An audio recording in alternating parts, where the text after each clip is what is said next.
Yo, good morning, chat. Appreciate the 80 months there, Polly Swag.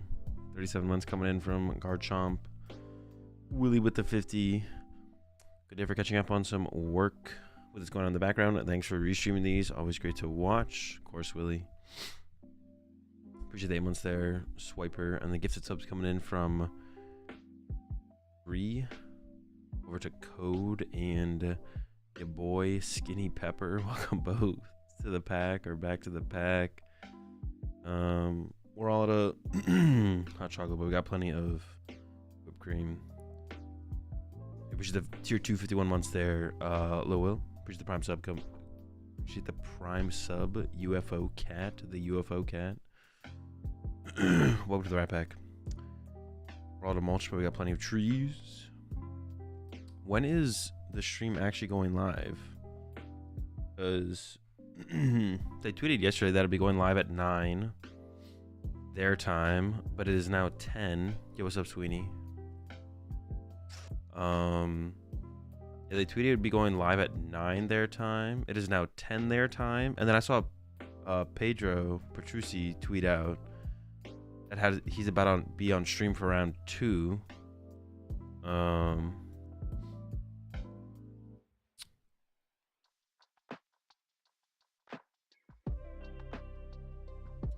I'm not sure what the plan is. I'm not sure when that's going live. I sent a message to Copag, who administrates the championships here, and they told the stream will start in the next round, so round 3. I couldn't find where it's streaming. It's streaming on here. I'll put the link in chat, I guess. What happens if I put something here?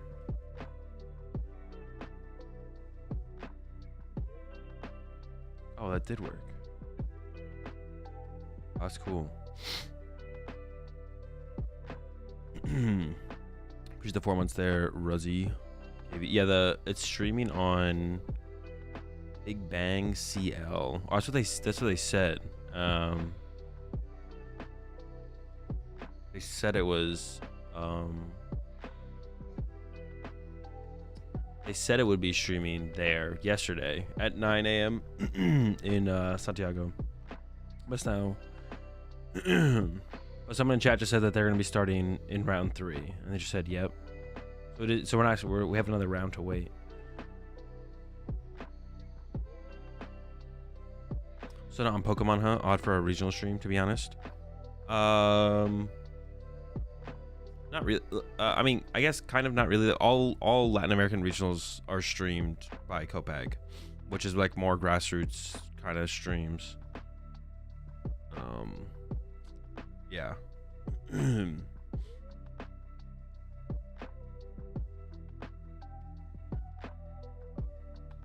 Yeah.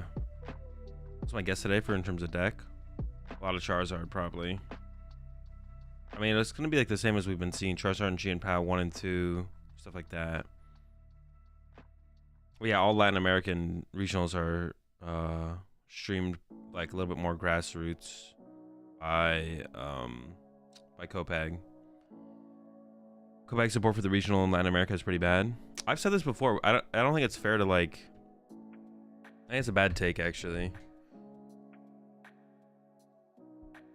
No, that just is a bad take. Like, before TPCI was streaming, all the regionals in America, the TOs went out of their way to have grassroots streams. Like, the TOs in America and Europe and what's it called?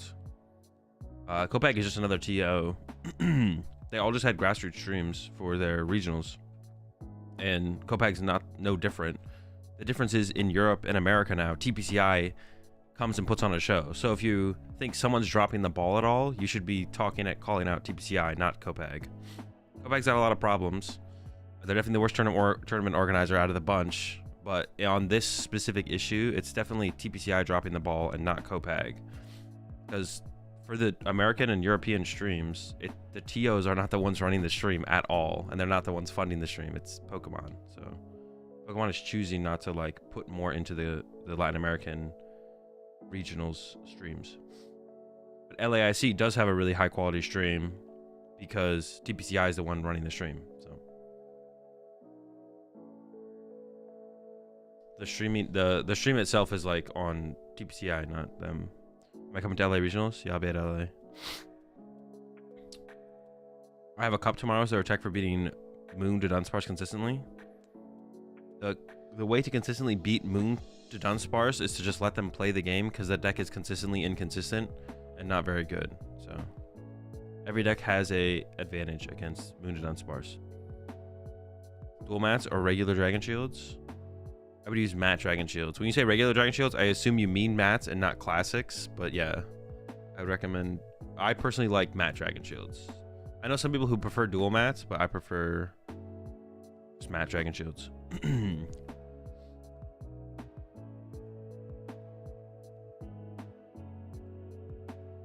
Alright, Soda, I'll be there. Does bro think Munkidori gonna take Guardy to become a top 3 deck? I mean, I don't think it's going to, but I guess it could. It's been one of the most successful decks over in Japan.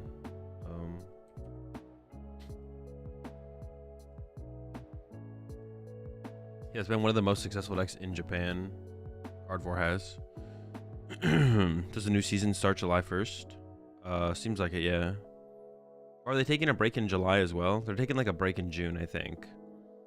Like NAIC happens in June. No. NAIC happens in when does NAIC happen? Is that NAIC they're taking a break in July, right? From championship point events. So the new season starts in like August or something. Break in June, new season July. Oh, okay. Next week and the week and the week. Oh, okay. So the rest of June. Okay, yeah. For some reason, I thought LA was in. I just like completely forgot what date it was. What the day was. For a second there, I thought June was. LA was in June, but it's not. How many Munkidori and Dark Energy would I using? I'm not gonna keep answering your questions if you phrase them that way. How many Munkidori and Dark Energy? I'm not gonna answer your question if you phrase it with bro in there. This is the last time I'll answer a bro phrased question. At least one. Well, at least 2 Dark Energy because you don't want to prize it. One Munkidori. I have no clue. I haven't tested the deck. I would just go look at Japanese lists. I think they all have 2 Dark Energy, 1 Dory.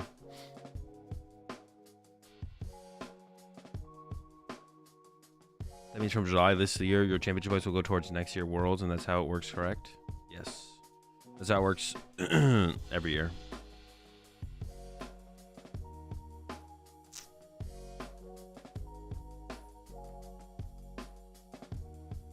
If you would put Munkidori in your Guardian deck, how many, and if any, how many? Thank you, Soda. Probably a 1-2 split with a heavy ball. 1 Dory, 2 Dark Energy, 1 heavy ball. That's what everyone's just doing in Japan, but I don't really have a preference.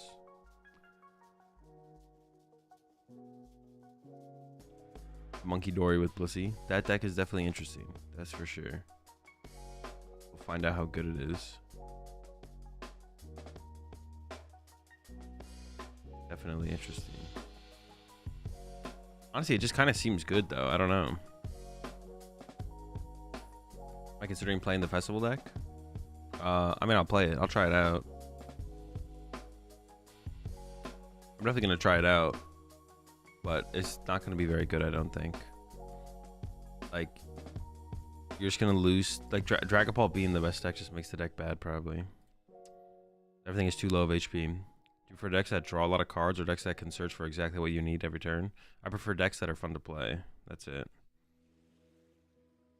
I don't really have like a preference besides that. Sometimes it's decks that draw cards. Sometimes it's decks that get exactly what you need every turn. When do I go to the tournament in LA? I leave Friday next week. I've seen the Articuno Munkidori deck. I haven't seen like a list for it, but I've heard of the combo.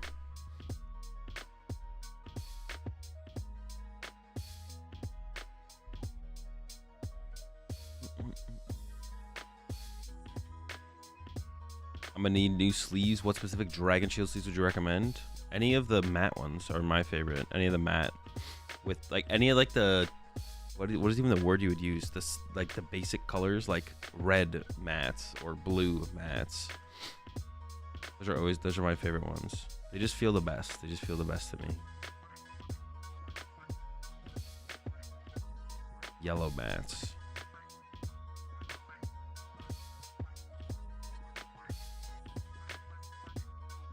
And the Timberwolves beat the Nuggets in Game 7 if they run Munkidori and do Dark Energy. I don't think that'll help them that much.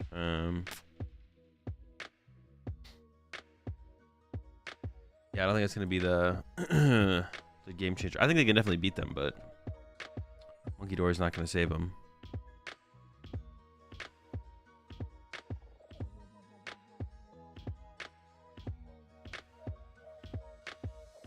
Deck plays Rabska for Pult. I don't even think Rabska does that much against Pult, does it?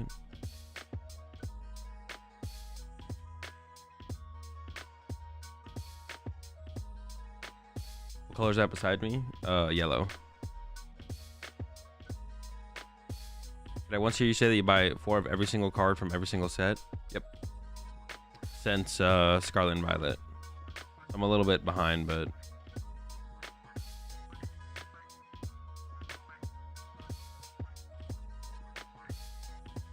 Do you think the Canucks can beat the Oilers if they play Frostlass? Dude, those names, hockey, that's one thing with hockey team names. Some of their names are just like super not cool. They're like anti-cool. Like, imagine being called the Oilers. What a terrible name. When you making more of those booster box deck build battles with Chip? Whenever Chip finds time to edit and put them out. We already filmed some, but Chip needs to just edit and put them out.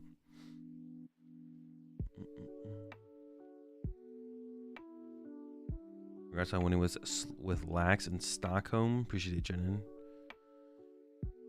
Paul can ball Rabska and then just pick off 2 prizes for the rest of the game. Yeah, I don't think. Also, you need to like set up the Rabska before Pult attacks too. So I don't know.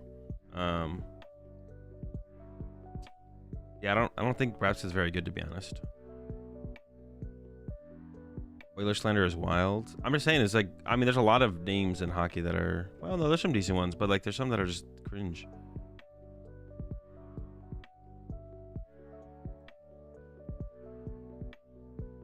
Yo, what's up, Dean?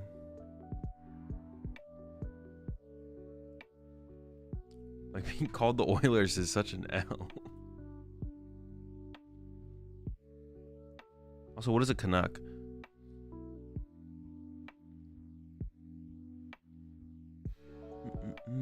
Hazel, will you be doing a Metashare / tier list for LA Regionals? I did plan on it. I guess we could maybe just do that right now before the next round starts, to be honest. I did kind of want to do one final one to close out the format. We could do that before we get into the next round, I guess. Or we get into the first round, I guess, of the stream. Would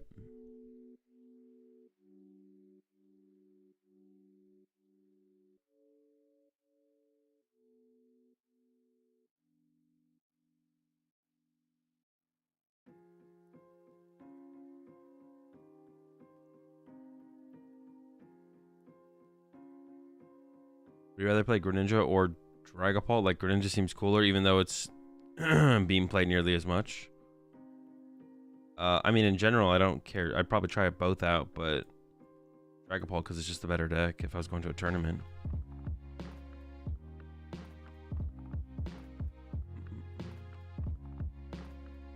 You have your initial list on the whiteboard that you plan on playing after the new set drops? Nope. When's Palkia making a comeback? I saw like a list with it in Blissey. Or I saw a Blissey list with it in it. And then I don't know, like for like the Articuno deck that someone was mentioning with Munkidori, I assume you play Palkia in there. I don't know. It might just be bad for a while though. What's your favorite kind of deck to play if you have one? Middle control, etc. don't know. I don't really. I mean, something like a Charizard usually, or like a Lost Tina, a deck with a lot of options. I mean, Charizard doesn't have a ton of attacking options, but you have like a, I don't know, just like a deck with more depth to it. Something like probably like a Dragapult Pidgeot. I guess like kind of more like a setup deck, because those generally have the most depth of gameplay and like the most potential for comebacks.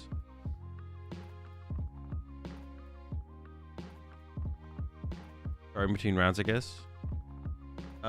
Something like that. Yeah, something like that. Think about PoW in the new format. I definitely, going into the format, I was like, there's potentially you just have a terrible Dragapult matchup, and so far, I don't think I've seen a single Chi and PoW win a city league. So that's not. It seems to have a bad Dragapult matchup probably. Okay, I just dug pretty deep earlier in the format, and I do see some Chi and PoWs winning some city leagues, but yeah. So my guess would be it has a bad Dragapult matchup. It is my birthday today, yeah. So I'd assume Chi and PoW just has a bad Dragapult, or yeah, Baxcalibur has a bad Dragapult matchup, and maybe that deck's just bad now. But I don't know. It doesn't seem like, I mean, I don't know, if you like set up turn 2 hands or something, it seems like it's possible. Yeah, I don't know.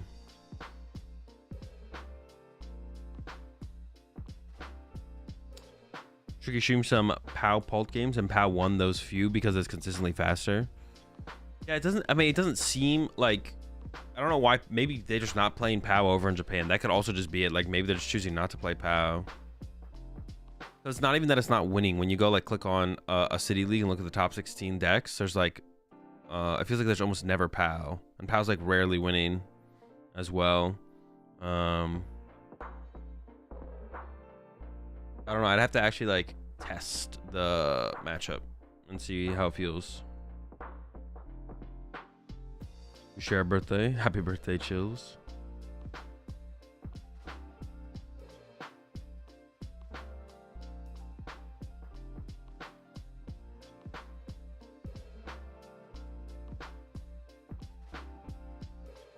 I'm not sure.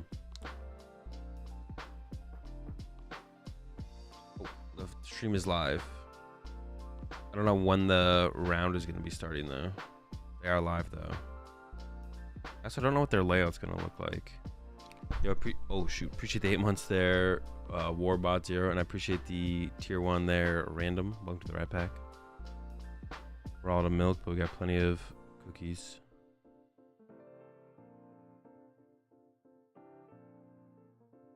What do you think about the Pidgey version over the Xatu build for Pult? I don't know. Haven't played with either. What do you think of the quality of Pokemon card mechanics? Have gone up or down over the years? Haven't really thought about it, but the game's pretty good right now. Just messing around with Palafin EX, and it's pretty easy to get turn 2 Palafin out. Pretty strong. The question is just, is that enough, I guess, to actually win games?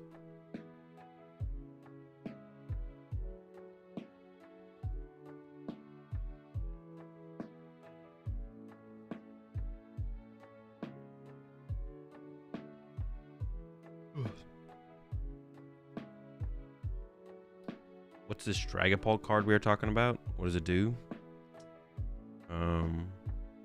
A big card coming out in the next set.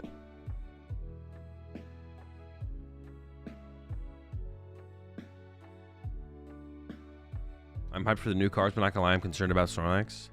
What do you mean by concerned? That's gonna be broken or not good enough, or appreciate it heavy. Flute. Oh yeah, the flute's gonna be pretty cool for the deck. I don't know if it's gonna be pretty cool. It's like one of the few cards that I am not super hype about, but we'll see. We'll see if it ends up being that big of a deal or not.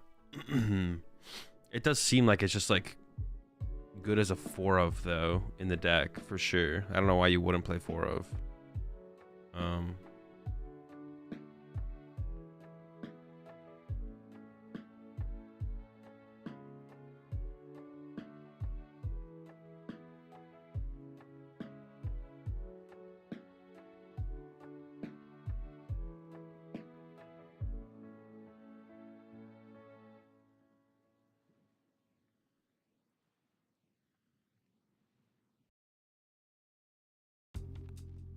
which is the 4 months there. Hopebringer. They just keep buffing control. They do. It's interesting. I mean, I've never thought that they were like actively against control being a deck, but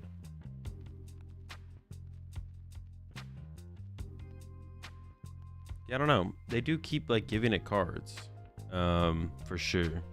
What's up, Pedro? Joe and I just recorded our set review. Defo a very good set. Yeah, I think the set is a very high quality set overall. We're not gonna see it probably for a little while though. Like all the cards find their spot, but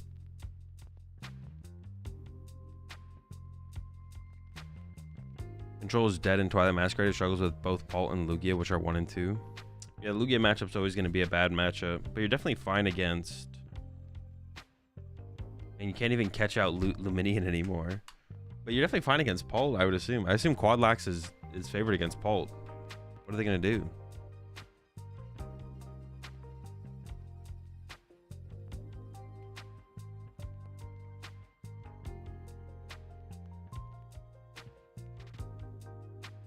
Yeah, Quadlax seems like it's fine for sure. Do you think the new Kyurem, I don't know how to spell that, will completely destroy Lost Box play rate or no? I don't know.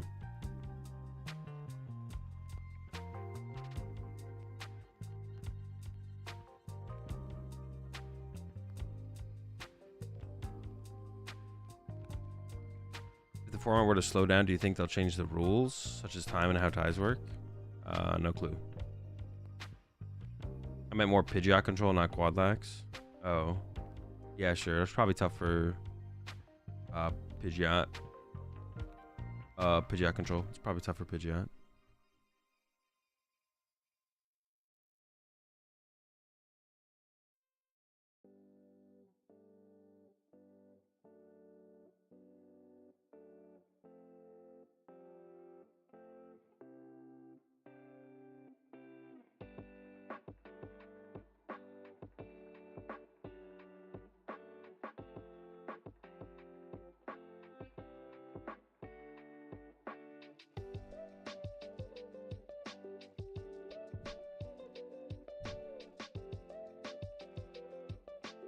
We play JS here.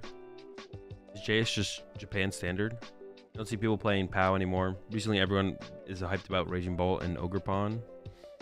That is definitely interesting. It seems like that deck should have a good Dragapult matchup. There should be no time in the finals of the World Championships. Tor would have won if they played it out. I'm so mad about that. Like, why go to time, let it play out? It's literally the last match. No, there probably should still be a time limit. I mean, if you ask Tord, I'm sure Tord will say that he messed up and should have played faster. I don't know why. Like, if Tord's not mad about it, then I don't know. I don't know why you're mad about it. Yeah, I think if you ask Tord, he'll probably tell you he should have played faster. Also, I don't know if Tord would have won for sure if there was more time. If you're 29 months there, will. But yeah, should have played faster. 75 minutes is more than enough time. I don't like completely disagree with the idea of having untimed matches or like finals in Pokemon, but the thing is, it would take so long then theoretically. Like, the knowledge that you have infinite time, everyone would play like so much slower. It wouldn't play like, you would still have the people still have to play at a reasonable pace of play, but like every single action would be like drawn, like everyone would draw every single action out as long as possible to give themselves maximum time to think. So matches would be super slow. So I don't know, it'd be like a bad viewer experience for that reason.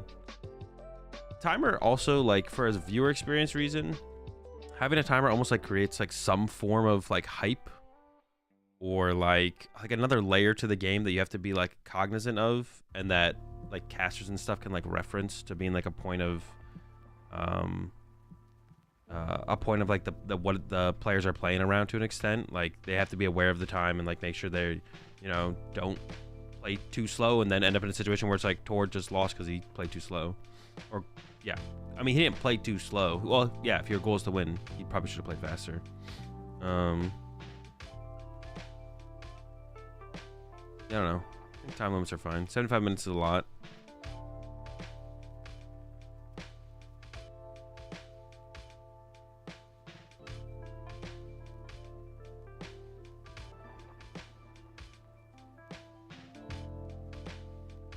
How does Guardy beat Ancient Box and Rhydon?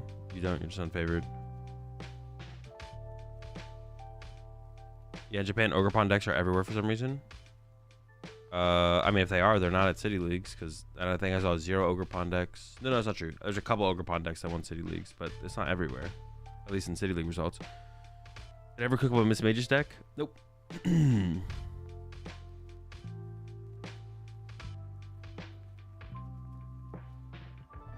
Like if Quadlax was in the finals at that time, it'd be terrible. Yeah, it's also like a balancing factor for like control or alternate win condition decks. There are also logistical issues. You can't hang around for hours. Well, like if they force the players to play at a reasonable place to play, it wouldn't be forever, but yeah.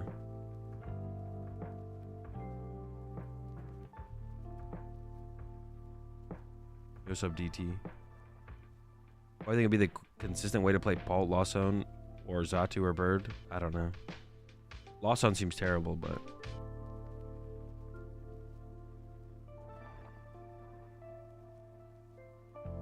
thanks for your input about time. It always baffles me why there's time in the finals. I guess I'm not mad about it anymore.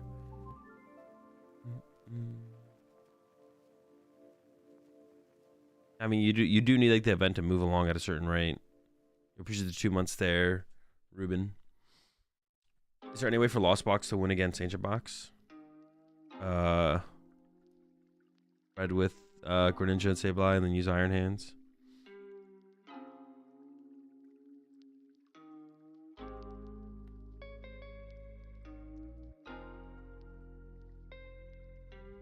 The Ogerpons are everywhere at locals and stuff. The deck, if fake, well, I think you meant to say something else.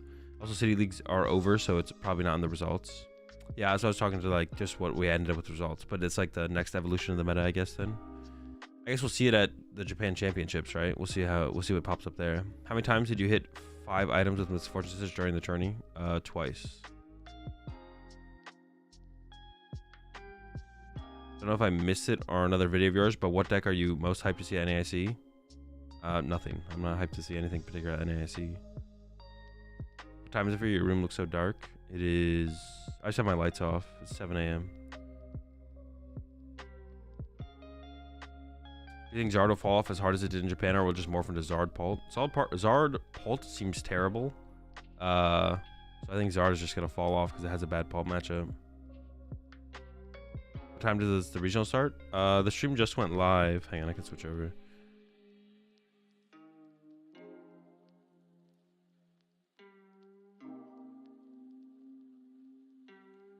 So we're just waiting on them to start up the gameplay. ZardX, you prefer what ace spec card, catcher or belt? Or right now probably belt for the mirror match and Chien Pao.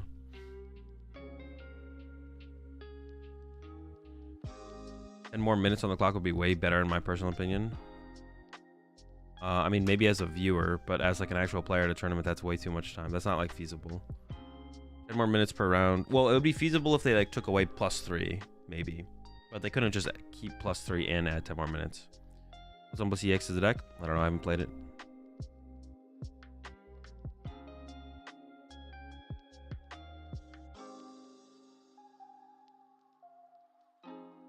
Yeah, if they got rid of +3, they could do +10 minutes. I don't think they could do I don't think they could just add +10 minutes though right now, because that'd be plus an hour and a half. Although they are getting really efficient at running tournaments. Like we're getting out of tournaments at like 7:38 at these regional championships, which is like really, really good, especially for like where we were back in the day. So, yeah, that's getting pretty good. What are my expectations for Santiago's top 4? I don't have any. I don't know. Maybe, I mean, like theoretically they could add +10 and we'd still be leaving the venue at like 9:30. Which, I don't know, it'd be nice to have it end sooner than later, though. What do you think on Dragapult not having weakness? Isn't it a little rough to hit 330 plus? I don't know. I don't really have any thoughts on it at all, to be honest.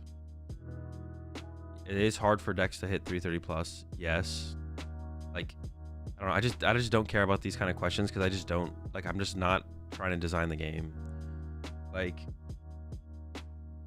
What, like that question in itself, I don't care about. What we can talk about whether or not we think Dragapult's too good. It doesn't seem like it's too good though. Like it just seems like Dragapult's a good card. It doesn't need to have weakness. Just because like there's nothing that can 1 KO through weakness doesn't mean it needs to have weakness. Like I don't know. Just basically like those kind of questions just don't. You're basically you didn't ask anything really. Like it doesn't.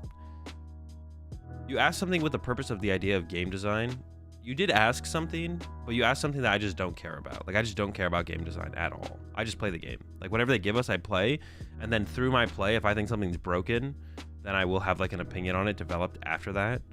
But like preemptively, without even playing with the cards yet, and just kind of seeing how like the meta is evolving over in Japan, it looks like the meta is still pretty healthy, and it looks like Dragapult's just really good. But like the game design question, I just don't think about or care about ever. Like I just don't think or care about what ifs. I only like care about what is, basically. So it is like it's not a bad question, it's just a bad question to ask me, to be honest. Yeah, it's not a bad question, it's just a bad question to ask me because I just don't care. But people like Jake Gearhart and stuff who like love talking about Pokemon in general care about those kind of, he likes talking about like game design type stuff. So those people like do exist. I'm just not one of them. Why did you and Rahul run different decks last weekend? Me and Rahul never run the same deck. I don't test or work with Rahul.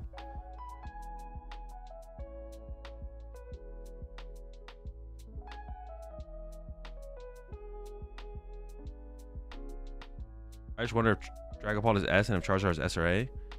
Charizard is probably like a tier 4 deck. Tier 4, tier 5. Like Dragapult just destroy. If Dragapult just destroys Charizard, then Charizard's just a dead deck. It's just a bad deck now, which is what the results from Japan suggest.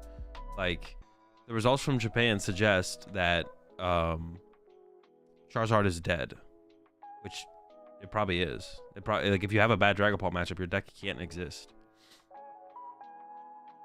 I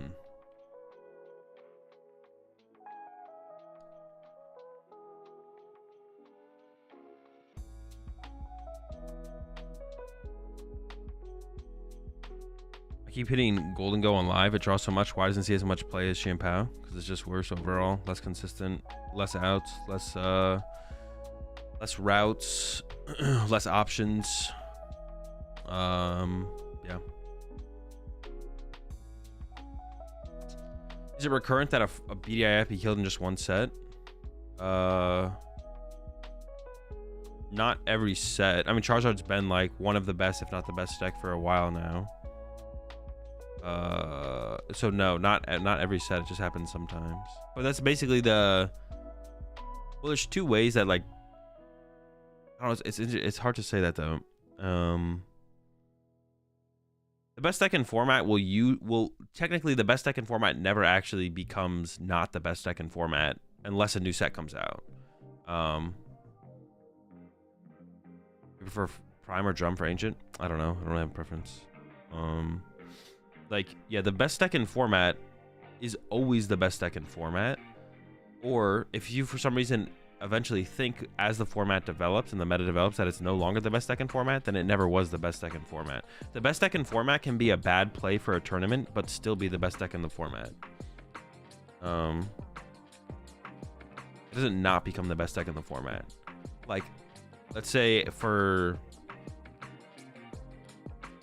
LA Regionals, 50% of the meta is like Control and Quadlax. Charizard's probably not a very good play, but Charizard's still the best deck in the format, if that makes sense.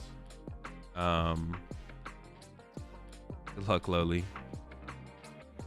So usually, I mean, it always requires a new set to actually kill off the best deck, but it doesn't happen every set release. Just depends on what happens. Set release or rotation, I guess that would, yeah, rotation or set release. Like Guardy, yeah, because like Slim Brady just pointed out, like Guardy before rotation, yeah, like Guardy was the BDIF, and then rotation hit, and then it's like, no. Why do you feel like Control is a bad matchup against Bolt? I just don't really have an opinion on it. Lugia's not that bad as well against both. Just playing a lot of energy. Control is cracked. No, Lugia is definitely really good against Control. Why didn't I come to Chile for the regional?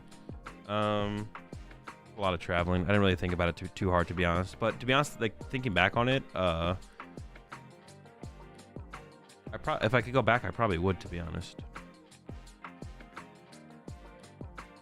How do you find BDIF? Most constant, best win percentage? Best win percentage. The deck that, like, consistently, no matter what, almost no matter what is brought from everyone else, the deck has, like, the best expected win percentage. What about Giratina Lost Zone versus Dragapult? No clue. Yeah, BDIF is just the best deck. The most powerful deck, which generally is just, like, best win percentage. Or most consistently highest expected win percentage into multiple different metas.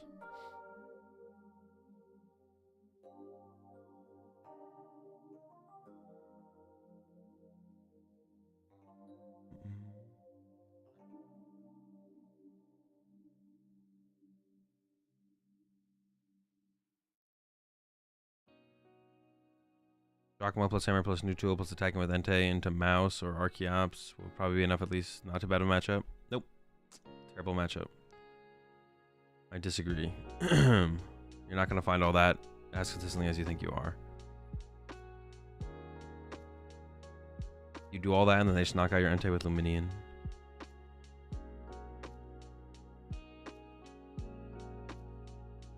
I run to you at LA Regionals. Would you mind if I take a pic together? Yeah, taking pics is fine. Feel free to ask if you see me at LA.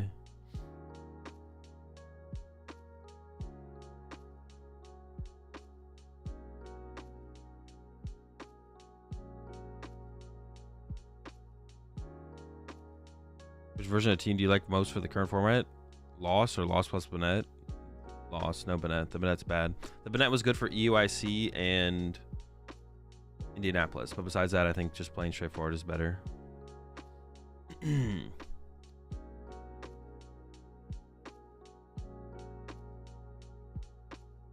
I wouldn't play the Bennett. There's 2 times to use the Bennett. I don't think LA is going to be another time, or like this, like where we currently are, is going to be good. Control gets Flute Fan Luxray. Yeah, it definitely gets some tools. But you're still unfavored against Lugia.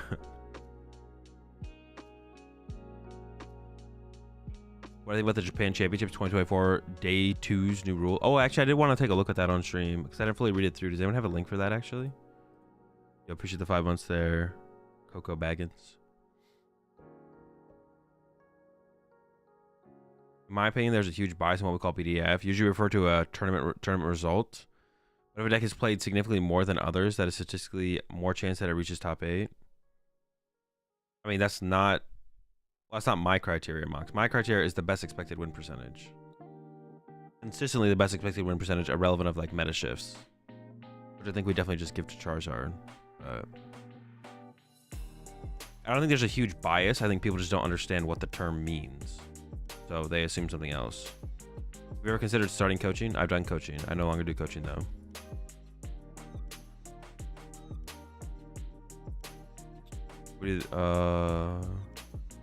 I don't think there's a big bias in what the BDIF is. It's just people don't understand the term. So, yeah. Or understand what it's supposed to mean. Is the Don going to come back? It looks like it. Yeah, Marina's been doing pretty well in Japan because it has a good Dragapult matchup.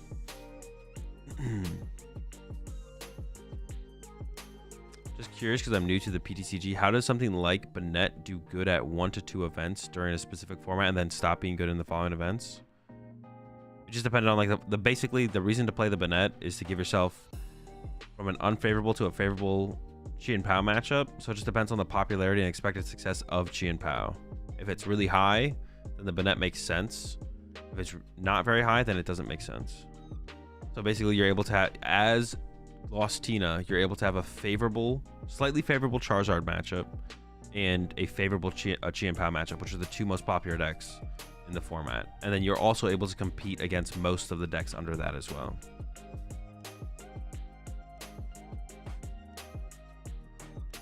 If we look at win-loss percentage, Zard does not seem to do well, whereas Lost Box seems really good.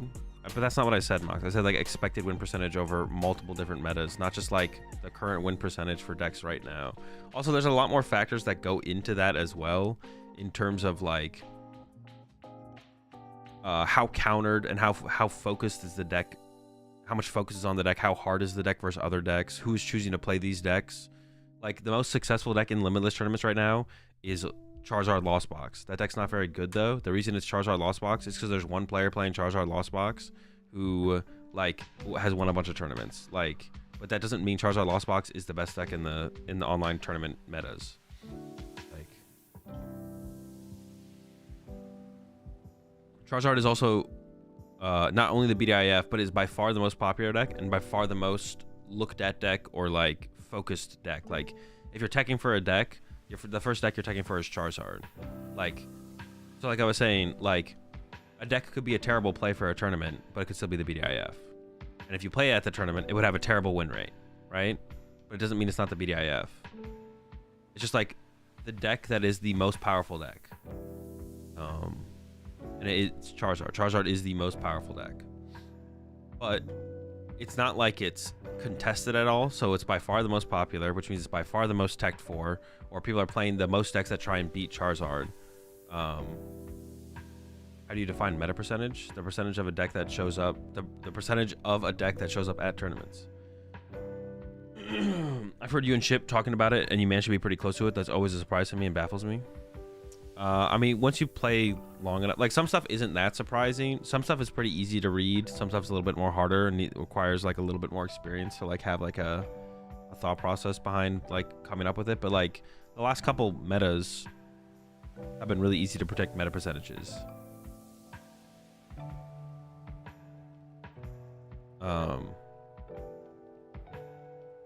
You say best deck to play, you're talking about how you would do once you reach the top cut? No. BDF isn't that hard to figure out a lot of times. Like, clearly it's hard. Yeah, exactly. Like, the best deck in format, this format, is Charizard. The best deck in format, last format was tough. It was probably Lost Tina, though. The best deck last format was probably Lost Tina. The best deck the format before that, was that Worlds format? Was pre-rotation was Gardevoir. Last format was Tina. This format is Charizard. Like, yeah, it's usually not that, like, it's not like hidden usually ever either. Maybe early on in formats a little bit unsure, and I think last format there was some contention for a couple decks to be considered the best deck, right? But I think at the end of it all, you look back at it, it's probably Tina. Yeah, for like meta percentages, I mean, it's like trying to predict the meta comes down to like experience in the game to an extent, you know, just kind of going through the practice of trying to predict it, coming up with some forms of information, and then like applying that information to a major tournament coming up, and then seeing what actually happens, and then being like, okay, was I right or was I wrong? And then be like, this is what I thought, but this is what actually happened. Now that I see what actually happened, let me look at that and be like, okay, how could I have predicted differently maybe? Or was there information out there that I could have utilized to have predicted this outcome instead of what I thought? So like one of the things that I used to tell people to do when I did coaching was just like every major tournament, even if you're not going to the major tournament, try and predict the meta.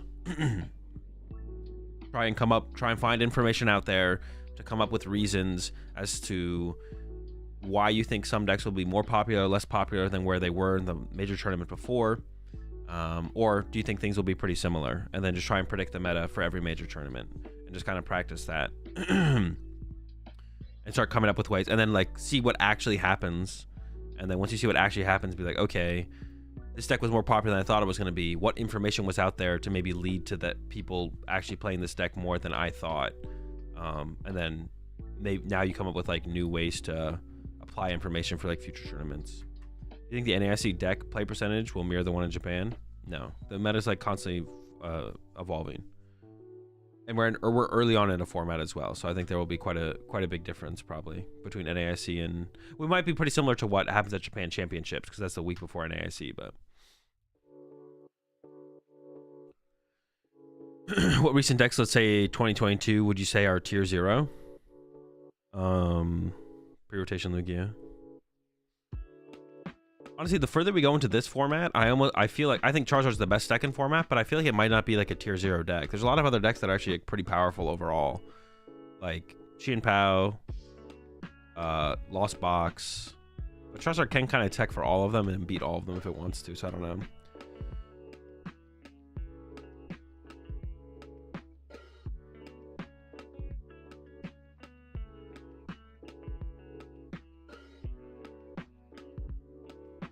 What deck am I planning to use the World Championships? Pidgeot. Just 4 Pidgeot.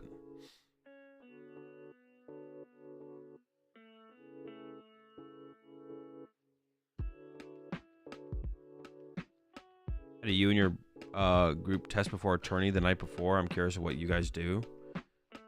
We do our spreadsheet to get a rough idea of where we think things are going to land, and then we just go from there. There's more to that, but I don't feel like explaining it all right now. Lucky playing Snorlax? Yep. That's it, though. I'm going to cut everything else just for Snorlax. I'd say Astral Radiance Palkia 2, or was that 2021? I kind of disagree with that because I think like just Arceus Flying Pikachu was just underplayed and never really caught the attention it should have. And I think that would have, I think if people had just like, more people had just started playing Arceus Flying Pikachu, no, maybe you are right though. Palkia was probably BDIF. The meta could have been a lot more interesting if people just like picked up Arceus Flying Pikachu. The tournament, the meta could have been a lot more interesting if people just picked up Arceus Flying Pikachu for sure. But no, it didn't really gain too much popularity like ever, unfortunately. What do I think of Artina next format? I don't know. He beat Dragapult. Heroescape or Max Belt for LA in Zard? My current front runner for Ace Spec is Max Belt, but yeah, my current front runner is Max Belt for sure.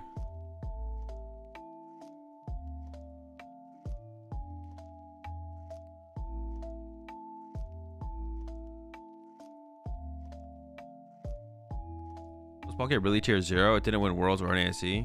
I mean, something not winning doesn't mean it's not tier 0 though. If something was truly tier 0 and had 0 counters and could never be countered, then that would be an unfun meta. That would be like pre-rotation Lugia, which is a pretty unfun meta and format. But we want to assume we want most formats to not be unfun, because I think pre-rotation Lugia was like a mistake. I don't think the game developers want decks like pre-rotation Lugia to be that good. It just ended up being that good. So I would say, you appreciate the 11 months there, Justin. Appreciate the sub there, Riot Sound, over to Kazuma. Welcome back to the pack. I appreciate the 245 bits. Cephio. Yeah, I would say, I don't know for sure, but I would say that the game designers probably did not want pre-rotation Lugia to be as good as it was. But I think we still want a way to describe formats where one deck seems far more powerful than the rest of the format. So I think you would call the Palkia format, even though Palkia didn't win Worlds or NAIC, I don't think you would not call it a tier 0 format, because you want counters to exist in tier 0 formats, because you want a way to describe a format with a very powerful deck, but it doesn't we don't want all those formats to feel like pre-rotation Lugia format, because that format was terrible. We don't want any format to be like that. Ideally, we'll probably have 1 or 2 of them. Oh, more than that. They'll probably definitely happen again, is what I should say. I don't know when, but they'll probably happen again. Those like tier 0 formats will probably happen again. We just don't want them to happen, ideally. I don't think the game designers want pre-rotation Lugia formats to exist. It's just like they're not going to get everything perfect all the time. But at that point, if we like are saying those are the only tier 0 formats, I don't know. It feels weird to like not call the Palkia format a tier 0 format, or like this format maybe a tier 0 format. Although I'm less inclined to call this one as we like go on with the format, because like I think Lost Box would be like the, I don't know. The thing is like Charizard can just like tech for everything that it wants to though. That's like the thing I always come back to is like if Charizard wants to like be favored against Lost Box, put a Lost City in, put your Jirachi in, you know, stuff like that. I don't know. I appreciate the 3 months there, Emo.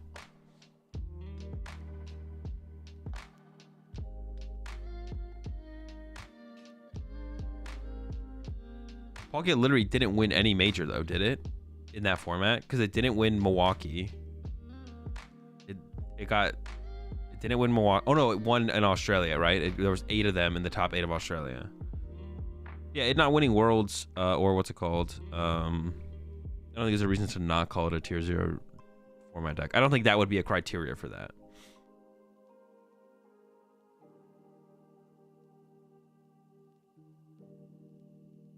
What do I think of Charizard EX with Arceus V-Star?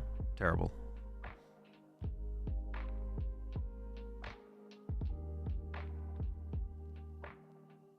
Okay, at 8 in Australia, but then win another event in ASR format. Yeah, that's right. Yeah, it was 8. Yeah, 8 in Australia, and then literally did not win another. That's pretty funny. So that was its one win. It literally couldn't not win that one.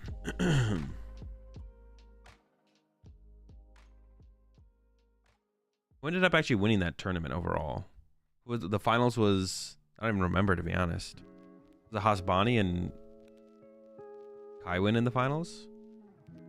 I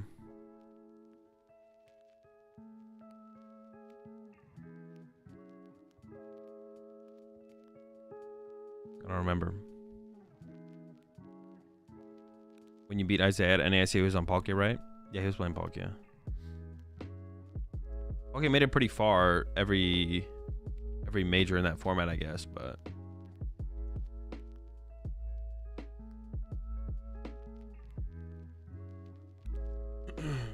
how did you do with Giratina in Orlando? I don't know, okay. Top 64, actually. I think I was gonna say top 32, but I don't think I did get top 32. What has been your worst Pokemon take? The one that stands out to me that I remember is I said Yveltal EX was gonna be bad.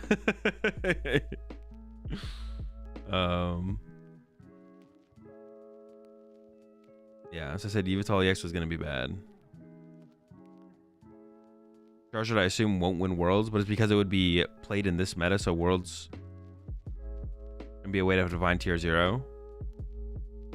Well, no, they weren't saying that, Pablo. They were saying the biggest tournaments that, when Palkia was most powerful, the biggest tournaments that it was played in, it didn't win them. That's what All Out Blitzel was saying. All Out Blitzel wasn't using Worlds as a determining factor. Blitzel was stating the biggest tournaments that mattered the most when Palkia was most powerful. Palkia won none of them, is what he was saying. Not that Worlds is the determining factor. Would you play it again or stick with Zard? I don't. For everyone who's in the chat right now, I'll just say this: I don't have a deck. I'm never sticking with a deck. I just play decks. I play Pokemon. I play Pokemon decks. I'll have to repeat this, of course, at some point, but I'm never sticking with a deck. I'm never switching decks. I'm never on that deck. I'm never on this deck. I'm never not playing this deck ever again. I'm never playing this deck again. I just play Pokemon decks. Not the Yveltal EX bad take. Yeah, I said Yveltal EX was bad. That's the one that sticks out to me the most. I can't think of... I've definitely had other bad takes, of course. Oh, I thought Entei was going to be broken with Magma Basin. I thought Entei was going to be broken with Magma Basin. Yeah, so my answer to any of those kind of questions is always just like, I play Pokemon decks. Which holds less weight? The Lakers Bubble Championship or regional results from EU? Definitely the Lakers Bubble Championship.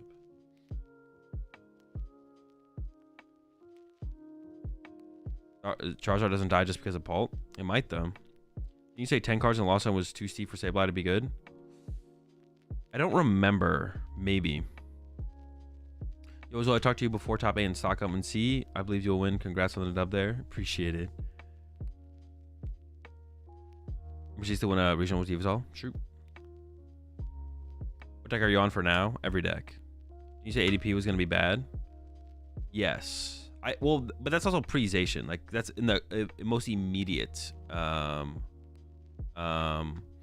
also in the immediate format. Like, it's always about the immediate format. Like, the immediate format, I didn't think ADP was going to be great. But ADP Keldeo was actually a pretty good deck at the end of the day, right? Yeah, ADP Keldeo was actually a pretty good deck at the end of the day.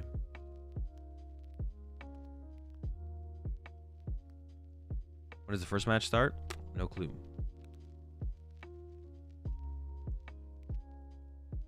Is that Temu Wolfie? Is that what people call, like, Walmart brand? Temu? I have a business email for sponsorships? I do. I don't know if I have it on my... I think I do, actually. Hang on. Channel...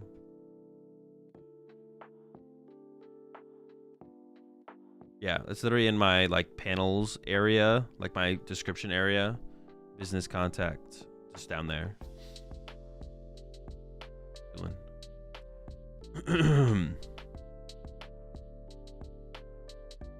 Hard to then predict them printing an insane card like Zacian. Yeah.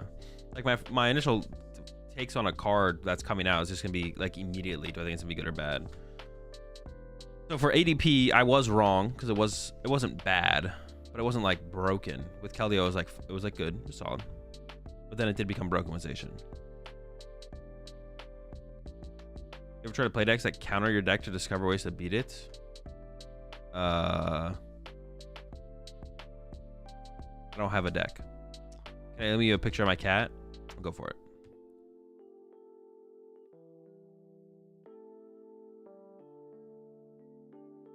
Obviously, ADP should have never existed. Well, I don't even know if that's true. It's just like in the combination with Zacian, it was just too powerful. The combination of ADP and Zacian was just too good. Why did I play Snorlax Stall? Because I thought it was the best deck for the tournament. It was the first time I've been in a stream since Indy. I came up to you when you were chilling upstairs and said, "What's up?"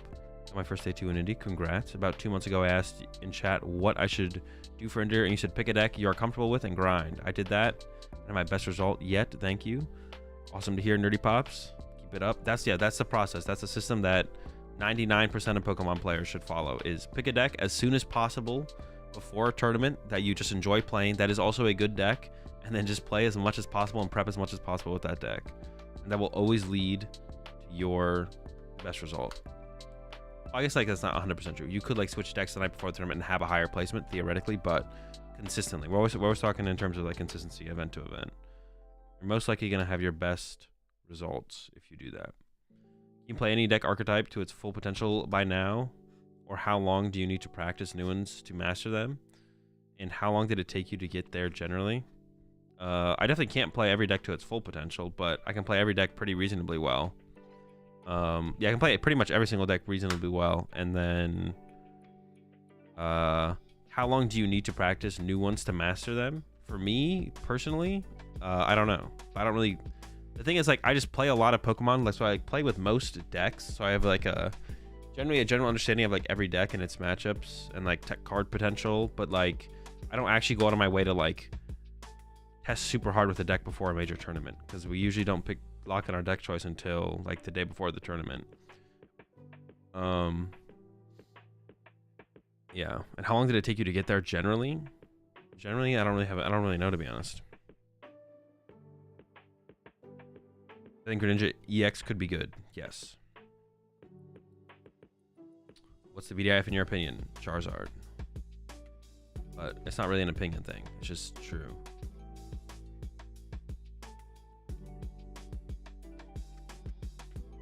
Gardevoir incident aware. True. It's very true, Seta.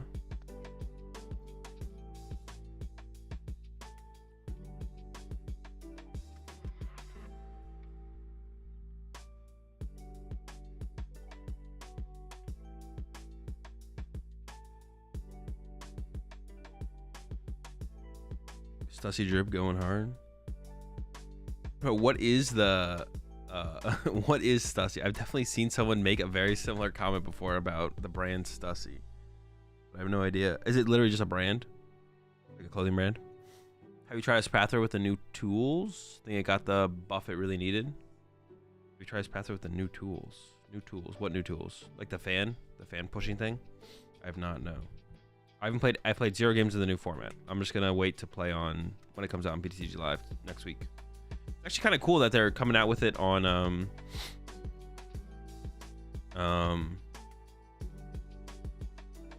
I do need to update the bio Diego, yeah. It is kind of cool that they're dropping the set on. I hope that's like a constant thing moving forward. You appreciate the 100 bits there, Wardrill. I hope that is a constant thing moving forward, that they actually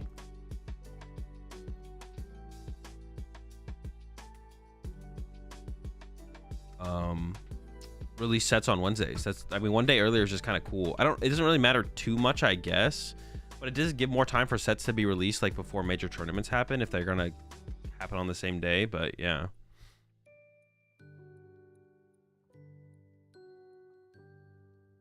Yeah, so it doesn't really change like too much. Like theoretically, they could release it on like I don't know. At some point, you don't release it too much earlier than the actual set release. Like you could release it on Tuesday or Monday or like yeah. But you appreciate the 8 months there, Zeta. Yeah, like I guess they could keep going further and further and further back, but yeah, at some point you have to stop for sure. When do you tech for your worst matchups versus giving up and playing a deck that has a better matchup across the board? I mean, there's not like a great answer. Like, all right, the answer, Ultron, is just the way I view picking a deck for a tournament is to try and pick the deck that has the best expected win percentage. So that answers both of those questions, or that answers that question fully in that. But like overall explaining when everyone should do that is like a lot more involved. Like basically that's my answer. The answer for you and for you probably and the vast majority of players is that the answer for you probably and the vast majority of players is just pick a good deck and get good with a good deck before the tournament. You need to play that good deck in, and that's it. Like I'm trying to think of a good example of this. Like Chi and Pow is a good deck, but is unfavored to Lost Box. Now, going into LA, I think Lost Box will be at an all-time high, so I wouldn't want to take an unfavorable Lost Box matchup going into LA. But let's say going into Stockholm or Orlando. Okay, my setup works actually perfect for this. Let's say going into Indianapolis. Yeah, going into Indianapolis, Lost Box was a deck that existed, and some people were going to play it. And it actually got top 8, right? Dean got top 8 with it. But you shouldn't be like, oh my gosh, my Chi and Pow deck is unfavored to Lost Box. That is a 4% meta deck, 5% meta deck. I need to tech for it or I need to switch decks. Which is not true. You don't need to be good against everything or tech for everything to have a certain win rate against everything. You just need to play a good deck well. Chi and Pow fits the good deck. Like, it's like, is this deck good? Or it's like, make a list of decks that you want to play. Let's say the decks you want to play is like Chi and Pow and Lugia. It's like, is Chi and Pow a good deck? Yes. Is Lugia a good deck? No. Therefore, out of the 2 decks that you like, you should probably play Chi and Pow. Then you're like, okay, I'll play Chi and Pow. Then you play Chi and Pow. And then it has some good matchups. It has some bad matchups. You don't need to tech for everything. You just need to get good at playing the deck well. And that should be your concern. So that's my answer for myself as a player. And that's the answer for the general player base.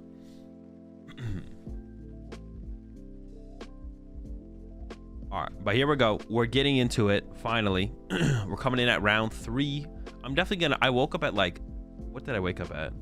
I woke up at 6 a.m. I woke up at 5:45 because I was assuming they were gonna start the stream sooner, which they didn't, unfortunately.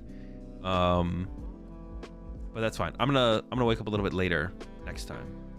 Oh, double Ralts and a Curly. Oh, dude, did Vinny shuffle? 2 Curly and 2 Ralts prized? This is a pretty good... Well, actually, I take that back. This might not be a great matchup. Because I think Marco is playing Lost Tina. And Lost Tina, it depends how many vacuums and Lost Cities they play. Yeah, it depends how many vacuums and Lost Cities they play. So this is gonna be tough off the rip here for Vinny. Like I said, those are gonna be big factors in this matchup. Oh, not did I say Lost Tina? Arc Tina. It comes down to... And immediately Vinny reading the active Pokemon. Is that a Shuppet in Vinny's active as well? Oh wait, it's not Gardevoir. It's Banette EX. Oh wait, isn't this even worse though? Doesn't this deck play like a 3/3 Guardy line or something? Yeah, this is Banette EX. Vinny's doing the prize check-in. I wonder how many Ralts Vinny plays. If it is just 3, I'm gonna... Oh, it's a Relicanth. Wait, what has Marco got going on over here? What has Marco got going on over here?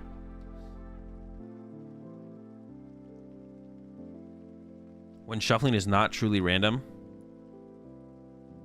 All right, I'm assuming you're trolling, DP. But if you're not trolling, I'll give you 2 minutes to defend yourself, to defend your statement before I time you out. I appreciate the 51 months there, JCar. How do you feel about the new rules in Japan? I forget what they are. If someone wants to link them in chat, we can go over them. I was going to look at them on stream, but I forgot what they were. Relicanth to shred into Mimikyu. That's such a waste, though. Just don't evolve your Tina. Like, it's such a waste to play the Relicanth for Mimikyu. They need to turn off the autofocus on the camera. They just need to figure out the correct depth and then just leave it at that. Here's the link. Oh, I appreciate it. Thank you. Oh, yeah. We'll look at that in between rounds.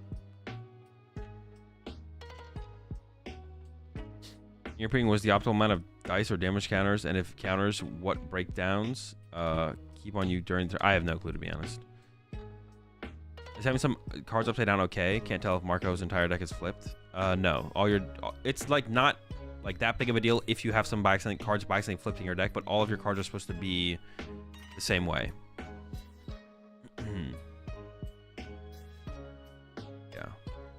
Yeah, I've never really thought too hard about like the optimal amount of damage counters to bring or not bring. Basically, the way I've done it before is like I currently have a certain amount of dice that I bring with me, and if I have enough situations that come up within a tournament run that I was like, this was not enough dice, then I'll add more dice to my dice pile. But currently I haven't had that happen. It happened like once at Stockholm. No, it didn't even happen at once at Stockholm because I had just enough dice on my side. So I can't even remember the last time I like ran out of dice.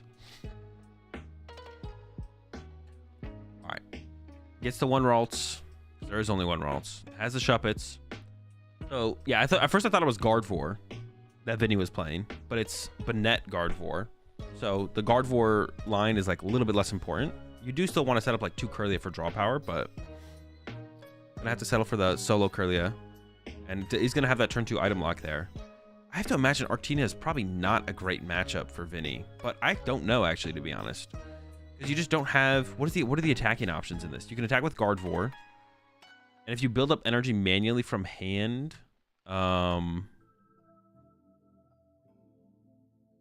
if you build up energy manually from the hand onto the Gardevoir EX, then you're not going to get 1-hit KO'd by anything on Marco's side, which is nice. So you can go for like a little bit back and forth of a 2-hit. Banette Poltergeist can theoretically hit pretty hard. Man, yeah, I'm trying to think, like, what is the... is Marco flipping some cards face up and then flipping them back face down? Like... Dude, honestly, it's kind of tilty, I'm not gonna lie. I swear Marco like flipped the grass energy the right way up and then immediately flipped it the wrong way down. All right, Iono coming in for Marco. 6 for each player here. There's the Arceus V-Star, some double turbos. That looks like an Iron Leaves, but I'm not sure, to be honest. Has the maximum belt. Ooh, should have attached the maximum belt, but I don't know if Marco fully knows. Oh, no. Dude, I keep thinking it's an item card. Maximum belt is not an item card, believe it or not. I know y'all probably can't believe that, just so you know. There's a little bit of a test there, making sure y'all knew. All right, some more Shuppets being found here for Vinny. I think does have that 4th Shuppet in the deck, so could put a 4th down, choosing not to. And of course would grab another Ralts here if there was another Ralts to grab here from Vinny, but there's 2 Ralts prized. So I don't know, should you just go ahead and grab the Shuppet anyways? Oh, also, actually, hold up. In this matchup for Vinny, you do have the Mew EX as a way to match up into the Giratina potentially. But can Marco just like go just for Arceus and just make it just like an Arceus game? Maybe, right? Like maybe you set up 1 Tina. Maybe you don't make it a Tina V-Star though. Like you can set up a Tina V, load up energy on it, and just kind of chill. That might be the way to go here from Marco. Is what Marco should do. Is like load up a Tina V, but don't evolve it to a V-Star so Mew can't 1-hit KO it. But then you have the potential to 1-hit KO some Banettes. Here comes the Trek and Choose from Vinny. Does need to find his 2 shoes in hand. Did find an Ultra Ball. Okay, the Ultra Ball can become that Banette. Gonna go into another shoes first. There is plenty of cards to discard here off the Ultra Ball, so should be able to pretty easily, but does want to try and find probably a Kirlia if possible. What is this next shoes finding here? Is the claim, but it's Wasteland. Increases the basic Pokemon retreat cost by 1. Honestly, that might have been good to trap Relicanth, though. Yeah, that could have been a good way to trap Relicanth. And does play the Prime Catcher, it looks like, here as the ace spec. So he's gonna Ultra Ball here. Could go get a Banette and just item lock right now. The problem with this though is Vinny's hand is dead and has no draw power on board. So Yeah. Not really doing too much. You're doing 30 damage. That's kind of it. That's why I was almost wondering, like, what if we had kept the stadium there to, like, lock the Relicanth in the active to prevent it, like, harder treating? Because now you are limiting the possibility of Marco using Prime Catcher or Switch to move the Relicanth. And you're limiting Ultra Balls and out to the Arceus V-Star. Now, Marco does have an Arceus V-Star just in the hand. But now it's going to be a little bit easier to retreat this Relicanth. And you could have, like, brought the Relicanth back into the active, used Alakazam. Like, trying to trap something, actually, in this matchup is probably a decent win condition for Vinny. Yeah, probably trying to trap something is a good win condition here. Now, Marco is playing the Maximum Belt, not the Prime Catcher, but Vinny doesn't know that. And Prime Catcher's been pretty popular in Arctina recently. So, Vinny definitely probably is aware of that. And there's the Arceus. Does have a double turbo to attach to it as well. And then I see a Maximum Belt and a Counter Catcher. I don't know what that other card is. There's really not too much to think about here for Marco, though. It's basically just attach. Oh, goes into the V-Star? Well, can't even think of anything you'd get this turn that the V-Star gets the jet energy. But jetting up your Arceus doesn't do anything except waste your jet. Yeah, this is not... I don't like this play at all here from Marco. You should just wait. Just attach the double turbo to your Arceus and pass.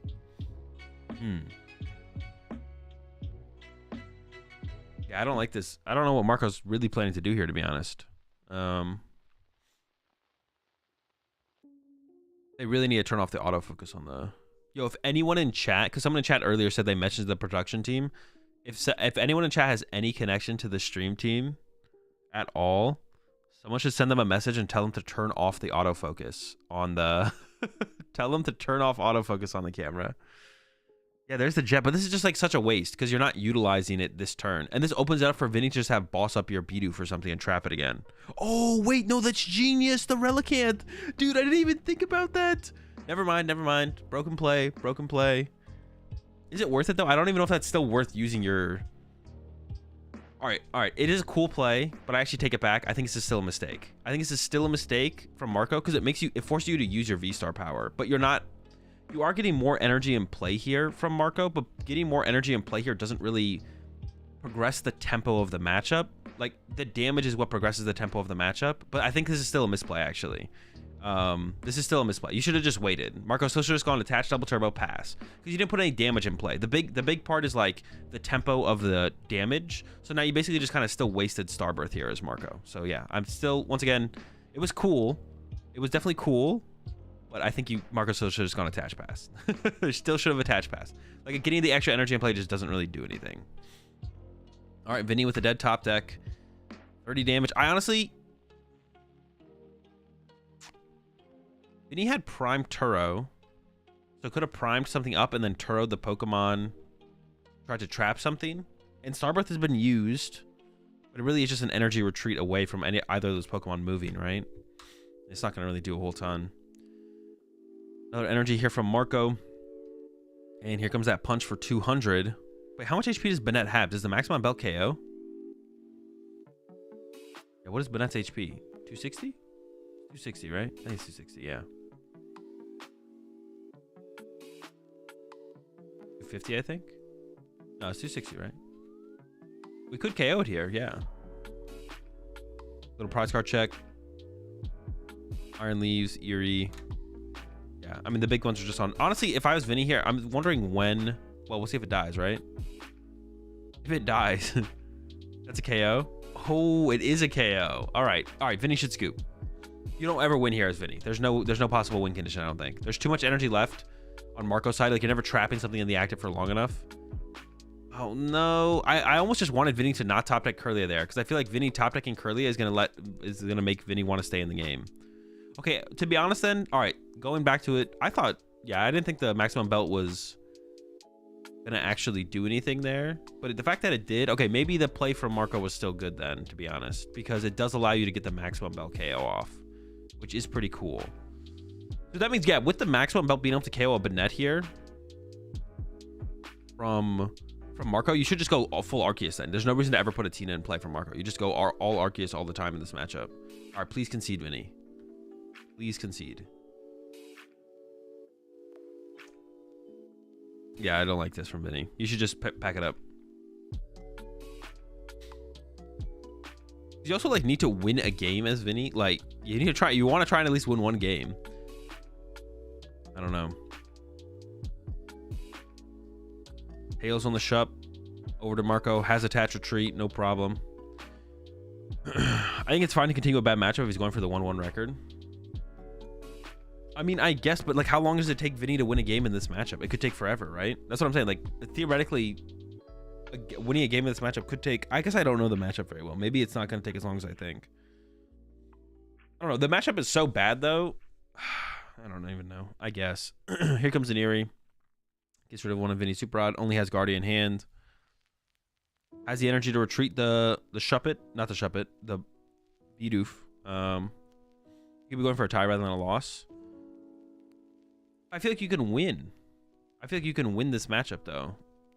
Like, I don't know. What do I even mean? What do I mean by what I'm saying? I don't know. I feel like it's winnable. Maybe not. And if, like, Marco... if Marco never puts Tina in play, theoretically, then Vinny can win by going, like, Guardies plus Turo, right? You can just kind of chain Guardi EXs plus Turos. And you win the prize trade that way as Vinny, theoretically. Not anymore, I don't think. Well, could Vinny still win with that route, actually? Maybe. Like, if Vinny goes punch with Guardi EX this turn. Yeah, Vinny could go punch with Guardi EX. Okay, hold up. Maybe there is something to this here, actually, still.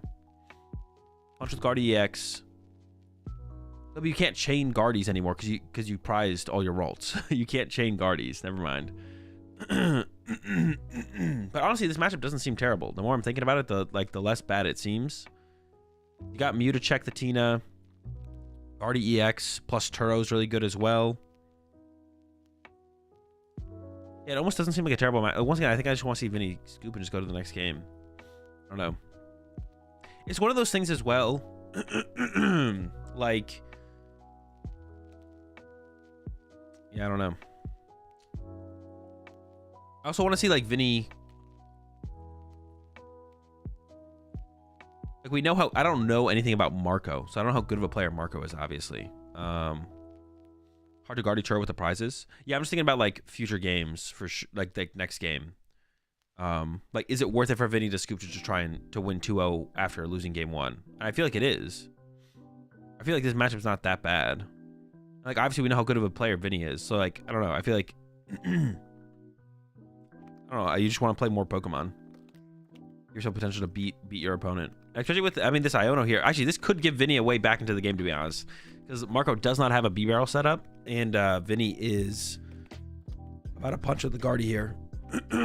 Excuse me. Holy smokes. I guess the question is, like, should Vinny attach from hand to the Guardi? Do you need to do that? Do you want to do that? Or should you just set up 3 from the discard? Actually, I don't even know how many energy are in the discard pile here. There's an attack. What? How many is there in there? We need at least 2. Okay, there is 2.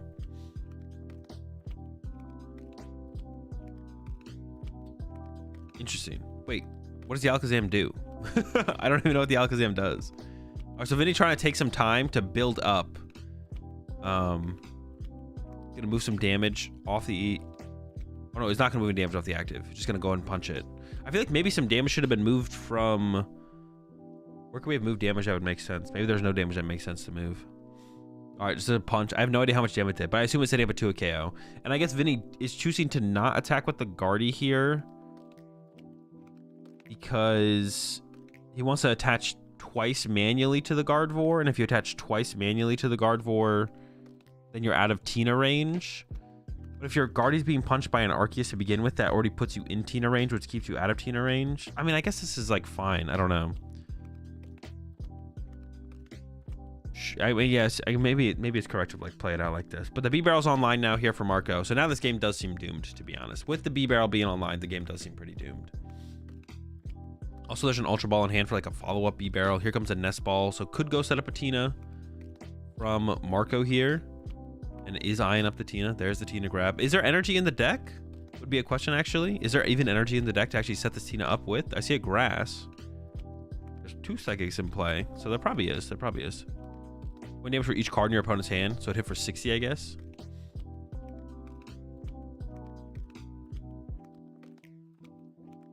How did B-Barrel get healed? It didn't.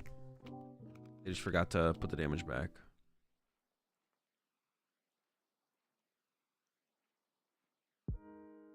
All right, Arceus is out. Has a vacuum. There's nothing to worth. I mean, you'd only be vacuuming away your own maximum belt. Has a judge. Could play a judge. I mean, you might as well, right? Why not play the judge? I guess you could. It would let you keep the Ultra Ball in hand. I think almost by accident played the Ultra Ball instead of the judge, but I think it was definitely wanting to play the judge there.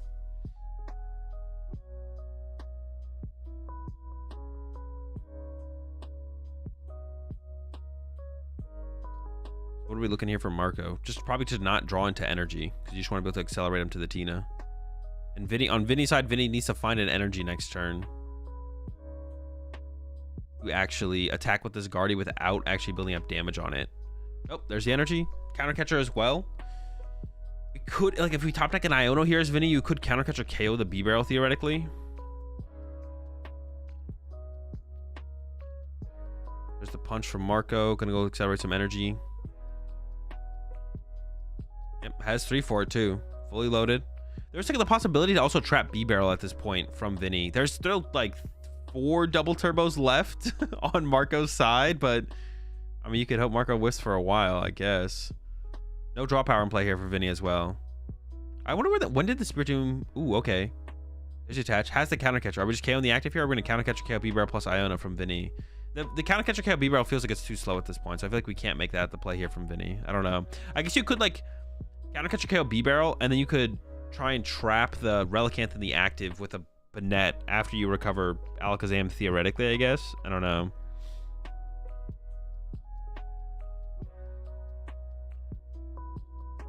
Vinny's thinking about it. I assume you're always playing Iono here as Vinny, so it's probably just thinking about the counter catcher. You go for the counter catcher play here as Vinny. And if you do, what do you I mean, it has to be the B-Barrel if you play counter catcher here. There's no way it's not. Marco has 2 prize cards left. How do you win here as Vinny? Whoa, the Ultra Ball giving up. Interesting. Giving up on the Iono. So not going to keep that draw power around. Goes for the Banette that searches for supporters. So it doesn't want to just draw a bunch of cards this turn. And I believe is saving that counter catcher. Oh, there's also, I didn't even realize there was a Guardy EX prize as well. Like the whole Guardy line just chilling. The Trekking Shoes does have the Calamitous Wasteland in hand, but it doesn't really matter with how many double turbos are left. What supporter did Vinny want this turn? I'm kind of confused now. I'm not gonna lie. Oh, Turo. So Turo up the Mew. Okay, makes sense. Pick up the Mew. Go Guardy. Accelerate 1 to it. But still, how do you win from here as Vinny? Like, I don't understand how you're winning here. 190 coming through. And also, the more I thought about this matchup doesn't seem actually truly terrible. Like, is there a memory skip angle ever if you KO Bib? There's still just 4 double turbos left for Marco. I mean, all Marco would have to do is like just like sit there and take 10 damage until he draws into double turbos. But I guess like theoretically there could be an angle if like Marco misplays and like hard retreats over and over again. Oh, there's also the Verzian as well, which would just like be another way to get out of memory skip. So Tina's not knocking out the active. Oh man, that also lets Tina 1-hit KO Guardy with the maximum belt. That even makes things that much worse for Vinny in this matchup. Marco playing the maximum belt. I don't like the Tina send up here though. I don't know why we're not sending up Arceus just a punch. Because Tina doesn't 1-hit KO this. Right? Am I trolling? Yeah, there's only 20 on it. Unless like Marco plays Vitality Band. But I've never seen a Vitality Band in a Tina deck, I don't think. This could be a massive throw for Marco, actually. Oh my gosh. Putting the Tina V-Star in play? Well, no, but you can't attack with Mew here as Vinny. There's no like tool card in the deck for Vinny, right? Because you can't actually attack with this into this. But it would... Hold on. This could actually get interesting. Because this will remove 2... This will loss zone 2 energy from Marco here. You can Shred with the VMAX. Oh, true. You could just copy Shred with the Relicanth. True. Okay, that's fair. Okay, that would definitely be the play here, right? Just go Shred. But still, then, I feel like it's just safer to send up Arceus and just punch with Arceus, right? I think it's always just safer to send up the Arceus here. I'm not sure what Marco thinks the Spiritomb does to the Tina. I'm not sure. Oh, wait. Is Marco asking if the Relicanth... Maybe Marco's just wanted to confirm that the Relicanth doesn't stop. Because there's an ability on the Relicanth, but that doesn't mess with the... Yeah, I think that's what Marco's confirming there. Which better confirm than not confirm. And it's just going to actually be aggressive here and go after the prize card, which... I feel like that's... Vinny wants this, though. I feel like this is actually good for Vinny. Vinny was like, please do not knock out my Guardy. Please do not punch my Guardy. Let me attack with Guardy twice. So now MUX can KO this Tina. It can, but then the Arceus swings back and just wins the game. So you can't actually hit with Mew here as Vinny. But now this Guardy survives for another turn. I'm sure Vinny would have loved to have hit a Ralts off the prize cards. Wait, Vinny just immediately benched the Mew. Oh, but I guess you lose the boss anyways on your Shuppet, so it's fine. Yeah, either way, you're losing to boss KO on your Shup. But I guess the Shuppet could become a Banette, but I guess Banette still gets KO'd by Lost Tina, or the Lost Impact. There's a counter catcher in hand here for Vinny. You could go after the B barrel, KO B barrel. Man, but how do you get your? I still don't think the prize trade exists here for Vinny. Just researches. Doesn't even play the counter catcher. I kind of like the idea of the counter catcher and pressuring the Arceus and then maybe using Mew to clean up the Tina. I don't even know how that would ever play out, to be honest. Or is Vinny going all in? Vinny might be going like all in on Banette. Just like, I don't know how many cards are in Marco's hand, but maybe Vinny's just like, all right, well, I hope the Banette one KOs your Tina here. That could be the play here from Vinny. And I actually am not sure if it sticks or not. Nope, just going to be a punch for 190. But I guess it could run next turn. Next turn, Vinny can run to Banette and KO the Tina with Banette, or hope that it KOs it. Because it is possible that Marco just has no trainer cards in hand. I guess that's the play here from Vinny. Should Vinny have just gone for the YOLO one-hit KO this turn? It wouldn't have hit. And there's the boss. We go to game 2. See, but once again, like, I don't know. This matchup, the more I see how this matchup plays out, though, it doesn't seem like a terrible matchup. Vinny had some really bad prizing. Really bad prize cards there for sure. The double Ralts, double Curlia. That's rough, right? Yeah, but the more I see this play out, the more I don't think it's terrible for Vinny. Which makes me go back to like being like, I think Vinny should have just scooped game 1 sooner.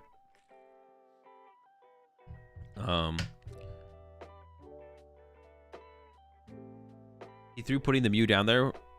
What was the play there? He wanted it in play for draw power and the potential to maybe KO Tina later, but he didn't use the counter catcher. So putting down the Mew, I don't think was a throw at all. Actually, I don't think it was a throw to put down the Mew.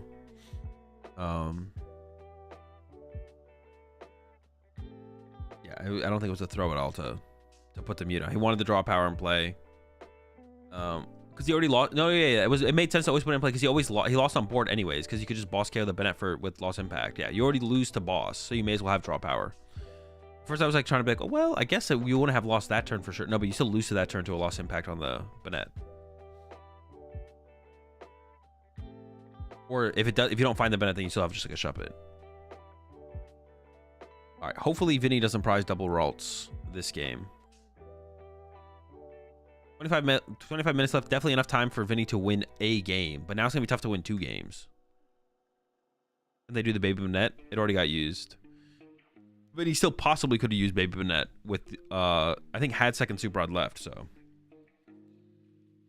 Oh, Marco forgot a prize card. All right. Shuffle up again. Here we go. Yeah, at this point, it's not possible for Vinny to win the set unless Marco, like, draws super poorly one of the games. Yeah, we'll see.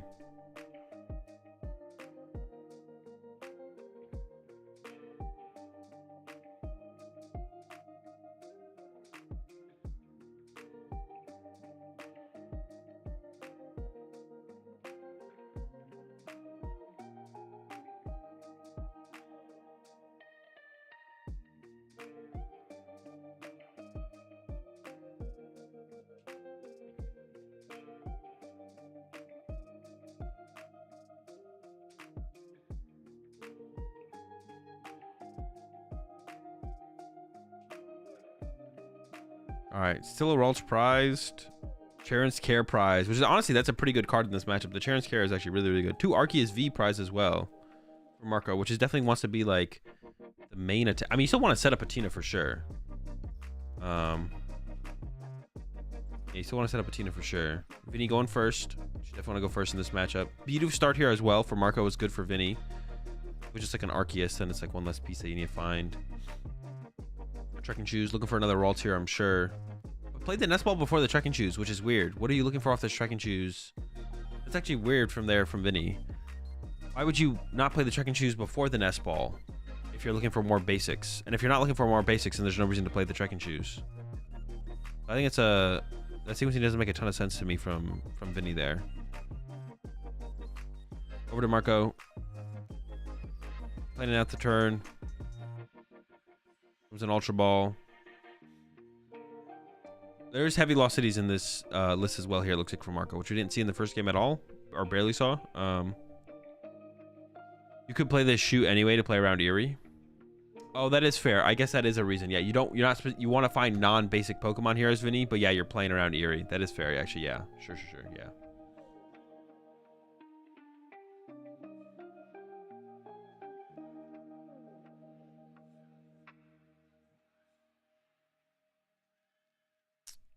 Yeah. Okay, that makes sense. Play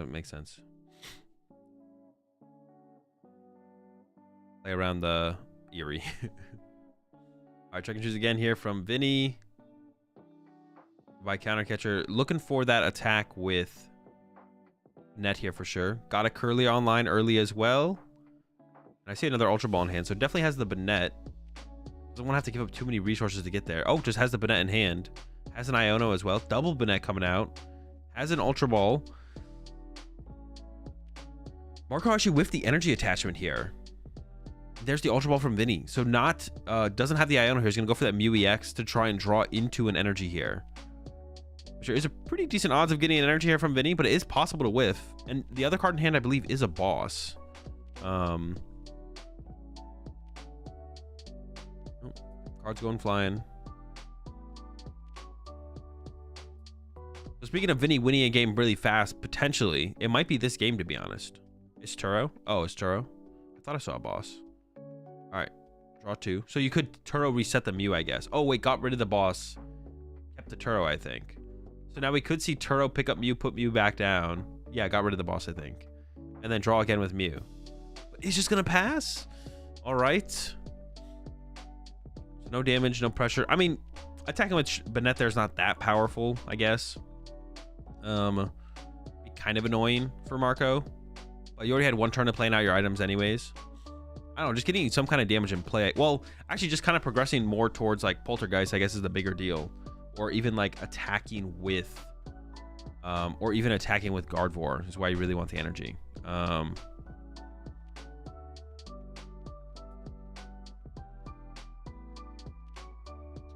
Arceus from Marco. Did prize 2 Arceus, but should probably only need like a 2/2 Arceus line. And then a Tina as well will be pretty good. And the Tina's in the hand. Starbirth is available here for Marco. So probably definitely wants to grab like, I don't even know, actually, what do you want to grab here? And Marco's not even correcting his upside down cards. Just leaving them. It's just like, all right, here we are. And not even, just like leaving them upside down. I'm not gonna lie, it is a little tilty. It's one thing for the cards to be upside down. It's another for the cards to be upside down, and then as they're going through the deck to not even like correct the to correct the orientation of the cards. My OCD is going crazy right now.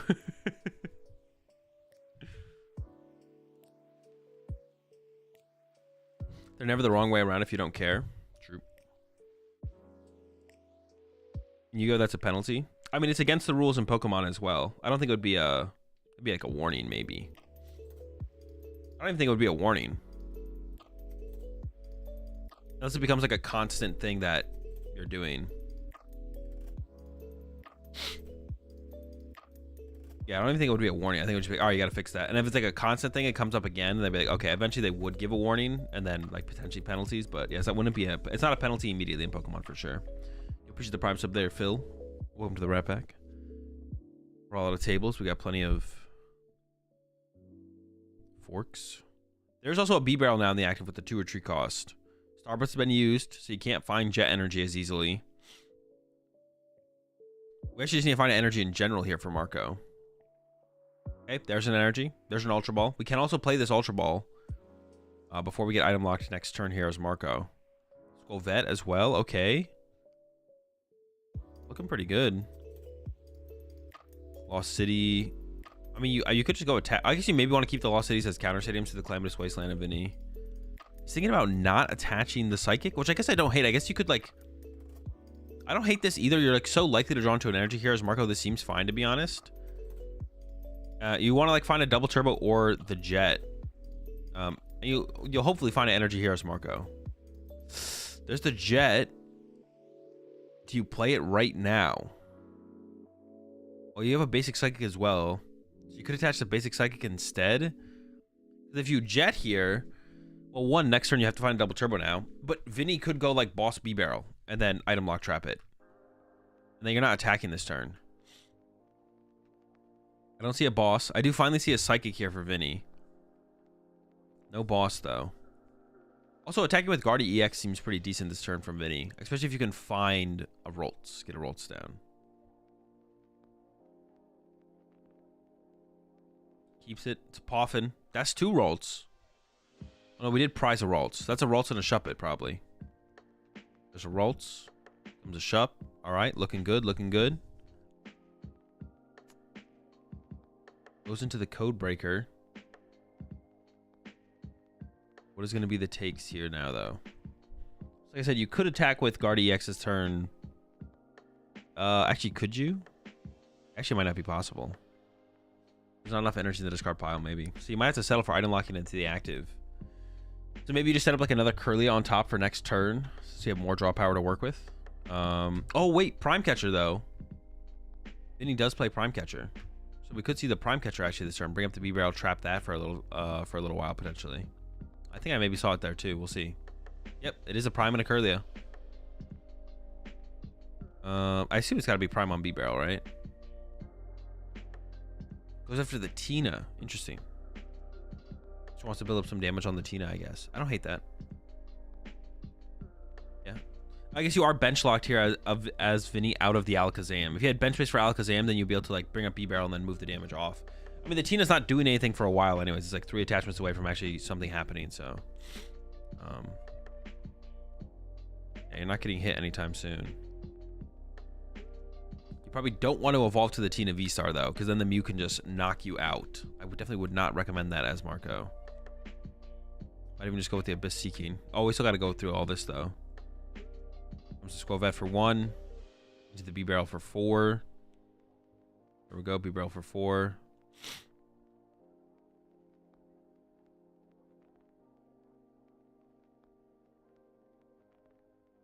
We are item locked now, so those Nest Balls are stuck. But yeah, Skullvet plus B-Barrel is pretty... You're going to see a lot of cards every turn still here as Marco. With the Skullvet plus B-Barrel combo. Can't play it, can't play it, can't play it, can't play it. Okay. Vinny stops him. I was panicking there myself. Don't do it, don't do it. Yeah, it's just Abyss and Chill here, I think. The Seeking, there we go. He's 4, just needs energy. Definitely take max. I think you take maximum about Boss here though. Oh, Monty Iono. Okay, I don't know. That Boss seemed pretty good. Boss seems pretty good here. All right, over to Vinny. 14 minutes left. There's an Iono to start the turn here from Vinny. 6, and then probably just gonna end this turn with an item lock. Here come the Curlia draws. At least to find, there we go, some more energy to actually build up. Ooh, actually got rid of the energy. Interesting. I was assuming that we'd maybe attach that to the Curlia to become a Gardevoir, but I guess if the Tina gets answered by a Gardevoir, even if the Gardevoir has some damage on it, it's not that big of a deal.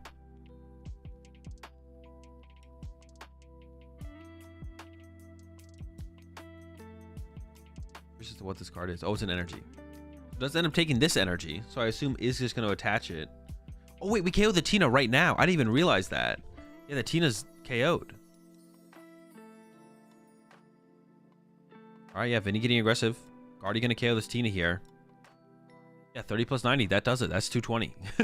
That's 220.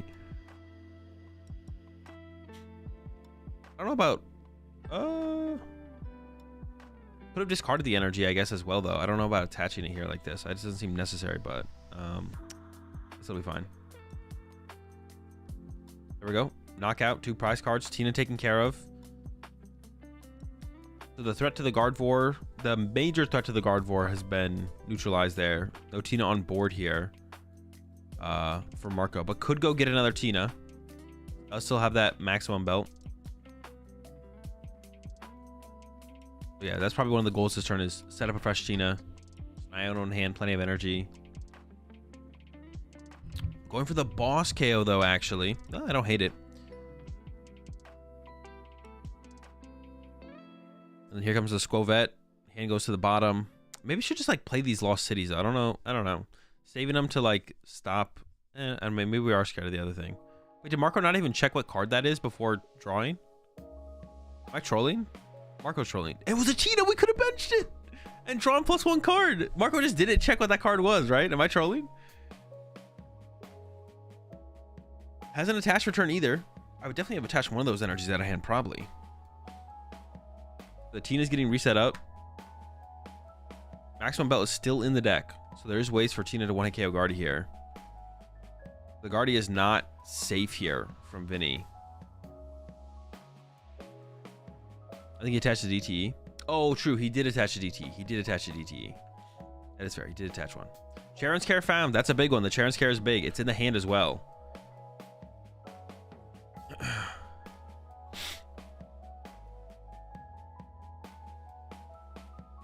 So what do you even do here as Vinny? Do you Gust punch the Tina if you can find a boss? Is that the play? I'm sure you'd like to bench another Ralts here as Vinny if you had a Ralts to bench. I still don't get why this deck doesn't play 4 Ralts. Vinny Poltergeist the Tina now? Good question. Is that the play to go for? If we can find a boss, which I think there is one in hand.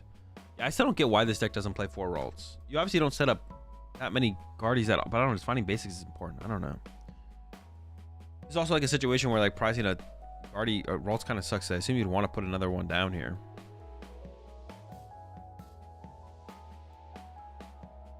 Appreciate the 2 months there, Alex. Is Marco cheating, having a lot of cards turned in his deck? It's against the rules, but I don't think he's cheating. KO Bib maybe? KO Bib's okay, yeah, I guess. Yeah, it's against the rules to have your cards upside down the way Marco does, but I don't think he's like doing it maliciously. So it's not cheating. Well, no, he's not cheating. Curly away, Curly, I draw 2.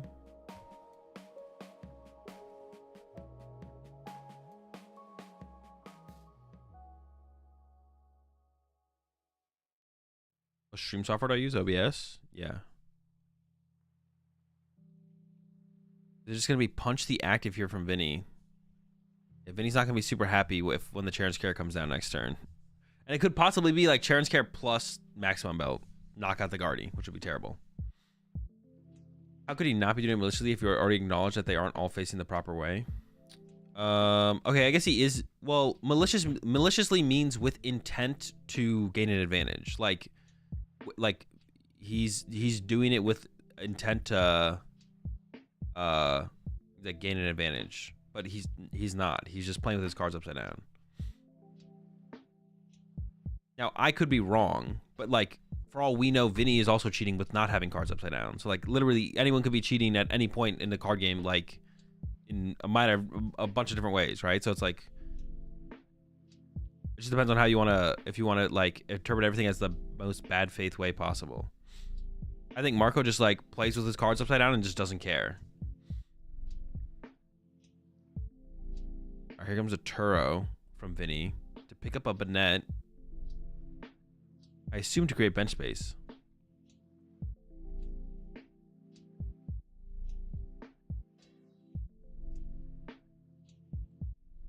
And he could be, like, obviously he could be cheating. But, like, everyone could be cheating at all points during, like, any Pokemon game ever.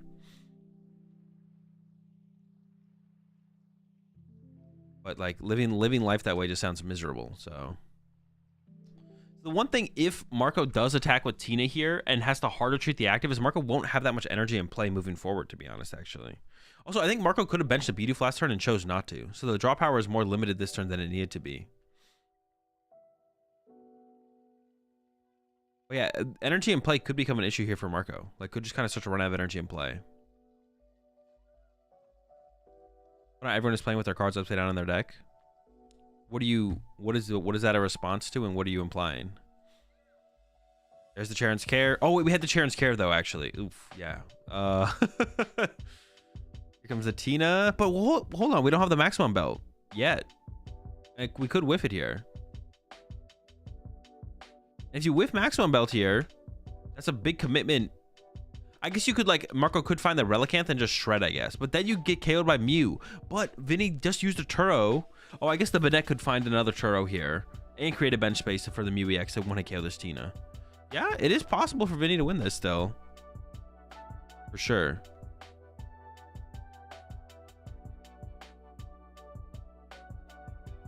I feel like Marco should have just, like, Charon's Cared and then punched with the other Arceus, though. Oh, wait, no, it does have 40 on it. Oh, okay, my bad. Never mind. I thought it only had 20 on it. It does have 40 on it. Saying anyone could be cheating at any time is really reductive. We have seen evidence that is more likely to point to cheating than not. For what it's worth, I always don't think he is cheating based on other indicators. I also don't think he's based on cheating on other indicators.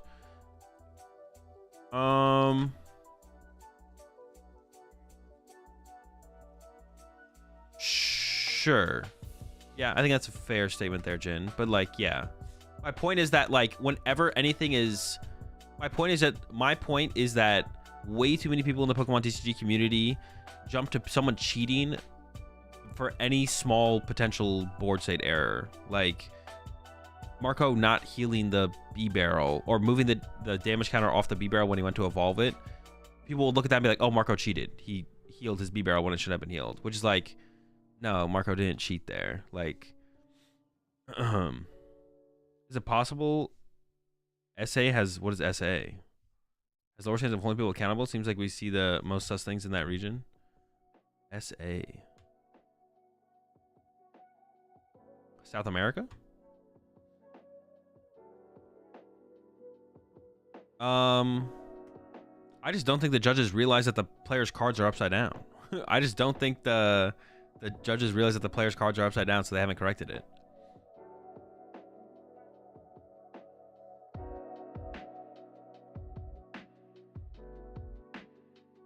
Yeah, I agree. Agree. Yeah, Marco. I don't think Marco's cheating, and I think he should be told to that he needs to flip his cards. Flip his cards right way up. But, like, I don't know, just the term cheating getting involved is just cringe. I know.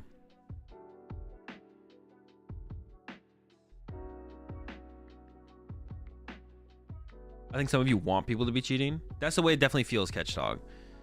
How about for the sake of fun in the game, as to not live a miserable life, assume innocent until proven guilty? I think some of you want people to be cheating. That's definitely the way it feels, Catchdog. It's like everyone wants everyone to be cheating and every little thing to be cheating. And picked up the Banette again here from... Oh, I guess to play around the maximum belt. And here just comes a punch into the Tina. And Marco only has one way to move. Sorry if this is a silly question, but how could you be cheating by having cards turned the wrong way? The biggest thing would be the bottoms of the sleeves feel different than the tops of the sleeves. So you could feel where a card is in your deck based on shuffling. Is like the thing that comes to mind for me personally. All right, Marco has the Jet up to Tina and is going to do the Relicanth play again. Didn't even play for the Switch though, which I don't know if it didn't even play to possibly find Switch plus a punch the Guardy here from Marco. So it's just settling for a Trinity charge, which isn't bad for sure, I guess. I don't think people want people to be cheating. I think people want the ones who want to be the one who catches someone cheating. I mean, it's kind of the same thing though, isn't it, Jin? Like, people want them to be cheating so they can be the first person to catch them cheating. You know what I'm saying? I agree with that as well though, but I think it's the same thing. They want the mistakes that people make to be cheating so they can catch the people cheating. People just love drama too. Yeah. And like, I do want people who actually cheat to be held responsible, obviously, but like the things that people think are cheating just aren't cheating. Mostly because people don't understand the definition of the word cheating is like the big thing, which like is maybe just me being nitpicky at the end of the day a little bit.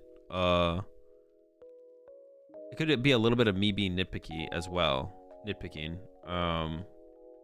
But cheating implies intent, which is like a big thing I think people miss. So.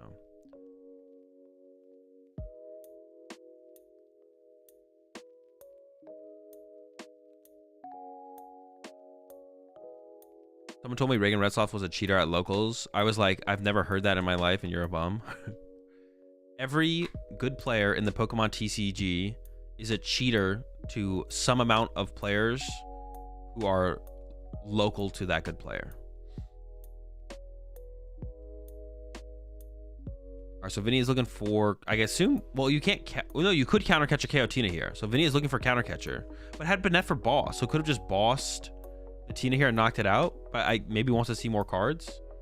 All right, no counter catcher. 3 minutes left. 6 card deck left. Earlier for 2. No counter catcher still. Maybe there wasn't a boss in the discard pile for Vinny to have gone and got with the Banette, but I thought there was. I feel like Vinny could have gone, pop the Banette, get boss, but maybe Vinny felt like he needed to set up more than just. Maybe Vinny felt like he needed more than just to go saving Banette for Turo. Oh, true. Yeah, he might be saving the Banette for the that's true. Might be saving the Banette for the Turo. So that way you can pick up the Guardia EX after it gets punched by an Arceus again. True.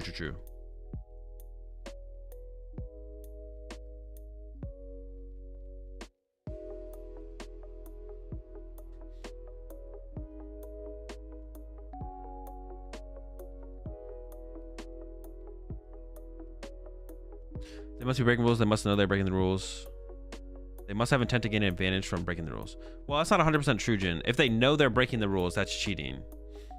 Once you know you're breaking the rules, it's cheating. Even if you don't plan to gain an intent. Like if you mistakenly break the rules, but then realize you broke the rules, at that point, it's still cheating to not correct your breaking of the rules. But yeah, basically.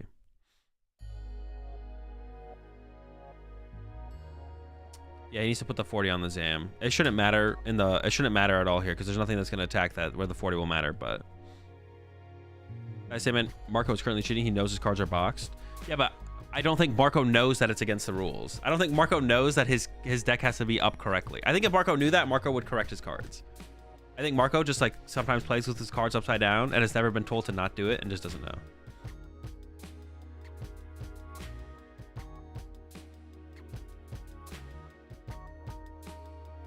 I swear the people who say the others are cheating are always the ones that cheat. No, that's not true.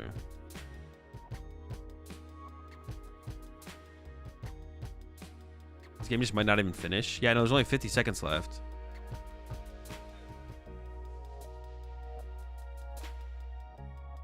There's a Lost City.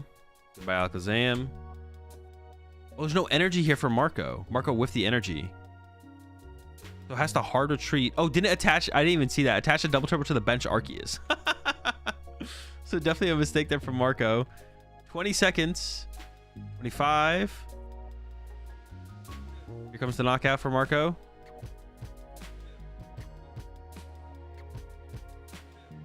$15 seconds. Vinny's got to send something up and draw a card, or... Well, I guess Vinny always has 2 turns at this point, right? It doesn't matter actually for Vinny. Yeah, it doesn't matter actually here for Vinny. Oh, so this game is always will always complete how like theoretically it should, because Marco has 1 more turn to win the game. Vinny has 2 turns to win the game, so Vinny can still win. I thought Vinny like for some reason needed to be turn 0, but Vinny can still win the game. If the game doesn't complete, then Marco wins anyway. So it's literally just all about Vinny, whether or not Vinny can win the game in 2 turns. New version. Does this version of Guardy differ from the Drifloon Screamtail stuff, or is the Banette its own archetype? Banette's its own archetype. It's not really a Gardevoir deck. It's just like the best partner with Banette is the way to think about it. That's the way I like to think about decks like this. Is like the deck that Vinny's playing is not a Gardevoir deck. It's just what is the best way to play Banette, and this is the best way to play Banette.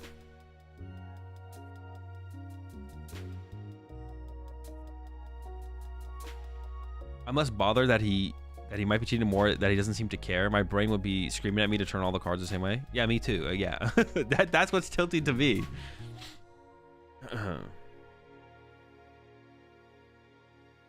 Oh, I wonder, now that you mentioned that, I wonder if there should be like could you play a Screamtail or Drifloon here to like close out games? I mean, you could. Is it worth it, I guess? Vinny has Countercatcher, has Iono. So Vinny can go Gus the Tina, right? Counter catcher Tina knockout with Guardy. Marco does have 1 prize card left, right? Not 2? Or does Marco actually have 2 prize cards left? Marco didn't take a prize? No, I think Marco took a prize. The graphic is usually the thing that's incorrect, not the player's actual actions.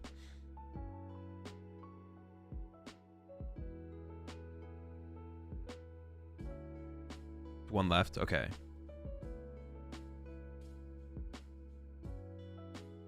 So the play for Vinny has to be KO Tina, right? You KO Tina, and I would assume play Iono, but maybe you don't here as Vinny. You just hope the hand is... Well, no, but there's Scovet in play.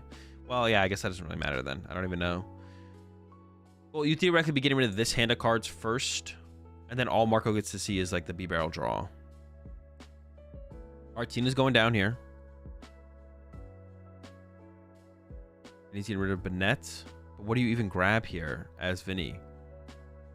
Could Vinny have like, if Vinny had just like not benched that Shuppet? Grabs the Turo. Turo's the Shuppet. Oh, wait, does Vinny have second guard EX? Has second guard EX? Okay, is able to fully clean up the board here. And now we'll be able to KO the active and has boss in hand. This would be a perfect turn for Marco to like play an Iono. So Vinny might be able to actually get the dub here and get a tie in this one. Load up an energy on the active. I'm not sure how much damage is on the active now. I think there's quite a bit. Did Vinny make a mistake by not setting up the other Gardevoir? Possibly. There's the attach. So the board's been cleaned up. Does that active Guardy get KO'd by Maximum Belt? I can't tell. How much damage is on that thing? I think it's 60, so I think Maximum Belt would KO. Oh, no, because there's double turbos on the Arceus. There's no Arceus that doesn't have a double turbo. All right, Arceus promotion here from Marco. So yeah, no Maximum Belt KOs possible. Eerie in hand. But I think Marco here, you just want to find... If you're Marco here, you just want to find a way to disrupt the hand here of Vinny. Oh, wait. How does Vinny draw the last prize card here? How is actually Vinny winning the game? Oh, wait, the Arceus on the bench has damage, right? Yeah, so it's boss KO. Wait, does it have enough? No, it has enough, right? All right, it has enough. It has enough.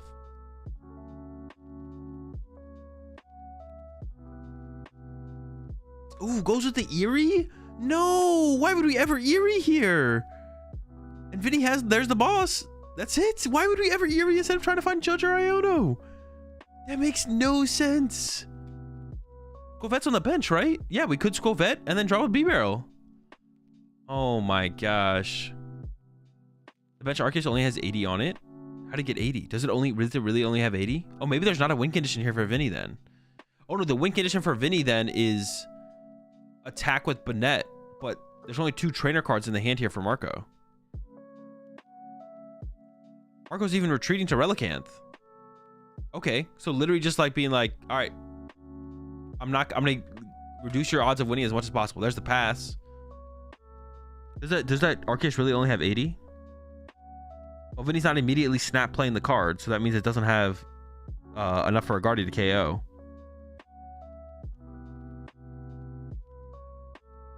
All right, so then I guess it was a fine play from Marco, to be honest. It was a fine play from Marco to play it like that. Because Marco just like burned a trainer card from him. We could always Skull vetted, I guess. But I guess this also just wins the game for Marco every time anyways. I kind of just assumed. And yeah, only 2 trainer cards. And yeah, Marco gets the dub 2-0. Or I guess 1-0 because game 2 didn't finish, but same thing. Marco with the dub. Yeah, because we always could have just Skull vetted to the bottom, right? Yeah. So, but I guess like there's no win condition for Vinny anyways. Although I guess like one thing I would mention towards that is like in terms of just, oh, wait a second. No. Yeah, I guess like the other thing to think about with that is like Marco definitely doesn't fully know what Vinny's deck did. Like Marco was picking up cards turn after turn after turn. Yeah, he could have lost the Mew EX boss. That's what I was going to say, James. But the Mew EX was dead. Yeah, Marco obviously doesn't fully know what Vinny's deck does. So you should just play as safely as possible, I feel like, as Marco. And, like, try and find Iono, play Iono. I don't know. But yeah, overall, on board there was no win condition for Vinny. But I guess after the Eerie, well, the thing is once you commit the Eerie, from Marco though, you can't Iono anymore. So if you just look at Vinny's hand and Vinny just has game in hand, you're just like, well, can't do anything about that. I don't know. It's interesting. I guess I don't hate the play there from Marco at the end though, for sure. Appreciate the 65 months there, Tyrant. 2 months coming in from Art. 2 months as well from Alex. Congrats on your win in Stockholm, dude. I was rooting for Finland. Your win was just hyped though. Appreciate it. Appreciate the 6 months as well. Big rat. You even try to find Iono. Squavette to 1 stops Bennett. Yeah, Squavette to 1 does stop Bennett. My question would just be on Marco's side is like how much information does Marco have about how well does Marco know Vinny's deck? And it seems like not very well because Marco picked up every single card that Vinny went to attack with, right? So like if you don't know the deck very well, then it almost seems like you should just play. You should just like the correct approach would just be to play as safe as possible and just go find Iono, right? Because like no matter what, every card has more options with more cards, right? Every deck has more options with more cards. So if you don't know what their deck does, just go find Iono, play Iono at the end of the game and hope that they don't get there, right? I don't know. But it did end up working out. Played the Eerie. On board, there was no win condition. Actually, on board, there was a win condition. MewEX plus boss actually would have won the game. But for the hand that Vinny had, Vinny couldn't, like... Even if Vinny top deck Super Odd, Vinny couldn't find the MewEX after Super Odd. Wait, where was the MewEX at that point? Was it in the discard pile? Did it get KO'd? I actually don't remember where the MewEX was at that point, to be honest.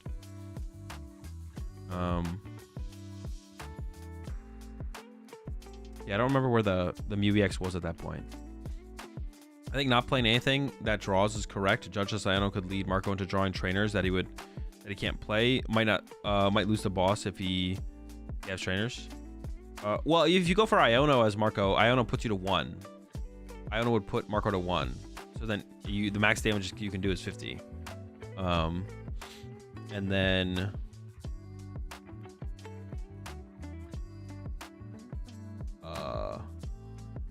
there's one more thing that came with that as well.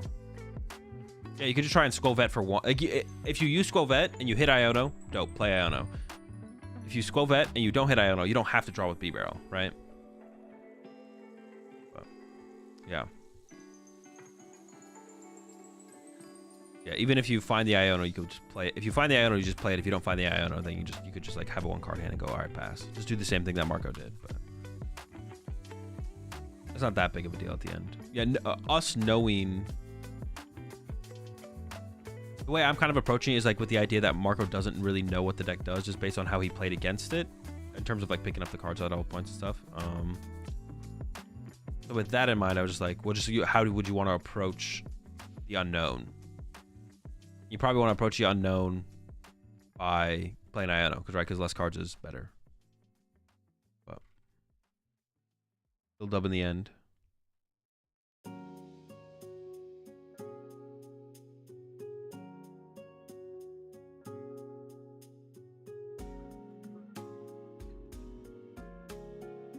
Dubs for Marco. Arctina win.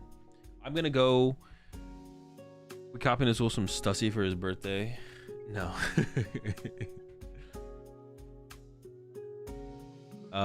What am I gonna go do? I'm gonna go get some caffeine because I haven't had any caffeine yet today, and I woke up at. When did I wake up? I woke up at some point. 3 hours ago. Yeah, I'll be right back.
Alrighty.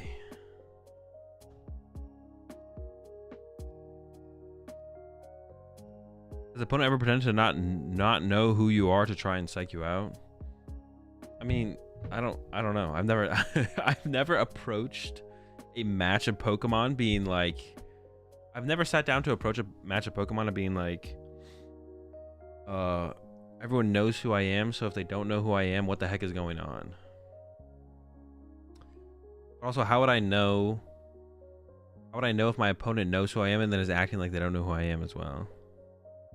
Yeah, I've never, like, that's not how I think when I'm sitting down to play a match. When the match ends 1-0, who gets the win? The player with the win.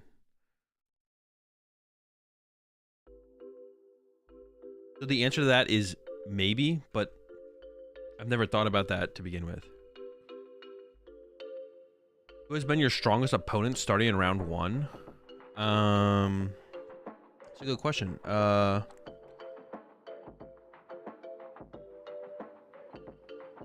strongest opponent in round 1 of a tournament. Who have I played against round 1 of it? Well, let's exclude Worlds. Right? We should probably exclude Worlds. Let's say majors outside of Worlds. Dude, honestly, I'm trying to think I mean, back in the day, it wasn't that uncommon to...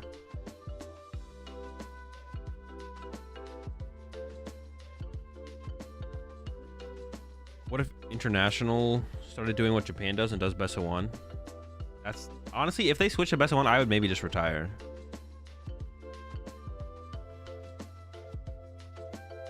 Yeah, honestly, if they switch to best of 1, I think that would maybe be... I would maybe just retire.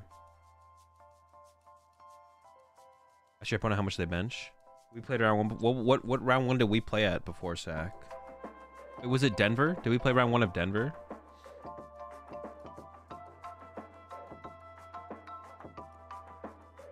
Do you engage in conversation if your opponent gets all chatty, like it's a casual game? No. I'm focused up.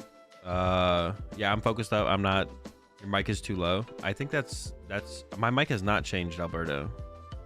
But you've been in here before and never made that comment, so it's definitely on your end.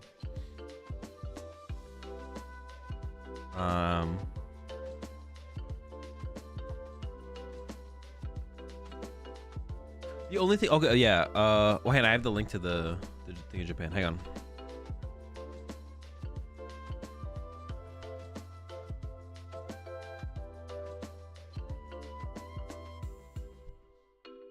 That's wild. You remember that? Feels like forever ago. Well, that's the first time I met you, right, Zach? That's probably why I remember it. AzulGG, I listen to any of the Kendrick diss songs? No. Well, yes, but I only like listen to them like secondhand. I listen to like a podcast, and both of the people are like kind of like hip hop heads, but their podcast isn't about hip hop. But one of their episodes, they kind of like talked about all the stuff. So I have heard them through that. I listened to the last one from Kendrick, because it dropped while I was about to get on my plane. So I was like, all right, I'll listen to this before I take off, I guess. It was all over Twitter.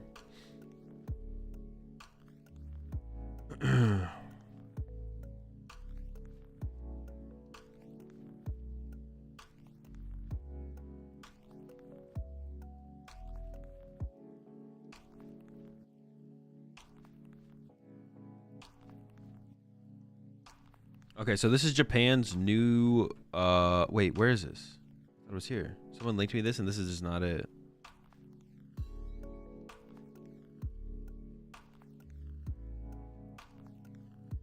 What? This is not it. Side event for games, card games, and Pokemon Go will be held on. I was gonna pull it up, but now I'm not. I don't have it.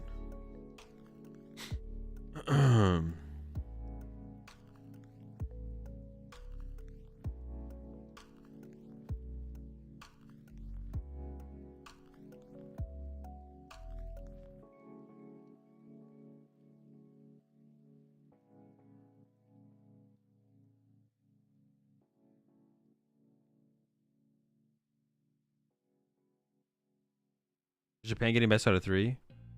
Yeah, it's best out of 3, but there's like more to it. But I want to find that page.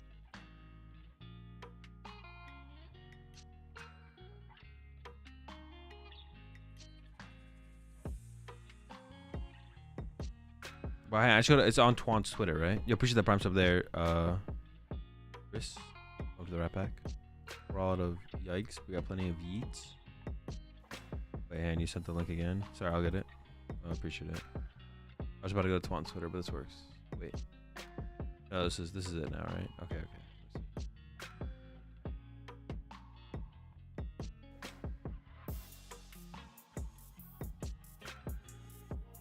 Wait, like rock paper scissors is literally in their rule book. What the heck?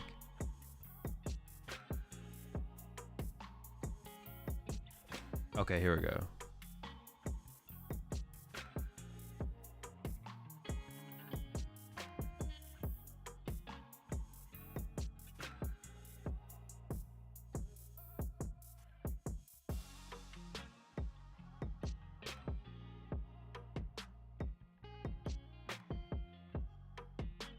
All right, this works.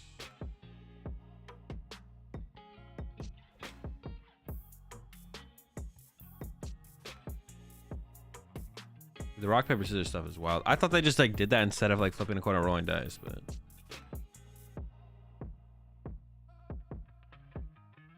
all right. Swiss system where 2 games are played first. Main mat. Wait, is this the right thing?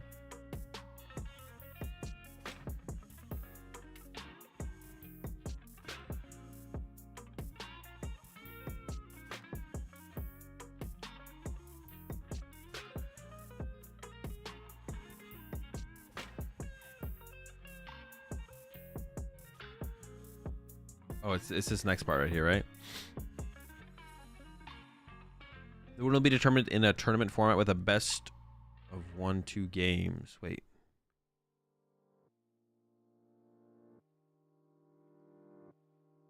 If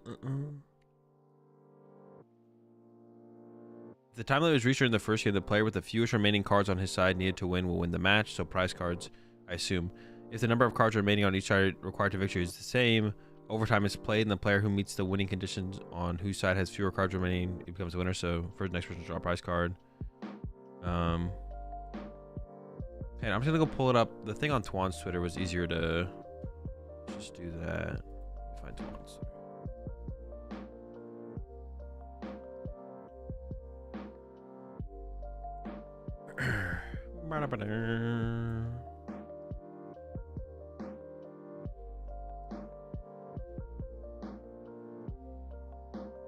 What's the new article they shared on their site? Oh wait, hold up, let me see.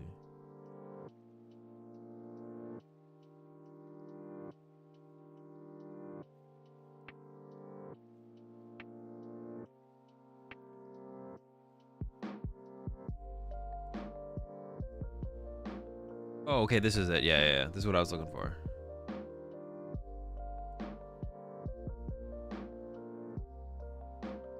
Okay. So, best out of 3 in Japan. Regarding the ranking and automatic drop items. Yeah, so best out of 3 in Japan. The following points will be rewarded depending on the number of wins and losses in each game. So they're doing best out of 3 in Japan. Is this the first time they've done best of 3 in their for the Japan Championships? Or do they do they did best out of 3 last year in Japan Championships, right? Or they just do it for top cut? I actually don't remember. Yeah, I actually don't remember. They did some form of best out of 3 at the Japan Championships last year, though. Some form. It was either all of day 2. It's only for day 2. They did it for day 2 of the Japan Championships last year too, but with normal points. Okay, so they did it with our system last year, but this year they have a new system for best out of 3, and it is weird. Like, so people always kind of, one thing people bring up about Pokemon, and I do bring it up too, is that like the game is designed for. Well, actually, no, I don't bring this up actually, but I don't disagree with it. Pokemon is like theoretically, like in Japan, the game is made in Japan for Japan's format, and Japan plays best of 1. So theoretically, the game is designed, like the Pokemon game is designed for best of 1. 25 minutes actually, with even turns. theoretically that's what the game is designed for. But then at the Japan Championships, they do play best out of 3. So which is it? Like, I don't think the game is designed with any really hard time constraints in mind, or at least that would be my assumption. Like, there's like a rough idea of like how long it takes to play a game of Pokemon, and I think I would say more so the rules, tournament rules, are probably decided around how long it takes to play a game of Pokemon for the most part, or what seems the most fair way to resolve a match of Pokemon. And I think best out of 3 is far superior to best of 1. I don't even think it's remotely close. And someone brought up, what if we went to best of 1 like they do in Japan? I think I would honestly just retire. Like, if the game is still the same and they go to best of 1, honestly, that might just be the time for me to retire. But at the Japan Championships this year, just like last year, they are doing best out of 3 in day 2. They did that in day 2 last year, but they have a different point system than we do, where instead of a win being 3 points, a tie being 1 point, and a loss being 0 points, it's going to be, if the outcome of the game is 2-0, you get 5 points for the winning player and 0 points for the losing player. If the outcome of the game is 2-1, you get 4 points for the winning player and 1 point to the losing player. And then if the outcome of the game is 1-0, 3 points to the winning player, 0 points to the losing player. So I don't hate this system because it is trying to incentivize winning as many games of Pokemon in a match. The one thing I don't really like, the one thing that just feels weird to me, I don't know why it feels weird. To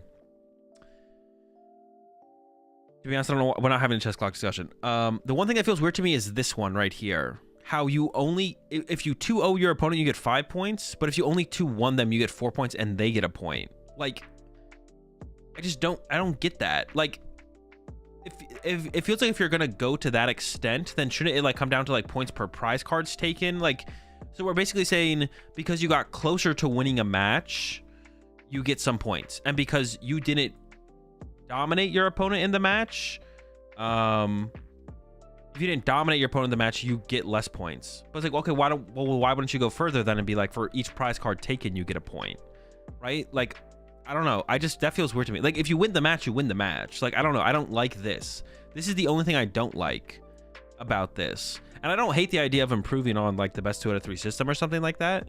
But this just feels super weird to me. I don't know why this feels so weird to me, but it feels like if you win the match, you won the match. Like, why is there like a lesser of winning the match? Like, I don't know. It just feels weird. It just feels weird to be like, you won the match, but you get less points, and your opponent gets a point now. So I don't like this. I'm fine with this though. I'm fine with this. Like, if you win a match 1-0, you only get 3 points. I don't like this. I don't like this at all. Because then it's like coming down to, because then you're starting to involve games won over matches won. Like, games won becomes so much more important, but I don't think it should be. I don't think there should be any emphasis on games won. Like, it should just be all matches won. Like, if you win the match, you win the match. But I am fine with this. I am fine with the, if you win 1-0, you only get 3 points. One problem with this though, of course, is like control and stall and mill become way worse, because those decks generally play one game. Like, one game finishes, and is that something we want? Is that something we want? I don't know if that's something we want, because it's like being forced. It's being forced that like control and stall. I guess not mill. Mill's fine. I guess you can still 2-0 people with mill, but control and stall is just like so much worse. Like, it's like unplayable in this system, which I don't know if I like the idea of that for sure either though. Like, I mean, is that something we want to be a factor in this system? Yeah, is that something we want to be a factor in this system? Is that control and stall are unplayable? This is only for day 2, right? Yeah, this is only for day 2. But that means like basically you could play control or stall in day 1, get to day 2, and then you basically have to switch decks. And you are allowed to switch decks. From day 1 to day 2, you can switch decks.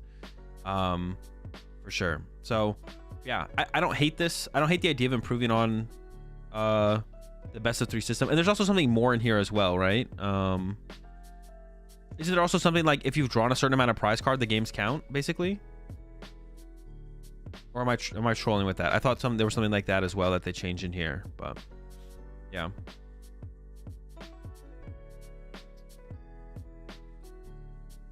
Yeah. If you 2-0 your opponent, do you still play game 3? No, you don't play game 3. It's just the first, yeah, it's no, you don't do game 3. If it's a tie, then the game counts prizes. Oh yeah, wait, where's the... In case of a tie, the ranking will be determined by our own calculations. What does that mean? What are their own calculations? Oh wait, the next round is up.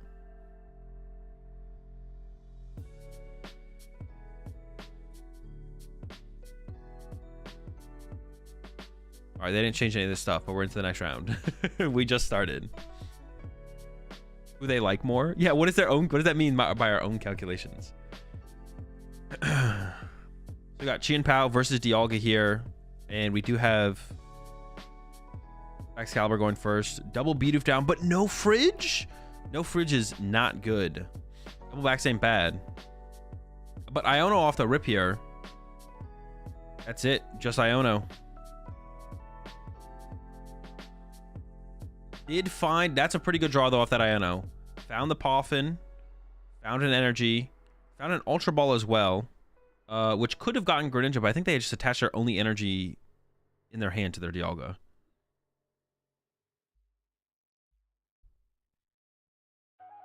So I don't think we're going to see that play happen. And there's no energy in the discard pile here either.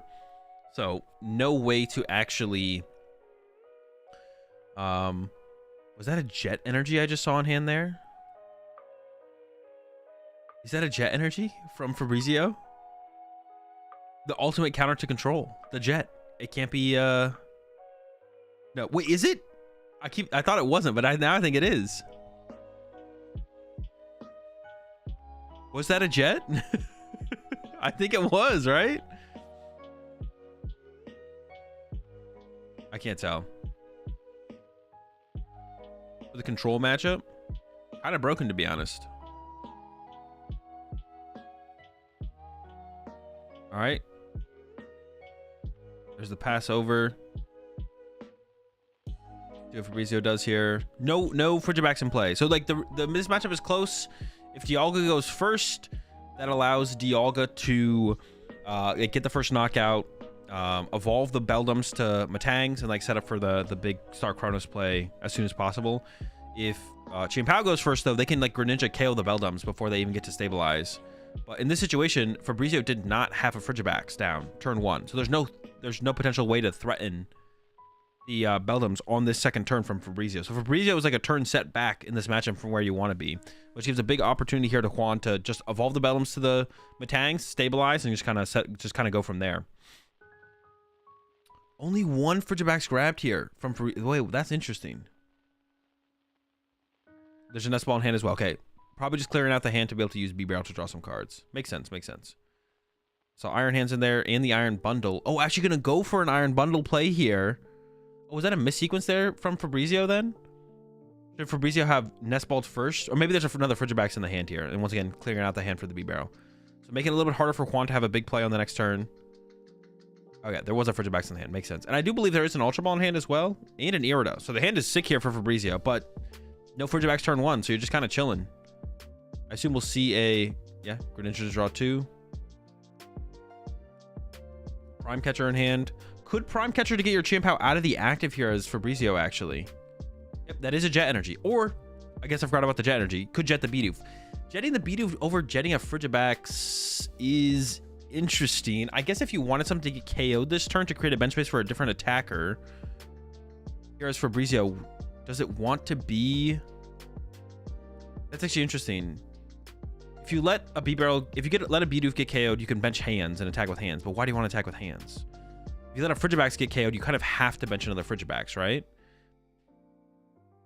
That actually is interesting here as Fabrizio. Is that... I don't know if I like that or don't like that, to be honest. All right, Ultra Ball for the Metang here from Juan into the research. So ideally here...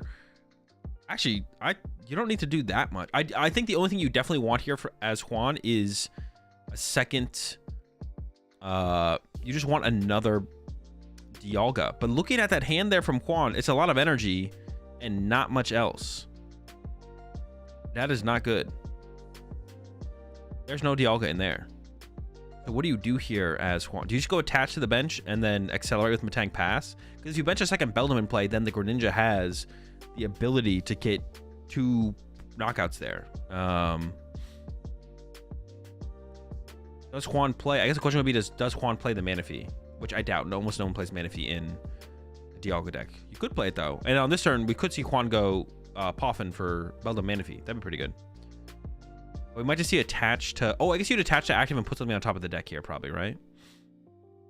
There's the Poffin. I mean, if you have the Manaphy here, you'd get it. And then put another Beldum in play, I assume. I think it's just going to be a fail of this here from Quan. Because you don't want to put two... you don't want to put two Beldums in play. Because you don't want to let the... You don't want to open the opportunity for Fabrizio to get a double KO with the Greninja. So there's going to be a fail on the Poffin. Does have a Beldum in hand, but you would have taken a Beldum out of the deck if there was one in the deck to have gotten if you're going to get one. There we go. Tang for the 4. And we got 2 hits. Not bad. 3 hits? Wait, is that 5 cards? 4 hits? Can we get 5 hits? We were actually close to the Star Chronos this turn. I think it is 3 hits. So it should be like 1 active. Man, we're really seeing the... Dude, Greninja is so important to get with this deck early on.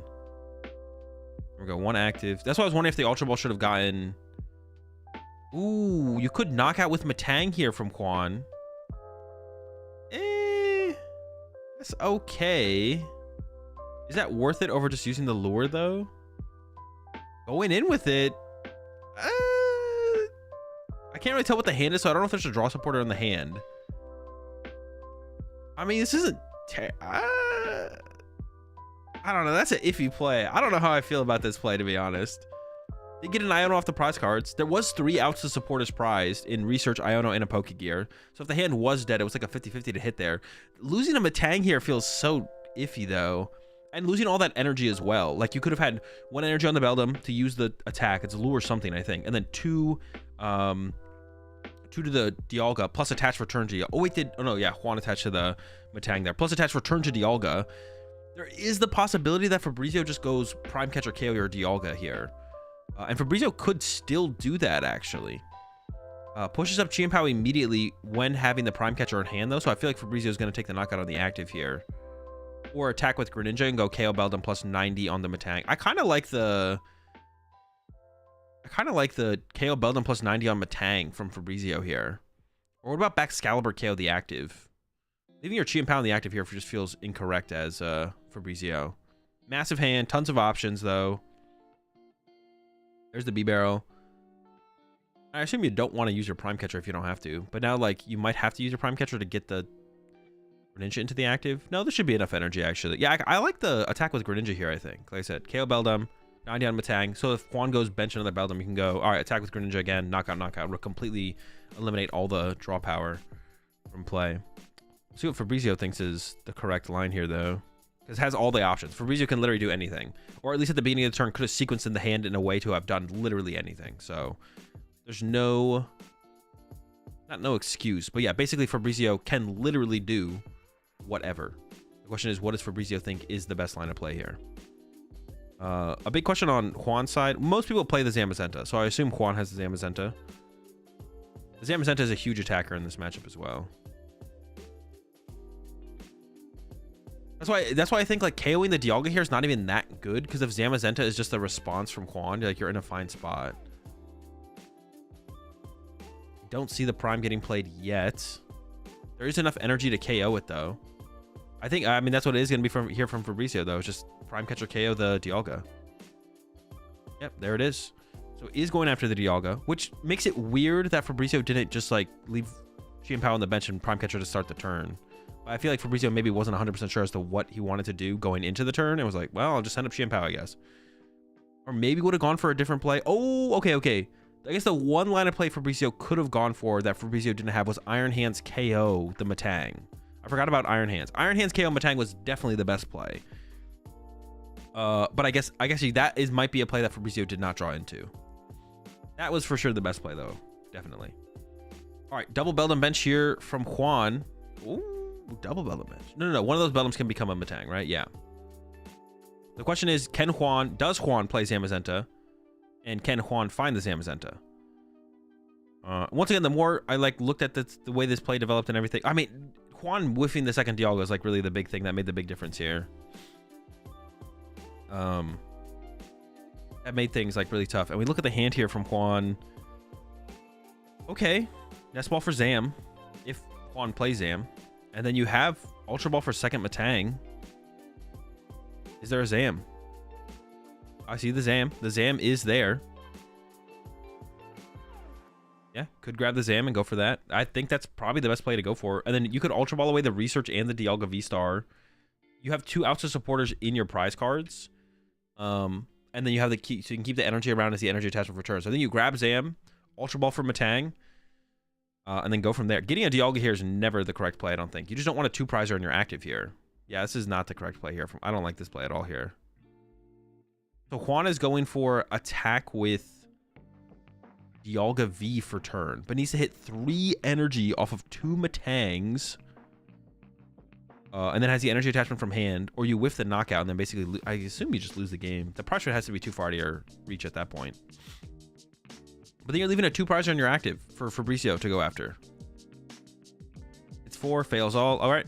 So yeah, this game, I think this game is just over at this point. Maybe I'm trolling, but there's a hit on 2, but we are 1 short now. And we're not drawing any prize cards here. Oh, no, wait, Juan did keep the Research over the energy, actually. So we do have a Research for next turn here as Juan. But you're only punching the active for 220. Wait, is this... Maybe the matchup is still winnable. Maybe I'm actually trolling. Dialga's getting loaded. Okay, hang on. Maybe I am trolling. Because the loop is going to draw us a lot of prize cards at some point. We'll see what Fabricio actually pulls off here. If Fabricio gets the Iron Hands attack, I think the game is over. Yeah, I think that is the play I think Fabricio was holding out for at the beginning of last turn, was the Iron Hands attack. And I think it actually is a play that Fabricio... I was like, Fabricio has literally everything here. There's no way Fabricio whiffs whatever he wants to do. But I think did whiff the Iron Hands attack. Okay, immediately just laying down a Superior. Getting rid of the Pokestop. What was that last card in hand, actually? Has only waters in there. Has not found the Lighting Energy yet, which the Pokestop would have been able to help with. Oh, is that a Cypher Maniac? Codebreaker thing? Immediately going with 3 to the hands. Another one to the active. Oh, it is a Codebreaker. Okay, it makes sense then. Grab the Lighting Energy. Plus, I don't know, Super Rod. Oh, there's a water in the deck still, actually. I just assumed there wasn't a water in the deck. And that's why Fabricio played it like this. But you should have used Shiver Chill first here from Fabricio, I guess. Silent plus Lightning. You'd rather have Shiver Chilled for the water, accelerated the water, and then Codebreaker plus 5 and giving yourself a 100% chance of not drawing the water. They appreciate 34 months there, Hollywood, and 2-month resub there, Kuma. Dude, I always get nervous. Like I'm fine with, like, you don't really need to put the cards on top of the deck. I always get nervous that they're gonna mess up the and like draw 5 with B-Barrel plus the 2 or something. I don't know why I always get nervous about that. Whenever I see a Chi and Pao player play the Codebreaker and then like don't fully complete the Codebreaker sequence, I always get nervous that they're gonna somehow mess it up. All right, here we go. Hands for 2. Knock out this Metang. Has the Silene in hand as well to potentially just recover Prime Catcher and just win with another Metang KO. Burns the Canceling Cologne. Makes sense. There's the knockout. So the only line of play here I see from Juan is... but even that's not a good line of play. Immediately promotes to Dialga. Top decks and Metang is great, of course. And there's the Research. I actually just don't see a line of play unless Juan plays Vitality Band. If you play Vitality Band, then you actually have a route here that's like okay. You KO the Iron Hands, and then Boss or Prime Catcher probably KO B-Barrel afterwards, and then Boss or Prime Catcher KO Chi and Pao. Yeah. It's not yet. Juan can. Oh, that's true. That's true. It's a good point actually, Thief. Yeah, we could see the Star Chronos on the B-Barrel into Iono. Very true. Very true. Very true. But we need to see that right now, right? We need to see that right now. Our Chronos on the B-Barrel. Then Iono next turn. Or I guess you could do it the other way around as well because the Prime Catcher, right? You could go... No. If you don't start Chronos this turn, you lose. You do have to start Chronos this turn. I take it back. There's a load up on the Zam. But the Zam doesn't even KO the hands. Wait, what is the hand here from Juan that we're doing it like this? It must be bad. Must not be good enough. The Zam ain't doing anything. And the Prime was in the deck there, I'm pretty sure. This is a concede angle for here. Zam punch for 220 is a concede angle, right? 2 more energy gone. We had the loop, but it was on the active, which is obviously not good enough. We needed it on the B barrel for sure.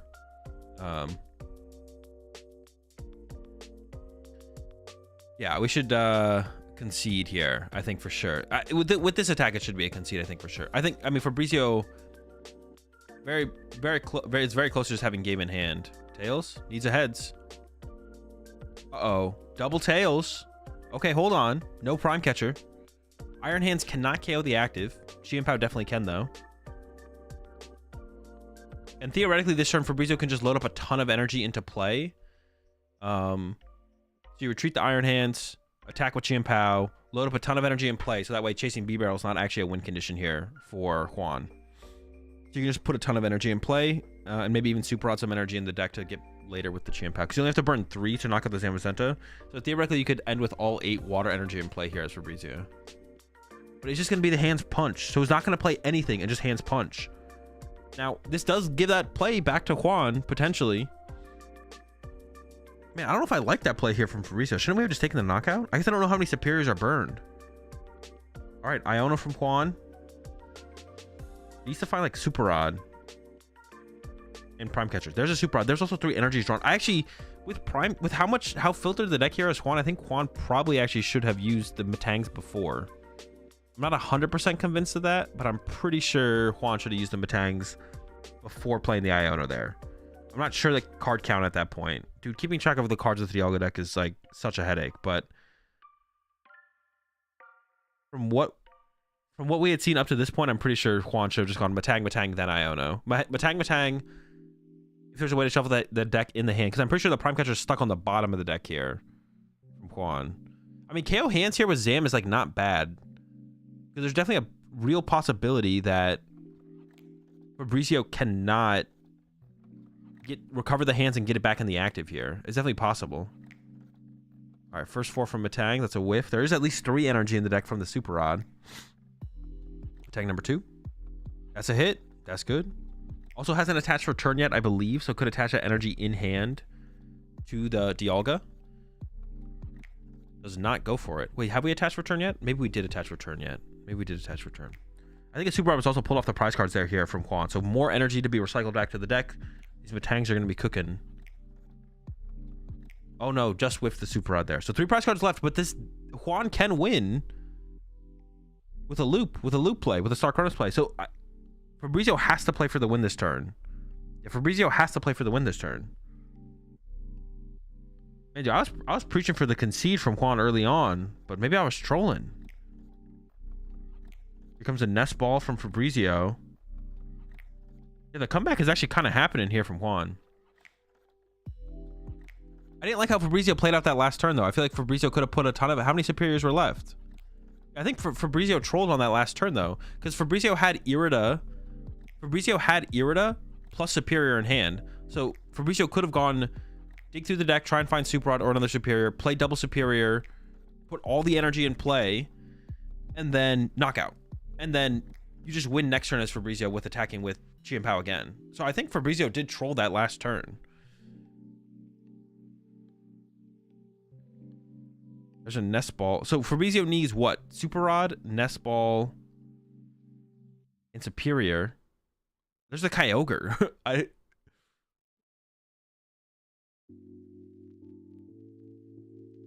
Yeah, there was double superior left here too as Fabrizio. Actually, though, it's possible Fabrizio prized a water, but it still would have increased the odds here from Fabrizio.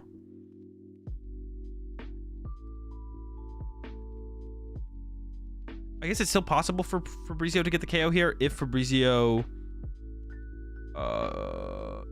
Is there 3 superiors? There's at least 2 superiors left. There might have been 3, though. Yeah, concealed cards could lead to the hands play, maybe. If you like grab Super Rod, get hands, get 2 waters, and then concealed cards into... No, that still wouldn't do it, though. Sheesh. How many superiors were left? 1, 2 Super Rods, 2 superiors. Yeah, Fabrizio could have played double superior last turn. Fabrizio could have played double superior last turn and gone knockout Zamazenta, and then leave 5 waters in play, and then the chase B-barrel play is not possible for Juan without leaving a ton of energy in play for Fabrizio to just win the next turn by going attach attack. I guess it still could have maybe worked out, to be honest. Would he have one with Iron Hands again? Yeah, Iron Hands again here would win the game, but Fabrizio doesn't have that option.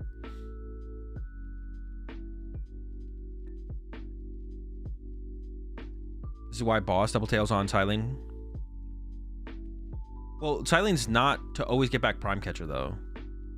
Tylene is to be a mitigator to Eerie more than anything. It's not just there for that. He had game with Rod, right? Rod 2 water and hands, Chilling 2 water, Nest Ball hands, retreat, SER. No, because Fabrizio doesn't have an SER in hand. Fabrizio had to pick between SER and the other card. So off this concealed cards here, Fabrizio needs to draw Nest Ball Super Rod?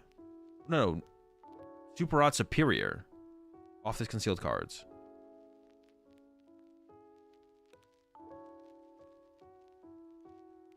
I don't think that was Super Rod Superior. Yikes. Wait, so is the play from Fabrizio now to snipe a Metang so that way you can't get Star Chronos, right? Use Kyogre to snipe a Metang so you don't get Star Chronos. That's got to be the play, right? Although I don't know if Fabrizio has the ability to do that. No, that's another Superior, though. There probably is the ability to do that. Does Juan actually win this? Juan definitely can win this. But Fabrizio can KO Metang this turn to make it that much harder. Because Juan needs to get to Star Chronos and then also Gust KO the Chien Pao in the following turn. Or Chronos at this turn would also work. Chronos first would also work. The Kyogre's about to do some work here, for sure. There it is.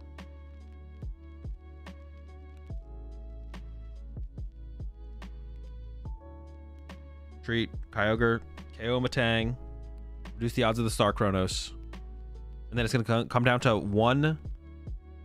Ooh. I mean, you may as well. The lightning part doesn't matter anymore at this point, so you may as well leave that on the active.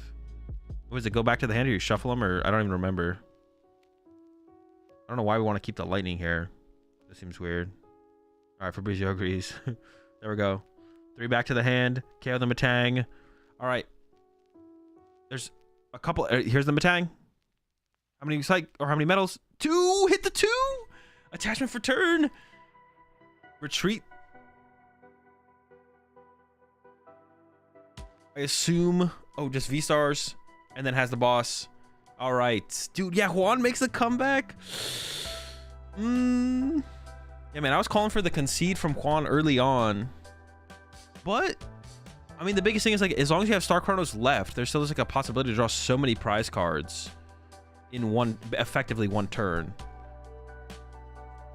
But I definitely, the thing, Fabrizio definitely should have overloaded the board for sure. Fabrizio definitely made the mistake of not KOing Zamazenta. Yeah, definitely a big mistake from Fabrizio to not KO Zamazenta. And then also, like, just leave a bunch of... I think Fabrizio could have just gone double Superior to basically set up game. Fabrizio could have just played double Superior on the previous turn, KO Zamazenta, and be like, all right, you need Star Chronos this turn. But Fabrizio really didn't put Juan on a clock and was just like, oh, I'll just hands punch your active. And then Juan's like, all right, Iono knockout. Please don't have it. Fabrizio didn't have it. And then, yeah, Juan gets a double on the next turn. So, see where game 2 and game 3 go, though. I thought Kyogre attacked 2 enemies. No, it's a different Kyogre. This one does 180 to one of your opponent's bench Pokemon, and then you return 3 water energy or 3 energy from it to your hand, something like that. You call for the concede, but didn't account for the Fabrizio misplay. Yeah, I mean, that's like one of the things you always have to, like, it's the dude, I don't know. Dude, the more I have these conversations, the biggest thing, my appreciation for the Pokemon TCG has expanded so much by having these having conversations with, like, chat about Pokemon is like one of the things that's really expanded my love for the game. There's just so much depth to a best 2 out of 3 Pokemon TCG match. There's just, like, so many things, and there's so many things that so many people just don't understand. Like weighing, like that, like even what you just said there, right there, Thief. You called for the concede, but didn't account for the Fabrizio misplay. Like, there's like when you're in a game, in a moment, and you understand that on average you lose, or even above it, like you lose this 80% of the time, but it's like, all right, how much do I value conserving time for the future games versus sticking this game out to hope my opponent makes a mistake or just has that really bad draw. I don't know, there's so much depth to a match of Pokemon. And I don't know if Juan was thinking about any of that in the moment, but it's all there to potentially think about. The amount of depth in a best 2 out of 3 in the Pokemon TCG is just so massive. And there's so many little things that like players don't even realize. Outside of just sitting down and playing a game of Pokemon.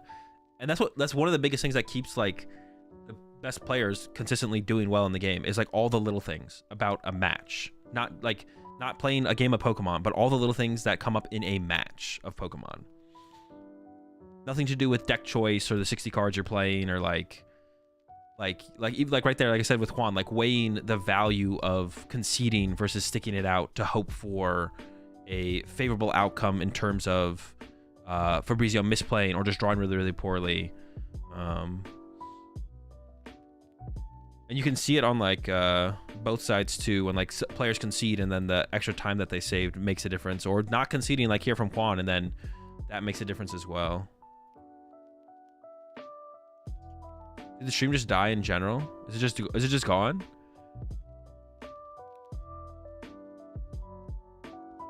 Hello? Hello?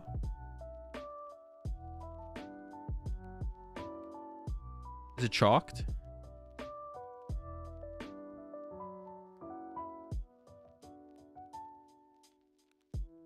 I didn't disconnect, right? Yeah, it's not my end. They banned you? No, this error's come up before. I don't think it's because I'm banned. Yeah, it's just literally dead. Then we got that screen. F. We're just getting into it.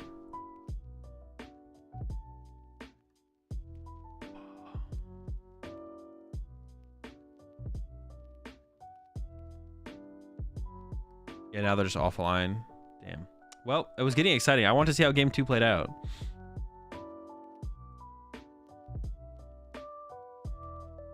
I don't get two things about that. Why doesn't Japan adopt best of 3, and why is there no sideboard if there is a best out of 3 format? Doesn't make sense to me.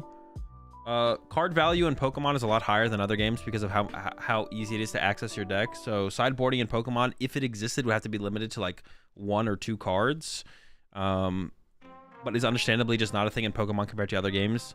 And yeah, the reason it's such a big impact in Pokemon, or would have such a higher impact in Pokemon than other games, is because the accessibility of cards. Like, you can just find any card you want at any point in a game of Pokemon pretty consistently. So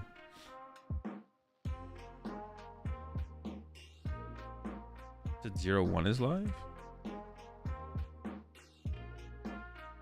Oh, but this isn't. What is this? This is Pokemon Go. Cringe. And why doesn't Japan adopt best 2 out of 3? I don't know. I mean, as far as I can understand, most of the players in Japan prefer best 2 out of 3. And even someone in here was talking about like the players in Singapore, right? And they were like, let me find this.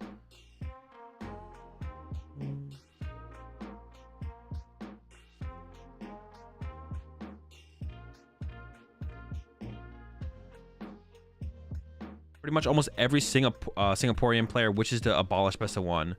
Have a threshold world's qualification system, or both. Having top 4 in rankings and winners, the finals, nationals. Yeah, it's like my understanding is most players want best 2 out of 3. It's just like there's like some European and American players who like for some reason want best of 1. I don't know. I think it's a little bit of the grass is always greener on the other side. Yeah, it's a little bit of the grass is always greener on the other side, but it's like if you look at like Americans and Europeans, it's like a little bit. I would say the more. Actually, I don't even know if that's true. It might be kind of split on people wanting best of 1 versus best of 3 here in America and Europe. But you see like players in Japan and like even like people talking about in Singapore, like everyone wants best 2 out of 3 over there. Like, nostalgic 2 for some people, I think. Yeah, that might be it as well. Yeah, it's a little bit of the grass is always greener, but. Oof, terrible start here for Fabrizio, and ridiculous start here for Juan. The triple Beldum, the double Dialga, the Greninja. That's just insane. Dude, this start here from, speaking of Singaporean players, reminding again that we have a day 2 Singapore Championship stream. Top 16, a best of 3 top cut, starts in 10 to 11 hours. 10 to 11 hours, 8 p.m. All right, I could probably tune into that, to be honest. Could you send me the link to the stream fair? I think I do subscribe to pretty much every channel on YouTube, so I'll probably be able to find it. Could you tell me the exact time that it starts and send me the link to that if you're able to, fair, on Discord? I actually might be able to tune into that. I'll probably take a break after this stream and like get some food. Watch some of the Call of Duty tournament. That is a interesting way to wait. Oh, they just have like other card sleeves. I was like, that's an interesting way to store your extra sleeves. I was like, I don't know about that. That's different for sure. But I think it was just a card that was sleeved in the binder and had to de-sleeve that card. Wait, no, maybe it wasn't actually. I think that was just extra sleeves in a pocket. Your Discord link doesn't work? Is it really not?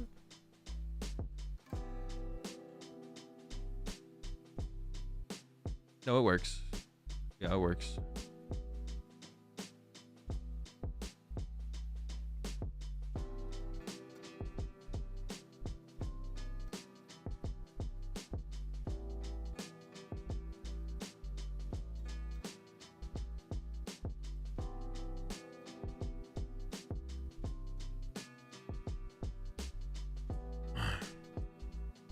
You want to see him pull the binder out of the briefcase? Wait, did he actually pull the binder out of the briefcase?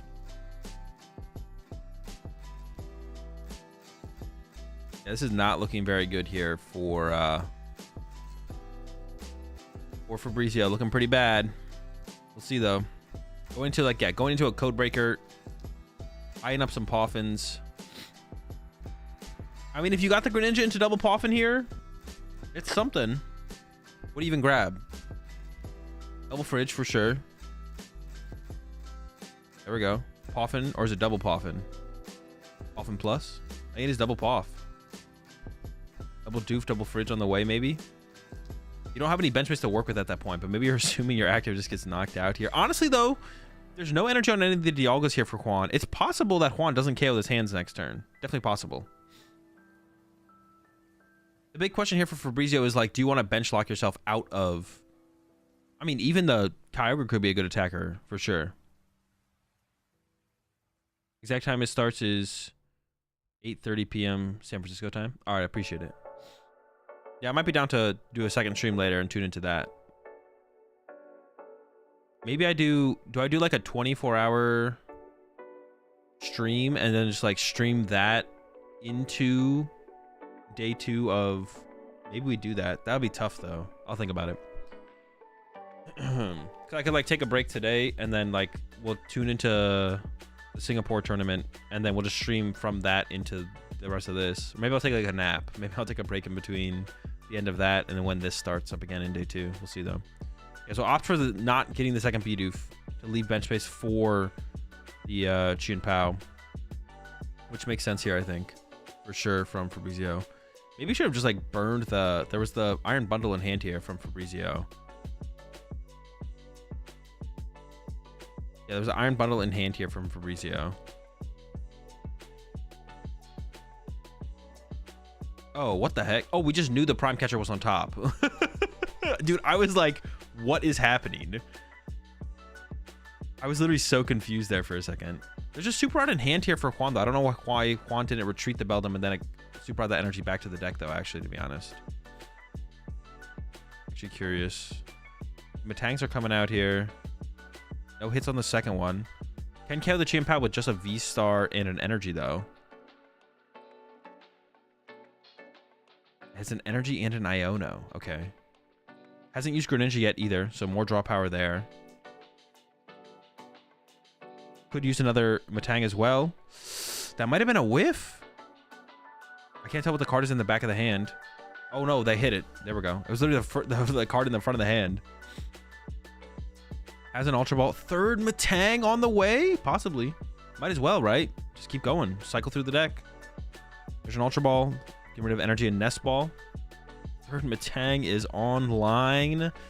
Yeah, this is going to be almost impossible for Fabrizio to come back from. Like, this is... And a draw supporter in hand, Ultra Ball in hand. Fabrizio's basically cooked here. Tag number 2. Hits 2 for the second Dialga. Oh, my goodness. And yeah, there's the knockout. I don't remember what the name of the first attack is, but...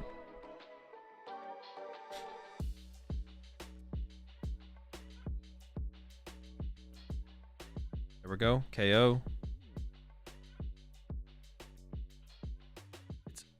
Also got Zam off the prize cards, which is also like potentially another big tool to utilize here. Yeah, the only thing I didn't like from Juan that turn was not retreating the Beldum.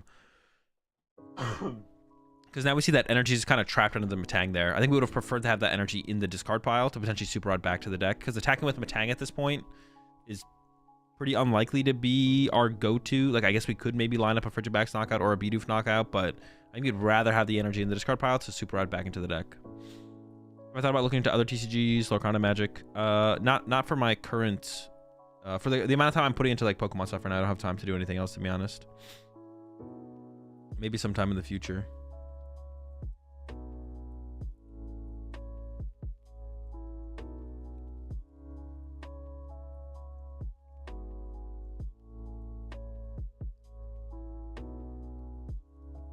Double Ultra Ball coming in from Fabrizio. Ultra Ball away an Irida? What's that last card in hand? The last card in hand has to be another Irida, right? What is the last card in hand, if not Irida, that we would ever Ultra Ball away an Irida? It is an Irida. Okay. I was like, it has to be. There's... All right. Candy and Ultra Ball there. Fabrizio definitely has the KO here on the Dialga, I think. As long as there's energies in the discard pile to get with the Superior. There's 2... Oh, no, Shivery Chill for 2, 4. Actually, no. Fabrizio maybe whiffed. We maybe need a Pokestop hit here, actually. Oh, there's an energy discarded. Okay, so now we have enough energy here for Fabrizio. So we got Superior, Irida here to get Superior. And the second backs, unless it was prized. And that would be... terrible. All right, it was not prized. Good. Get yourself a Superior as well. And then Shiver Chill for 2 after jetting it up to the active. And then you have exactly 5 energy to take the knockout here on the Dialga. And then you're just going to get Star Chronos and lose the game, but at least you get the KO. You can hope that Juan draws terribly next turn, but it's going to be tall order. Yeah, tall order for Juan to draw terribly here. I guess you can also use concealed cards here as Fabrizio. I think we do have to go with the Jet Up, right? Yeah, Jet Up, Shivery Chill, get 2, concealed cards, and then recover 4.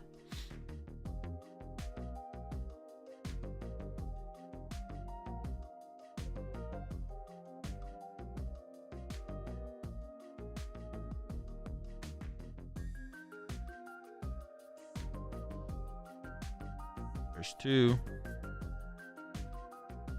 Yeah, we can concealed cards here, right? Yeah, because we'd have 5 left though. Also, actually, I think we have to concealed cards here, because otherwise we don't have the cards to discard with the Superior. Was it 2 Superiors drawn off the concealed cards? So now do we have to Superior away Superior? It was 2 Superior drawn. We just wanted 1 dead card. Fabrizio was like, yo, just give me 1 dead card off of this concealed cards. And literally concealed cards into double Superior. All right, the Dialga's KO'd. Plenty of options here for Juan. Can hit him with the Star Chronos. Has the Zamazenta. Yeah, tons of options here. I believe has a draw support in hand. Here comes an Ultra Ball already off the rip here to find that Dialga V-Star. I think it's a mistake from Juan there, though. I think the deck was out of order. Like, there was, like, a bunch of dead cards on the bottom of the deck. I think Juan maybe should have started the sequence with just triple Metang. The argument here is to, like, try and find Super Rod before using Metang. But I feel like we could have just triple Metang there and guaranteed it, to be honest. Now we are committed to trying to find Super Rods here from Juan. No Super Rod hits. I mean, this could be the potential for... Yeah, I think Juan misplayed that. I think Juan should have just gone Metang, Metang, Metang, and then played the Iono. He's actually a pretty bad sequence there. Sequence there from Juan. Could whiff. One Metang left. Needs to find an energy still. All right, doesn't whiff. Doesn't whiff. Yeah, I don't like that sequence there because there was like 6 dead cards on the bottom of the deck or something like that. Yeah, here comes the V-Star power. So Juan doesn't have a boss in hand right now. And there's the boss off the prize cards. Yeah, that's tough.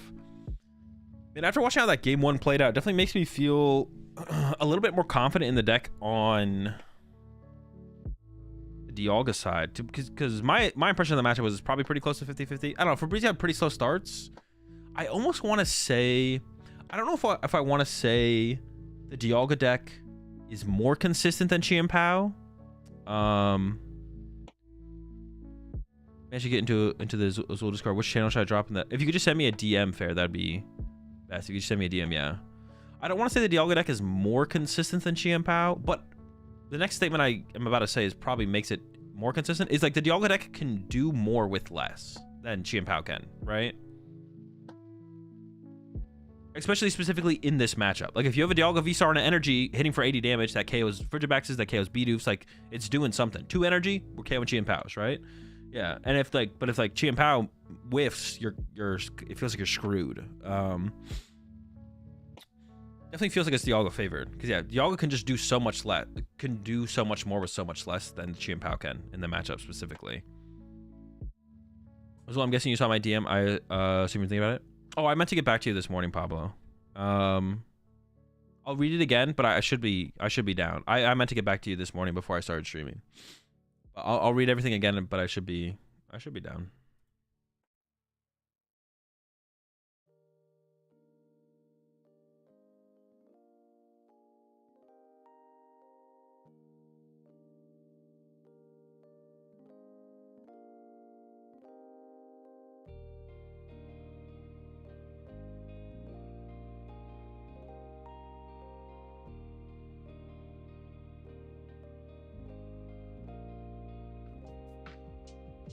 If Pablo's blackmailing you, let us know. All right. Blink twice. Dialga comeback potential is insane. Yeah, it does have really good comeback potential. Yeah, I mean, I would want to see like how a game plays out. Like, it does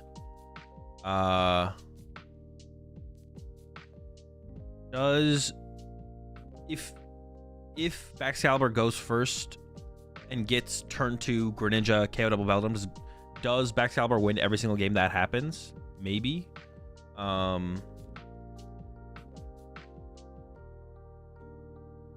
I don't even know, because you could get down triple Beldum, and even then you're still drawing prize cards as they're sniping around you, maybe. I'm not sure, actually, to be honest. I like have to play more of that matchup. That matchup I'm super unfamiliar with, but definitely is win kit. It's like not a stomp for Dialga, but it definitely seems favorable. Yeah, if both players draw slow, it's like so much in Dialga's favor if both players draw slow, so.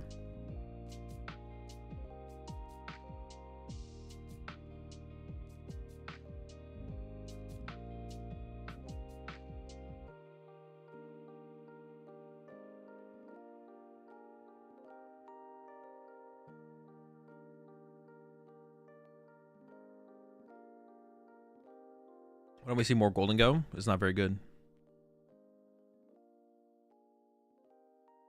It might seem good, but the deck's bad. Two prize beat stick decks in Pokemon are just usually never that good. There's always super mid. There's bad decks. Most of the time. Not all the time. Most of the time they're bad though. Any link for pairings? It's on Pokedata.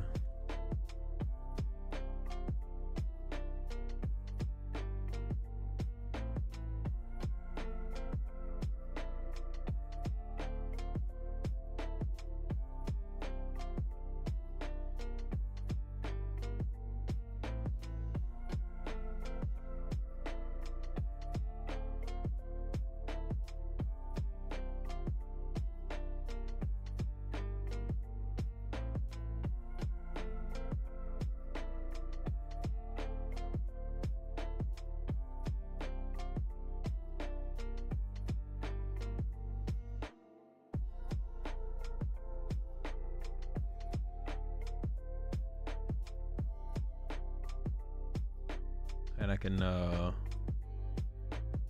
pull this up.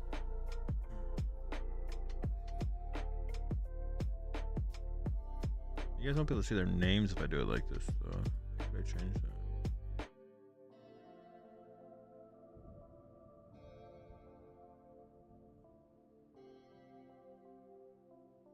Do it like this.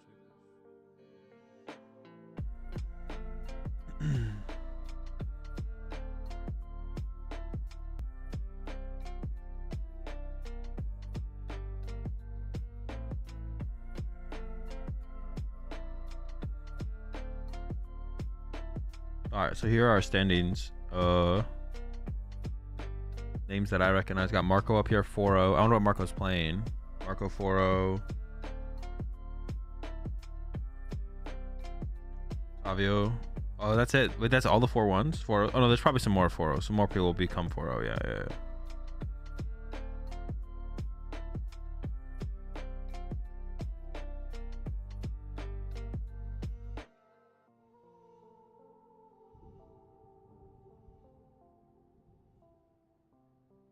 Azevedo 3-0. Pedro Petrucci 3-0. Galaz 3-0.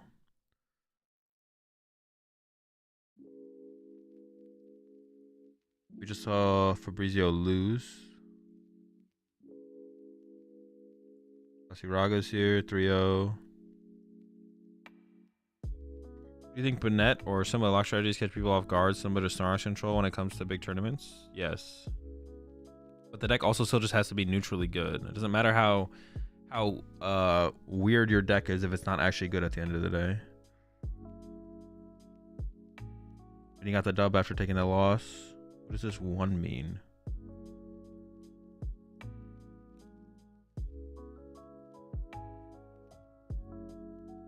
The Brazilians group swap from Zard to Champao. I have no clue. I don't know what they're playing. I assume they're just playing Zard again, but I actually just don't know.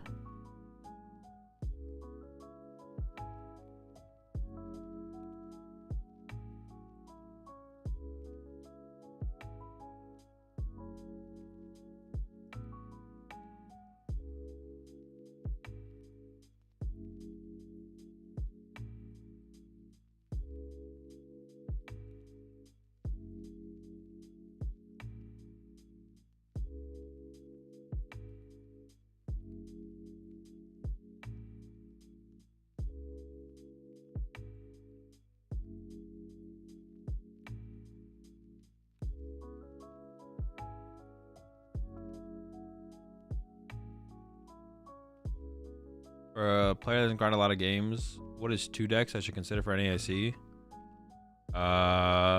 Maridon and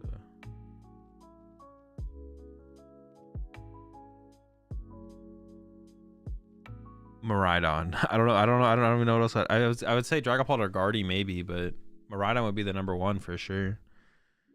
Maridon and Maridon. Good luck your next round.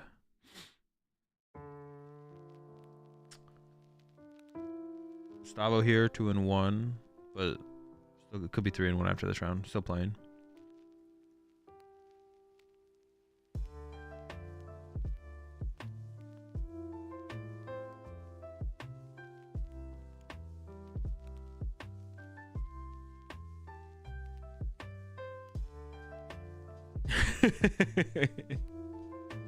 Ride Assassin will stay ass. I do be an ass man though.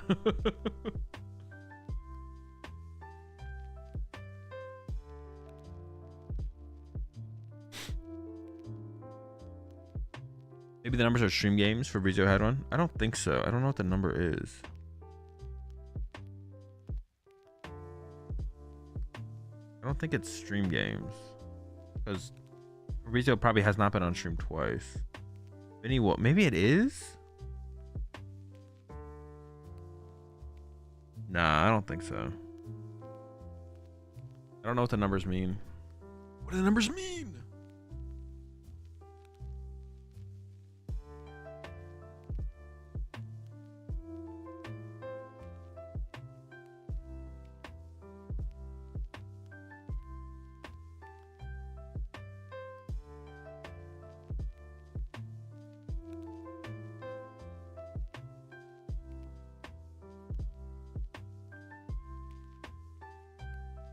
Yeah, the number. That's a name, Mason. Wait, what movie is that from? The numbers, Mason. What do they mean? What movie? That's from a movie, right?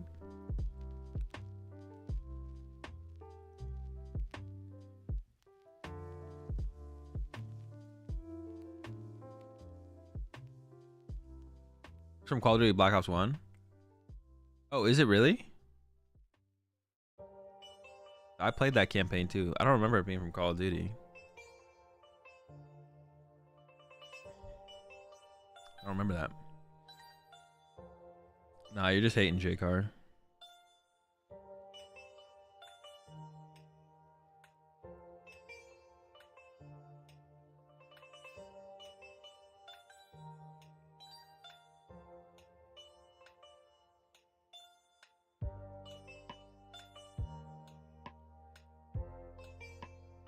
Alright, has a good Pult and Lugia matchup.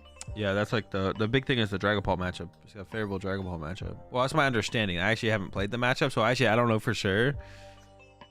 It might not have that good of a matchup, to be honest. Yeah, it might not have that good of a matchup.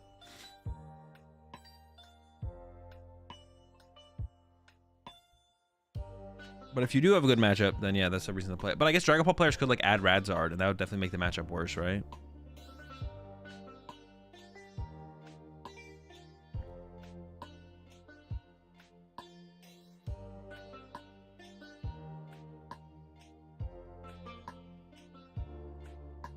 Don has a good matchup versus Paul because of Charm.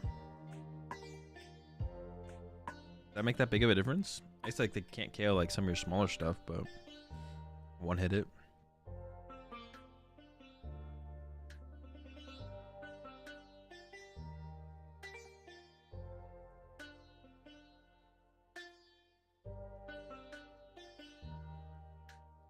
Can you just see, is there a way to see unfinished matches? This is an ad, right? Wait, maybe not. What is this? Favorites? I feel like this is an ad. What? Can you favorite people? Players? Oh, you can favorite them right here. It looks like an ad button. Am I trolling? Remove favorites? Oh, so we can, oh, let's do that then. Who are players I want to follow? Marco. Or names I recognize I want to follow. Fabio.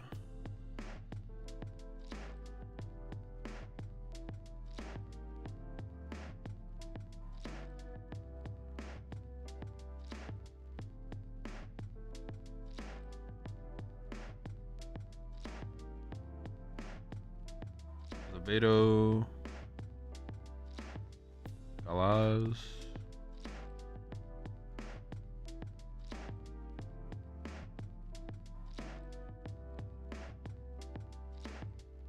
Why don't you want to follow randos? Because I'm an elitist. You think we could play Munkidori and Paul? I don't know. I mean, you could theoretically play anything and anything.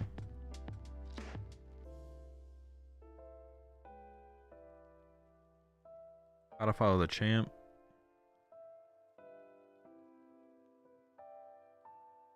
Any...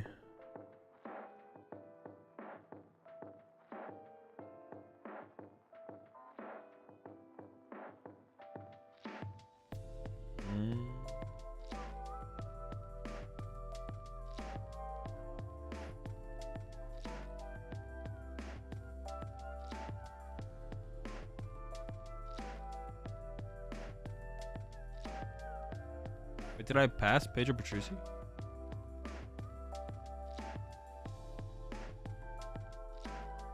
Oh no, I already got him. I was just trolling. I appreciate the 50 months there, Jedi Medic. Fabrizio? Did I pass Fabrizio?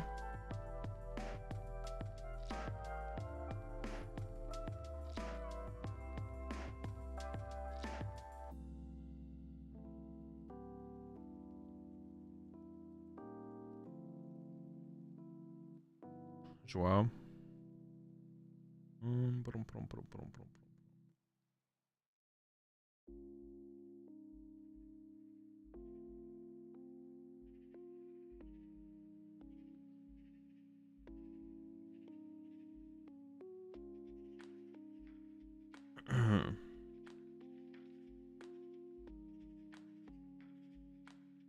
Let's skip Fabrizio. Did I actually? Where's Fabrizio? Alright, let me finish scrolling down and then I'll go back up and get Fabrizio.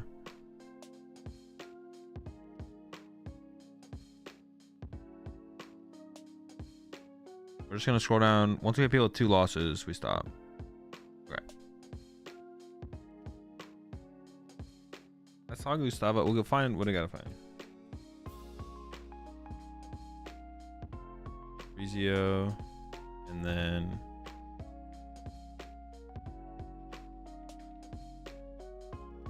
Bravo.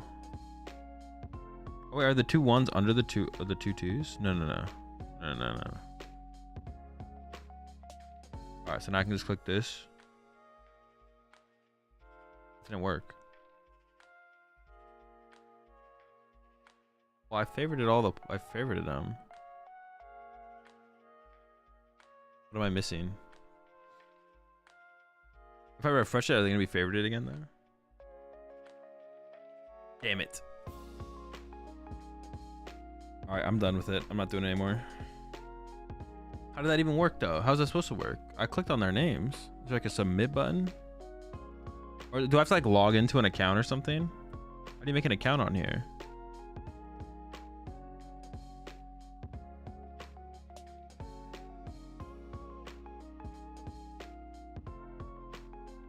What does this button do? Chill. Try rate 20%. Yo, pick it up. Play faster. And all. Oh, so look at that. Who they played against.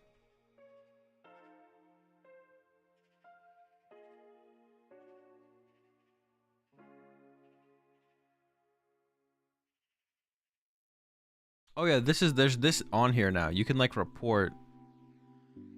Oh, I can recreate an account. Okay, hold up. Stop looking.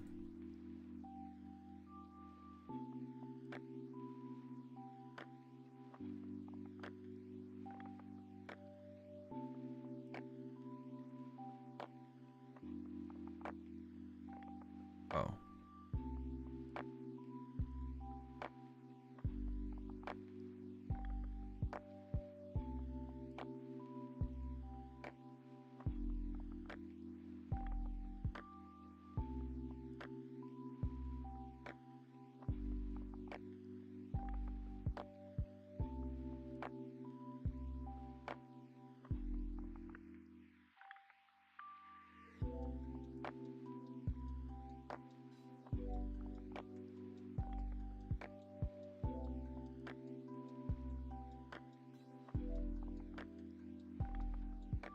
Wait, how? Whoa. Wait, what did I click on to get to that page where it said, oh, report? Alright.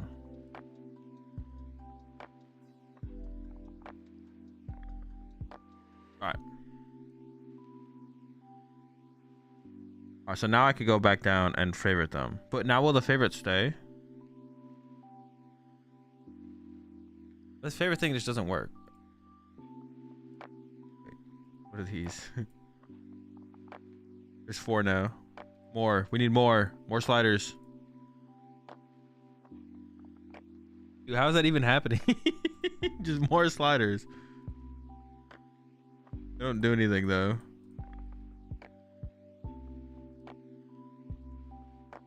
Need more.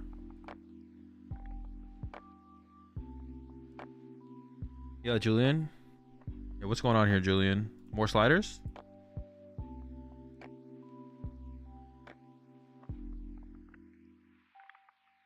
Yeah, I don't think the favorite thing. So I favorited Marco. Then if I refresh, I didn't do anything. Favorite Marco. Favorites. Nope. This is just the feature doesn't work yet.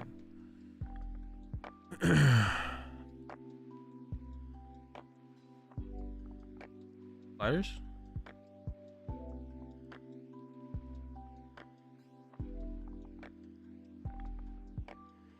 But we can report. I don't know what anyone's playing. Do we know anyone's playing here? We know some people are playing, right? Oh, actually, I don't. The only person I know is Fabrizio. No. Or whoever just beat Fabrizio. Juan? This is the Juan, right? Was it this one? Martin? Yeah, that makes sense. Report. They were playing. And you're reported.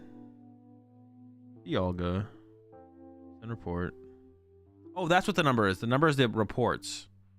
That's what it is. The number is the amount of reports that the person has. I know what the number was too, because I've seen someone do it before.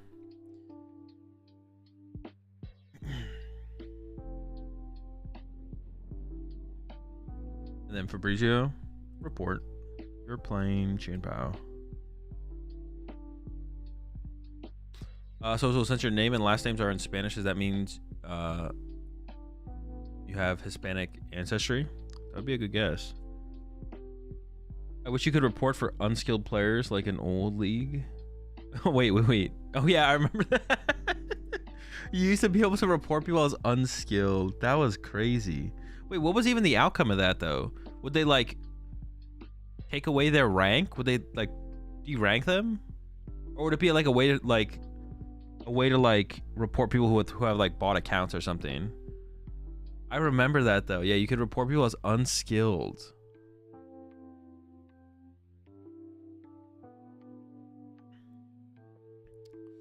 I don't think those reports did anything. It was a placebo for ragers to feel better. I mean, it maybe caused them to check for it to be a bot account, which would make sense. That's like the only thing that would ever do though, right?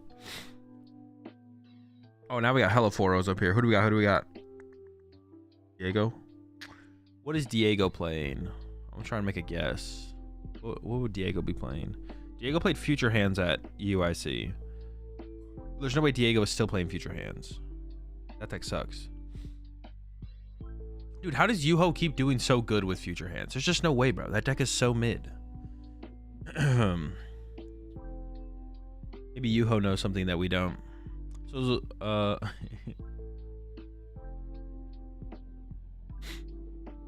y'all saying the same. I mean, it is good. All right, so Future Hands is one of those decks where it's like, you do have some really good matchups. The deck is pretty consistent. It's consistent. It does have some really good matchups. Just when you're unfavored against the most popular deck, that's where I feel like there's no shot. But Charizard is becoming a less consistent deck, for sure. People like have so much stuff in their Charizard decks. Also, the popularity is coming down a little bit, but Future Hands is just worse than Miraidon. I don't know about that. It's like more consistent than Miraidon, and also doesn't need to like. Miraidon, like, you need so much so quickly, whereas like Future Hands can be like, I'll just hit with my Miraidon for my turn setup. Like, you just kind of chill. I don't know. Dialga's going up and play. True, that is also a bad matchup. I assume it's a bad matchup for Future Hands. I honestly actually just don't know.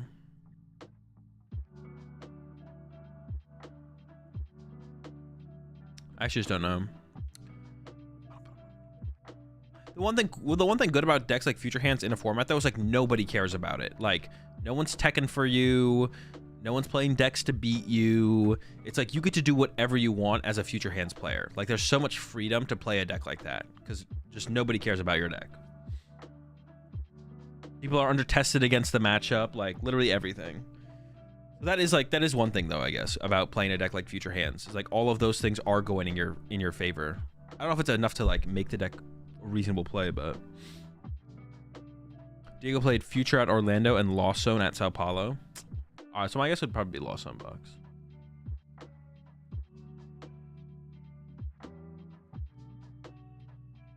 I don't think Fraudulent is going to catch on. No, Fraudulent is such a good word. It's just like, it's such a good word. Fraudulent's an insane word. We're definitely making Fraudulent a thing. But if we go to the RK9 pairings, does this show how many unfinished matches there are? Kind of. You can't. Oh wait. Ooh, it does. All right, so we got Raul. Is it Raul? Raul.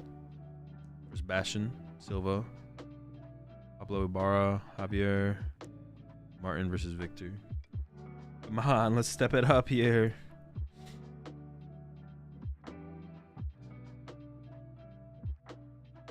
Also, I'm putting the rat costume in a glass case like Batman does with his costume. Might be the move.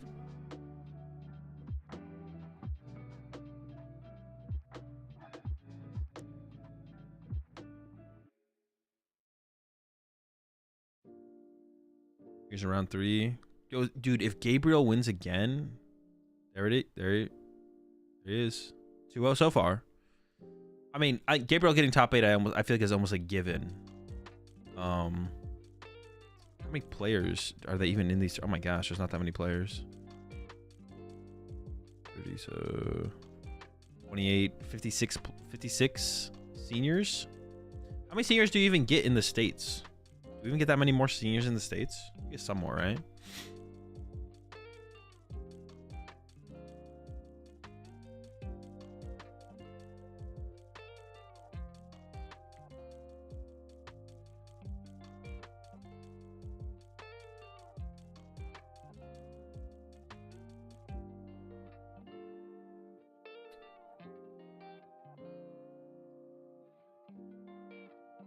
We get 150 to 250 seniors here. Wait, how many players do you need to trigger day 2? Is it 228? Is that the number? We only had that once so far though, right? 227. Wait, how many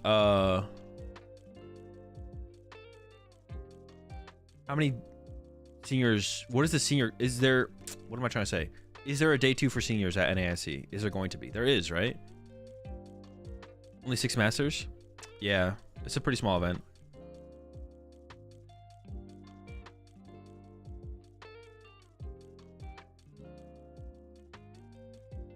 And we'll have day 2 seniors. That's like, I've mentioned this before, but it's like such a good sign for the game that seniors and juniors are actually hitting day 2 numbers at these big events. That's like such a good sign for the game. It's definitely going to make things more competitive moving forward for seniors and juniors as well. Like I could see next season, like probably not every European. I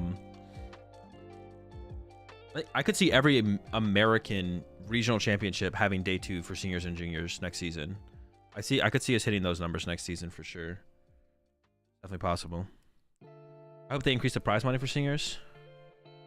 How much does seniors get right now for prize money?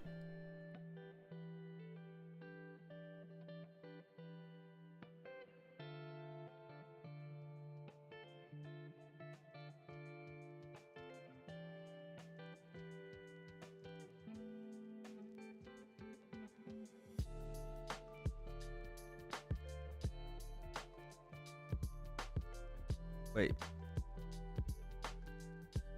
how do you see the difference? Where I played WoW once, not my kind of game. 750 top 8, 1500 top 4, 3000 first, pretty sure. Is it based on a? Oh, it's right here. What am I'm tripping. It's literally right here. I'm like, where is it, bro? What the heck? 350.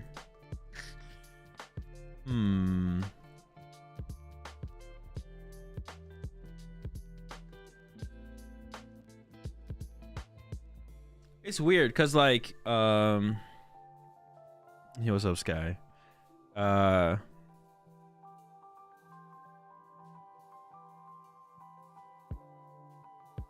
It is weird for like juniors and seniors. Like, should they increase the prize pool? I actually don't know. I don't even know what to think about that, to be honest, because like the terms are way smaller. It's way easier to do well, so it obviously shouldn't be as much as masters, right? Or is there ever an argument that juniors and seniors should be as much as masters? Is there ever an argument for that? I don't know. I can't think of one. Like, should they? They shouldn't get the same as masters, right? Bigger tournament, more prestigious, harder to do well. All right, masters should get more, right? I think that's probably fair to say that masters should just get more. The question is just like how much more at that point. So you should just be scrapped altogether. Well, what do you mean? Just like no lower divisions at all, or just like one lower division? It's kids, they should not be playing for 10K. Can't give a child 10K. Well, I obviously would go to their parents in some form of like scholarship or something. As well, gatekeeping money from kids. Hey, I do what I can here for the elitists out there. Juniors and seniors together. Sure. Oh, true. They might not actually be able to like put up.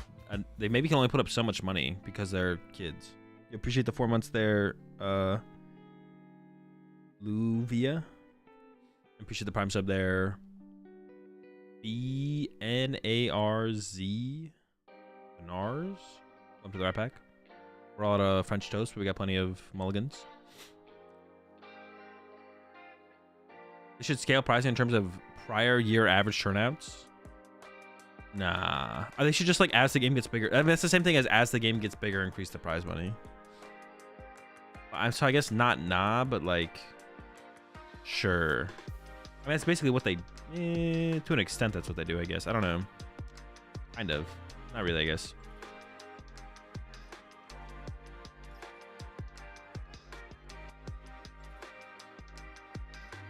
What was your reaction on your first regional win?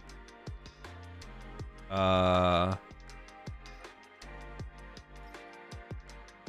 mean, I was happy, but I don't know. I probably reacted pretty similar to how I react now when I win tournaments. I don't know, dude. For some reason, people have a problem with the way I react when I win tournaments. I just like, see, I don't think people, and then people like assume things about me based on that, which is that's the weirdest part. All you have to do is enter my stream and ask me the question, and I'll tell you my answer. Like, I'll tell you how I feel or felt or whatever. That's one thing that does tilt me a little bit, especially with like the podcast stuff, is like people assume what I think or how I feel about things, which they're usually just wrong. There's like projecting their, I don't know, it's some form of projection onto the way they view a scenario onto like then how I must feel or think or something like that, which is obviously like cringe.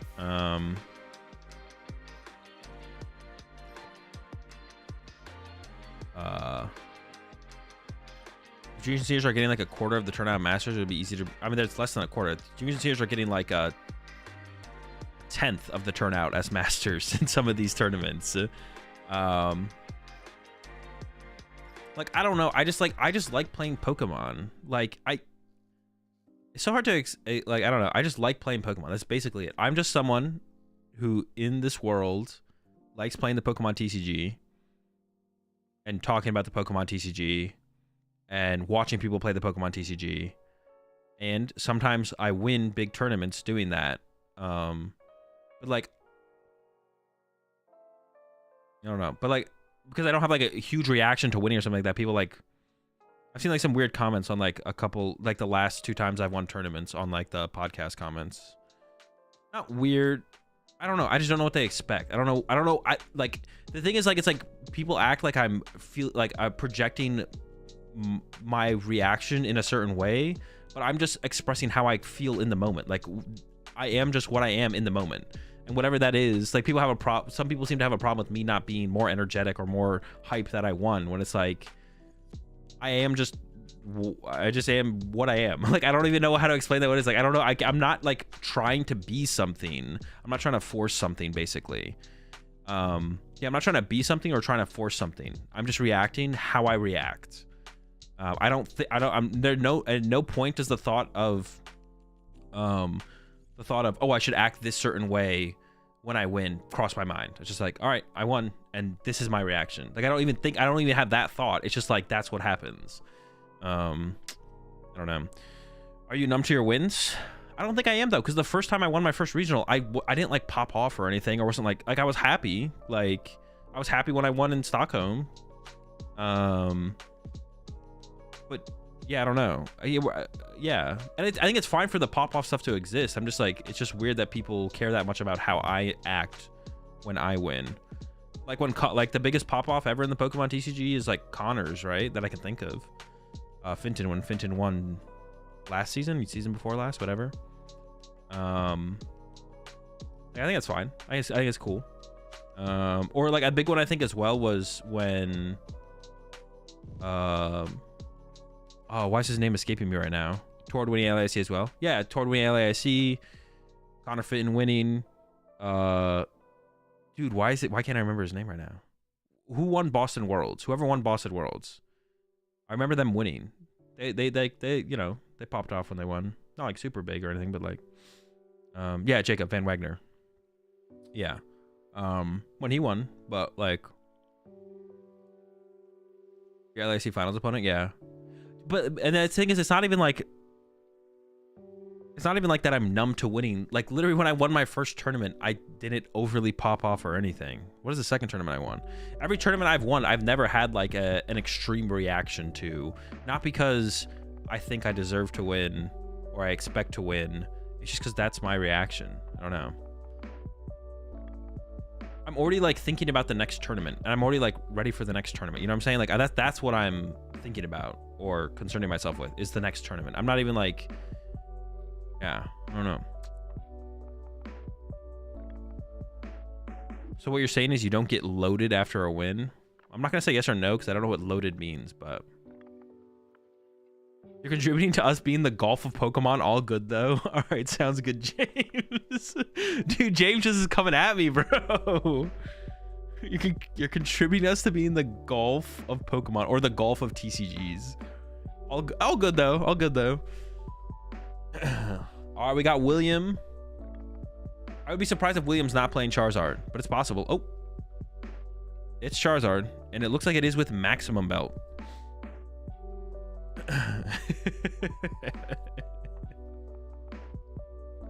Isn't loaded like wasted? I assume so. That's what I thought, but... Ooh, the Entei in there as well. The tech for the Dialga matchup. Gives you a way to aggressively swing. And we got control. Oh, dude, 3 Arvins. Chill. And then on William's side, prize 2 fires, but there's a fire in the first 2. Okay, this is going to be interesting here. So it is... Oh, the TM Devo is also prized. Not that you could find it anyways with 3 of your Arvins being prized. So Carlos is playing Control Zard. Probably pretty similar to the Tord build of Control Zard. TM Devo is a big card in the matchup, and it is prized.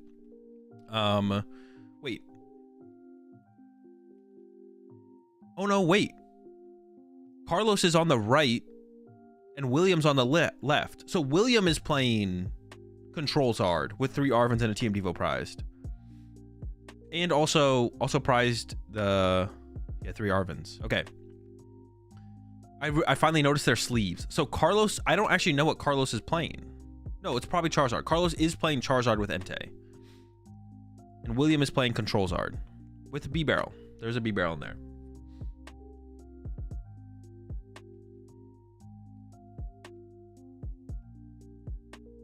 All right.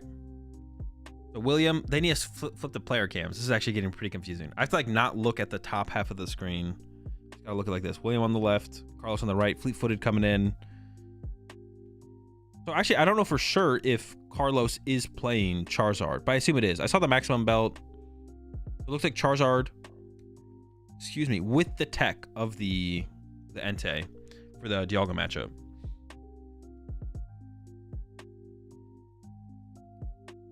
But honestly, even in this matchup, the Entei, I mean, Entei's not great, right? It's not great in this matchup. You don't want to be using it in this matchup. Yeah, definitely don't want to be using it in this matchup. Stream is fraudulent. Straight fraudulent. It is confusing. Yeah, it is definitely throwing me off. So I assume we'll see the Arvin here for the Forest if it's not prized. And then, of course, that Buddy Poffin. It looks like William maybe did draw into an Arvin there, even with 3 Arvin prized. I think I see a full art Arvin in the hand. We'll see. Maybe? I can't tell. He's definitely planning out the hand for the next turn. I am curious to see how William approaches this as well. For sure. Like, do you play it a little bit slower? Or do you just get aggressive when you have the chance? Bravery Charm here from... Wait, is this Control Mirror? Wait, what were the other prize cards? Yeah, is this Control Zard Mirror? You don't play Bravery Charm and Charizard ever, right? Dude, why am I even second guessing that? Do you? No. Wait, what were the prize? Dude, now I want to go back and look at the prize cards for... They do show the prize cards pretty often, so I'm sure they'll show them again here in a second. Bravery Charm to the act... I mean, your Entei's not going to die, though. Why are we putting that on the active? Oh, because we have to... Well, you can still flip those, I guess. Attach active. Are we not even going to get a Poffin here? No Wait. Is Carlos even playing Charizard? I just saw a double turbo in the hand. I don't know what Carlos is playing. Is it control versus control? Sandor's control list? Oh, it might be, yeah, it might be like the Sandor control deck. I have no idea who's favored in that, to be honest. There is that Arvin there. Oh, wait, so no, I think Carlos's prize cards were Carlos's prize cards with the Luxray and the triple Eerie then. I don't remember what the other... And then William's prize cards were William's prize cards with the Manaphy and Double Fire. I think. I don't know. I don't know. Someone plays Luxray with 3 Arvin prized and their TM Devo prized. Honestly, the more I'm thinking, I think William maybe doesn't play... This actually might be this might not be a control build here from William then. Because William plays full art cards, and the 3 Arvins were not full art. So I think William is just playing the Lecky as a control tech, but it's actually just playing straightforward Charizard. Yeah, I think William is literally just playing straightforward Charizard here with the Lecky tech. Which means there's probably the Prime Catcher, right? Isn't there usually Prime Catcher when you play the Lecky? Most of the time, right? I think so. The Bravery Charm attached there from Carlos was weird then, because I feel like Bravery Charm doesn't do anything on Entei. Maybe I'm trolling. Maybe it does more than I think though. Yeah, this deck is dog shit. Wait, which one? Which one, James? A control pile? The Sander deck? And I wonder, there's an Iono there from William, which is interesting because do you really need to be that aggressive with Iono here? The Lecky? Oh, the Lecky deck. The Lecky card. Isn't it just a tech though for the Quadlax matchup though? Doesn't it just help you win Quadlax, basically? I actually don't know if it does enough, to be honest. I haven't really tested the matchup fully. I've never actually put a... Oh, they got it back. We're flipped back. We're good. Wait. But now all the cards are... Dude, now I'm tilted again. They didn't flip it correctly, though. They didn't flip it correctly, though, because now all the card names are backwards. It is better. This is an improvement. It is... I think it's an improvement, personally. I think this is an improvement. Oh, wait. Another reason to have not attached a Bravery Charm on the active there as Carlos was to threaten TM Devo. Carlos's TM Devo is prized, but William doesn't know that. So I actually don't like... I don't like that play there from Carlos. Yeah, I don't like that play there from Carlos. Or Candy Recovery from William. I thought I saw the Miss Energy from William, but I maybe didn't. Oh no, the Miss Energy was on Carlos's side. Okay. So got rid of that 4 Seal Stone, which is good. Actually, I don't even know why Carlos put the 4 Seal Stone in play, to be honest. Because Carlos didn't use it. That was weird to actually have put it in play, to be honest. Carlos needs to find a... There's a heavy ball. Can see... We'll see the prize cards and then go get the Luxray. The prize cards are brutal. TM Devo, triple Arvin Iono.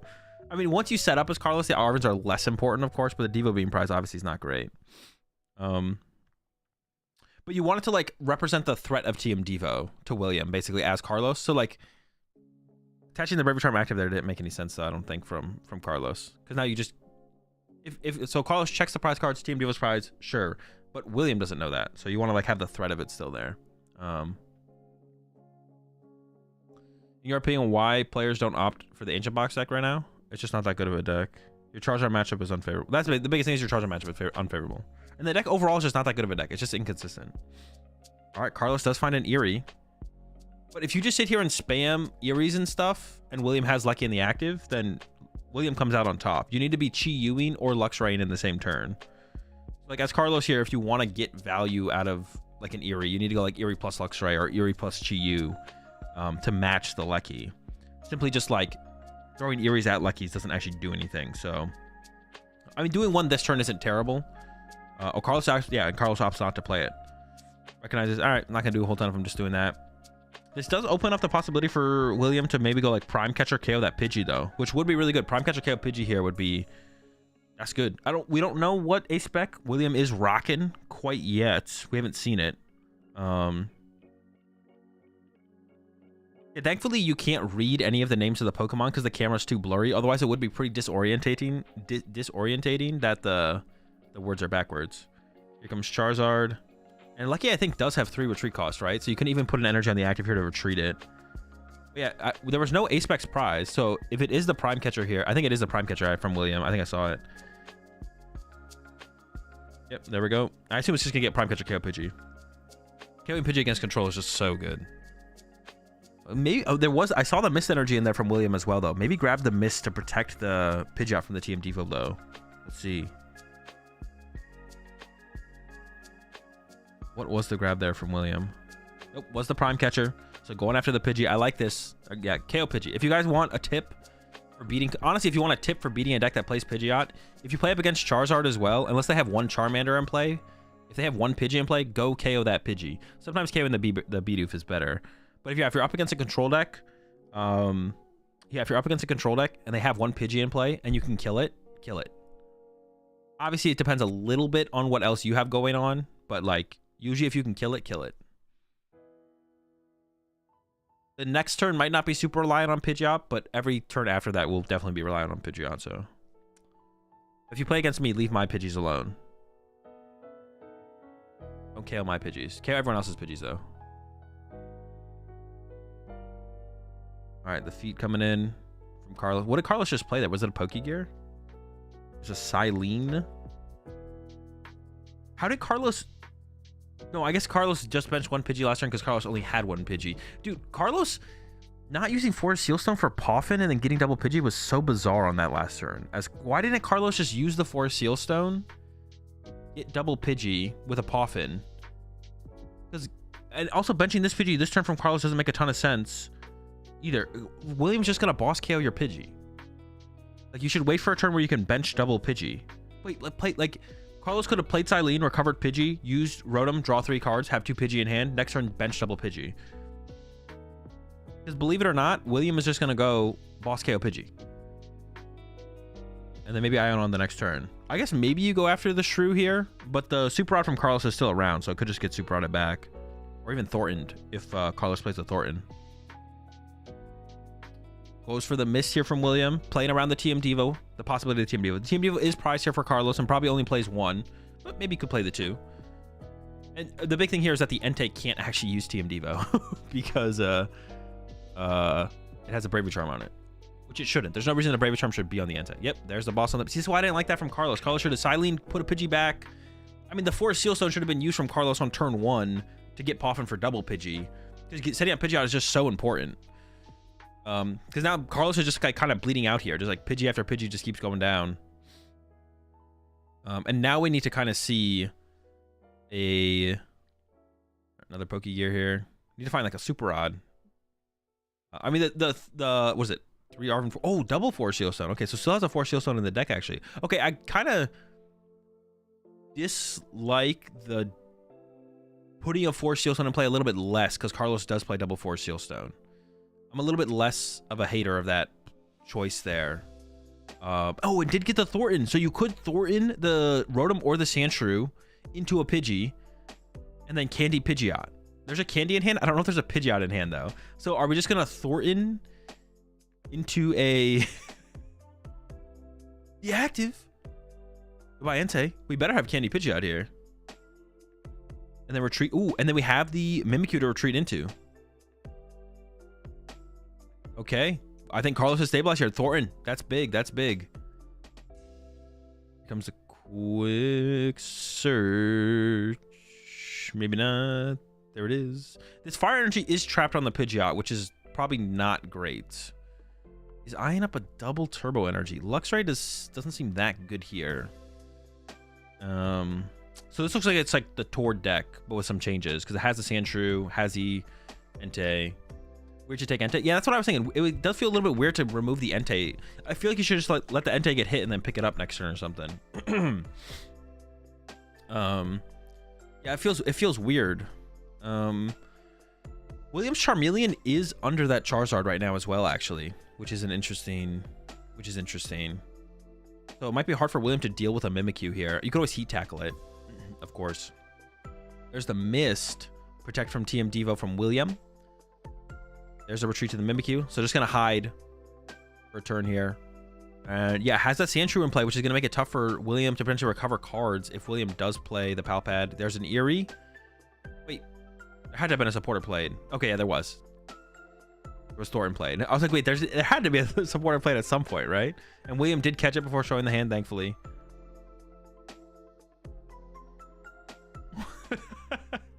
Actually, it makes that interaction a little bit more funny. The way William was like, get that out of here. There's a ready for 3. All right, over to William. What was the top deck? The hand actually doesn't have that many powerful cards in it. Yeah, nothing really great here from William. So we could just see a hard retreat plus Lecky. You could see a hard retreat plus like Super Rod the energy back, and then Lecky recover boss maybe. We could see William maybe go for boss KO on the Sandshrew to then maybe use Palpad. I assume William plays Palpad if you play Lecky, you usually play Palpad, because then Lecky can recover Palpad, that recovers then 2 supporters. But I guess it's possible that is not true. I'm very curious to see how William handles this from here. Yeah, boss KO the Shrew isn't terrible, but the Sandshrew potentially just gets Thornton back into play to prevent a play like that. I see an Eerie in the deck there from William. I think I see a Magma Basin. Am I trolling? Is William trolling? I thought I saw a Magma Basin. Maybe not, though.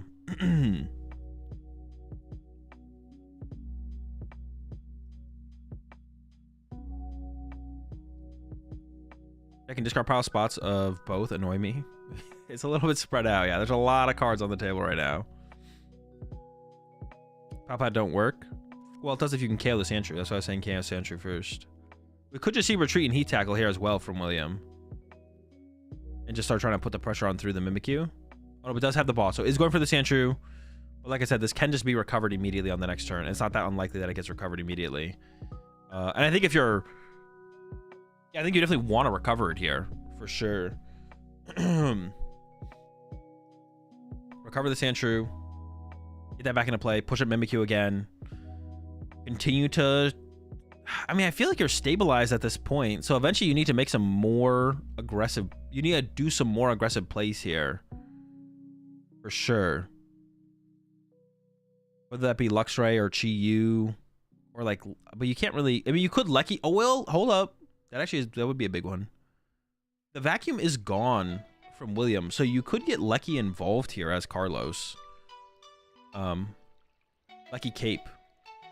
I assume Carlos plays the Cape, of course, in Lecky. But yeah, Lecky Cape would be un-KOable. So William will have to like get back into Lecky and then go get recover the vacuum. Actually, couldn't that like set up some like weird loop where like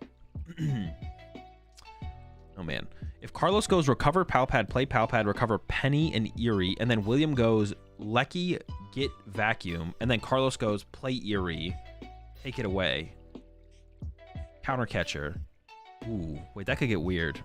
I don't even want to. We'll just see how the players play it out. I don't want to think too hard about it myself. We'll let the players decide the plays. Yeah, Carlos could go Lecky Cape, Palpad, play Palpad, get Palpad. If William punches Wizard, you play Penny, and you reset the Lecky. And if William goes into Lecky, you play Eerie and you take away the vacuum. That's some stuff. And then how do you get ahead as Carlos though eventually? You spawn trap in the hand with Eerie. I guess if you have play 2 Eerie as Carlos, I bet you the Luxray is, I don't know, a little bit iffy, it feels like. The Sandshrew was recovered though, and there's 2 boss gone. And I assume for the list that William is playing, William probably does not play. I would have loved to have seen Carlos get into the Lecky and start. I would have liked to have seen Lecky Cape happen here for sure. I think Carlos should have gone into Lecky this turn. I assume Carlos is playing Lecky. I actually don't know if Carlos plays Lecky, but I'm assuming it's in there. I think Carlos should have got into the Lecky this turn and started recovering resources with a Cape. Like if you got Lecky Cape this turn as Carlos, I think you're in a pretty good spot actually, to be honest. Yeah, because if you play double Eerie, you can Palpad back double Eerie. You have 2 turns of Eerie, and then you can take a turn off with the Lecky to get counter catcher, and then you counter catcher up Charizard after it retreats. Yeah, that would work. That would work. So this is probably actually the deck Carlos is playing is probably closer to what Sander was playing. I don't think there's any Charizard in this list here from Carlos, or at least we haven't seen any Charizard yet, right? Million card hand here for Carlos. William is Iono up. I don't think an Iono does that much here for William. What are you gonna Iono and then go into your Lecky? Maybe catches you like a turn. Gets you like a turn of from Carlos from getting to like a bigger play, I guess. Probably like Chromasoli since there is no Liepard. Yeah, probably.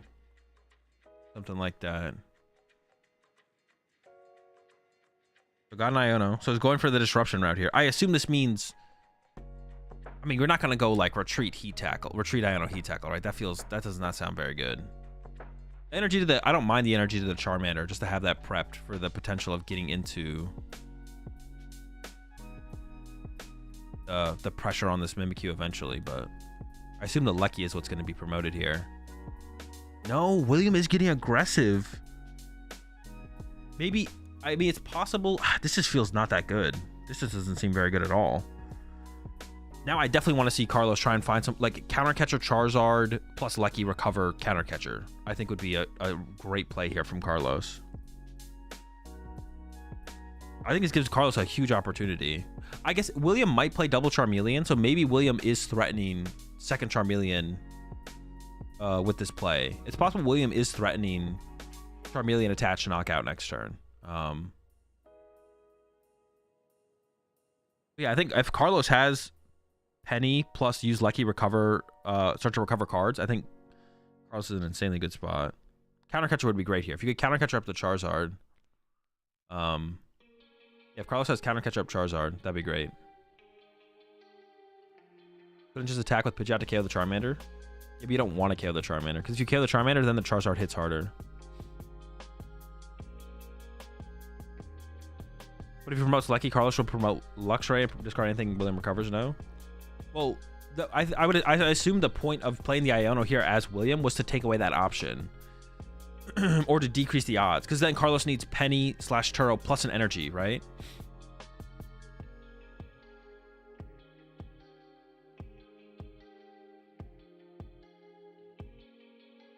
So it is just Penny the Mimikyu and then send it back up with a Bravery Charm. Then why did we even play the Penny? Just Bravery Charm it, right? Doesn't seem good. With 2 boss down, do you care if Zard does more? Well, the Lucky could recover a boss, right? And then you have to like bounce between Luxray and... It would just be nice to spam Eerie to hand trap William, basically, right? But I guess if William recovers a boss with Lucky... No, because if William recovers a boss with Lucky, you'll eventually run out of ways to remove the Lucky out of the active, right? I don't think you want to Fang Snipe match Lucky. You want to Eerie trap William. And you want... Yeah, I think you'd want to Eerie trap instead. You want to play Eerie every turn. Or like play Eerie if an item is recovered. But if a supporter is recovered, then it's like, well, for you to move your Lucky, you need to retreat it. And then eventually you can't retreat it anymore. Right? Like if Carlos was able to just go counter catcher Charizard, Lucky Cape, recover card, go. I think you just win as Carlos. Even if William recovers boss. Then he goes attach to Charizard and you go, alright, bring up your Lucky again. Or just trap Lucky in the active. We'll see though. We'll see how it goes. Because the reason Eerie trapping is better is because you can recover Palpad with Lucky, and that becomes 2 cards. That becomes 2 Eerie's. If Carlos plays 2 Eerie's, and that gives you a turn off to recover any other card with your Lucky. So you can go like recover Palpad, Palpad back double Eerie, Eerie trap the hand, William recovers again. You go Eerie trap the hand plus Lucky recovers something else. Or on the turn you play the first Eerie, Lucky recovers like a counter catcher, and then you go play second Eerie. Lucky back the Palpad, and then you go play Palpad, put back 2 Eerie, search out 1 Eerie with quick search, yada yada. I'm curious to see how it plays out. I'm curious to see how it plays. Like William maybe can just win the game by recovery. Well, I don't think so though. William needs 3 prize cards. Well, I guess you just bring up the shrew over and over again, right? Well, William also might play Choice Belt, which is why this like Luxray bench was curious. Because now you, like, if you had put the Bravery Charm on the Rotom, because if William has, like, actually, how do we move this Lucky? See, moving the Lucky is just so hard. That's what I'm saying. Like, I think you can just trap the Lucky in the active. Moving this thing is a headache. I think William does have Turo in hand. Turo burns an energy and is not a boss for the turn. Oh, it's going for an Eerie instead? Interesting. Okay, so Eerie here. There's a counter catcher. I think that's a decent hit. And there's a Palpad. That's also a decent hit. Maybe 2 Palpad. I don't know. I feel like counter catcher is such a good win condition at this point. I feel like Carlos should be... Well, I guess if the Lucky's in the active, you're fine with Lucky being in the active though, right? Or I think. I don't know. think a big card at this point for sure is, does William play Choice Belt? Because not everyone plays Choice Belt. All right, here comes Lucky again. Probably just to recover another boss. Or maybe the Prime Catcher? You risk the Prime. Oh, he's going for an he's thinking about an Iono. If you go for Prime, you're probably just getting Eeried. But we did just send two Palpat to the discard pile. Maybe you just kind of like keep recovering the Prime over and over. Honestly, recovering Vacuum, if you get to play Vacuum, that'd be pretty good because you can run a Carlos out of tool cards. Thinking about, I think the boss makes the most sense to me, but is thinking about the Iono.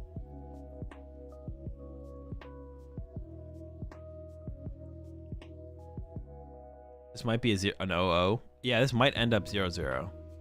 We'll see. Does go for another boss. Like I said, a big card is still that Choice Belt. If William plays Choice Belt, then we both get 2 prize cards off that. City with Mimikyu active is definitely not the play. Yeah, the Mimikyu active is terrible from Carlos. Carlos needs to like be doing something proactive. There's a Silene though. Maybe Carlos doesn't play the Lecky. If you play the Silene, it's very possible Carlos doesn't play the Lecky. Double heads gets back to Palpad. And honestly, because Silene is like too slow to keep up with William's Lecky, right? A Silene loop is too slow. You need your own Lecky as Carlos. You always play Silene? Even if you have Lecky? Didn't someone not play Silene? Oh no, I guess you do need it to like loop some stuff. There is the cape in there, so definitely plays the cape. Yeah, the Mimikyu in here is definitely like not good from Carlos. Carlos needs to be more aggressive. Especially, the biggest thing is William's Vacuum is in the discard pile, which is like huge. Which is actually almost why I want to see William like recover the Vacuum to be able to deal with Hero's Cape. Because a Hero's Cape to Lecky seems impossible to deal with. So now Carlos is going to match the... There's a kind of catcher on the Zard as well. What about just leaving the Lecky in the active? Oh, I guess you need the Silene for you to have infinite resources on your side. All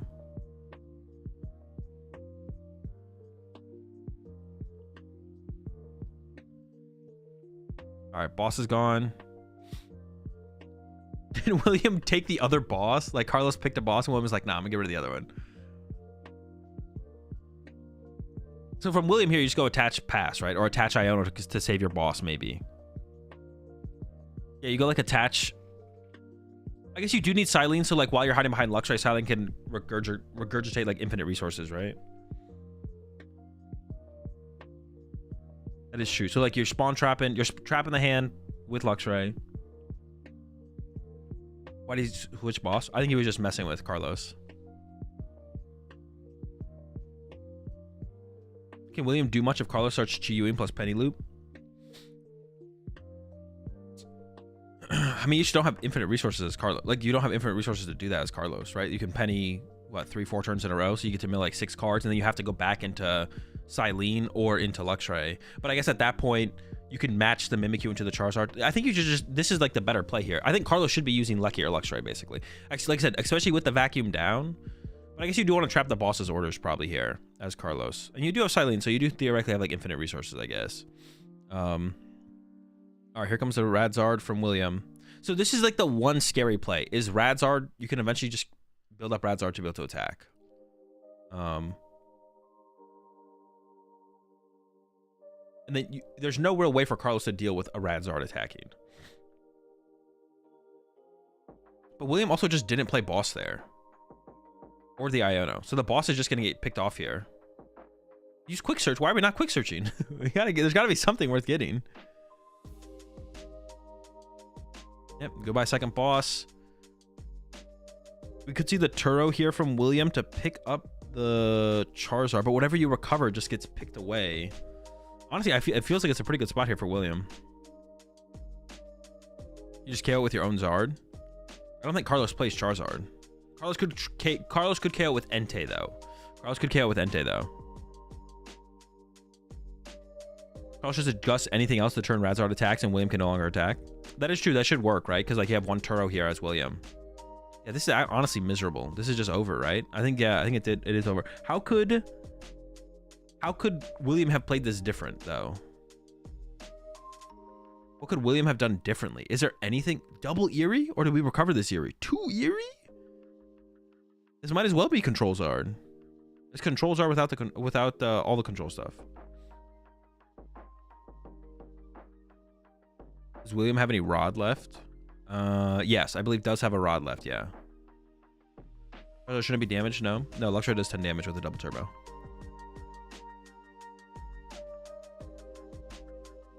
Did William just stop attaching energy to the Radzard?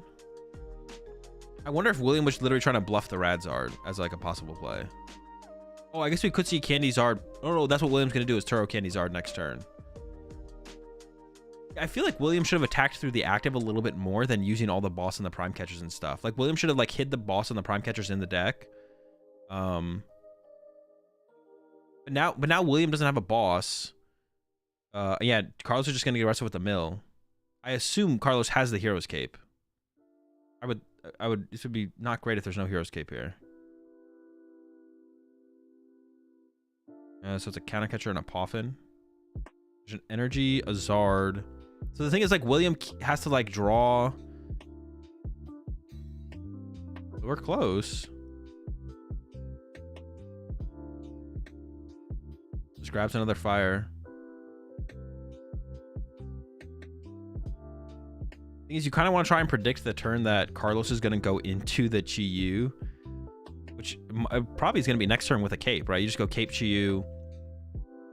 Yeah, William really, the more I think about it, I feel like William shouldn't have played the vacuum, but I understand, like, William played the vacuum on turn 1 or whatever, turn 2, to try and slow down Carlos and get rid of that 4 Seal Stone. All right, there's the Eerie. There's a counter catcher, 2 counter catchers, and that's it. There's a Heavy Ball and a Candy. I guess you could get rid of those, but the Boof as well. That's a Bouffalant in there. There's the pass. Yeah, this does not seem winnable for William at all.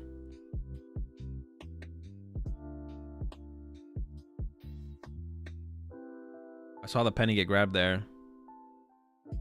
I hope Carlos has a cape.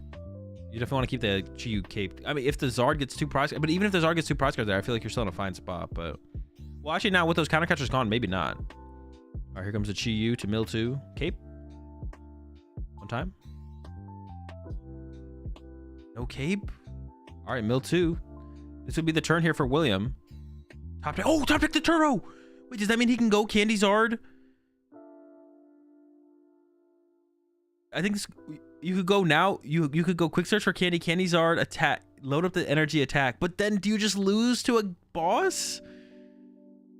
And you just lose to a boss on the next turn. There's the quick search. There's the energy. I was just going to take the energy, though. So he's going to play a little bit slower. So could do it this turn. But now you give Carlos a chance to find the Hero's Cape. Yeah, there's the pass. But now the Hero's Cape comes down. And then now how do you win? There's a quick search. Gotta be for the Hero's Cape. The top deck turn. I feel like William should have just gone for it that turn, right? I feel like that was your only time to get the 2 prize cards. Maybe at this point, William is just assuming Carlos prized the Hero's Cape. Because he hasn't put it in play yet. There's an Eerie. Nothing to hit except a Poffin. Had the Turo. Oh, wait, was that not a Charizard in the hand? Maybe that wasn't a Charizard. I thought maybe it's not a Charizard, actually. Okay, never mind. I think it's Rotom, actually.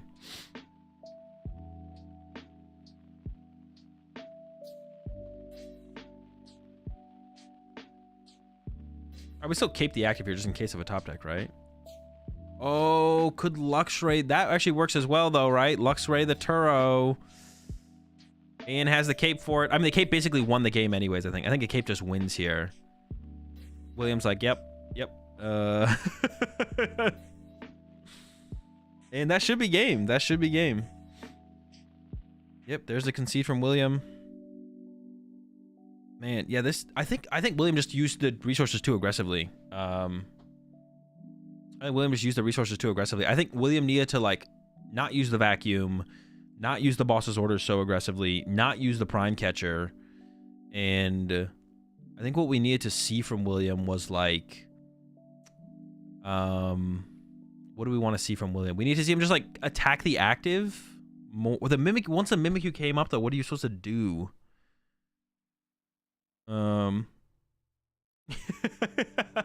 I do like the call out on the pile shovel there from William. Man,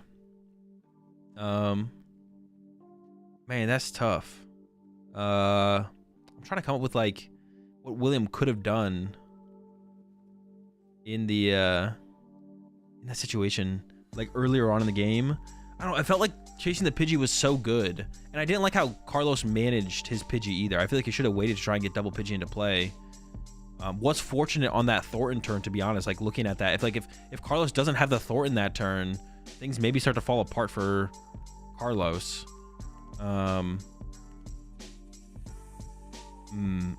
Should William have Turrowed into Lecky and then grab Turrow now that all the counter catcher were gone? Maybe. That might have been the play, to be honest. Blitzel. Also, yeah, on William's side, the more I'm thinking, I mean, chasing the lone Pidgey just felt so good, though. Do you not do that? I don't know. I guess you could have just not done that. I don't know. Luxury boss, though. True. There was boss was left for sure, I think. Boss was definitely left. Man, it was tough. Tough. All right, William going first, looking for that turn 2 Candy Czar. The Entei start as once again here from Carlos. Immediate Rotom bench. Benching stuff like Rotom and stuff doesn't matter in this matchup, though, because it's Carlos win condition is not trapping a Pokemon. Well, that's not 100% true. Carlos did end up trapping Charizard at the end of it all, but trapping like a Rotom is not like the game plan.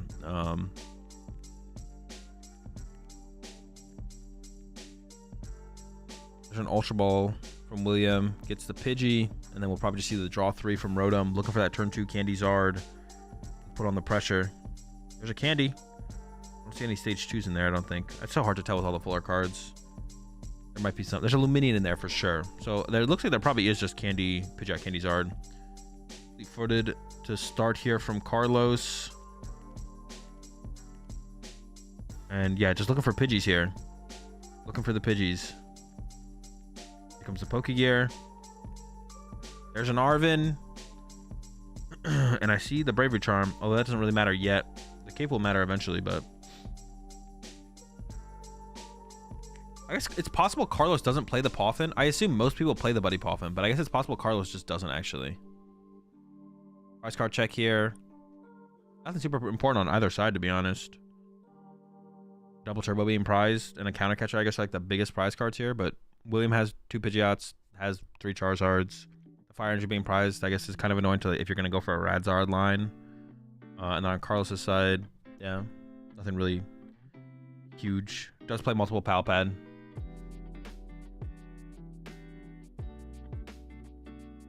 If you're William, do you scoop if you don't win within 5 minutes just to mentally regroup before the next round? No, not as long as there's a chance to win the game. As soon as you think there's not a chance to win the game, then I would say, yeah, conceding is fine. Just to maybe take a break. That's always like fine. But as long as you have a chance to win, you should probably stick it out. Just like, it's like in the moment, being mentally content with the idea that you can't win. See the Rotom in the hand. You definitely want double Pidgey so you don't just get like Prime Catchered or Boss KO'd. There's the Arvin. Yeah, I guess maybe Carlos just doesn't play the Poffin. The Poffin's so broken though. Oh, maybe he's still gonna go for Poffin here though. I don't know. Maybe he's doing prize checking. I don't know about not play. The Poffin is so broken, but it looks like it doesn't play the Poffin. Comes to Nest Ball. I assume to grab second Pidgey. It wasn't prized. It could be in hand, I guess. There's a Rotom in hand, so you don't need to Nest Ball for that. But was eyeing up Luxray, looks like. Also, Mimikyu's pretty good as well. Goes for second Pidgey, though. Okay, I like that. Yes. Establish a double Pidge. And then has Rotom draw 3. Does play 2 Force Heal Stone, though. Yeah, Carlos does play 2 Force Heal Stone. One is prized. One is prized here. It does have one in the hand to work with next turn. Just don't attach it ahead of time. You don't want it to get vacuumed. Although, if it lets you keep your cape around, I guess you don't care too much. I wonder if this is a situation as well where William maybe should, like, I guess William doesn't really have time to play it this way, probably, but also you don't want to attach the Force Shield Stone because you want to leave, you don't want it on the active because you want to leave open the option of TM Devo for sure. Let's throw out the Force Shield Stone aggressively.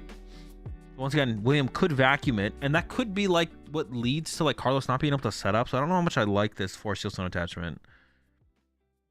I feel like I don't like it being attached to the active because now you just can't TM Devo if you want to TM Devo. But I don't know. I guess how likely are you to team Devo could also be a question. I guess probably not that likely.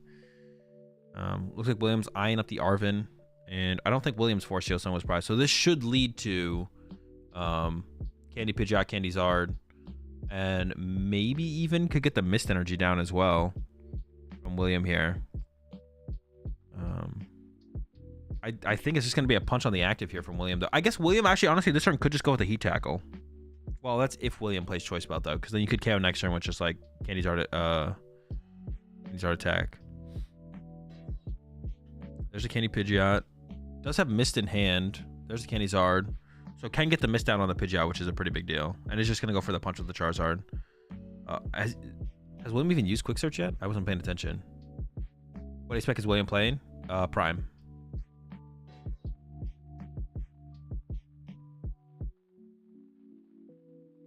Does this build even beat? Is Prime Catcher plus Lucky enough to beat Quadlax? And a Turo and 2 Eerie. Was it 2 Eerie? I think it was 2 Eerie. No Palpad then? Is that enough to beat Quadlax? What if Quadlax starts G-Milling you? All right, William goes for it again. Uses the Vacuum to get rid of the Force Seal Stone to hopefully slow Carlos down. Carlos has the Candy Pidgeot and now doesn't have to worry about the Vacuum on the Cape anymore. Like you force a Charizard player into the Lucky and they're like, all right, mill with Chi-Yu, right? And then what? Yuri plus mill. I remember explaining this to you the other day. It's really hard. Did you explain it to me the other day? Wait, all right, so what is the end result though, James? What is the end result? Is what wins? Williams doesn't have time to win if Carlos gets halfway set up. Yeah, like we'll probably, I mean, theoretically we just see like Penny Mimikyu here and then the game's like over. There's a Penny. Ideally you want Mimikyu. Might be just a sacrificial Pidgey though. There's a Mist to protect from the Devo. Ooh, wait, what? Cape on Pidgeot. What is that? I guess it means your Pidgeot has to be 3-hit KO'd. Okay, I guess that does do something. William would have to boss the Pidgeot 3 times to KO it.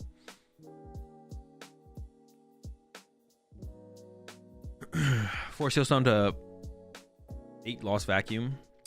I mean, William always has to do it there and just hope that the dead draw happens, though. Like, it comes down to how well you play, and there's some randomness as well. I think if you play well, you can get to 70-30, but it's harder than any other matchup.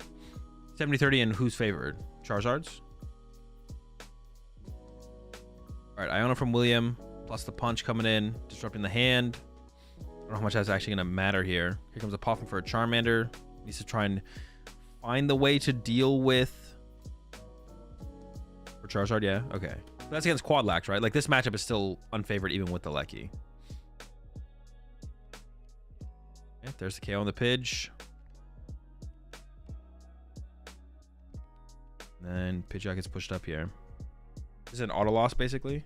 Is there any way so that Charizard can beat this matchup? Oh, would it have to be like the Yell Cheer? Oh, it has to be the Yell Cheer, right? Like the Tord list. Because you need Lecky plus Yell Cheer, right? Or could you, like, theoretically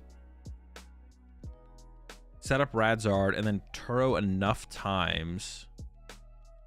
Well, Yell Cheer doesn't work for Sandshrew. True. Okay, so I guess again, yeah, I guess yes, yeah. The Sandshrew, if they have Sandshrew, you still lose. Damn. Yeah. Wow. So, yep. Dude, Sandshrew is such a little bastard. All right, Nest Ball. Brave Charm being searched out here. It looks like probably to going for the Luxray play aggressively. Actually, interesting. That is curious. Why not just push? I feel like pushing Mimikyu here makes a little bit more sense. Force the energy off the Charizard. Or something like that.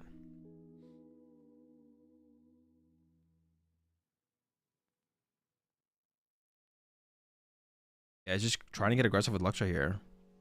That's I don't know why you wouldn't force the Mimikyu first here from Carlos. Maybe because an Iona was played here from William, so you're trying to...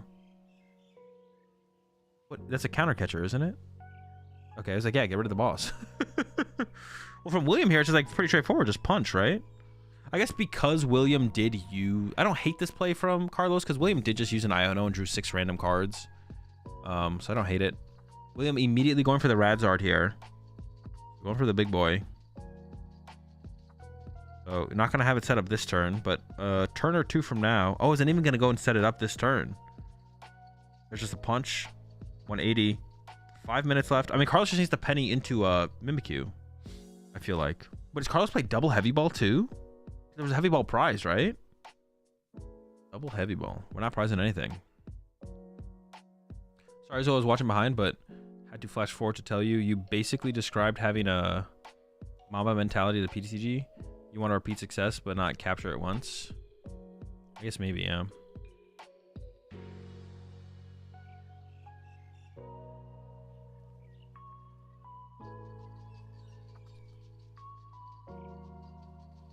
It does play 2 heavy ball. 2 heavy ball, 2/4 seal stone. Wants to be consistent. I don't hate it. I definitely don't hate it. Yo, appreciate the 4 months there, Frodo. And the Prime sub and Tier 1 sub coming in from Tones and Sand Slash. Welcome both to the Rat Pack. We're all out of cups. We got plenty of Gatorade. Yeah, there's the Mimikyu. There's the Penny. Oh, back into the Luxray. What do we know that's in the hand, though? There's an Eerie in the hand? Is that really worth going after here? I guess it might be. I guess, like, if you get Eerie, you lose Palpad, so you may as well just, like... Okay, sort of Ultra Ball instead of Eerie. Okay, interesting. I guess it does stop the potential of, like, finding a Charizard sooner than later. Alright, now the Eerie happens, though. But I guess you know you don't have that many good cards in your hand. Is there even a penny left, though? Does Carlos have a penny here? I don't know if Carlos has penny. I think there's 2 penny gone, right? And there's no Palpad in the hand. So Carlos maybe can't pick up this Luxray. Now, William only has 2 Gust effects left. Oh, that might be a penny, actually. Now we might go into the Mimikyu here. I guess another thing with this is not going to Mimikyu sooner as Carlos. Not going to the Mimikyu sooner as Carlos. Does mean we're not using... Ooh, was that a Palpad top deck? It must have been, right? William definitely would have got rid of that Palpad. So it must have been top deck Palpad, search out penny. Ooh, that's pretty good. Yeah, we're not drawing like the 3 extra cards from Rotom every time. I feel like Carlos could have just like pushed Mimikyu sooner to like... Because the hand didn't have that many good resources in there. To try and get more good stuff. But now we go into the Mimikyu. Now we draw 3. We did hit some good resources with the Luxray there. We do have some pennies established again, so... William can't really just go after it. Looks like I was thinking about taking the Prime Catcher, maybe? Man, I still don't even know what you do here. I mean, you got to get into Radzard. Radzard's got to be the strategy, I feel like, here. Radzard doesn't even want to kill the Luxray with the Bravery Charm, though, and your Vacuum's gone. William, yeah, I mean, using the Vacuum, I feel like I don't dislike William using the Vacuum. Turn 1 or turn 2 or whatever. Yeah, I don't dislike, because like, you were just trying to make Carlos dead draw, basically, because you're not really winning unless Carlos is dead drawing. And there's just like a Rotom for 3. The Radzard comes out with an energy. I mean, this is another good time for Carlos to use Luxray, to be honest. Well, it's like okay, because like then the Charizard just gets to punch you again. You could maybe gust up the Charmeleon, like counter catcher Charmeleon plus attack with Luxray. That seems pretty decent, but I don't hate that. I would be okay with that from Carlos here. Counter catcher Charmeleon, attack with Lux, chillin'. That looks like 4 times speed. Yeah, William's playing fast. There's not much time left. There's only a minute and 40. I don't see how William ever draws 5 prize cards. I don't think it's going to happen.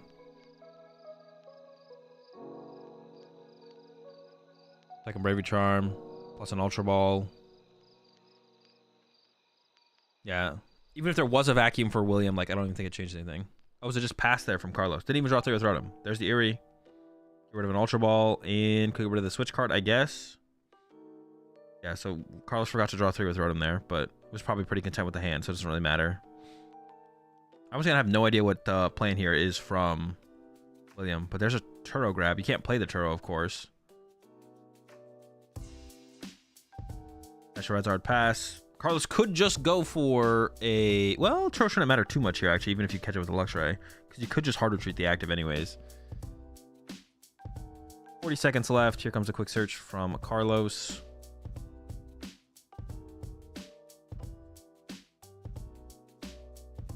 don't even know what that grab was. I guess a boss here would be kind of annoying. No, a boss here isn't even that annoying. I guess you wait until the Turo happens and then you boss.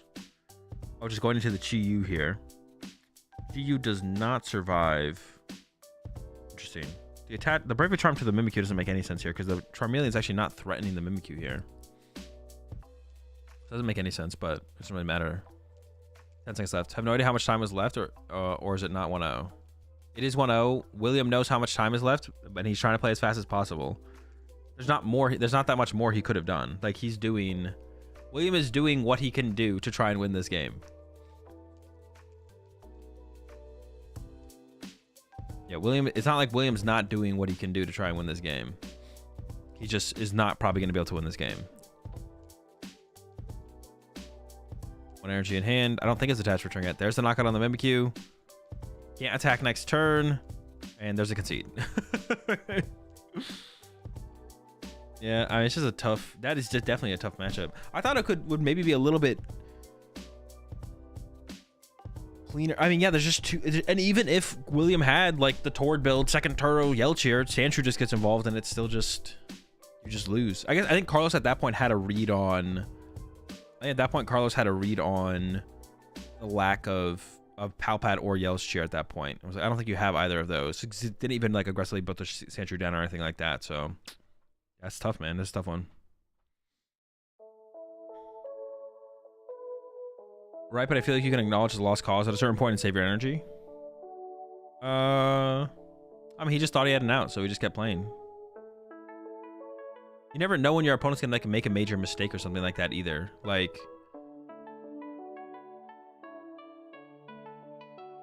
there was actually the example I like to use for that is there was a situation where, yeah, appreciate the 43 months there, Shadow. It was at Malmo Regionals, the last major tournament before COVID. I think it was Malmo. On the last round, wasn't the winning in, but they streamed it. It was Tord with ADP versus someone with a Mewtwo box. And basically, Tord won game 1. They're in game 2.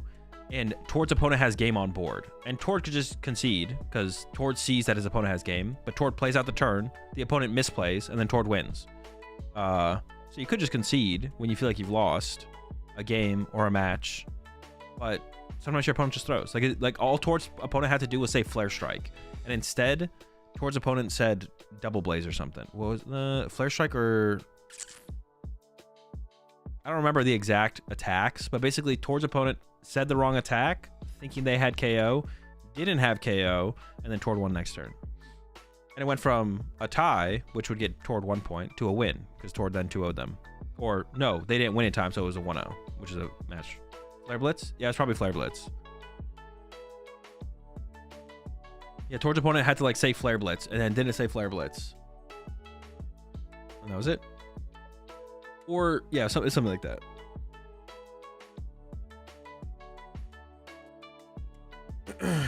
There's like maybe an argument for like conserving energy or like mental strain, but if you're like not like, I mean, William was playing fast, but it doesn't mean William is thinking fast. Like William is probably just there just going through the motions, trying to conserve as much time as possible, but give yourself the best chance to win the game if possible, but not overly thinking about the situation. Yeah, just because you're playing fast doesn't mean you're actually like thinking fast or thinking a lot, I guess. I mean, you could be, but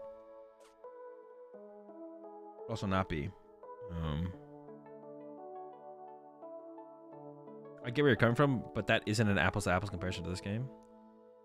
Well, yeah, obviously they're not playing ADPization and the other, whatever the other deck was. But if your opponent just throws, like a throw is a throw. Like, yes, it's not, they're not going to forget they're not going to use the wrong attack, but like, yeah, they could just throw. I don't know how they would throw, but they could. They throw, and you win.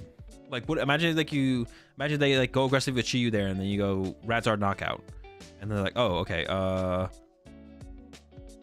attack with Luxray, and then it's like, all right, Prime Catcher KO Rotom, last 4 prize cards or something. Like,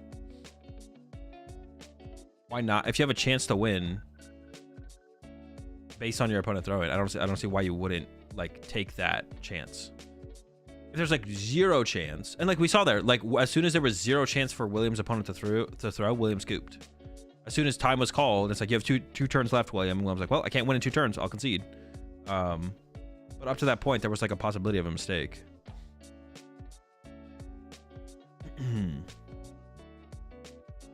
Outrage, Flare Strike, and Double Blaze GX for Reshizard's attacks. It was attacking with a Mewtwo though, probably. So Mewtwo can copy the Flare Blitz. I think maybe they had to say Outrage and they said Flare Strike, because I think Towards Zacian had a Metal Frying Pan on it. So yeah, Towards Zacian definitely had a Metal Frying Pan on it, which removes weakness and reduces the damage you take by 30, and then punched the Mewtwo or Reshizard of the opponent for 230, and then the opponent said Flare Strike, and then Flare Strike only does 200 damage, which doesn't KO Zacian, but they had to say Outrage, and they would have won if they just said Outrage. But I think also it was a mistake probably, or actually doesn't Double Blaze like ignore effects on the attack? So Double Blaze would have also worked. So they had to say Outrage or Double Blaze. And Tord shouldn't have attacked there because it opened up actually an opportunity for his opponent to use Outrage for the knockout.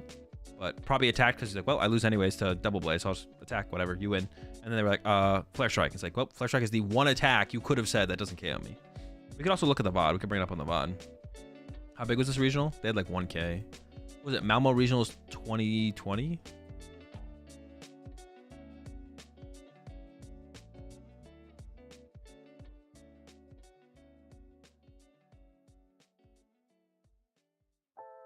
I don't know if I'm going to be able to find this. 2020 Pokemon Malmo Regional Championships.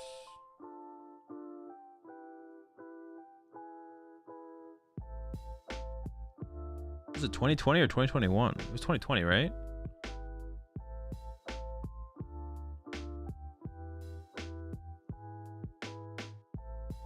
It didn't come up when I searched it.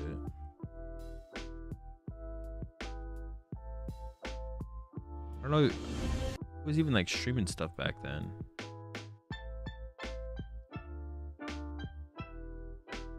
I can't find it.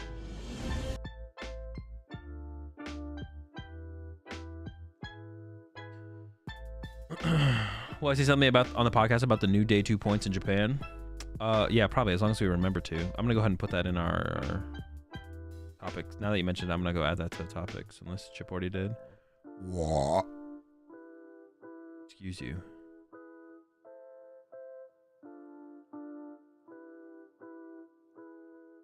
Which Shuppet deck did I win with back then? Fade Out Shuppet.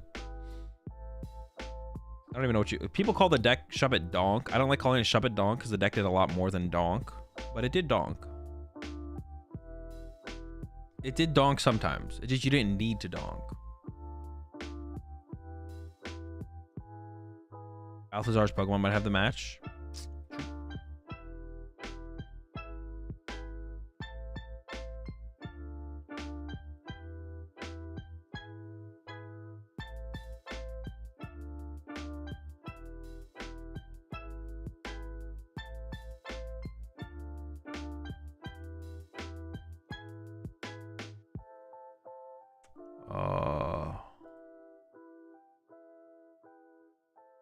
How was it? Balthazar.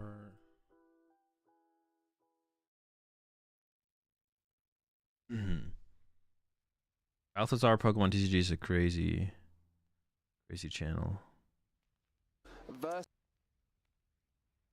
do I search?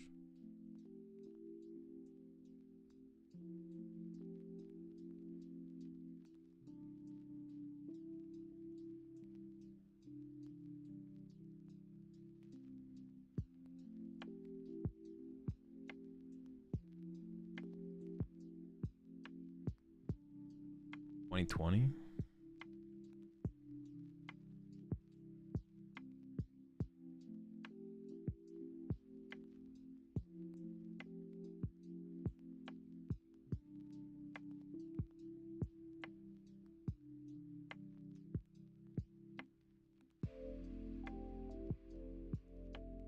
Have they shown the meta breakdown yet? They don't show it on these streams usually, so I doubt there will be one. Yeah, I can't find it on Balthazar's from the Malmo.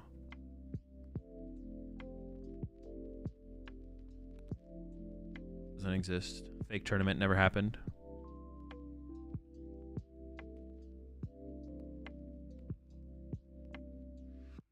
Was Keystone Seal Spiritomb OP back then? I don't know. I don't know what that does. Yeah, they don't show the meta breakdowns at the Latin American events.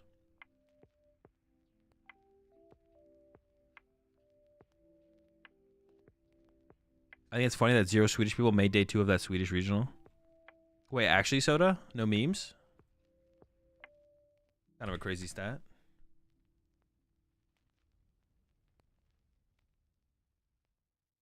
Wait, no, you're wrong. There's 1, 2, 3. 3 people made it.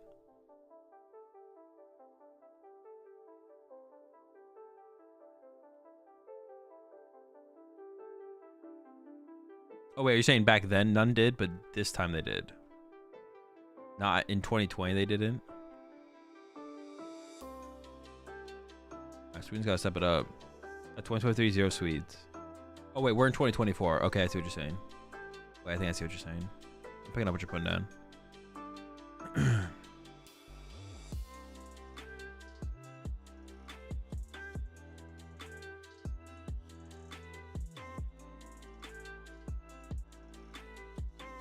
Almo 2023. Sheesh, yeah, literally 0. What the heck are you guys doing, bro? You guys even play Pokemon? They just put a tournament in Sweden, but nobody actually plays Pokemon there? Dude, what is this? What just happened? What?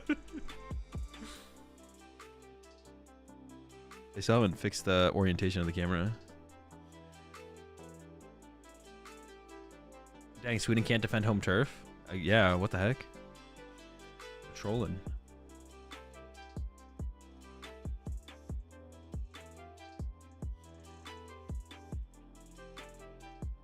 Yeah, actually though, try harder, Soda. What the heck?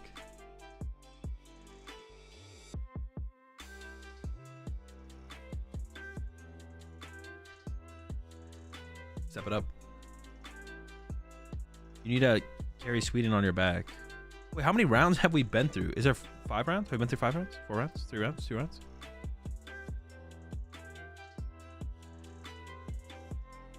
How many rounds are left? What is a round, you know?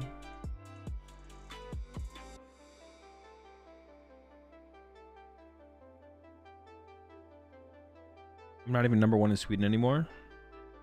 Not the #1 Swede. No longer, you're like Soda Prince now then. You're not Soda King.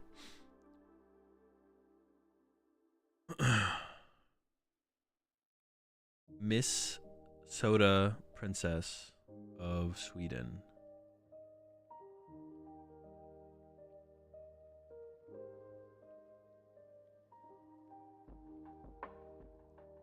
Oda.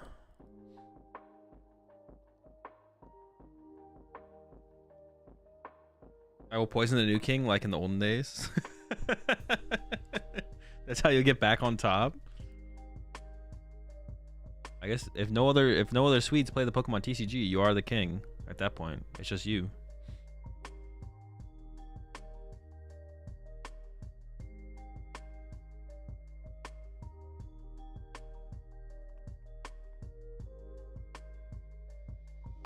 Now would be a good time for me to take a quick break. Yeah, I will be yeah, they definitely give me a second. I'll be right back, chat.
All right, we're back. We're back. Let's take a look at the standings, I guess.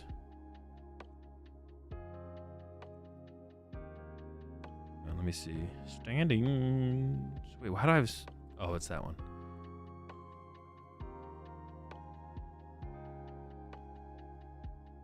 We're still waiting on some matches. 3 matches still. Let's have a look here.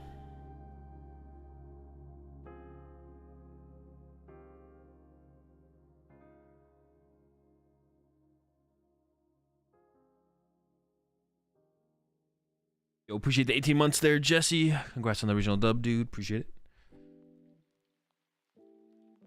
All right.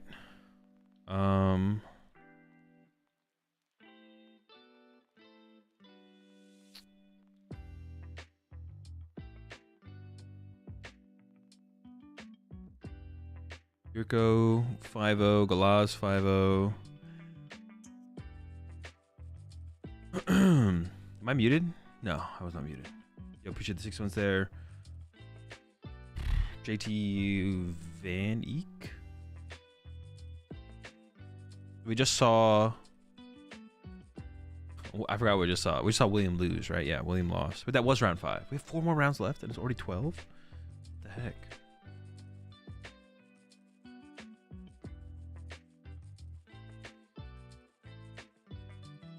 Dalton... This is the...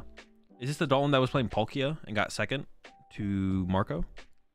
At the one before last? I think so, right?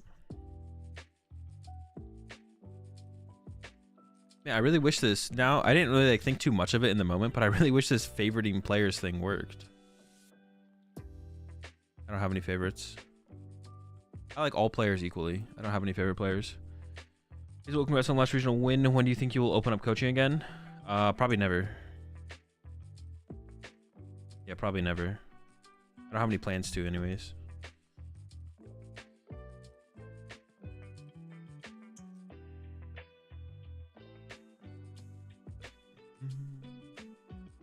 Maybe I should have gone and got... I'll get lunch after the next round. Yeah. Lunch after the next round.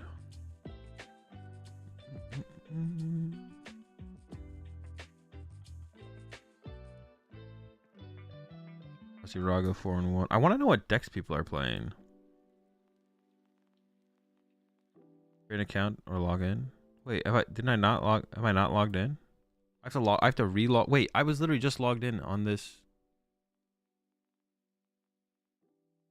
I have to log in again already? What the heck? I feel like this is not like... I feel like a lot of people started to know about PokeStats Live. Azul, is shuffling IRL different from shuffling on PTCG Live? No, not if you sufficiently randomize your deck IRL. Maybe when older there are 2,500 different Charizard cards printed. Maybe. I was saying something and I completely forgot what I was saying.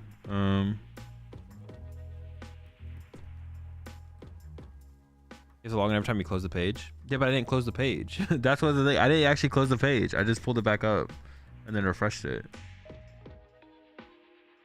Maybe I got like timed out or something. Oh,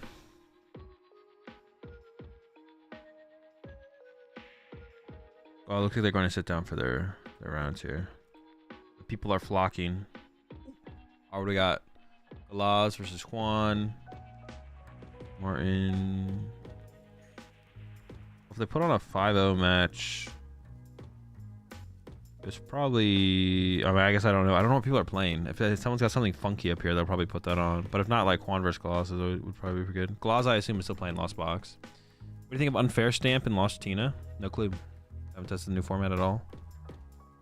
Unfair Stamp, I mean, Tina's a good deck. Unfair Stamp is a good card.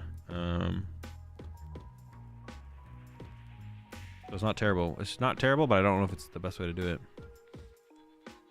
Nicholas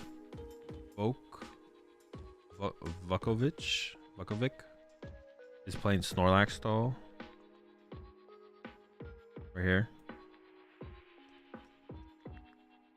I wonder how much people actually teched for control. Spiritomb seems pretty good right now with like the Charizard controls and stuff as well.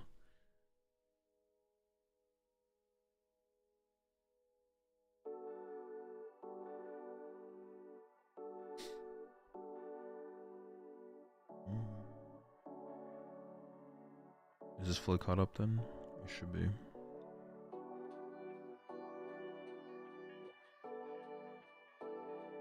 Nine 5-0's got one down pair.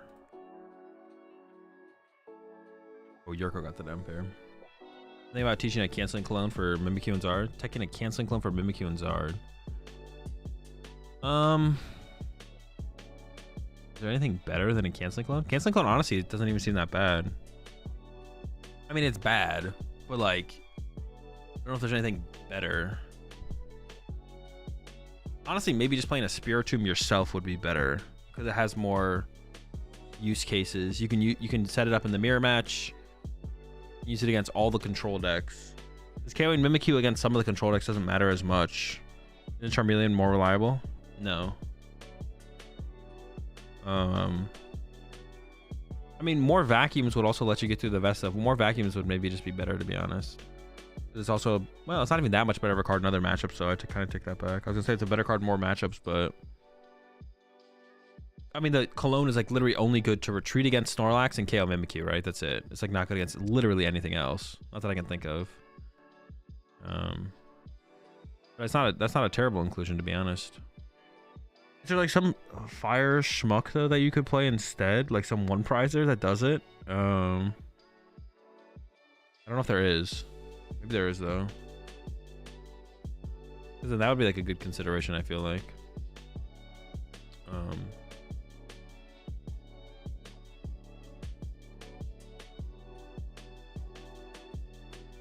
Maybe Moltres? Yeah, but you have to play Magma Basin then as well. It's 2 cards.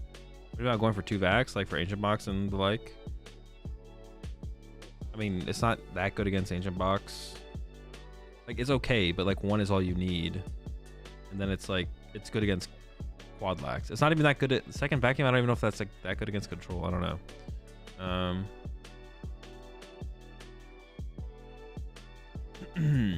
Into Japan, let's have Heat Rotom for a while. Oh, what does Heat Rotom do? Yeah, maybe Heat Rotom's the answer, to be honest. Was it hit for like 120 or something for 2 fire? Yeah, maybe that's the answer actually. Just play a Heat Rotom. That sounds pretty good. Yeah, play Heat Rotom. Look at that, I got updated with what? Favoriting players? Or you mean just the standings? Oh, I mean, standings over here. It's the same thing.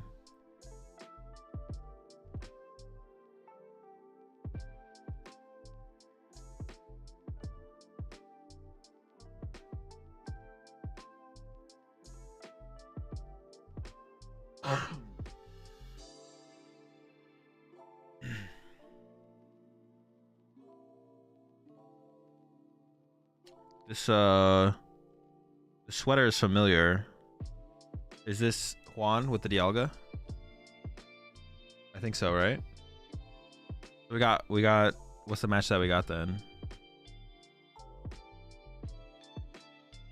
Juan versus Galaz. All right, I'm down. Some Lost Box action. I assume Galaz is probably still on Lost Box, but I guess maybe not.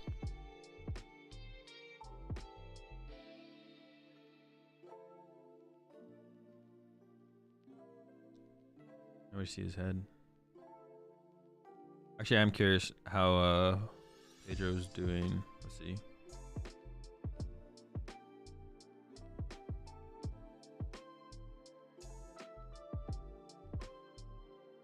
Pedro's 4-1.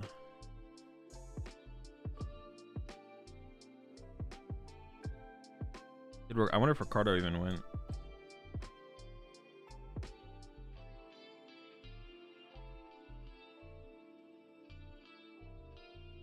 Looks like no. Unless they did really bad. No, Ricardo did not go.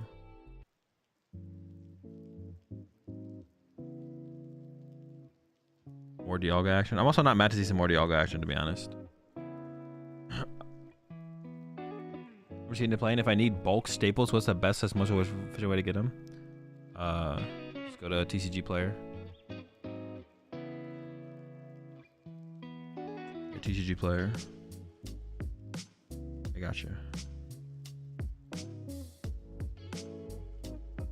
All right. So it looks like. Nope. The perspective of the camera, they mess it up still, but It is better to be like this than not. It's better for it to be like this.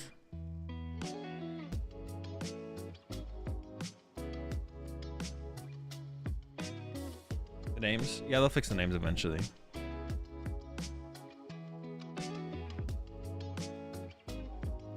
Oh wait, did we see the mulligan there? It is Lost Box, right? I think I just saw a chorus, yeah. I would have been surprised if Claus didn't run it back with the Lost Box. How was the Dialga player able to play with the old Super Rod? Isn't it not legal because of the different text? Nope, they eroded it saying it was legal.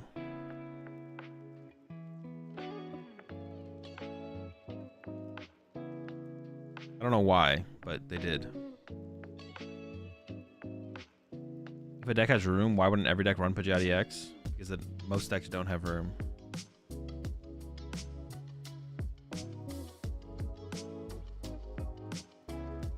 It's not that easy to set up.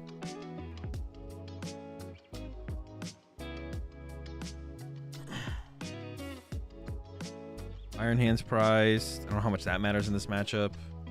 Going first is definitely a big deal though, because like as the Lost Box player, you can like pressure the Beldums with Greninja turn 2. Greninja down early here from Quan. Draws a couple. Is there any Beldums though? Is the question. There's definitely no like Poffin in the hand, I don't think, because would immediately have played that. Looks like maybe it has to be an Ultra Ball for a Beldum, because I think it was a Dialga start. I'm actually not 100% sure. Yeah, Ultra Ball for the Beldum. Never feels good. No Nest, no Poffin. Any Rogue decks been on stream? Not really. Everything we've seen so far, we've seen before. Nothing crazy. Is Master Ball a good ace spec for Dialga? No. Alright. Schmeldum. Online. Yeah, prize cards for both players are not that big of a deal, I don't think. One way, like, yeah. Nothing huge prize on either side here.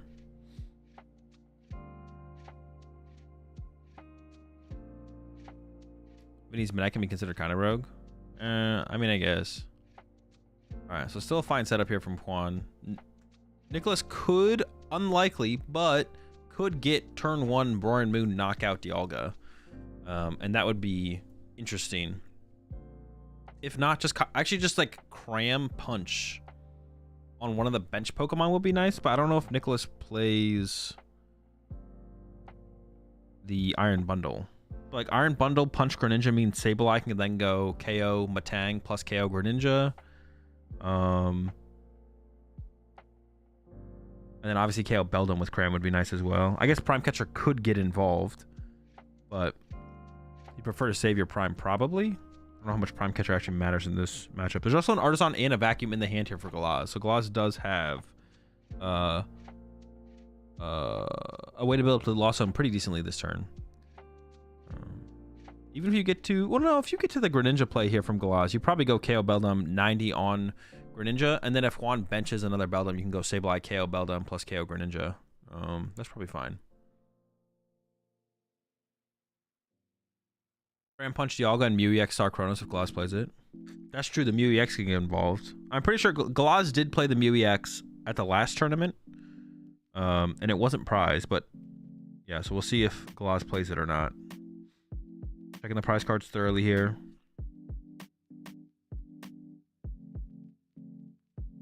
Like I said, has the Vacuum in the hand. Has a Heavy Ball as well, but there's no super important basic Pokemon. I guess you could go get the Manaphy out of the prize cards with the Heavy Ball here. As soon as you realize the Manaphy's prize, Heavy Ball for Manaphy to check the rest of your prize cards, I guess makes sense because you could Vacuum away the Manaphy. But you might just want to burn the Heavy Ball and Vacuum away something else as well, though, so you can have a thinner deck.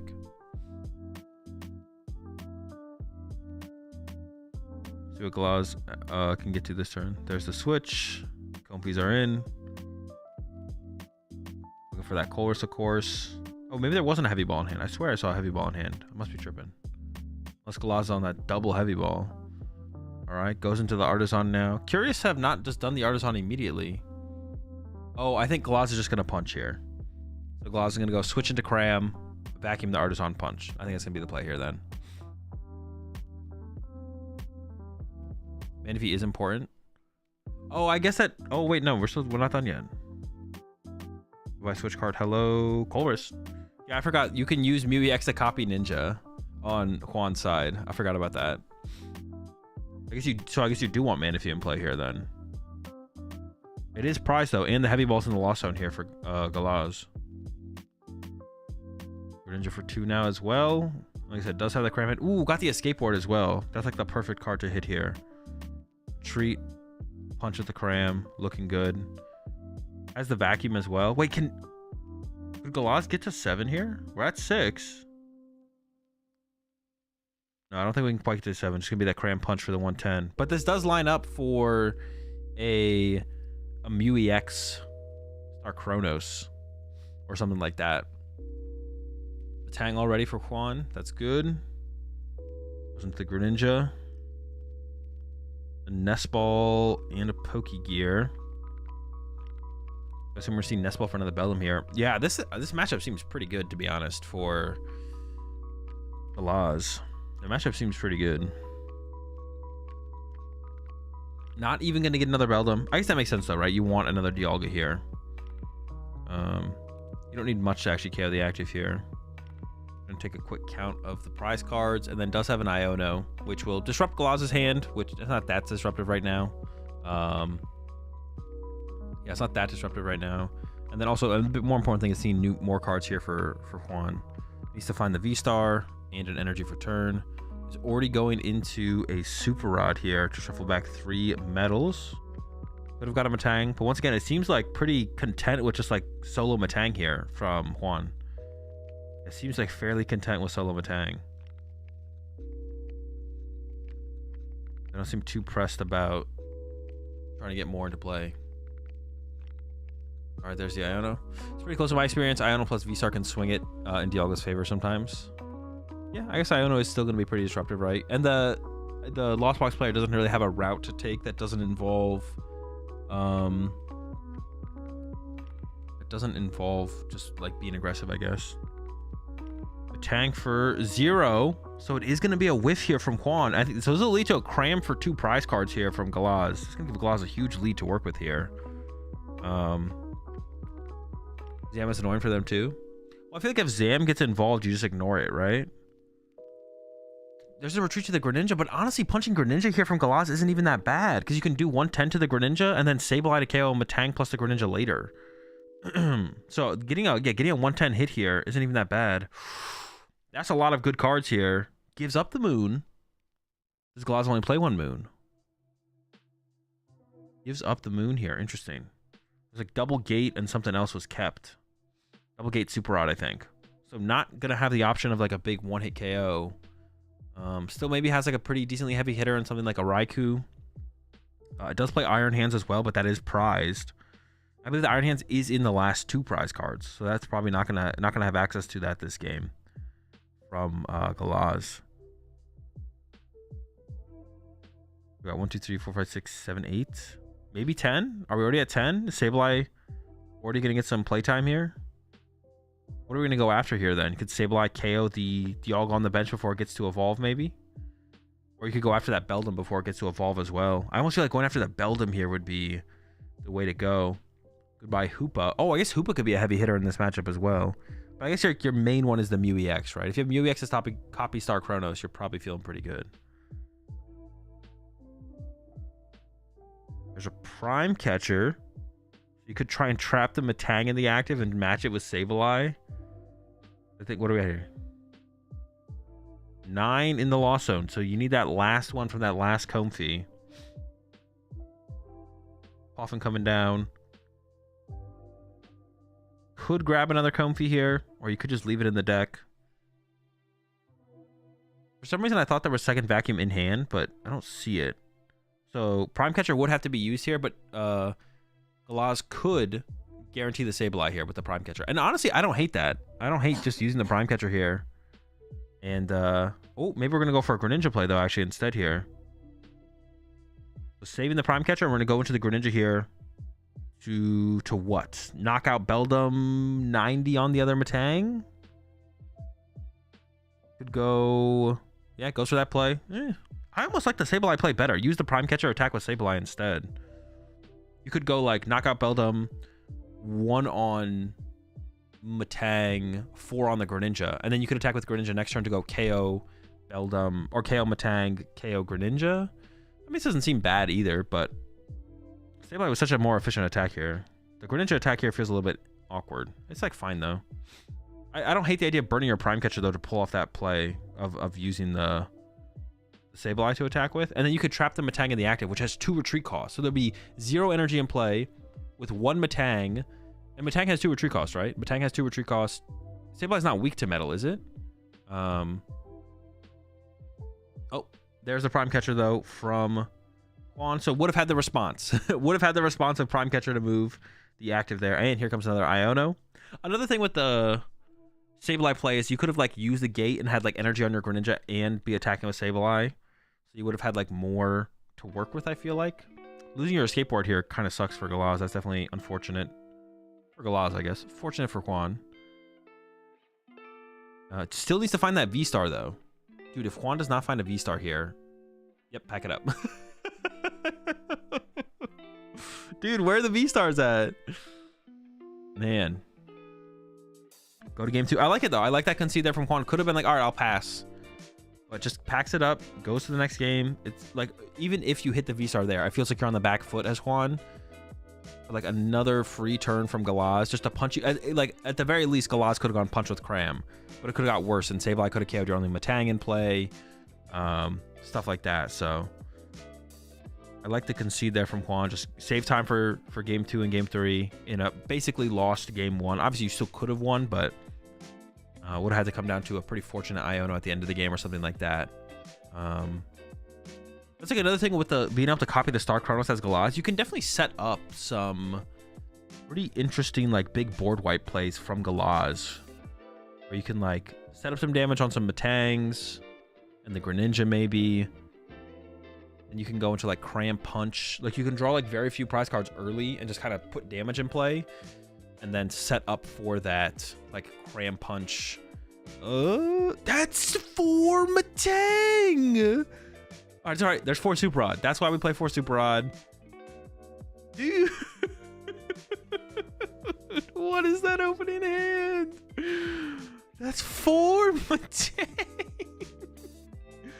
Prize cards? One of those V-Stars is prized. Dude, that is hilarious. Mew EX is not great to have in play unless you're utilizing it as well to copy Greninja. Because it's just a low HP 2-prize Pokemon, which is like can kind of play into Galaz's like put a bunch of damage in play strategy and then like go into a Star Chronos plus board wipe on the next turn or something like that. So the Mew can lean very heavily into that being an option for Galaz. And no Beldum's going to get out turn 1 here from Juan, means that Galaz could get to 10 in the Lost Zone before a Beldum becomes a Matang, which means you can just kind of spawn trap the Beldums with Sableye. There's the energy to the Dialga. Research double Matang in the hand for next turn. Let's see if Galaz can get off that turn 1 Cram attack, which, yeah, damaging either of these Pokemon with Cram here, pretty big deal. Obviously, probably going to end up with the Mew Punch. Price checking coming in. The hand start from Galaz is not great. It's not even that like Hans is like a truly awful attacker in this matchup. It's like fine. It's not that good, obviously. Maybe you can catch like a Greninja or a Matang with it, get 2 prize cards. It's like it's taking up your bench space. So now when the Ionos hit, you have like less attackers set up. I think ideally on Galaz's side, you want double Comfey, Cram, Sableye, Greninja in play, and then maybe the turn you attack with a Moon or the Mew, you can have that in play as well. But you always want as many attackers in play as possible. So if you don't get your ideal play for turn, maybe you just attack with like a Sableye or something. It's like, well, I wanted to one-hit KO your Dialga here, but I'll settle for a Sableye attack. So yeah, the hand's eating up a bench space is obviously not great. Not great. Nest Ball from Galaz here is going for the Comfey, not the Greninja. So that'll be a little bit harder to find the Greninja moving forward for sure. And does have a switch card in hand though, so we'll be able to get into this Comfey, start to build up the Lost Zone, find some more cards to work with. Of course, is going to be looking for that Colress, and then like I said, Cram attack here is what you want overall. You want that the attack with the Cram. I guess like if you ended up leaving Iron Hands in your active here as Galaz, that wouldn't be terrible. Or maybe even Raikou, just like use Fleet-Footed, leave Raikou in the active for the turn. That is then 2 Pokemon in play that I mean, Raiku's like a decent attacker, so it's not that bad, but Raiku's a decent attacker, so it's not that bad to end up with the Raikou in the active, probably. But and it would also like tank the hit from the Dialga with no Metang in play or no Beldum for the potential of the Metang. Like, there's no possibility. There's no possibility of that happening. Are they allowed to play English cards? I saw an English for Sealstone. Yeah, pretty much. Is it literally everywhere? Everywhere in the world can use English cards in tournaments that are run by TPCI. Yep. So it is going to be the it does attach to hands and then just the retreat to the hands from Galaz. There's the 2 more Metang. Galaz laughing at the quad Metang in the discard pile. But yeah, Super Slow Start from Galaz. It's gonna be hard for Galaz to actually threaten the Beldums here. If there is any Beldums to threaten. No, I see one. Okay. You need at least one Metang. Honestly, you don't need that many Metang in the matchup, I don't think. And a Nest Ball, double Beldum on the way. And the deck does play 4 Super Rods. So recovering the Metangs, pretty reasonable. Hasn't found a Super Rod yet, though, from Juan, which isn't great. You would have wanted to have found the Super Rod on this research from Juan, so that way next turn you can go Super Rod the Metangs and then play research. Maybe even Super Rodding them now would have been fine. Oh, we do have a draw. Still not a Super Rod, though. All right, well, here comes a punch for 120 from the Dialga. Hoffing off the top there for Nicholas. There's out some more Comfies. Will we go for the 2? Or even potentially Manaphy to protect from our Greninja getting copied by the Mew. Does go for the Manaphy protection there. I think does have a switch card in hand. We'll see. Needs to... Honestly, I don't even know if you need to pull to use a Colress this turn. You'd like to use a Colress this turn, of course. But the big thing is probably just attacking with Cram would be nice at the very least. There's the switch card. To the Comfy. Well, it's a tough loss zone. So it means there's probably not a Colress there. That'd be my guess. Is over Super Rod. It doesn't seem like that tough of a loss zone. Second Comfy. Gives up the Cram. That's probably a Colress. No, it's the Greninja. More draw power. The Cram honestly was a decent attacker here, but you weren't at 4 yet, so going for the Greninja to try and find that. Find that Colress. Doesn't find it. Gonna have to just go with an attach to the Iron Hands and go for a little bit of boss stall action here on that Zamazenta. Or the Dialga. Honestly, I don't know which one's better. Goes with the Dialga. Seems fine to me. I couldn't tell you which one's better here. In the pass. Wait a second. Can't we just go attach, evolve, and then knockout? Wait, it's definitely better to bring up the Zamazenta there, right? That's not even close, actually. The more I'm thinking about it, the worse this is. Because all you have to do is evolve it to a Dialga V-Star and attach and attack. All right, still no... Well, hang on. I was going to say no Metang found, but you have to find the Super Rod first. But once again, actually, we're getting close there for Galaz, though. Galaz got 3 in the loss zone. Definitely are getting close to being able to attack with the Greninja or maybe even the Sableye to knock out the Beldums here. We're getting close. Yeah, that was definitely a mistake there from Galaz. It actually probably could have bought some time if Galaz had just brought up the Zam because the draw from Juan there was like so subpar. That's definitely a pretty big mistake from Galaz now, like kind of thinking about it. All right, here comes the Comfy. Gives up a gate. And it concealed cards first, actually. I think there was plenty of energy in the hand there as well, so should have. Oh, 2 Comfies prized here for Galaz. So can't even go find another Comfy with something like a Nest Ball. Goes into a Super Rod, into an Artisan to get a Comfy because there are 2 Comfies prized. And now those energies are back in the deck as well, which means it's like even more dead cards you could draw into. Yeah, that's actually like a pretty big mistake from Galaz. The more I think about it, the worse that play becomes. By not bringing up the Zam. There's a Pokegear. No Colress. All right, at what point do you just pack it up here from Galaz and go next? Are we getting to that point? I feel like we're getting to that point. I don't know this matchup so super well, so maybe there's more comeback potential here than I think. Now the Prime on the Zam. Manaphy is pushed up here from Galaz and the pass. Will the Zam get stuck? Let's find out. Oh, the Prime top tick from Juan. The answer is no. It's not stuck. It was stuck. No more. And actually, I think Juan's hand was literally dead. Like this was actually going to get stuck for at least 1 turn. But Cool top deck. Wait, what are we KOing here, Swan? Honestly, I don't hate going after the Comfy with the escape board. You could attach to the one with 2 energy and go after the... But yeah, I like this. Remove the draw power, remove the Lost Zone build up. Now Galas can't get to 7 in the Lost Zone with just Comfies. I like this KO here from Juan for sure. All right, back over to Galas. All right, we gotta put something together. If we don't put something together this turn, we're packing it, right? There's the Sableye searched out from Galas. Could KO double Beldums with Sableye this turn. That would be something. That would definitely be something. That'd be a start. Why did Galas not promote the board of Comfy after his prime?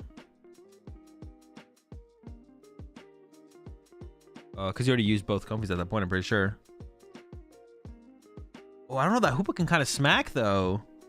Isn't the Hoopa for 50 damage for each energy in play? Gives up the Hoopa and a Lightning. I think you'd like to get to 10 this turn as Galas and KO the double Beldums. What would we have? 1, 2, 3, 4, 5, 6, 7, 8. The Vacuum would get to 9, 10. Gate's coming in. Comfy's been used, so it has to come down to a Vacuum then, I guess. 1, 2, 3, 4, 5, 6, 7, 8. We got it, though. We got it. You know about that second energy? Dark. Does it go to the hands or does it go to the Comfy to retreat it? Going to the hands. So the hands is in range to do the thing. How could we set up our damage here as... I'm kind of curious here. Does have the Vacuum. That's 10. Has the switch. Sableye online. Here we go. Could KO double Beldum. Or could we do something else? Could we go like 60 to Dialga, 60 to Beldum, Star Chronos to Dialga. No, we have 3 prize cards left. I guess I don't know how we're getting our last 3 prize cards. All right, concealed cards for 2. And there's no... the Galas has what, like 1 stadium left to use with Roaring Moon? So we could have gone 60 active and then Roaring Moon knockout. But I guess if you don't KO the Beldums, then the Beldums become Metangs, and then the Metangs create more attackers. So I don't know. I guess this is probably fine. Am I familiar with Clean Rock, the tattoo artist? No. Nah, you want to put 60 on Beldum and 60 on Dialga V-Star and then genome hacking next turn? Maybe, but that doesn't win you the game. And then there's like a Metang out there, which accelerates energy and sets up more attackers. Like if Juan never gets to Star Chronos, maybe you just win, right? All right, there's the knockout on the Sableye. Not that, once again, not that much energy set up. If Galas can recover... If Galas can recover the Sableye... Galas can also go like Star Chronos into Iron Hands, right? Star Chronos, Iron Hands. So this turn, Galas could go... Oh, he's going right into the Mew. Okay. What's happening? Buddy Poffin, but I don't think there's anything to grab. Just checking the deck. You could Star Chronos. Comfy. And then here comes a Roxanne. It needs to find... To pull off the Mew play this turn, needs to find Super Rod and Gate and Switch Card. I wasn't sure about that energy attachment to the hands there from Galas on the last turn. I was wondering if that should have gone to the Comfy to make the Comfy a pivot. Because we could have had a pivot this turn. We are board locked here now as well from Galas. Galas could have also gone like attack with Greninja this turn. KO Beldum 90 on active and then loop the active. I think I see 2 Switch Card in the hand and a Dark Energy.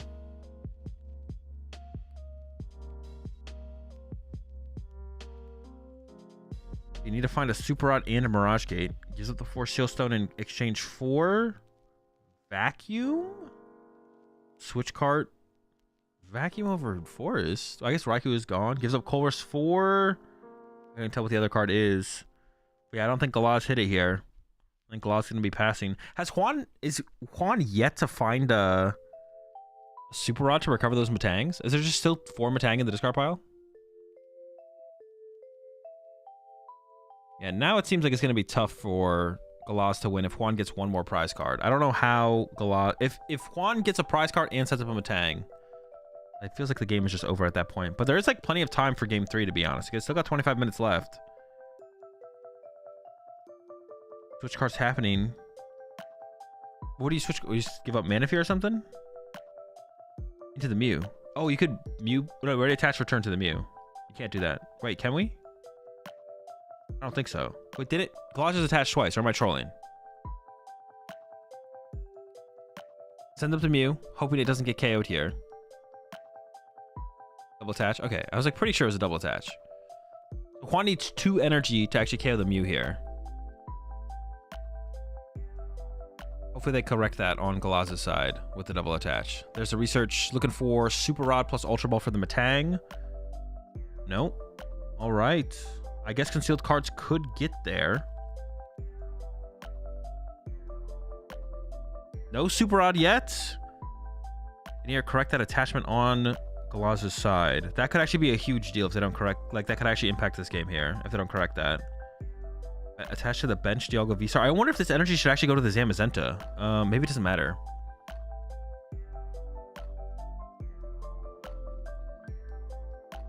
All right, there's the punch. For the Galaz, for the current board state, Galaz just needs to. Is just going to play for the attachment on the Mew now. So Galaz's win condition is.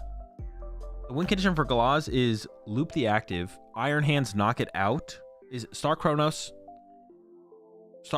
Iron Hands KO, and then Gust KO Beldum with a anything, I guess. Well, no, then you could attack with Mew. I don't know, to KO Zamazenta, I guess. I don't even know. I guess that would work though. Checking the Chronos. Needs to recover some energy here. Oh, I guess Sableye could do it, right? Sableye could KO the Beldum. It's going to gate into both energy. So they haven't corrected that energy on the Mew still. I think it is... Wait, did Nick... Galaz has a Super Rod left. Okay, it does have a Super Rod left. There's no energy left, though. So it just has to recover some Pokemon to not deck out here.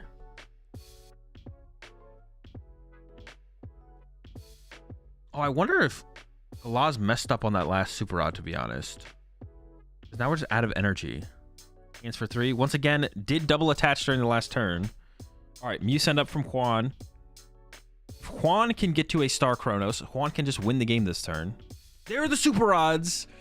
All right, hopefully... Because if they don't catch the mistake, hopefully Juan just wins the match. So that way the mistake doesn't actually impact the game.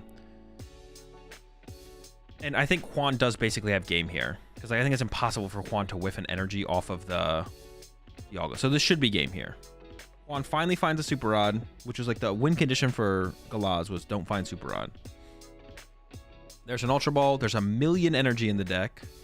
Maybe even 2 million. Actually, it might have been a mistake from Juan to not have used concealed. No, Juan did use concealed cards there. Yeah.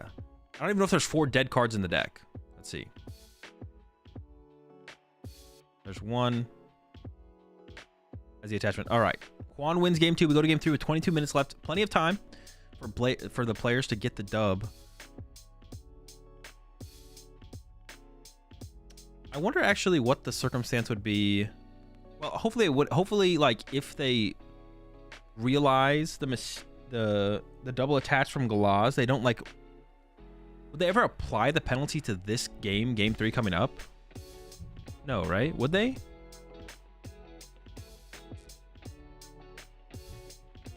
Or would they like retroactively apply it to? I heard a ruling recently.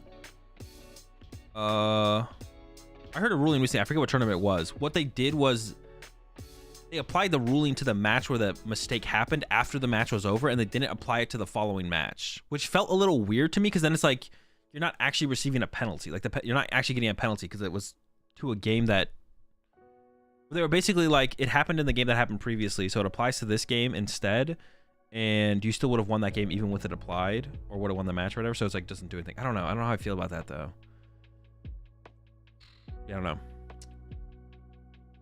I mean, what happens if Galaz won that game? If Galaz wins the game,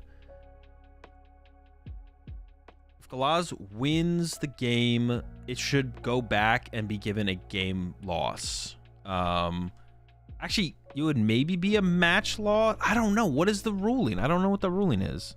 What is the ruling? I actually just don't know. Is it a match loss or a game loss? And if it's a match loss and they gave Galaz the win, would they make it a tie then at that point? Or do they give him a game loss going into the next match? See, don't they usually apply it to the next match? They usually apply it to the next match, right? It's like, okay, you double attached in this game. You ended up winning the match. The slip has been signed. It's in the system. Next match, you get a match loss, right? That's how it should be, I feel like. Just trying to retroactively apply it to a previous game feels weird. It should just go to the next match, right? You appreciate the 2 months there, Red Viper. All right, so heavy ball off the rip here from Galaz. Nothing found. Definitely just wants to use some comfies on this first turn. There's the concealed cards. Comfies. Any comfies? Would have loved to have had a comfy prize there. Does get to a comfy, but has to put the Artisan in play, which I'm sure Juan is fine with.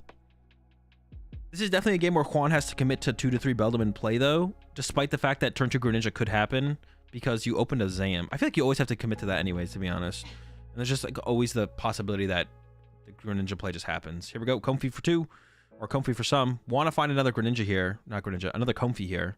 Another Greninja would be wild. Double concealed cards in a turn would be insane. All right, over to Juan. Attach, Ultra Ball, Schmeldum. Honestly, triple Schmeldum should be the angle here from... Honestly, I almost like keeping the Super Rod. I almost like Ultra Balling away the Boss there. Doesn't Boss just kind of suck in this matchup? Going for the Beldam also... I feel like you should Ultra Ball here for Greninja and then Artisan for the Beldam, right? Triple Schmeldum. Can you afford to ever not have a Dialga in play? I feel like you can, right? You could have not Dialga in play. You could just have Dialga, Zam. I think ideally you want triple Beldam, Greninja, double Dialga. But if you end up with Zam, Dialga, triple Beldam, Greninja, that's also fine, right? There's the Iono. But I feel like we should have Ultra Ball for Greninja or Dialga there. Yeah, the Ultra Ball for a Beldam there is just so bad. That's like such a bad play. It's not good. You shouldn't have done that. We did get an Ultra Ball. Oh, maybe it just has a Dialga in hand here, actually, which is even better because these Ultra Balls can become Matangs next turn. Oh, it is a Dialga. Okay, that's good. And it's just going to be the pass from here, it looks like. Yeah, getting not Ultra Balling for a Dialga there is that's bad. You should definitely Ultra Ball for a Dialga there. And then, because now we drew into the Poffin, like, yeah, then we just try and get the other Beldam a different way. All right, over to Galaz. Ideally wants to Greninja. 2 Beldams, I think. I think it definitely wants to be your play. The Poffins are in. The Artisan is in. Galaz is just getting everything out of the deck right here. Cram Punch the active is pretty low value play, doing 80 damage, minus 30. You could clean it up later with a Greninja attack, I guess, but it's pretty low value, I'd assume. But getting it out of the deck isn't bad. But I almost wonder if like Galaz should have got Sableye instead, actually. Because I feel like at this point, if you're attacking Zamazenta, I don't know. It's almost better to play for a lot of switch cards. The Escape Board seems really good for sure. There's a Prime Catcher in there as well. There's a lot of pivot cards. This could definitely lead to a Greninja attack this turn from Galaz. If you take the Prime and the Escape Board. You could even Prime up a Beldam and then KO the other 2 Beldams. That'd be pretty good. What's Galaz going to go with? Gives up the Super Rod and the Lightning. That seems fine. Comfy first, don't forget that. Needs to find a Vacuum or 4th Comfy, actually, to be honest. You could get 4th Comfy here, I guess. Comfy number 2. Getting up to 5. Comfy number 3 will get us to 6. Still need a Vacuum or 4th Comfy. Yeah, 4th Comfy would work. Is he attached to the Greninja? Is there a Vacuum in the hand? That would get us to 7. Which card to Cram Punch? No! It is not there. Just gets the 80 damage in there. All right. It's time for Matangs. There's the ability, so it should be 80 damage. Yep, correct it. 2 Ultra Balls in hand, and unfortunately will only lead to 1 Matang. Does bench second Dialga. I'm not too sure if you want 2 Dialga or 1 Dialga is fine. I guess you want the possibility to Star Chronos on your side. Yeah, you want the possibility to Star Chronos if they Star Chronos you, right? Basically. What if you just don't evolve your Dialgas, though, as well? Well, no, but then they can knock you out with Moon, and then you can't knock out Moon back unless you go to a Star Chronos. Probably not worth it. All right. Research is in. Want some more Matangs. Can we get some more Matangs? I think I see an Ultra Ball there. Maybe. Definitely has some energy there. No Greninja draw power is It's like, I don't know how I feel about the lack of Greninja here, to be honest. Looks like we hit 2. That is the KO on the active here for Juan. Hard to treat the active. But can you actually cut the Metang shuffles? You can, right? That's obnoxious.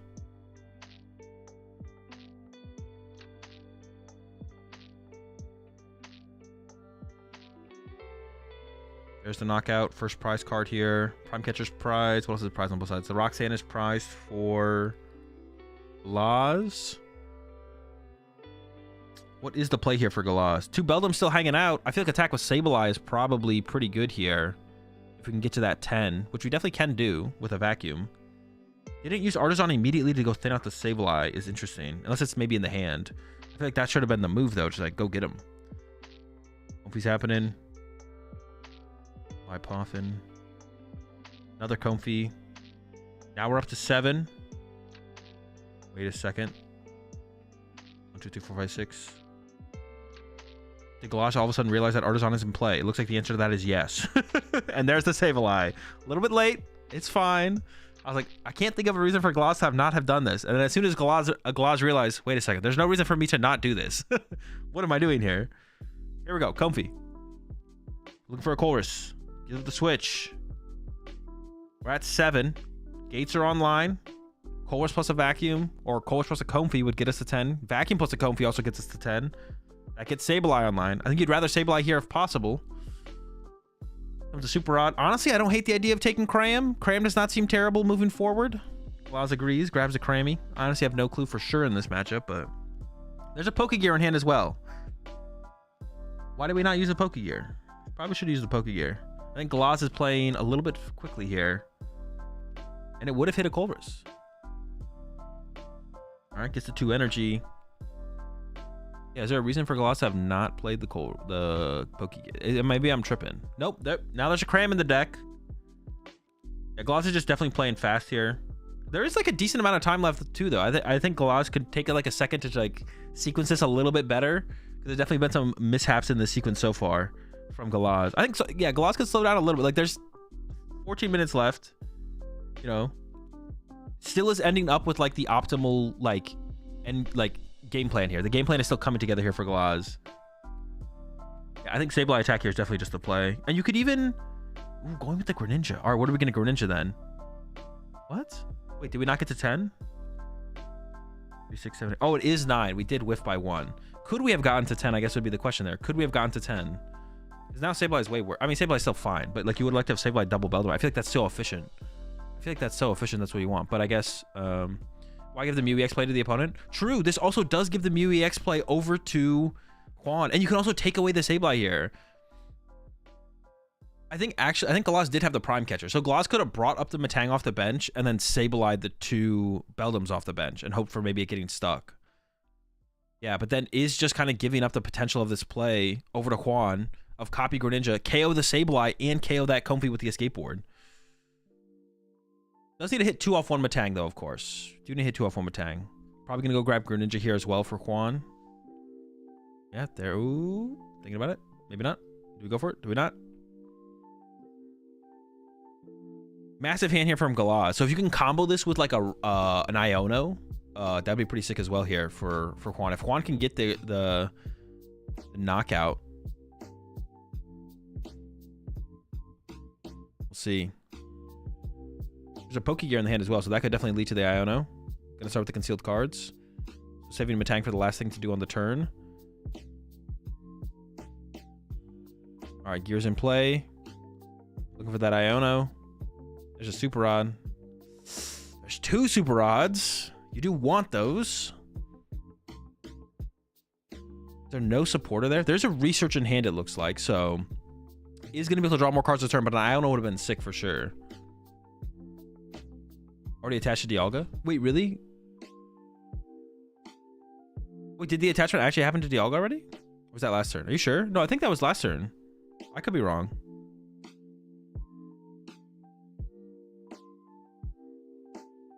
All right, there's the Research. So Galaz keeps the hand. There's a Super Rod hit there from Quan, so we'll be able to Super Rod before using this Metang. Apparently Juan already attached his turn as well. So maybe, did Juan just not see the possibility of the Mew play? Juan's turn to double attach. Even it up a little bit, yeah. I would, yep, even it up. If we're going one way, we may as well go the other. Everyone gets a double attach. Imagine if that's how they resolved penalties in games. It's like your opponent double attached. Feel free to double attach whenever you want. There's a Metang full whiff, no hits. Wasn't that there from last turn? That's what I thought. I thought there was 3 on it last turn, but that says I'm tripping. There's a knockout. Honestly, Galaz going for the loop this turn I think makes sense. Like, there's one Metang in play with no energy on the second Dialga. I don't think there's a possibility that you get looped. If Galaz can go, like, Galaz's hand is huge. If Galaz has the Star Chronos, like, I mean, if Galaz can Star Chronos into Mew, that would be disgusting. Or into Iron Hands, but I don't know if that's possible, but if Galaz can do it, seems pretty good. Artisan for Cram immediately, so that's taken away. Still could do the Star Chronos play into like a Sableye follow-up. That would still be pretty good. Because you could Sableye draw... You go down to 1 prize card off that combo.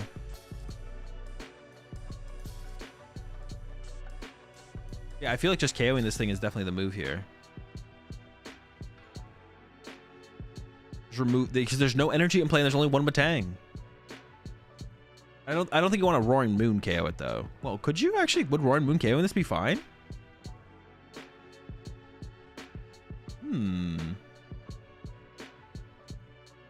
I actually don't hate Roaring Moon knock this out. You're definitely getting return KO'd back.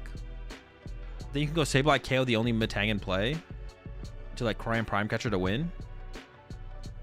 You don't have Greninja as an option. Otherwise, you could have gone Star Chronos and then Greninja knockout and then damage on the Mew. Unless Metang hits 4. True. Claw's not doing anything this turn. You could take away the Metang this turn to stop Star Chronos, though, I feel like. Actually, this is not bad, though, right? Because you can take away the Star Chronos at least. That is something. I don't know about attaching to the Comfy, but... Knockout, putting 2 on what? Could put it on the Greninja, so you could KO Greninja with Cram, but I guess you could KO Zamazenta with Cram. There's a prize card. Iono hits super hard here now, though. Iono smacks. Your whole deck is in your hand here. And there's the Iono. And the attach active. We got 4 energy built up on the active. The Star Chronos is a threat for the next turn. I don't know if Galaz could have got the Star Chronos that turn, but I think Galaz definitely should have tried to.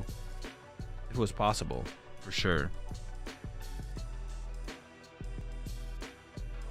Galaz gonna need a good draw here. Comes the knockout. I don't know about putting that energy on the Comfy either. I feel like that energy being back of the deck would be more beneficial. I don't know if like Galaz is trying to like play around Vacuum, but I mean nobody plays Vacuum in Dialga, right? I don't think so. Doesn't seem very good.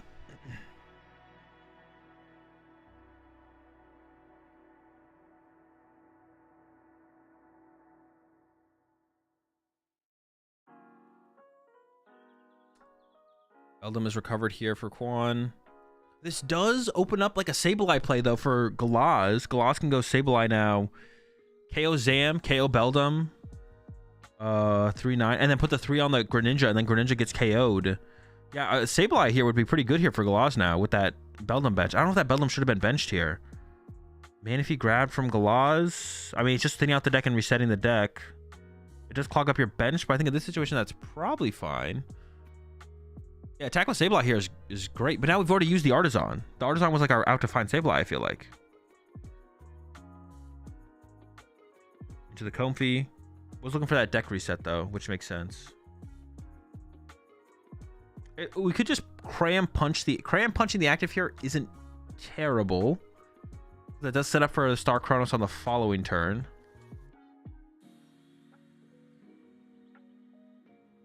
Prize check can happen here from Galaz. Gives up the Super Rod to take the Mirage Gate. I think it's the last Mirage Gate in the deck. And it's just a Cram Punch. This does set up for the Star Chronos on the next turn. Over to Juan. All right. Has their own Star Chronos ready to go. Would love to find a Metang to start to set up another attacker, though. There's a boss. Goes for the Comfy. Does that even matter? There's a Comfy with a... No Iono to go with this either. Man, why boss there? Why boss? I mean, I guess it... pivot, but there's still a pivot comfy setup. I don't know if that's worth it. Is that worth it? It means Galaz doesn't have infinite pivot. Iono found off this. I don't even know how important the Iono is, I guess, because Galaz didn't really do that much last turn. Okay, we have the Prime Catcher on the other Comfy. I guess that, okay, that kind of lines up. You can have both Comfies that can pivot. And you can even leave the Dialga in the active with only the one energy. And the Iono to go with it as well. Iono is probably correct here. There's the Metang. That could be big as well. You first to draw 2. Now we go into the Metang. 2 hits. We definitely want to set up that fresh Dialga here, right? Yeah, set up the... Well, yeah, fresh Dialga for sure. Well, I mean, Galaz just wins with Mew into Sableye, but I don't know how realistic that is with a no pivot setup. Yeah, I don't know how realistic that is here from Galaz. Comes the Nest Ball. There's the Mew. You need to find Gate. Probably Rod. Gate, Rod, Attach. There's an energy. There's Rod. There's Gate. Gate, Rod, Attach. Into... There's a Colress in the hand. Thinking about that energy right there. Do we have a... Are we going to Gate maybe? Doesn't seem correct. Because you want... Well, maybe not. Maybe that is correct. Yeah, Galaz can win with Star Chronos into Sableye. But I don't know if there's enough energy for... You need 2 Super Rods. I don't know if there's 2 Super Rods left. There might be. It's possible. Like, it is possible with the cards that the deck usually plays, but... Alright, is eyeing up the Sableye. Does Galaz have a Super Rod in hand already?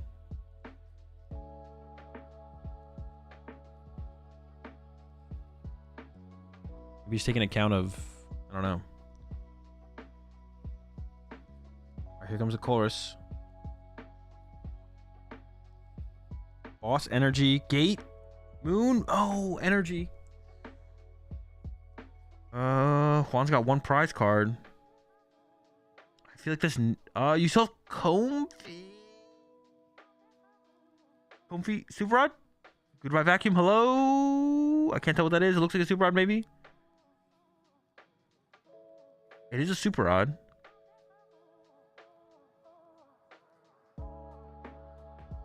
So I think you can get to the Mew, but can you get the Sableye on the next turn?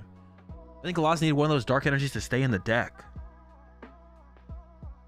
Yeah, drawing into both dark energies might be the... Now I don't think Galaz can actually get back into the Sableye on the next turn. He had Boss. Chrono into Boss Greninja. Wait, what was the choice? It was between Boss and Super Rod, though, right? You can't take Boss and Super Rod.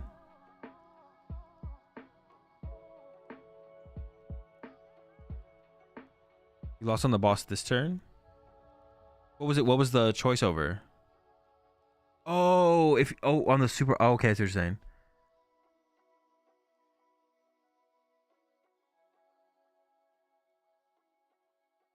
Yeah, I think you're right. I think, yeah, he could have had it then. If you don't... Yeah, that would have worked. Wait, would that have worked? Chronos. Probably, right? You for 1 into a switch card. Oh, and that's the loss. Dialga gets the dub. Definitely some missequencing from Galaz. And then... Wait, we have to go bring up the... Wait, would that even have worked, though? Would that have been enough? You Chronos the bench Dialga. Oh, wait, you're saying for like the next turn? How do you mess that up? That last sequence there? I don't think he messed up that last sequence. I don't think he messed up that last sequence. You just need to draw into UEX Shuriken Ninja. Yeah, but what do you... There's not 3 prize cards on board to take. Is there? Unless I'm trolling. You boss the ninja so Mew can copy for 3 prizes? Oh, you mean on the following turn. I get what you're saying. You Chronos, you Star Chronos, and then you boss. I see what you're saying. Yeah. No, you're right. You're right. Yeah. I thought you were talking about that turn. I was like, that turn? I don't think so. But yeah, Chronos, Ninja, bodied, dub. All right, I'm gonna go make my lunch real fast. Right back.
should turn the music up before I left. Oh.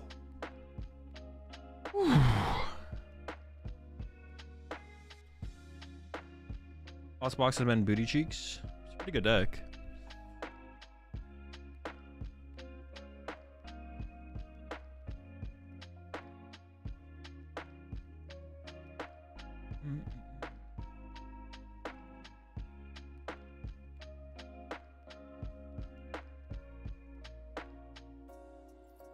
Give some insight on your top 3 deck choices for Los Angeles. Charizard, Lost Box, and maybe Control. Charizard, Lost Box.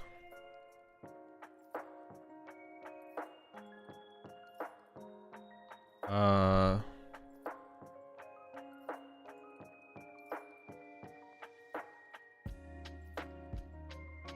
Charizard, Lost Box. I can't think of like another deck. Maybe those 3, yeah.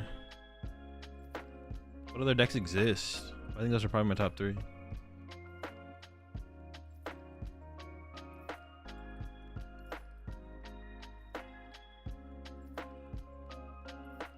Charizard, anything else is trolling?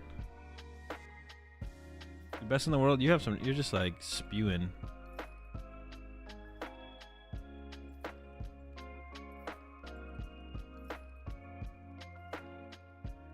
Bunch of mid takes.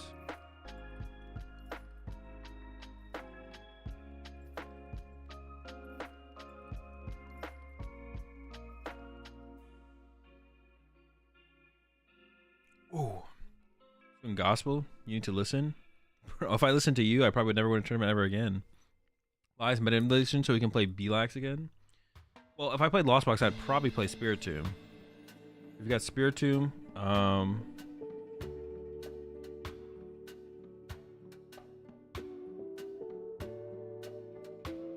If I have Spiritomb, beat Quadlax. Control is favored against Quadlax. Zard is the only of the of the 3 that is unfavored.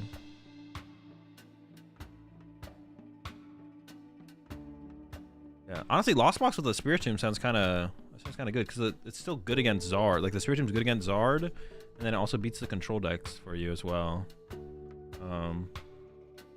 Lost Box with Spiritomb, I'm kind of in, to be honest. Tomb Jet Energy to complete the Lax counter. Wait, in what? Lost Box. Honestly,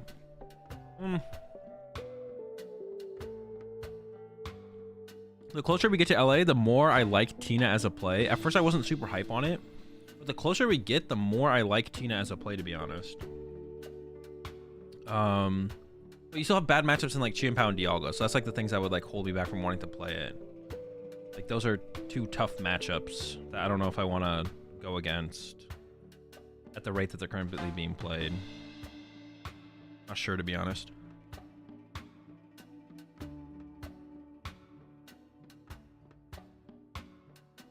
How cooked is the Dialga matchup for Tina? It's pretty cooked. Like, it's pretty bad. It's pretty tough.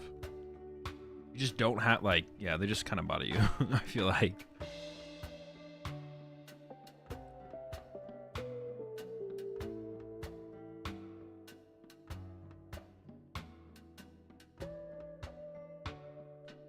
Would I play Control again?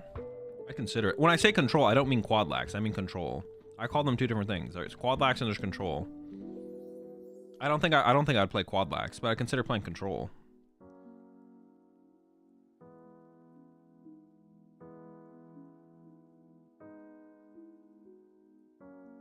I think Marina will make a comeback with Twilight Masquerade. Yes.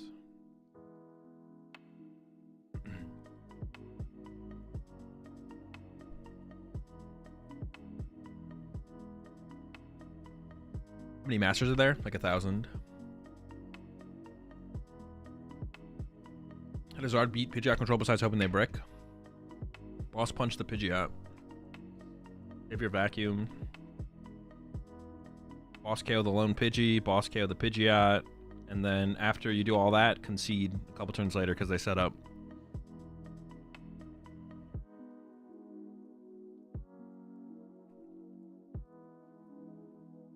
For regionals, do you always go with what you believe to be the statistically best deck for that event? Or are there events where you go against statistics by stats? I mean your own, not posted ones.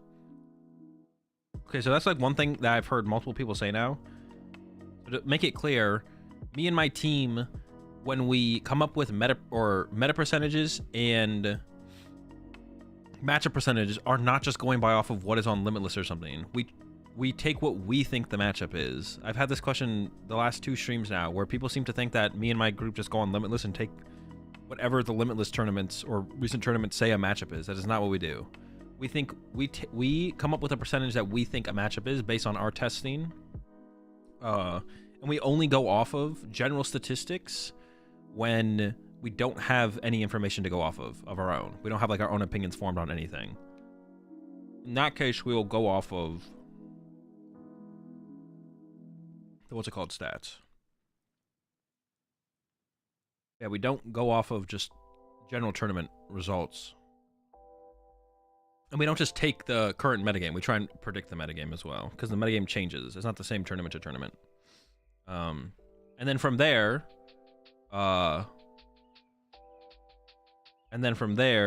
we go with, that just gives us a starting point, and then we decide what we want to do from there, basically.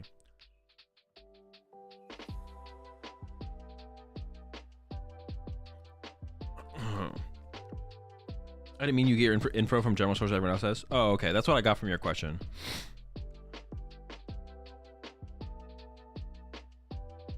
Are there events where you go against statistics by stats and mean your own, not posted ones? Oh, okay. I didn't actually read the last part of your question. My bad, my bad. We don't really ever go against statistics. Unless we think there's some flaw to a deck that is like, for some reason, is perceived to be like the best based on our process.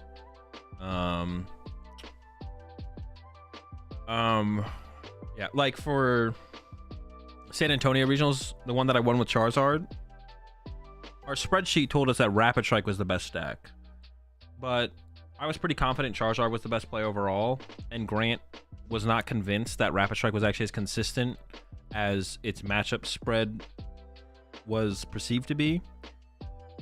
So with the combination of those two things, we decided to play Charizard instead.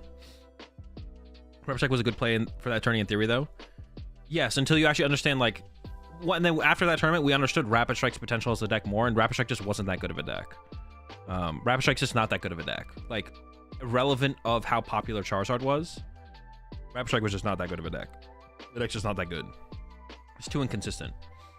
So it's like overall win rate is just not as high as that we normally thought it was, because we just like its matchup spread was just inflated on our spreadsheet.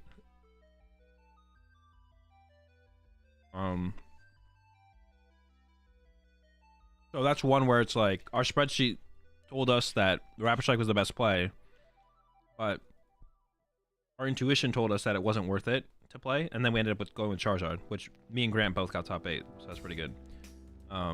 So yeah, we don't always just play the deck that wins the spreadsheet. Oh, it gives us a starting point. I think I've heard you say sometimes the BDIF wins the spreadsheet, but y'all don't want to play Lost in Mirrors. Yeah, sometimes when that happens, we'll still, yeah, like it just gives us a starting point to work with, but there's some decks we just don't want to play based for a number of different factors, whether that be everyone good is playing the exact same deck or something like that, or it's just like a deck none of us want to play. Like, yeah, the spreadsheet we do use towards picking the deck towards helping us pick a deck sometimes, but when we don't play the deck that wins the spreadsheet, it still gives us a lot of information to work with to then like go from there with.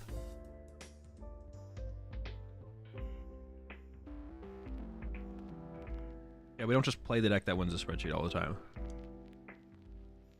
You define consistent numerically? Nope. This comes off of intuition. Like, my experience in the game leads me to believe this is consistent or this isn't consistent.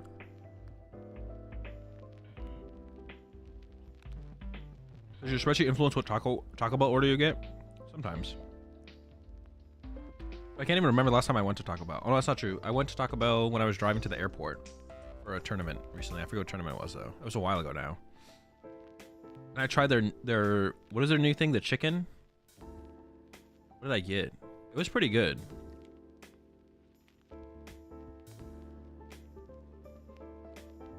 Is consistency as variance one of the reasons you don't consider CPOW top 3 for LAIC? I mean NAIC? Oh, for LA.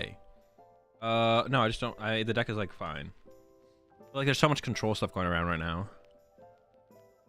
Consistency is not one of the reasons though. The deck is very powerful. And more than consistent enough. Like, and if you want an example of that, you just look at Indianapolis. It's like good players chose to play Chien Pao. And then they did super well. Yeah.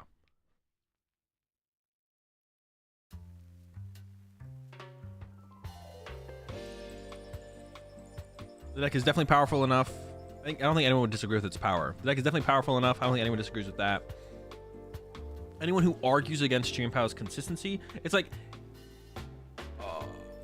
it's not the most consistent deck. Like I'd say Charizard is more consistent than Chien Pao, but like the power, it's like it's a trade-off, right? It's a power trade-off. You're less consistent, but you're more powerful, right? Which means when you set up, you're more likely to win those games, but you're less likely to play games overall. But overall, both decks have good enough win rates. Gardevoir Lugia, if you had to pick one, Gardevoir Lugia sucks. That deck actually is bad. Lugia is just a bad deck.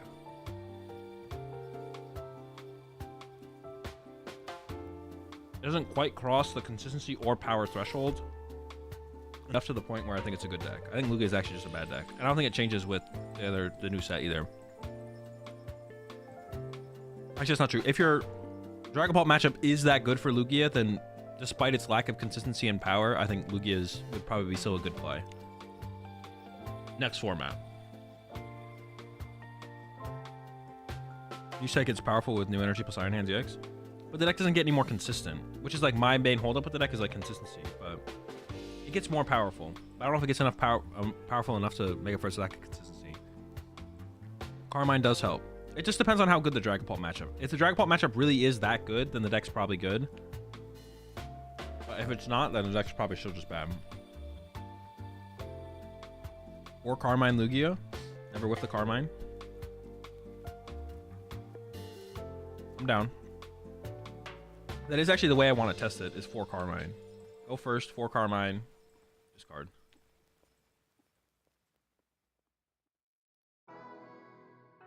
But honestly, going second might be so good still that you maybe just still choose second. I think in the current format, you should probably be choosing second with Lugia, to be honest. Well, yeah. Just kind of suck into the Chien Pao matchup, but maybe you go first against Chien Pao, but second against everything else. Going first against Chien Pao feels so bad. Lugia never hits it turn 2 going first, though. That's a problem. Moon or Ancient Box if you had to play one? Moon.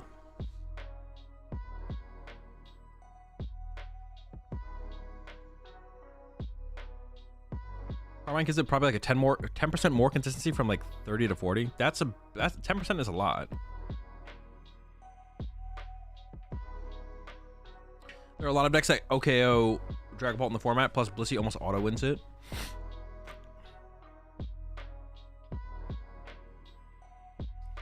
Let's see what the auto win, really? Pretty sick though.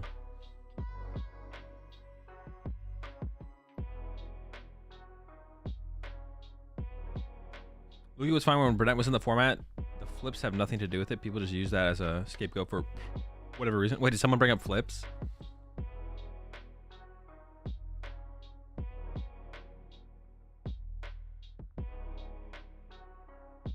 Where's our Blissey? Which deck looks more promising? Blissey. Lugia coin flip deck.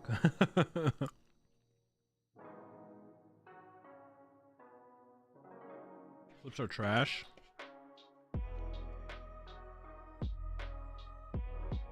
Flips don't matter. The way you want to think about... Alright. Now, it's okay to not like flipping coins. And it's even okay to like not play a certain deck because it flips coins. Sure. At the end of the day, if you want to do that, that's fine. But... if you want to become... It's like the Giga Chad meme, right? It's like... Pleb... coin flip hater versus Giga Chad variance understander or something. Like all coin flips are is like a different form of variance. It's just variance being showcased in a different way, basically. That's literally it. It's like, instead of like some decks, instead of flipping a coin, they attempt to draw cards off B barrel and they whiff off B barrel and they're like, well, I lost because I whiffed off B barrel.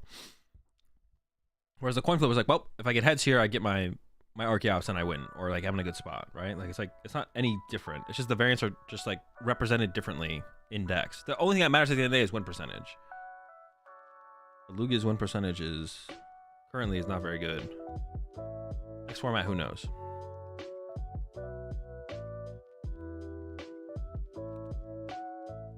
Aspects of variance in Lugia feels bad. Yeah, I think the way the variance is displayed, or not displayed, but represented in Lugia just feels bad. But it doesn't mean that the flipping of the coin is like, it just feels bad to like actively see the 50-50 happen in front of your eyes and then you whiff the 50-50.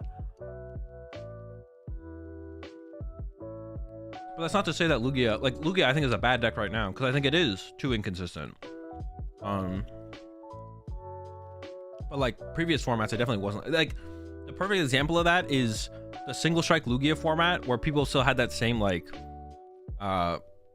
preconceived idea of Lugia being a inconsistent deck just because it flipped coins. When like the deck was pretty consistent, and like you just look at the results from good players. Like what did Reagan do? Like get top 8. What did Reagan do? Is second win or something? Second top 4 win? Like that's ridiculous in like a 5 tournament span or something. Like, well, that's not inconsistent if that can happen. And also like Grant Shen picked it up and got at least 1 top 8. Like that's like all the proof you need. You don't need much more proof than that. Besides actually picking up the deck yourself and playing with it and being like, okay, this deck's actually like fine.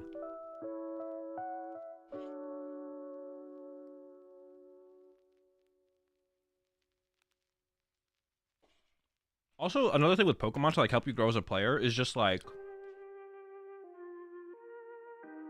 it's fine to have like an idea of something, but once like stats kind of prove you wrong, just being like, yep, I was wrong. Like, I don't know.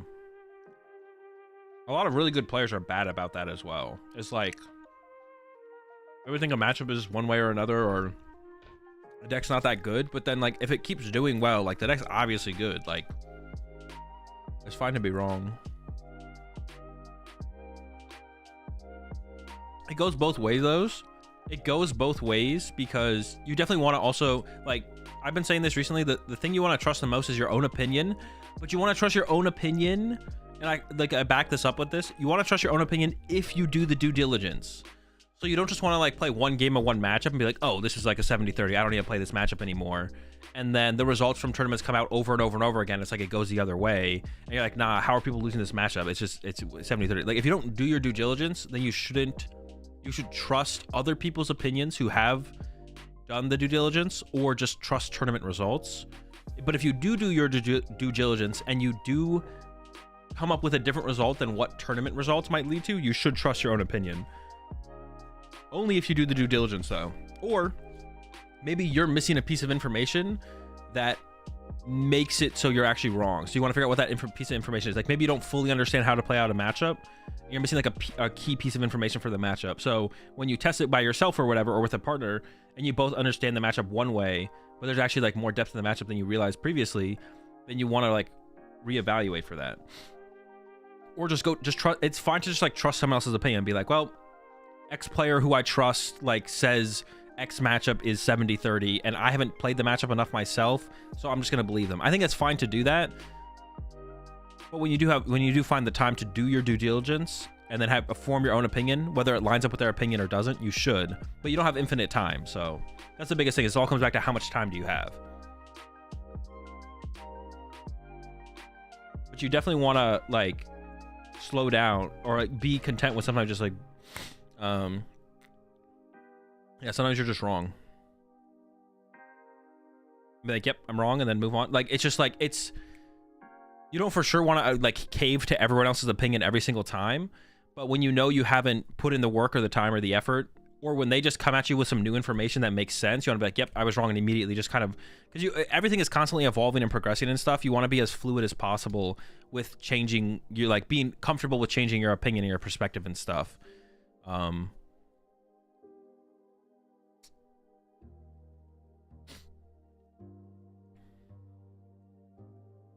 Your deck can have 100% win rate if you never played in a tournament. True. This will only like lead to you getting like, yeah. I mean, like, that's like a big thing as well. Like, you just saying that, like, the amount of players who like come to me or I've discussed with, and they're like, well, I've beat the last between local tournaments and online tournaments and PTCG Live Ladder. You know, I'm like, I don't know, 17-3 against this matchup. It's like, that just doesn't matter. Like, you want to be more critical than that, and then be like, is this a matchup when it's played well? I want to make sure I'm actually beating. And if the answer is yes, and it's like, yeah, you don't just want to be like this, like, you don't want to be like, yeah, this matchup is a 90-10 because between my cup results and my online tournaments and my PTCG Live results, I beat them 90% of the time. It's like, yeah, but the matchup is probably like a 50-50. And it's like, if it's a matchup where you want to actually have an edge against, you want to know that when you play against good players at major tournaments, it's going to be a 50-50. That's when you maybe want to adjust your deck list around. Like, it's like, all of a sudden, like, well, I want actually a favorable matchup into this deck. So, but there are some decks where you're like, I don't think that high of a caliber of player is going to play this deck. So having a closer or even unfavorable matchup into that matchup is fine. That's like another level of like meta analysis to apply, though, is will good players play this deck? And if you don't think good players will play the deck, then you can actually get away with having a worse matchup against certain decks. But like, going into that realm is a little bit iffy. You don't want to like make that a constant factor in your meta analysis. It's just like when you think you can make like a little bit of an extra read and be like, no one good is going to play this deck, so either if I hit them in day one, I'll be fine, or there's probably going to be like almost none of them in day two. I can like take a worse matchup to this matchup specifically. I'm not going to tech for this matchup because of that. And that used to be way easier to do. It's definitely a lot harder to do that with how big tournaments have gotten. It's like really hard to do that now, but it's not impossible, because there's so many players now that are like good with their deck. Like, even if they're not a top player, they still play decently well with their deck. So it's hard to want to like take those harder matchups into some of the more popular decks, even if you don't think really good players are going to play it. So it's hard to make that a reasonable prediction that would actually be valuable like that. Is it over for today? No, we got 3 more rounds still. We just finished round 6. We got 7, 8, 9 coming up. I assume they might. I mean, it's possible they don't stream the last round, but I assume they will.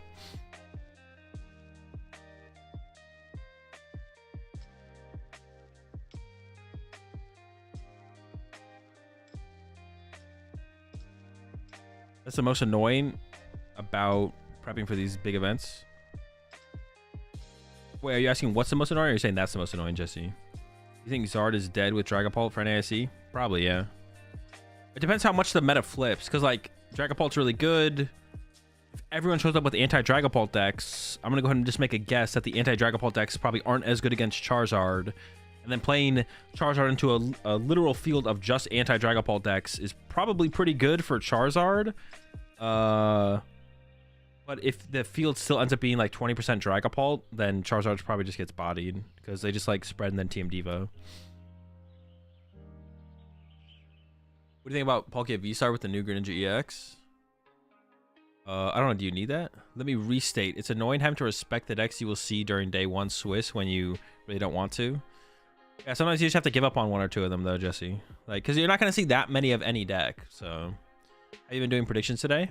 We haven't, but we should. No one's mentioned up to this point. Yo, what's up, Mike? Yeah, no one's mentioned it up to this point, so we definitely can. Is today your birthday? Today is my birthday, yeah. Do you think Arceus Control will be viable in a Dragapult meta? Arceus Control? No clue. Maybe. Like the bad decks like Arceus? I mean, you can usually give up on like Arceus for the most part. It's only like Arctina at this point.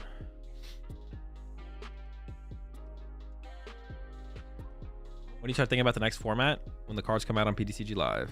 Well, like, I'm not thinking about it, but like, that's not true. Recently, for the last set, I started making deck lists like 3-4 weeks before the set dropped. And I was going to do that for this set as well, but I said too much travel and stuff leading up to it. So like, I was thinking about maybe making some deck lists yesterday on stream, but I didn't end up streaming. And honestly, the set's coming out, so the set comes out on Wednesday now already. So probably for the next set, I'll like make some deck lists preemptively, but I don't like overly think about it too much. I'm just like, all right, let's make a decent deck for each of these potential new archetypes or upgrade some archetypes, but I don't really like think about the next format until the cards come out on PTCG. Like I don't really think about the next format until the cards come out on PTCG Live. There's a difference between like making a deck list for like Dragapult in the next format and then actually like thinking about the format. Like, if you know what I'm saying. Like I'm not putting that much thought into like, okay, what decks do we need to tech for? What matchups do we need to tech for? What do I think is gonna be popular? I'm not really worried about that yet. We still got like what 3-4 weeks still on ASC, so stuff will start to figure itself out a little bit before then. And then, what do you think about Luxray Control? It seems cool. I'm definitely excited to try it.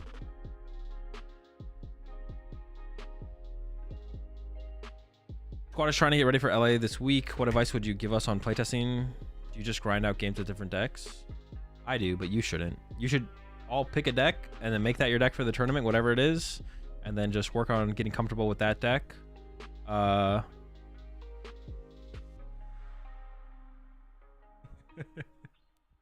then just try and get high quality games of Pokemon in. What was your favorite tech card in the Snorlax deck? Probably second Defiance Fest. I don't know if I would consider that a tech though. I don't understand why people just don't play 2 Defiance Fests in general, but yeah, I want to consider that a tech. Favorite tech? I don't know, there's really no techs in the deck. The deck's not really a teched out deck. It's like all the cards are like necessary. Hey, let me look at the list because I forget what the list is. Let me see. The Zubat would be honestly pretty sick.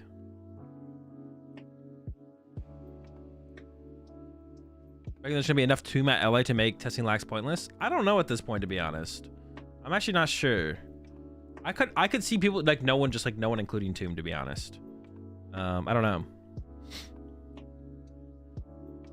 Tech card. I mean, the Vessel was pretty cool. But I want to consider a tech card. It's either like correct to include or not correct to include. I guess like you could argue that based on matchups on how popular or how important Mantine is, the Vessel should or shouldn't be played. The Vessel was pretty nice though, because it allowed you a lot more aggressively like use Chi-Yu and Mantine. Because you can Arven for the Vessel. Yeah, I don't know. There's no real tech cards in the deck, to be honest. Is Tomb good against Zard? I want to try to tech it in my ancient box. It is good against Zard, yes. Tomb is very good against Zard. I don't know if I'd recommend it in ancient box, but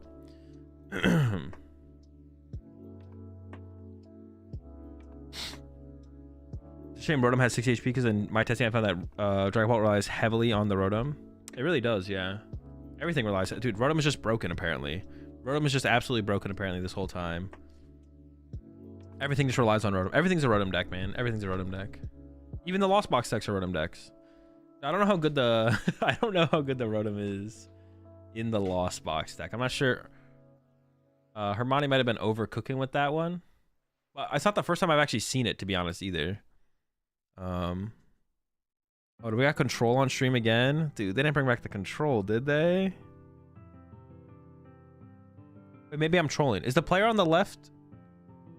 Is that a different player? Then who do we see with Control earlier? They have a gray sweatshirt. And they have like a similar haircut, I feel like. But actually, I think it's a different player.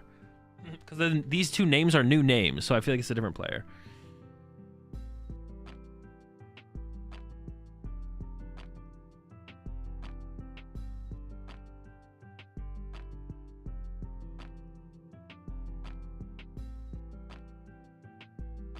All right, so this is the winning in. Both players at 501. So winner will be making cut.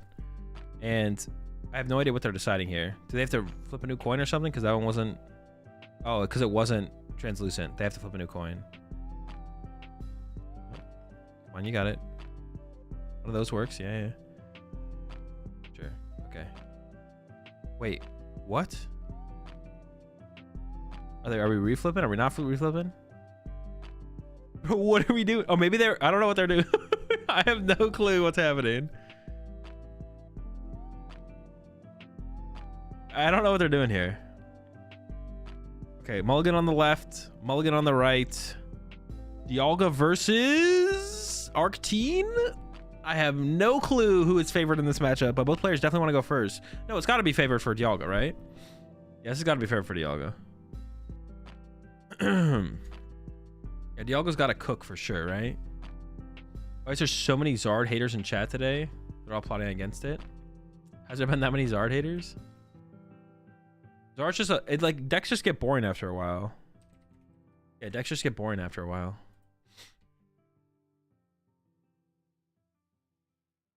Zard's just been the most popular deck for too long. It just gets boring.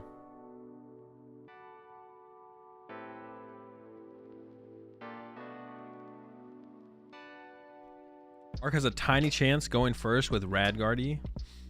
Well, you don't need Radguardy if you go first, right? That's when you wouldn't. Well, I guess you still want it, though. I guess you're right, yeah. Because you don't want your, like, V on the bench to get looped. All right, here we go.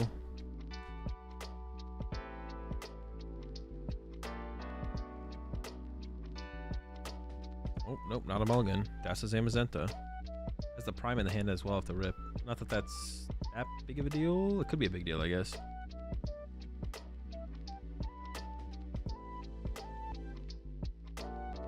How many rounds today? 9 rounds today.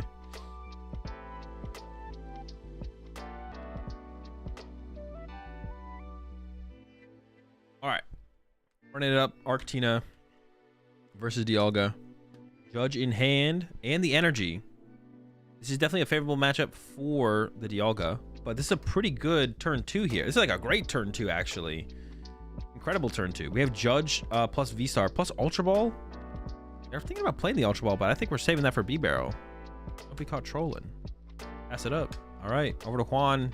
Do they have an Iono is the question. Ooh, they do have the Iono. Man. So this great hand from Jonathan is going back to the deck. Almost for sure here. Almost certainly. I doubt we're like trying to poke a gear into a research when we just have an Iono for 6 in the hand.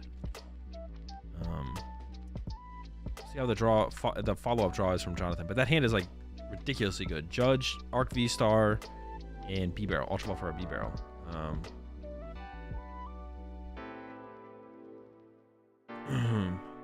There's Dialga off the Nest Ball, and I assume we'll see the Ultra Ball for the Beldum. No shot he plays the 70 HP Beldums. Is that what they had in there? The 70s? The tanks? Not trying to get heat tackled?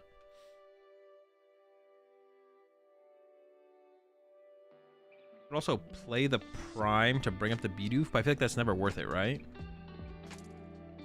They are going for the Poke Gear. Wait, is this like an Arven build or something? There's a research. Wait, maybe that wasn't was that not an Iono in the hand? I feel like this has got to be trolling here. Why would we not just play the Iono? Wait, how many cards are in Jonathan's hand? Yeah, I guess that's the question. How many cards are in Jonathan's hand? Oh, yeah, they're definitely all in on the research. They're down for the research here. I guess that would be fair, though. If Jonathan has less cards in hand than 6, maybe you don't want to go that route. I actually don't know. Is that a... Oh, there's a split. A split of the 60s and the 70s. All right. Yeah, I do feel like you use the attack a lot, Jesse. I agree. I feel like you use the attack of the 60 HP Beldum, like, all the time. Yeah.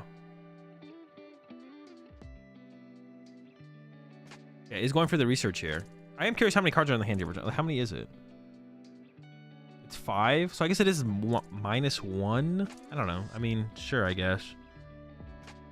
But then I don't like the play here from Quan to not go... I don't know.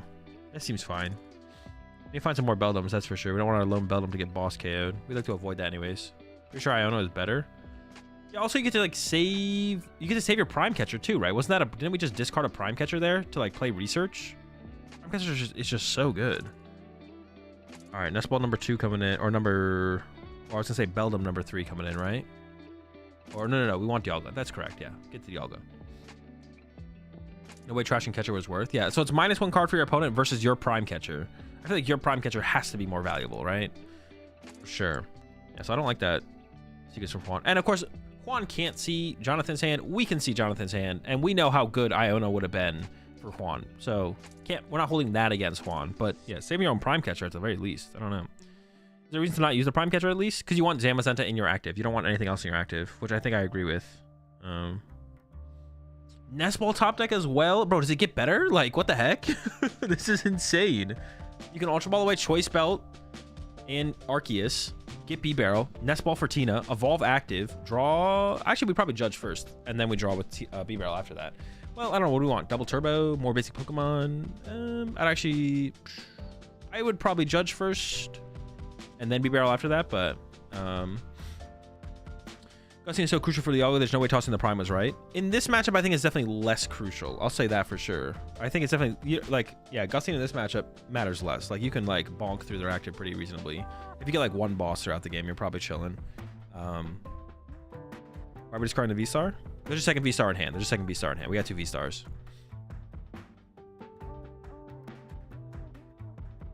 Yeah, we got a second one. Don't worry, don't worry.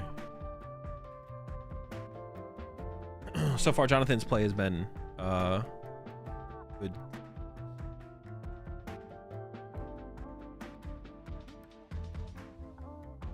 Yeah, I assume this is getting a barrel. Let's see here though. Doing some prize checking. Is the heavy Lost City? Are the Lost City still worth playing? Maybe. The Lost Cities, I think, have definitely gone down in value in the deck, right? They're still decent. What are you good against? Guardy, Lost Box, or Guardy, Ancient Box, Lost Box, I guess. Yeah, maybe the value is still there. They're still good against like most things that aren't. They're good against most things that, yeah, they're good against Chiampao. Good against most things that aren't Charizard. Yeah. All right, it might be worth it then. Still feels weird playing 3 cards that aren't good against Charizard, but it's not the worst thing ever. All right, I assume we're gonna grab Tina here. I can't think of a reason to go for another Arceus. I mean, setting up a second Arceus wouldn't be bad, but it's a solid win con versus Chiampao. I can see it, yeah.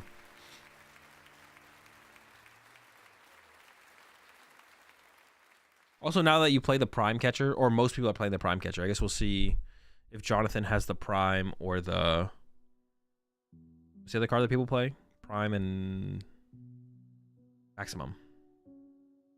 All right, we'll be... I think it's correct to judge first here, but this does maximize the cards you're going to see on this turn. Not maximize, but higher odds of seeing more cards here. So I don't hate this choice here from Jonathan. I'm not sure what that... I think it might be another Ultra Ball. Could Ultra Ball for another BDIF or an Arceus V. Get rid of the Lost City and the Iono, maybe. Oh, maybe it's thinking about bossing here, actually. Boss Beldum instead of Judge. I don't hate that, actually, I guess. I don't know. That seems decent, I guess. I don't hate this. I'm not sure how this matchup really, like, plays out, so I don't know if this is a good play or a bad play, to be honest. I do like the idea of just Judge Swing. Oh, I guess they only have 4 cards in hand anyway, so I just realized that, yeah. Never mind. Yeah, so this is definitely better, right? They only have 4 in hand. For some reason, I was like, they have 7 in hand because they played a research last turn, but they don't have 7. Do you feel Lost City is necessary in this deck? I don't know. I don't know. Necessary is a really bad word to use, though. We gotta stop thinking in terms of necessaries. Gotta start thinking in terms of corrects or incorrects. That is either correct to play Lost City or it is incorrect to play Lost City. Second Tina. Lost City here is... The Lost City is okay. I don't think you're ever gusting enough Beldums where, like, you'll run Quan out of Beldums. But I guess if you, like, prize a Beldum, then... Why'd you boss Dialga? Because you can one-hit KO Dialga later. The energy acceleration is the thing you're more scared of. You're not that scared of... You're more scared of the energy acceleration from the Metang than you are to them having... They'll always have plenty of good targets for it. You're not as scared of the actual attackers. Because you can also one-hit KO them as well. So you'd rather one-hit KO 1 prizers and then one-hit KO 2 prizers than 2-hit KO 2 prizers. Because then it just makes your thing worse. Oh yeah, we can do a prediction. I completely forgot again.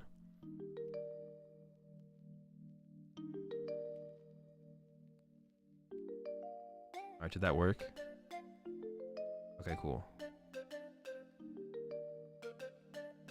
Alright, Dialga's pushed up here from Juan. The Evolve, the Attach, the Research. Has a Super Rod. I mean, if there is energy in the discard pile, I would say probably Super Rod it back to the deck.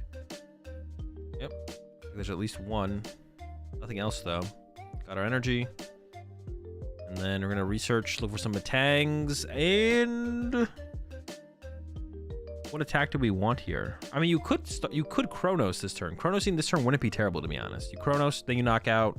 And then you just set up more Dialgas and Zam to, like, respond.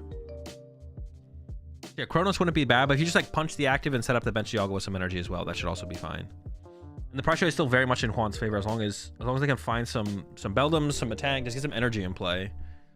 And of course, chain the Dialgas, find the next V-Star, and so on. All right, here we go. There's a Beldum. There's maybe a Metang in there as well. I don't think we're getting a Chronos off this turn, but that's fine. There's a Metang.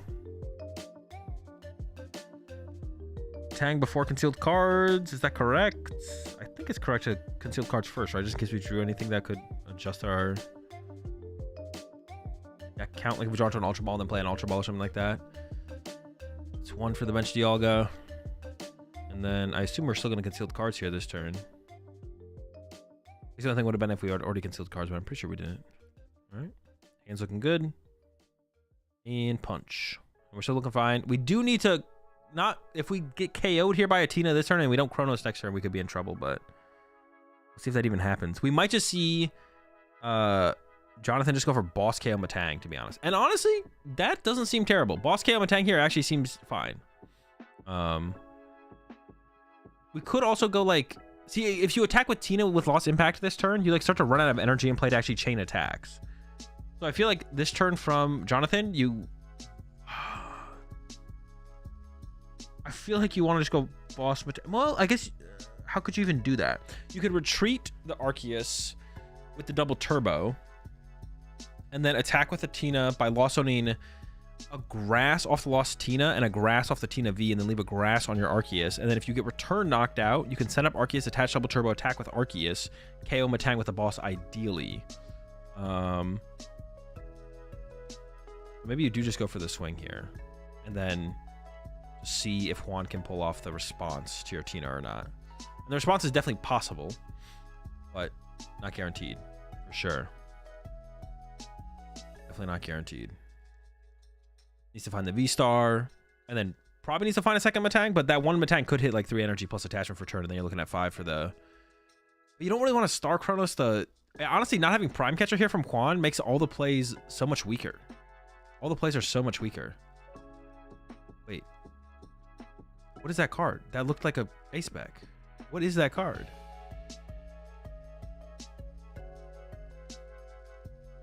Mew EX? Oh, Mew EX, okay. Like the full art one. It just looks like an ace spec.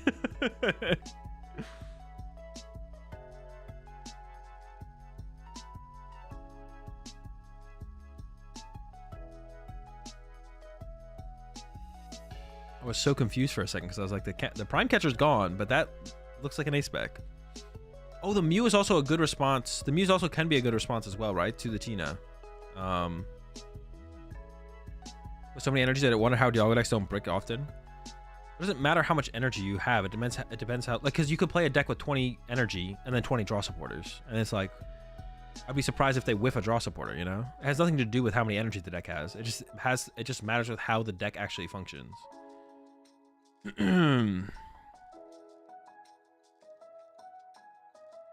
Exam peak. Swing with Zam here would be okay as well, I guess. Lost Zones. Oh, wait, did we get the switch? Oh, we got the switch here. I didn't even realize that from Jonathan. The switch is actually huge here. That preserves so much energy in play. That's crazy. That's a really big hit. Okay, over to Juan. He immediately pushes up the Dialga. I was wondering if we should have pushed up... I wonder if we should have pushed up Greninja instead and gone for the Mew play. Attachment down. Has Iono in hand. There's a Nest Ball. I mean, I don't even know if there's... No, you could go for another Dialga. If you whiff here, you could just set up another Dialga. Because if... No, but Jonathan could respond. No, yeah, if Jonathan like attaches active, then lost on 2 energy off the active, and then you KO the Arceus, you'd be in a fine spot, to be honest. Dude, that looks like an ace spec. It looks like that Mew looks like, from this angle, the Mew looks like the new Brace ace spec coming out. That's what it looks like. All right, let's see what they got. Some energy, a Super Rod. It's a lot of energy. Could probably... Oh, got the Ultra Ball, though. That's huge. Should probably start with a concealed... Maybe Ultra Ball first. Wait, why do we keep a Poffin? Is there not that much energy in the discard pile? Why did we... What? We should get rid of Poffin every time there, right? Well, I guess maybe not in case we draw into... That's only if we draw into double Super Rod, right? Because then we'd want more energy in the discard pile to put back in the deck. There's more than 3. Yeah, there's 5.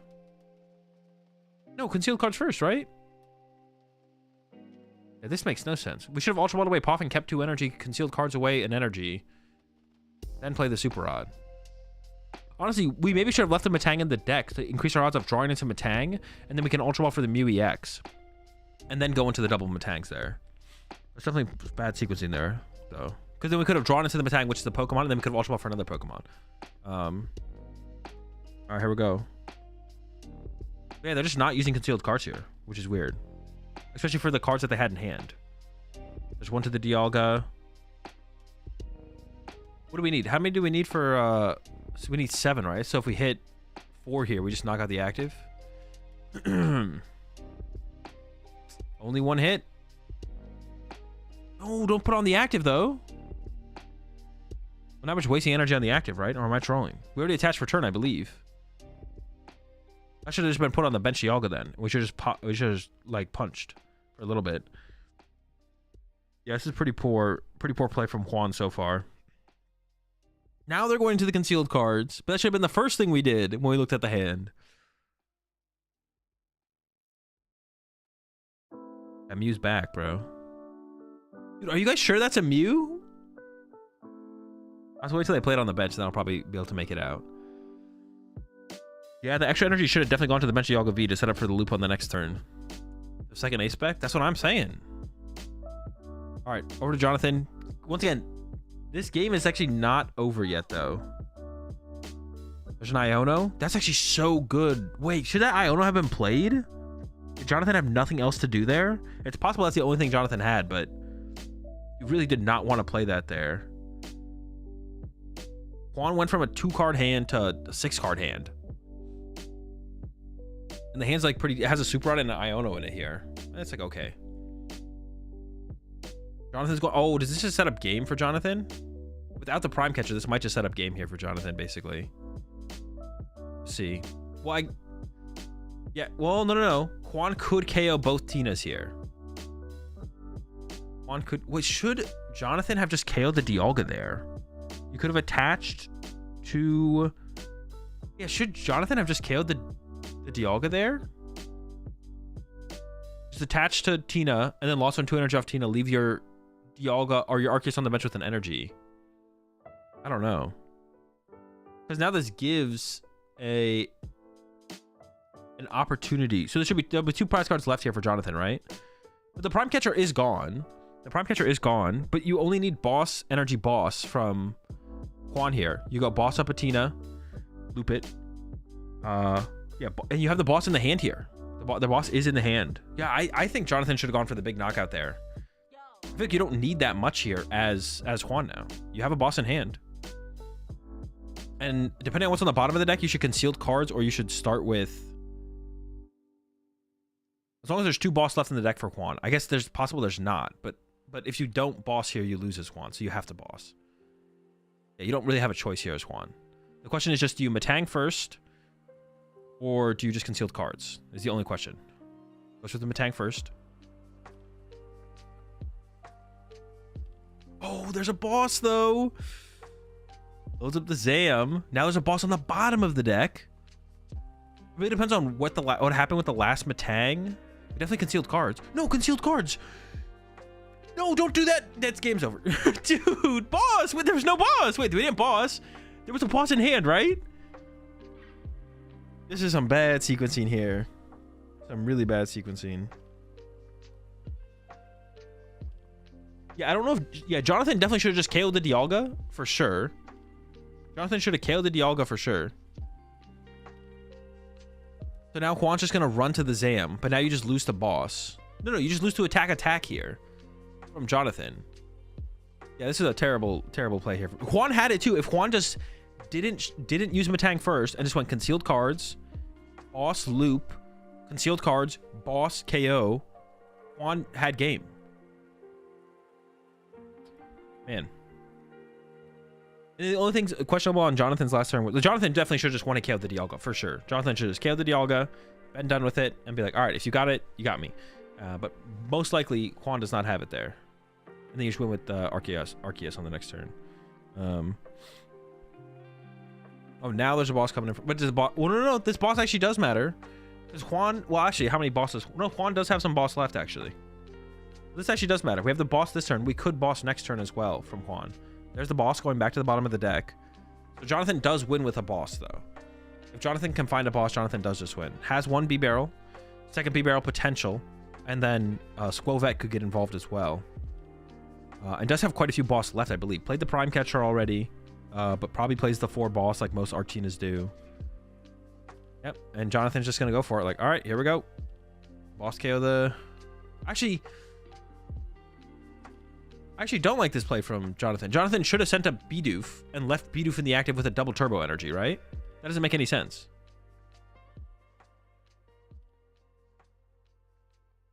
Jonathan should have sent a BDIF attached to BDIF.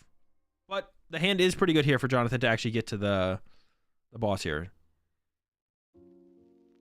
There's Skwovet. And Ultra Ball as well. Double Ultra Ball, actually. So you can Ultra Ball once, get B-Barrel, and then you can draw with B-Barrel.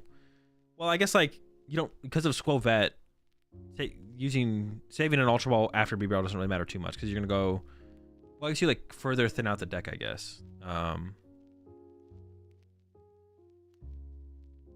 yeah, I think... Yeah, Jonathan messed up. Should have sent a BDIF, attached double turbo to BDIF. Like, and that way you could just pass with a 1-prizer on your active. But now Jonathan can't get a 1-prizer on the active and keep around the threat of a knockout on 2-prize Pokemon, because I'm going to go ahead and guess that Jonathan plays the 1 Jet, 1 Switch, which means all the Switch cards are gone and can't even play Jet anymore. Star Requiem in an Arctina deck. That's why you play the 3 Lost Cities, so you can build up to Star Requiem after they KO all your Pokemon. Genius play. All right, second B-Barrel's online, and then here comes the draw for 4. Jonathan probably should have kept the second Ultra Ball over that double turbo. Go into another Ultra Ball anyways, because you can like go search a Pokemon and thin that out of your deck before you Skwovet. All right, Ultra Ball number 2. Go grab a Pokemon, and then use Skwovet, and then use B-Barrel. Once again, still trying to find that boss. It goes for an Arc V-Star as well. I guess that's fine, yeah. It doesn't make a difference. Can evolve it. Yeah, I'm not sure. It's not that high of odds. Has Jonathan played a boss turn 1? There's a boss prized. Prime Catcher's gone. So if Jonathan plays the 4 boss like most people do, there's at least 1 boss in deck. Maybe 2 if there's 4. Or if there's going to be at least 3 boss for sure. All right, here we go. Skwovet for 1. What was it? B-Barrel number 2 for 4. Oh, there's the boss. Boss lost impact for the knockout. All right, we got there. We got there. A little bit nerve-wracking. And yeah, definitely some mistakes on both sides in that one. Because even on that last turn from Jonathan, like I mentioned, I'll mention it again. Jonathan could have pushed up B-Barrel or BDIF attached to BDIF and then dig for boss. And if you whiff boss, you just leave BDIF in your active. You're like, okay, now you need boss.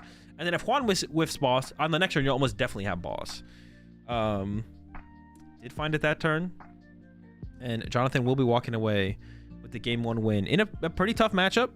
But there was also some mistakes on Juan's side. Giving up the Prime Catcher on turn 1. Definitely a mistake. And then follow up to that, Juan had the possibility of locking out the Tinas from play. If Juan had just played for...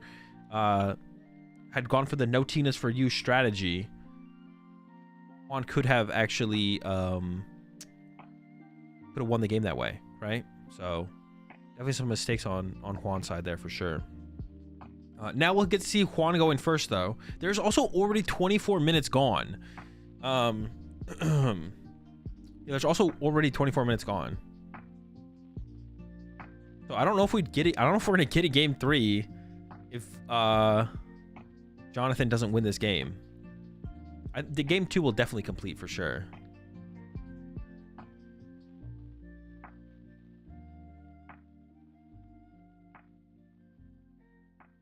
I'm getting like antsy just sitting here watching them shuffle so much.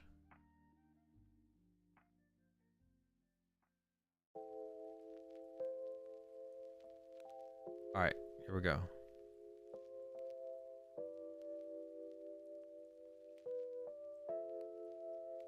All right, let's get it.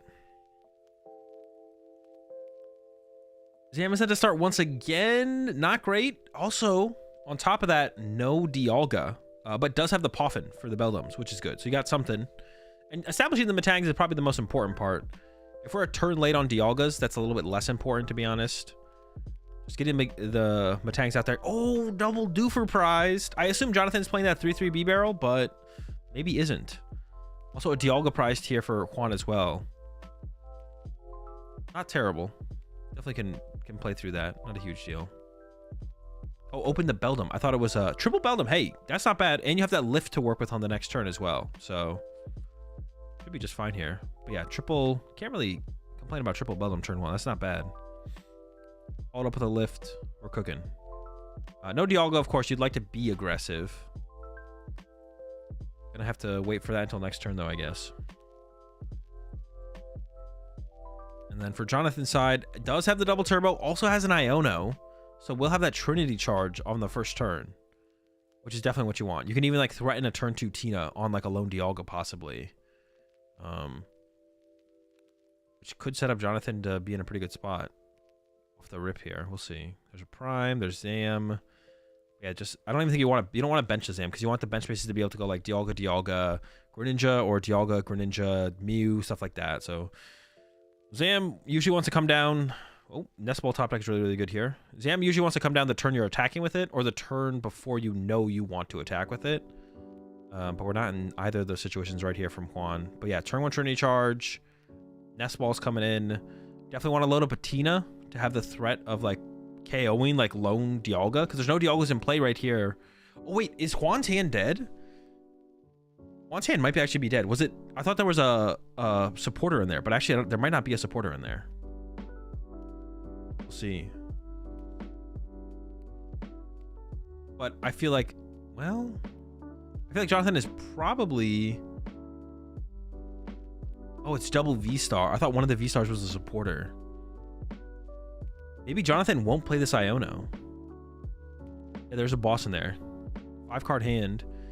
Like if Jonathan's like, oh, you have no Dialga this turn, I really want to give you more cards to help you find Dialgas. Honestly, in this situation, for the deck that Juan is playing, like more cards, just seeing more cards is like a bigger deal than it can be for some decks. Like,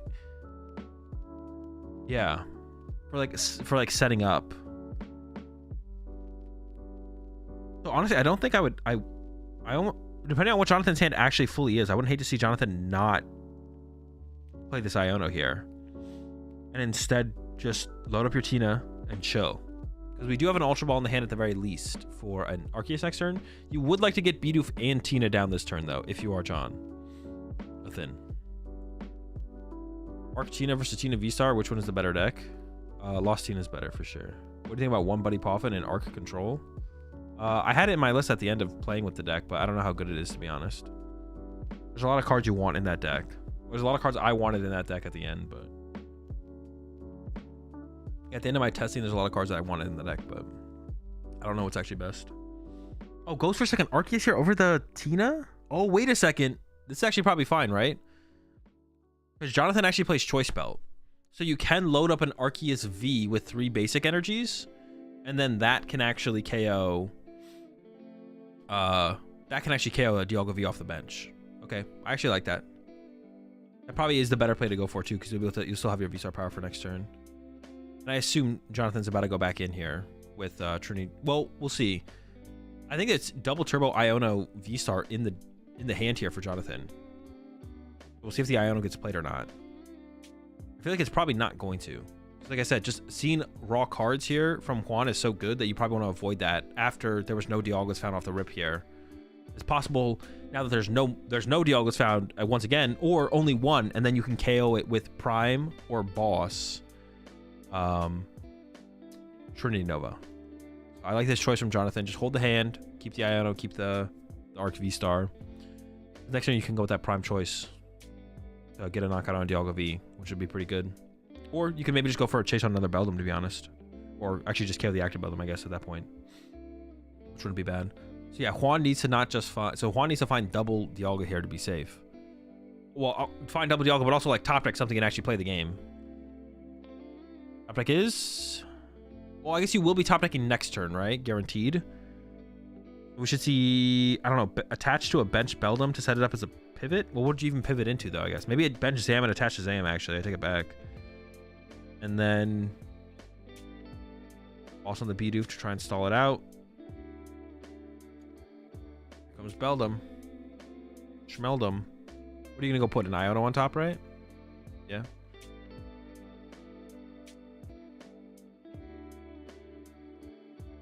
It's always curious to see like this play happen here from Juan. I mean, I think you should go with Iono here. But it was curious to see like this game Juan is favoring the Iono, whereas last game Juan was like all for just getting rid of the Prime Catcher. But this time going for the Iono to conserve the Prime Catcher. It does conserve the V-Stars as well, I guess. But like you play 4 Super Odds, so it should be fine. I don't know. Just curious.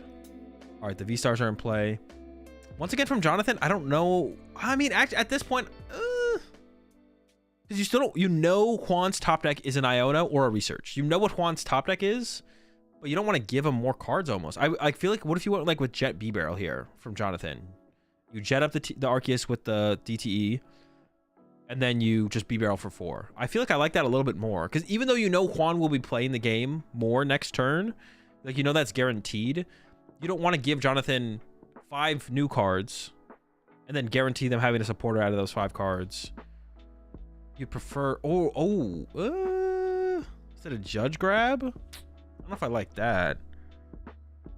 Judge? Is the Jet prized? Because Jet goes insane here. Judge isn't even that good, though. Judge is like okay, right? Where's the Jet? Can we get a Jet? Was it prized? Or is it maybe no Jet? Did Jonathan not play Jet? He'd take a switch. Trying to save Starbirth for Choice Belt? But we just used the Starbirth, so that's not possible. I mean, I guess you could grab Choice Belt, but goes for the Judge. How do I feel about... I mean, all right, so this is like Jet is prized. Oh, okay. Oh, I was like, I feel like Jonathan's tripping here for not getting this Jet. I don't even know if I like this Judge over just establishing B-Barrel, though. The Judge is like okay. Like I guess it gives you the possibility that Juan has no... It changes the top deck, but it gives Juan 4 random cards, which is like... some of them could be cards that Juan had already seen, or Juan had, the double V-Star plus the Prime. I don't know, I feel like just getting B-Barrel... I still like the idea of just getting B-Barrel a little bit more. I don't know. Because now it's possible Jonathan Jet draws. Like, it's possible the draw here from Jonathan is not that good. All right, got the Ultra Ball. All right, my bad. I take it back. And, yeah, there's B-Barrel. Would love to still find a Tina, though, for sure. I don't like the play mainly because 3 Ultra Ball in discard pile, plus give 4 random cards to opponent. 3 Ultra Ball in discard pile. Wait, what do you mean about... Oh, because, like, the chance of finding B-Barrel aren't that high. I see what you're saying, Pedro. Yeah, I think just establishing B-Barrel just makes more sense. But found the 4th Ultra Ball, so... 5 random cards. That is a lot of cards. Yeah, it is 5 random versus 1 guaranteed top deck, I guess. Yeah, that is a lot of cards. I don't know. It doesn't seem like necessary to disrupt there. And found the Tina, bro. Oh, wait. Am I tripping? Oh, okay, no. The Lost City's in play. I'm like, why did Jonathan go from a 3-card hand? That should have been 4 to draw 5, but yeah. Swanhoff. KO's the Beldum. To the Lost Zone it goes. The biggest prize card here is probably the double BDIF here. I guess the Jet ended up mattering, but yeah, double BDIF is like the most annoying prize cards. Can't set up the second B-Barrel. Tina, almost fully loaded. I feel like you should maybe just commit 3 to the Tina here, to be honest. I don't know. I'm not actually 100% sure on that. Jonathan settles for the split. All right, over to Juan. Juan needs to find 2 Dialga, because otherwise you're under threat of just having your lone Dialga get knocked. You really need to find that 2 Dialga. And 1 is prize, so that's going to make things that much more difficult.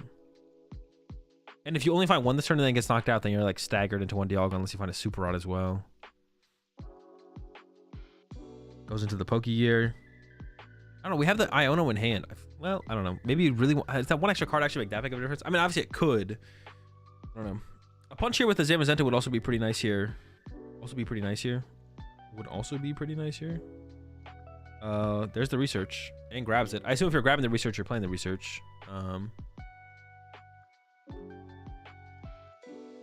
Yeah, Puncho Zam would be nice. That'd be decent, to be honest. You need double Dialga plus Puncho Zam. Like double Dialga, double Matang. Puncho Zam would be great.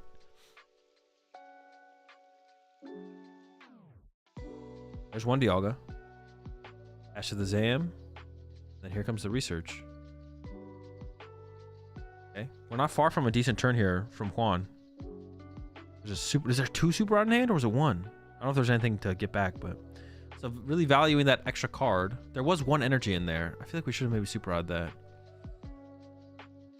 Found the Matang. Found the Mew. Did not find the second Dialga. So my Dialga's under threat of getting knocked out here. Here we go. Tank for 4. Can we get that Zam punch at least? No, dude, everything is just going wrong here for Juan. It's like this. Yeah, it's just all going bad.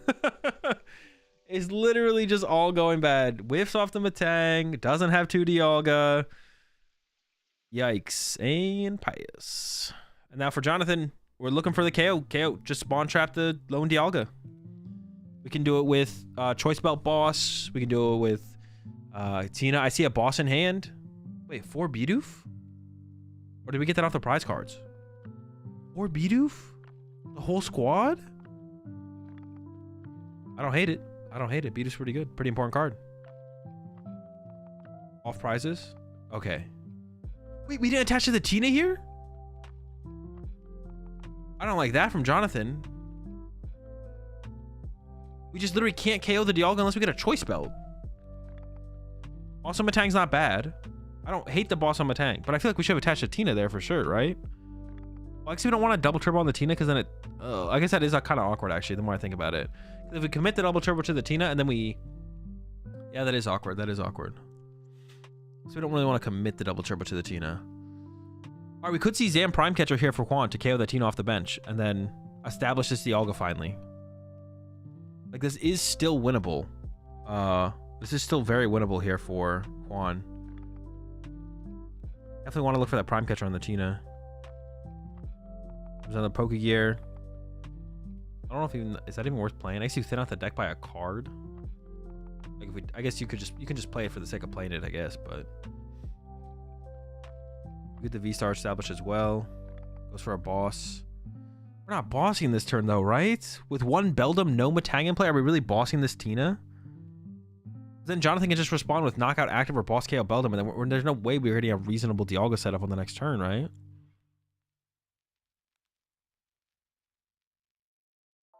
I feel like that's too slow. Why would you take... You never take this boss if you're not playing it. Because discarding a boss here would be bad, as it would be stupid as well. Would be bad as well. There's it though, but we have nothing. We have nothing set up. And if Jonathan just has boss Beldum, we're never setting up. All right, Arc is back. There isn't a second Tina in play yet, though. Jonathan might not have a Gust effect as well. It's possible it doesn't happen and it has to go through the Zamazenta. That's an Iono. Still has Prime Catcher, though. Still has Prime, has B-Barrel to draw with, has a potential of a second B-Barrel. You don't really want to put Squilvet in play here because you kind of want to get the Tina down, I think. I guess you could give up on the second Tina, though. If you KO the Beldum here and then not put the Tina down. Here comes an S-Ball. Gonna fail it. Where's the Prime Catcher at? In there somewhere, right? Did we already play the Prime Catcher? I don't think so, right? For sure, no. The Tina does get benched. We are just knocking out the active here. But we are knocking out the active, so that's fine.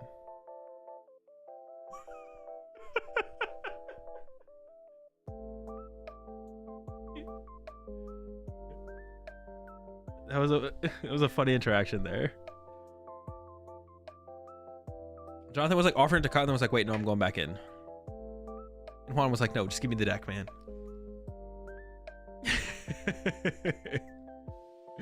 All right, down to 3 here. 4 prize cards left here for Juan.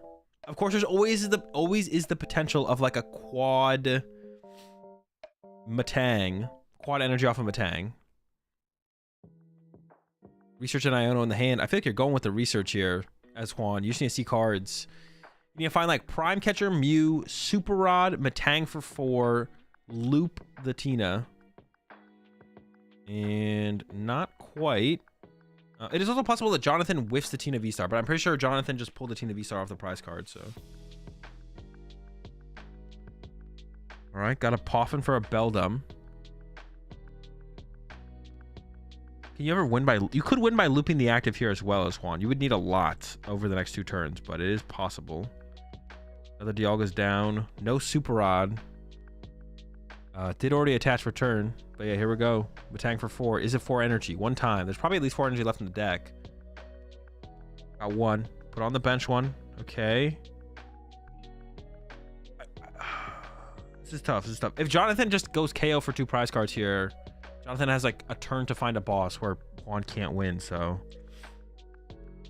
Or even just retreat knockout, actually. Retreat knockout works as well. You don't even need a boss here. You just go retreat knockout as Jonathan. Oh yeah, that's what I was saying, right? Is that what I was saying? Dude, what was I saying? Jonathan's gonna go retreat knockout, and then all you need is a boss. You have a turn to find boss. And there's 2 B-Barrel set up. Squavet's in the deck. I think there's currently a boss in hand. I don't know if Juan has any Iono left. So this one seems pretty much over. Here's a retreat. Here comes the Tina. And then you have to loss out an energy off the Tina and the damaged Arceus, I think. I guess this works as well. This does make it so Juan can... No, actually, Juan can't 2 hit KO. Never mind. Or 1 hit KO 2 things. Yeah, because Star Chronos doesn't do that. This actually just works. All right, it is possible that Jonathan can't find boss if Juan has a Iono. But Juan does need an Iono because Jonathan does have boss in hand. And you also have to... You do have to hit Star Chronos' turn, because otherwise you just lose to Tina. There we go. There's Dialga. There's Attach. But... Oh, wait, no, hold up. If we start Chronos... Hold up. I take it back. If we start Chronos the active, we could get the Iono next turn. But Juan is down a ton of Iono at this point. There we go. Research 7. So we just need to hit a Super Rod here. There we go. 2 Super Rod. So we got... Oh, and we got Prime Catcher. Does Prime Catcher matter? I don't know. I wasn't really calculating that in my math. Rod number 1. Was good, though, right? It's good. Wait, no. Could Juan do it? We have Prime... Dude, wait, no way. Wait, we could actually do it. We could Prime Catcher the benched Arceus, loop it, get a boss. We can... Dude, I didn't even think... There's no way Juan wins. It's over. But hold on. There is hope. Play the Nest Ball. Go get Greninja. Unless Greninja's prize, but I don't think it is. This is actually winnable. Go play the Nest Ball. Nest Ball. Get out the deck.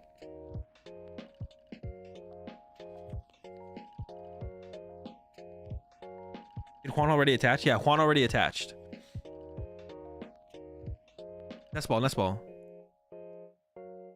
No, why are we not thinning out the deck? Is there not a basic Pokemon in there? There's Greninja in there, right? That's 1. Need 2. 2 more. I don't think he did this turn, did he? I'm pretty sure he did attach already. Dude, if you play Nest Ball at this point, I'm gonna rage. What are you thinking so hard about now? There's 3 dead cards on the bottom of the deck. Do not play that Nest Ball. Wait, does that make sense? Yeah, that makes sense. Do not play the Nest Ball.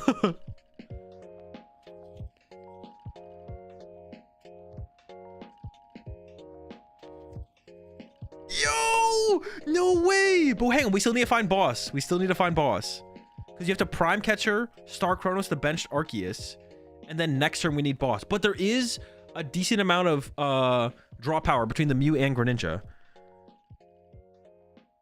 Wait. Dude, Greninja's in this deck the whole... Dude, Greninja was in there the whole... I'm tilted. Alright, so we should have played Nest Ball to get the Greninja. Also, we should have Nest Balled for Greninja and then drawn 2 with the concealed cards, right?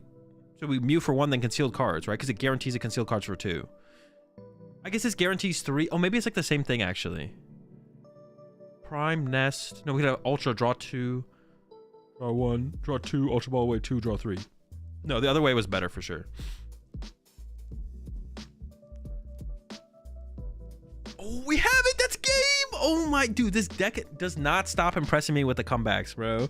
Every time I think this deck just loses, all I have to do there is stop and think and be like, stop there and think and be like, wait a second, there actually is a chance for a comeback. But every time I just assume, nope, game's over, you lose. Now the last game there was like no chance, but I'm talking about the previous match. And then the boss, bro, holy smokes, the comeback actually happened. We got 5 minutes left. I don't think Jonathan making sure there's enough damage, which it is, right? There's 7. Oh, wait, you only need 6 because it's 40 plus, right? Yeah, you only need 6. Wait, what the heck? This thing hits. Holy smokes. And now we lost the stream.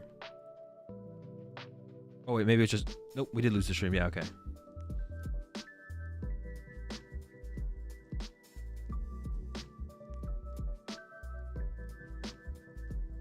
One broke the stream. Yeah, I know. What the heck?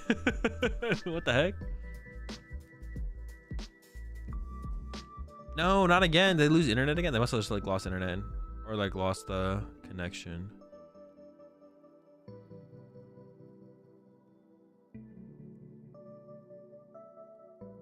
Wait, is it on my side? All my stuff's like lagging. I don't think it's on my side, is it? No, it's on their end. It's on their end.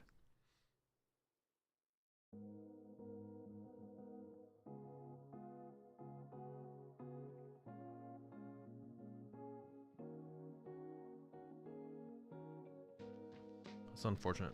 I want to see. I mean, the game 3 is probably not gonna. Game 3 is probably not gonna end, so it's like we're not probably missing too much. But we could have maybe missed something cool.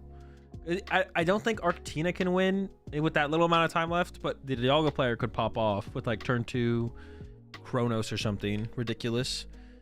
I'm glad I like how after the crazy play happened. Yeah, definitely.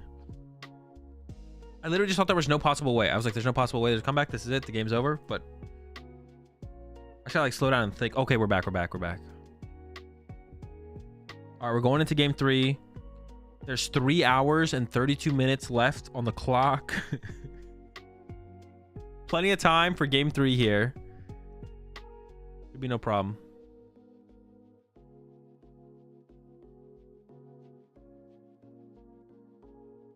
I assume we'll have Jonathan going first. Does not open an Arceus this game. Is there one in hand? There is a nest ball for an Arceus.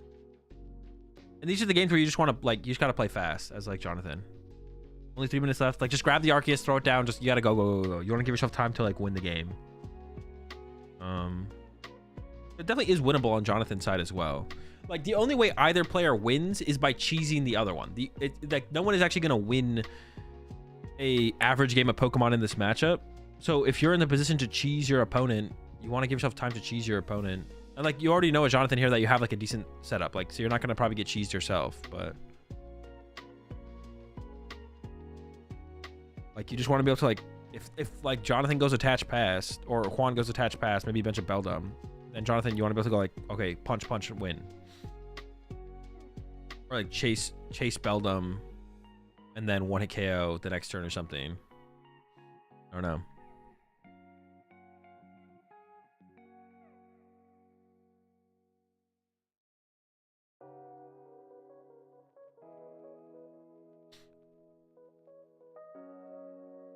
I mean, surprised kind of have 2 minutes left. Yeah. I mean, it's one of those things where it's like, it's like, I think it's a mistake, but it's just a mistake as any other mistake, right? Like,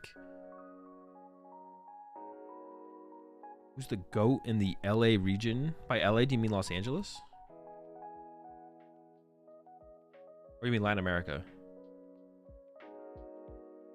The GOAT in the Latin America region is Gustavo.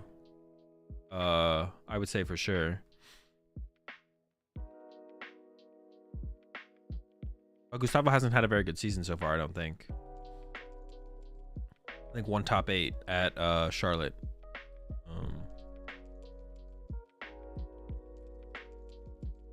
All right, we got a BDIF, got the Arceus, and there's the pass. Does Juan have a potential for a pop-off turn 2? Good start so far. There's also a Nest Ball and a Research and an Ultra Ball. Hopefully Juan does not take too long on this first search and just like starts going. Just gotta go, just gotta go, just gotta go. Get a Beldum or Greninja. Just get something, anything, anyone. Greninja works, let's go. And already on the second pass through. We're cooked. All right, ends in a tie. No potential for a pop-off turn 2.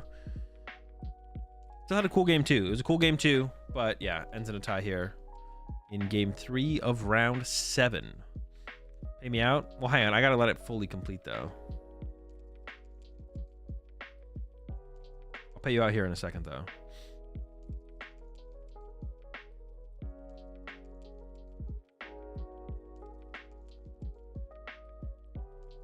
Field.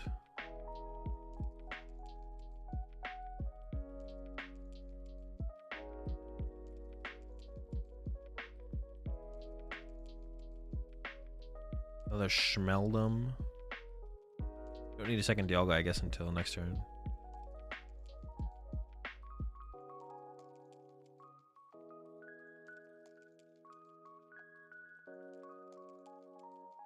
Time! We're cooked. Shut it down. Wait, is there actually... Can you actually cheese? You can't cheese, right? As Dialga, even with like an extra turn? Your turn 0, their turn 1, your turn 2 and 3. No, you still wouldn't be able to draw enough prize cards fast enough.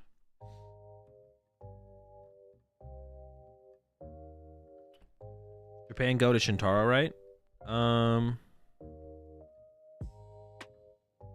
think it's probably Shintaro, right? I mean, there's like the... Yeah, I think it's probably Shintaro. Hard to beat a first and a second at Worlds. It is. It is hard to beat a first and a second at Worlds.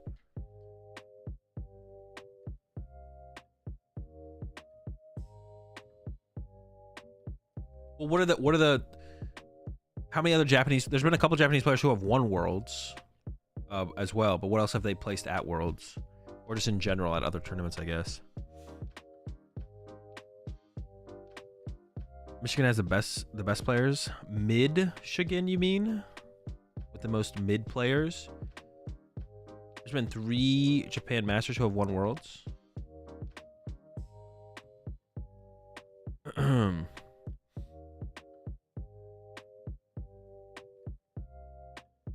Jason has many World Championship wins as Japan. True. Wait, how many times has the US won Worlds? A lot, right? Jason has 3. Vance, Jacob Van Wagner. Is that it? Is that all the American winners? Maybe it's not as many as I thought. Wait, no, there's gotta be. We have to have a couple more in there, right? We got a couple more in there. What else we got?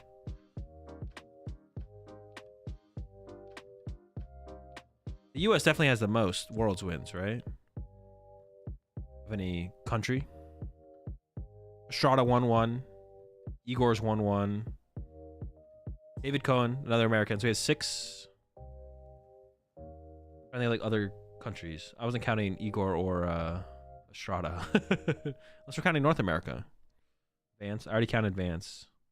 So we have 6 American winners. 3 Jason, Vance, Jacob, David Cohen. 6. Igor's from Portugal, isn't he? Yeah. I wasn't counting him as American. I was just trying to count other Worlds winners. Robbins won 1. Henry won 1.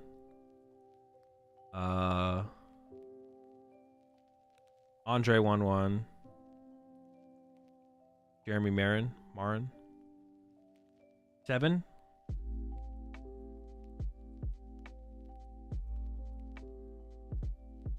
Seven American dubs. Oh, Steven Silvestro. Yeah, 8. Bro, it's not even close.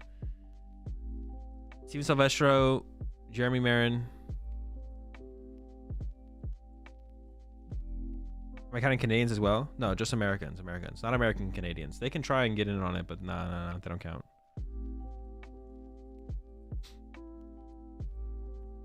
World's Wiki says 8. Oh, that's it maybe then. How many times has there been Worlds? Has Worlds been since 2004? Was there a Worlds in 2003? I don't even know. What was it before 2004? It was something else, right? It wasn't the World Championships, though, I don't think. 2002? Man, I can just like open this up on PTCG Legends. Hold up. I got this. I got this. I had this the whole time. I just didn't think about it. Oh, I got a hand. Let me pay out for the... So we ended up with a tie, right? All right.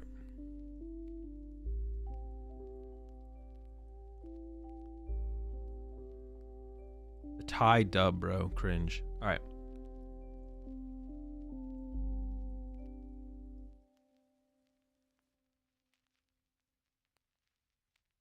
Was there just no worlds in 2003? So who won in 2002? Results. Dylan Austin. But was there only... No, okay. I was going to say, was there only Americans here, though? Like, these are, like, unknown countries. Oh, this is back when they didn't even have, like, a Masters division, though. It was 10 and under and then 11 to 14. The Mickey years. That's still America, though. That's a dub. That's a dub. 1.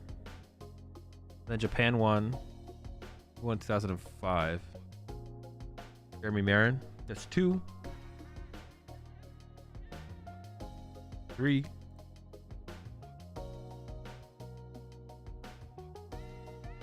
4. 5. Ooh, won this one. Come on, Pram. Give us 6, bro. What the heck?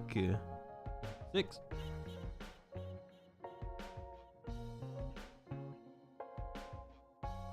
7.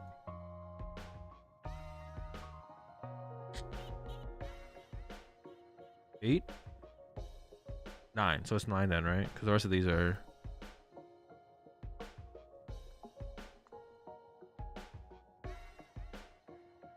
If you count 2002, it's 9. If you count 2002, it's 9. Do we count? We count? I think we count 2002. Oh, the crossed out, bro.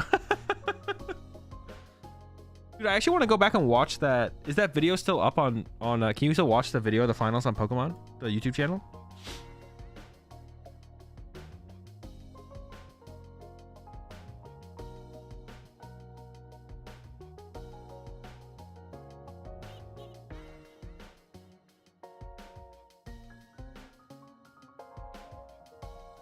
Why is it crossed out? Because he's permabanned.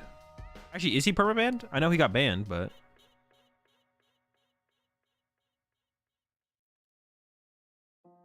He got banned.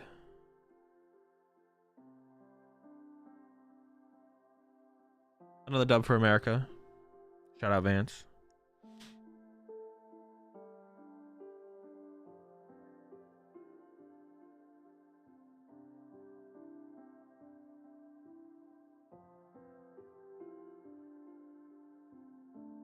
What do you get banned for? Stacking, yeah.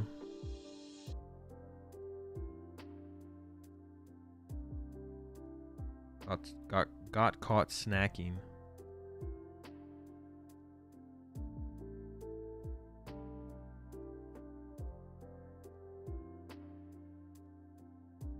Ram had another chance to win Worlds, but Giratina gonna Giratina. Yeah, what was the Ram's match against Tord? What did that look like? Did he literally just dead draw? I didn't watch it at all. Did Pram literally just dead draw against Tord at Worlds?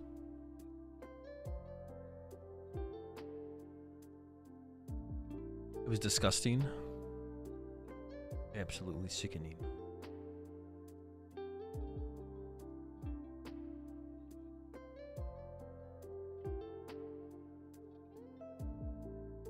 How many Europeans have won Worlds? Robin, Andre. Well, hold on. Europeans? Oh, we have to go up against the whole continent now? What's going on here? Europeans?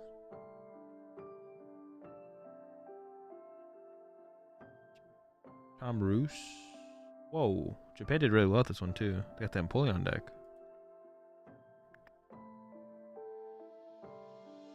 Bro, even then, if it's Europe still versus... If it's all of Europe versus America, we still win. It's like 9-5 or something. Andre, Robin, Tom Roos.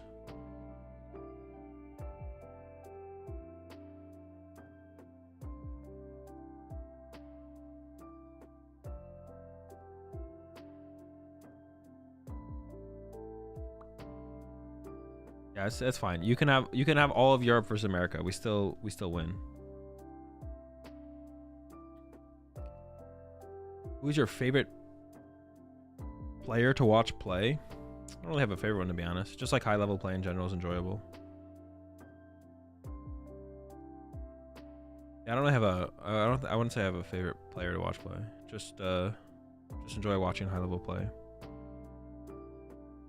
What is the name of the website? PTCG Legends. I appreciate the 5 months there, Jaden.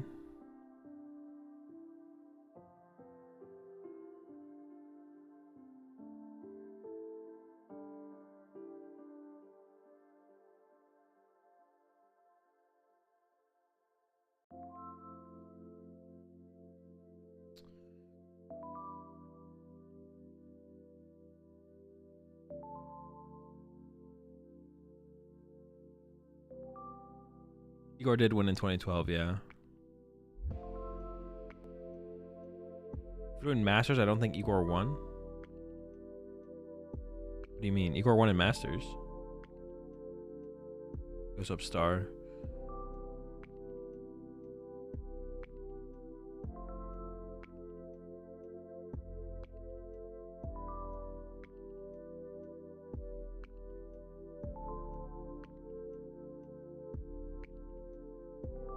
I saw what tweets did I see recently? Bro, is Jason gonna come back and play? What were the tweets I saw recently? Someone said that Jason was playing on PTCG Live.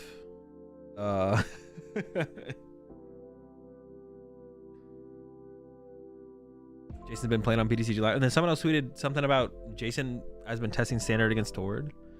Dude, that'd be kind of sick if Jason came back, for sure. Well, technically his wiki got updated from retired to active. Wait, recently? Coming back, bro. Jason hates best of 350 minutes with a passion. Bro, I don't get that, bro. I don't get that. How can you hate 50 minutes best of 3?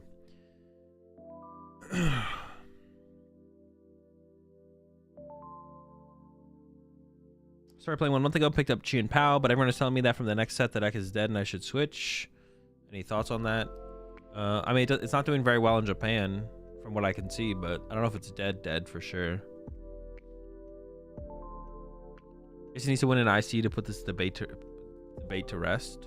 I don't even know if that would be enough. It would just mean that I would say they're close. I don't know if it really puts the debate to rest.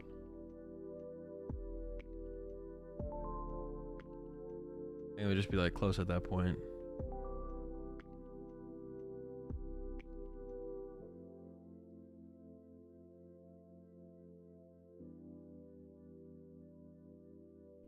What do you think is good next meta? I don't know, a lot of things. It seems so back and forth with Pult and Zard. Why do people keep bringing up Zard? Zard is not good next format. Zard is just bad. If Pult is as good as it is, then Zard is just a bad deck. And the results from Japan show that Zard is not very good anymore.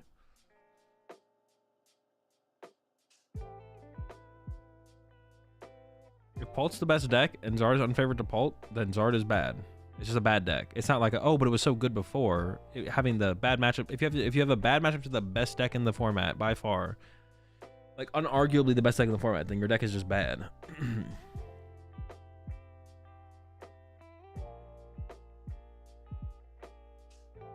Zard and Pult though, that could be good. It doesn't seem good, but it could be good.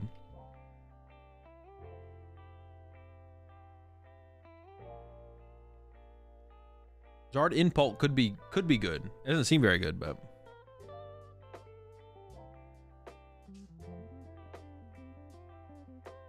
does that mean that Ancient Box is a bad deck right now? Yes. And that's not been a secret. Ancient Box is not a very good deck. It's a very mid deck because it has a bad Zard matchup.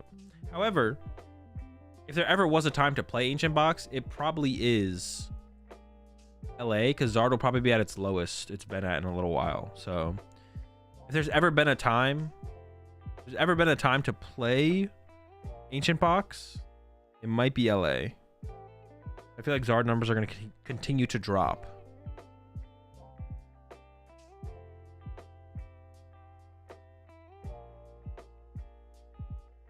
But in Japan, almost nobody played Zard by percentage, and they still have only best of one. No.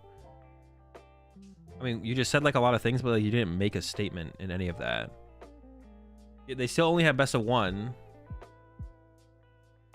Yeah, I don't know about you. You're not making what are you trying to say with what you just said? I have no idea. You didn't say anything. But yeah, they do play best of one in Japan.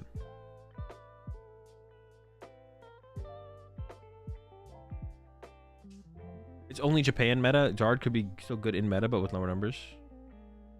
Sure. I mean, it's probably not a truly terrible deck, but it doesn't seem great.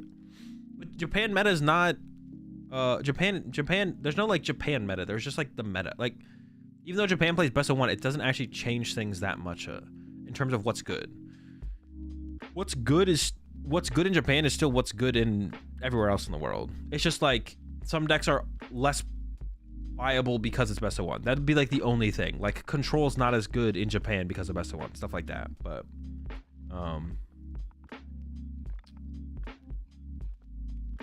and where Japan is right now might not be where we are at NAIC, but it's not because our meta is different than Japan's. It's because the meta has developed past what was happening in Japan. And that's the way it is with like every format. Japan gets the cards first, so what they have initially is going to be different from what the format looks like, you know, for our first major tournament. I don't know, Japan plays 4-6 on an arc alongside Zero or V-Star. No, that is one player who does that in Japan. That is not Japan. There's one player in Japan who plays 4 Seal Stone in arc with Zero or V-Star.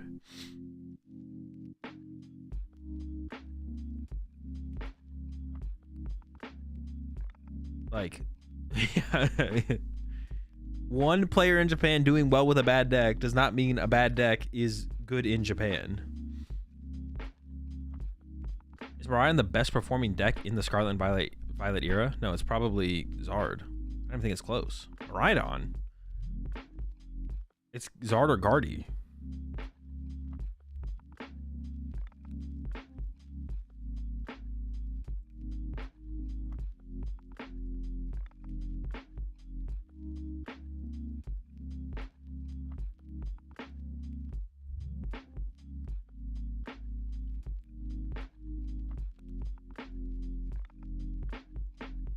Era's not over. True.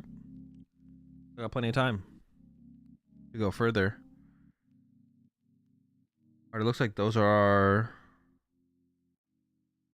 stream players, the players that were just walking over. How much do you think people will tech in on average? I don't know. It depends how good special energy is. Special energy decks are. And how easy it is for your deck to find Enhanced Hammer by the time you need it for the situation you need it for. Is that Yurko? Look familiar. That's Yurko, right? I can't tell. Alright, actually real fast. Let's take a look at the standings. Are infinite loops allowed in Pokemon where the judge stop it? No, you can infinite loop in Pokemon if you want.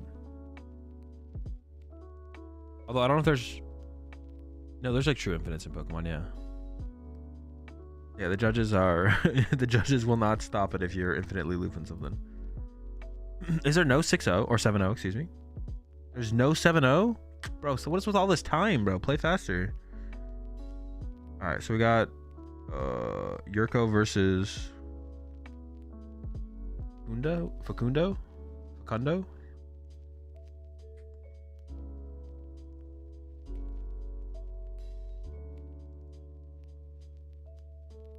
Gustavo 61, Azevedo 61,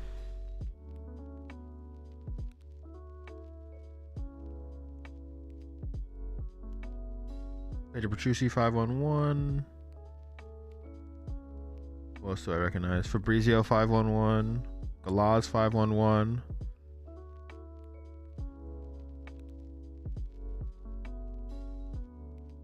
I think the 260 table's ID'd. What? No way, that's trolling. Wait, can you check if you can't check if people tied versus played it out, right? Have I played limited card games like Radlands or Res Arcana? I've never played either of those games. I've maybe played some games that are considered limited card games, but I don't know what they would be. Dude, there's no way the 2 6-0 tables ID'd. That is insanely cringe.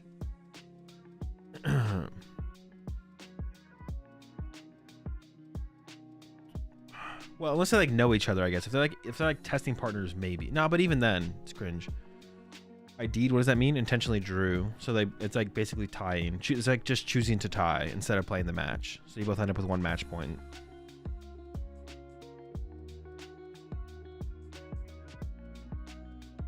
Dude, why are we out here? What? Why are we out here at 6-0? Why are we out here tying, bro? There's no way. Is it a bad play to ID? Yes. In this situation, yes. There's no reason to ID at 6-0. Such a small tournament, so probably not. No, that doesn't matter. That's just wrong. There's literally no reason. Testing partners who'd get a Worlds invite and stipend, only possible justification. Even then, I don't even know if that makes sense. I'm offering gentlemen's at 6-0. That's just me, though. Wait, James, you're not serious, right? Oh, a gentleman's at 6-0. Okay, I thought you meant you were gonna ID. I see what you're saying. A gentleman's at 6-0. I don't know if I'd offer gentlemen's. I'm not against that. Yeah, ID at 6-0 is crazy. But even for the stipend part of that, Jake, like you still need to both like do well in day 2 to like end up with stipend. For the Worlds invite, sure. Yeah, I guess if it gets you and your friend Worlds invite just to make day 2, then I mean that's the only like possible thing that makes sense, I guess. Maybe they only need top 128 or something. But that's like super dependent on how everyone else does, though. Like if 2 other people who are like a little bit lower in the standings both get top 8, then it doesn't matter. You won't get your stipend then. If you're selected for a stream match and choose to ID, do they let you just bump it to the next table? Yeah, if you ID, they don't put you on stream. They go find someone else. I asked for an ID at 6-0 because it was a Mew mirror. It's still bad. Only ID to get into day 2? No, just never ID. You never ID. The only time you should ID is if it gets you into top 8. That's it. Unless like if your goal is to literally just make day 2, ID into day 2 is fine. But even then, if you're 6-0, ID when you if you're 6-0, ID when you lose 2 rounds and you're 6-2. Like still play out that round for sure. Oh shoot. My bad. All right. On the left, it looks like we got Ancient Box. And then on the right, I'm not sure what we got on the right here. We just barely missed this first turn of the game. There's a Pokestop. It's probably, I mean, there's a BDIF there. It could be Arctina. But it could also be Control Arceus, I guess. I believe that is a Vessel in hand. It's weird that they didn't Vessel before using Pokestop, though, if there is a Vessel in their hand there. I swear I see a Vessel in there. Maybe I'm tripping. No, it is a Vessel. Why didn't we just Vessel? Maybe they want to find a card to Vessel away. I feel like they should have Vesseled before using Pokestop. I don't know. Maybe I'm tripping for that, but I don't think I am.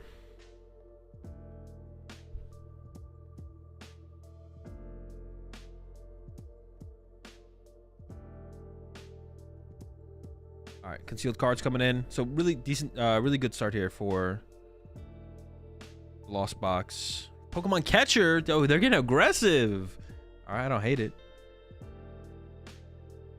They are like an energy short from like attacking next turn. There's a Poffin and a Canceling Clone. Oh, it's Chi and Pow. I saw the BDIF and I thought Arceus deck, but why not think about the most popular B-Barrel deck, which is Chi and Pow? And that's what it is here for Yurko. Okay, so this matchup is tough for Yurko. This matchup is actually pretty tough. There's a couple different ways to handle this. Greninja's a good attacker. So you can... Yeah, Greninja's a good attacker. You can Greninja a couple times, try and go for some KOs that way.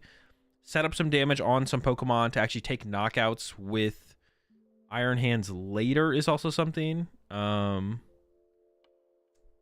are we seeing players who already have 90 match points? Because we're trying to see some high-level play. That's actually like an interesting thing, though. I don't know, like... I would rather watch higher-level play than watch someone on their winning in day 1. Now, winning-ins in day 2 are a little bit different because, like, that's setting the stage for top cut and kind of continuing the story. But, like, watching someone on their winning in day one is like kind of like, eh.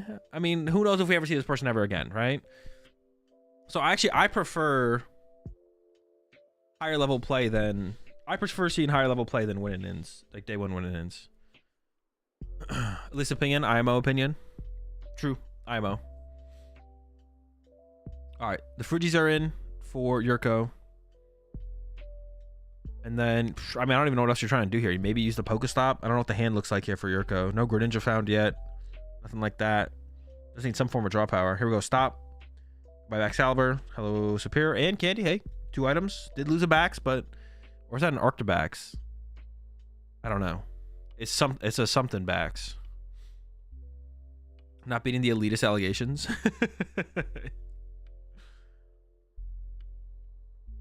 The retreat. I mean, cool decks is also another thing. Like, yeah, seeing cool decks is also... did I miss the prediction? Oh, wait, no, I can put the prediction up. My bad. All right, prediction's up. Yeah, seeing cool decks is also like cool decks or high-level play. But also cool decks, like you want to see cool decks that are played well. Watching someone play a...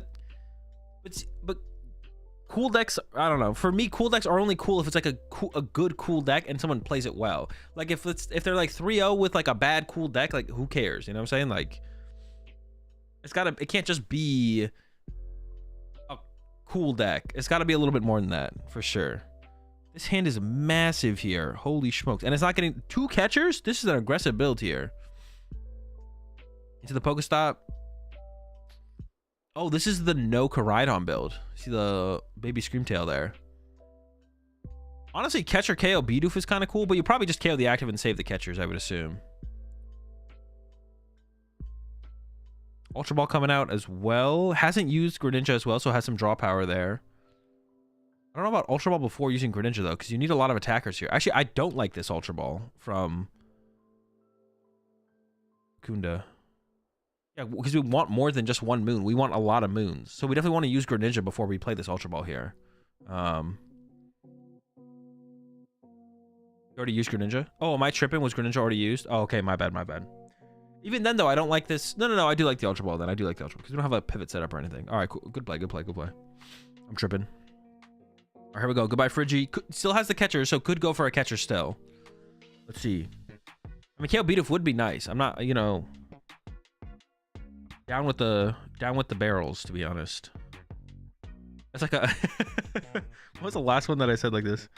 Well, if we play 1, we're playing 2. You play the second one. There's no way... If you play the first one, you play the second one, right? There's no way we ever play the first one without playing the second one. I don't think. Maybe I'm tripping. Maybe there could be a reason. Maybe it could matter. Another Tails. Still got a knockout, though, on the fridge. The barrel is safe. Wait. No, he just drew a card from the top of his deck. God.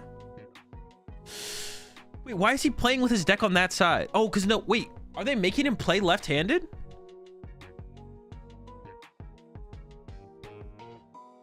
Wait, are they making him play left-handed?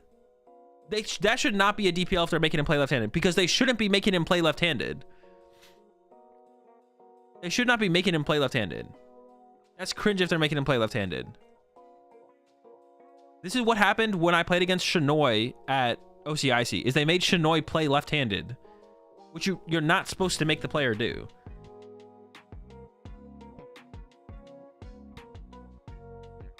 It just really shouldn't end up as a... This should not end up as a prize penalty. They should let him play with his dominant hand, or however he plays the game normally. That's the only reason he would reach for that instead of the prize card. That's where he thinks his prize cards normally are. Wait, he's playing the TEF Screamtail. Why? Because there's no Koraidon in the list, Jesse. It's a no Koraidon build where you just play. Yeah, it has 1 retreat instead of 2, so you have more ancient Pokemon with 1 retreat. If you play like Great Tusks and you want to have a certain amount of ancient cards without having 2 retreaters. It's just like an all moon build, all moon ancient box.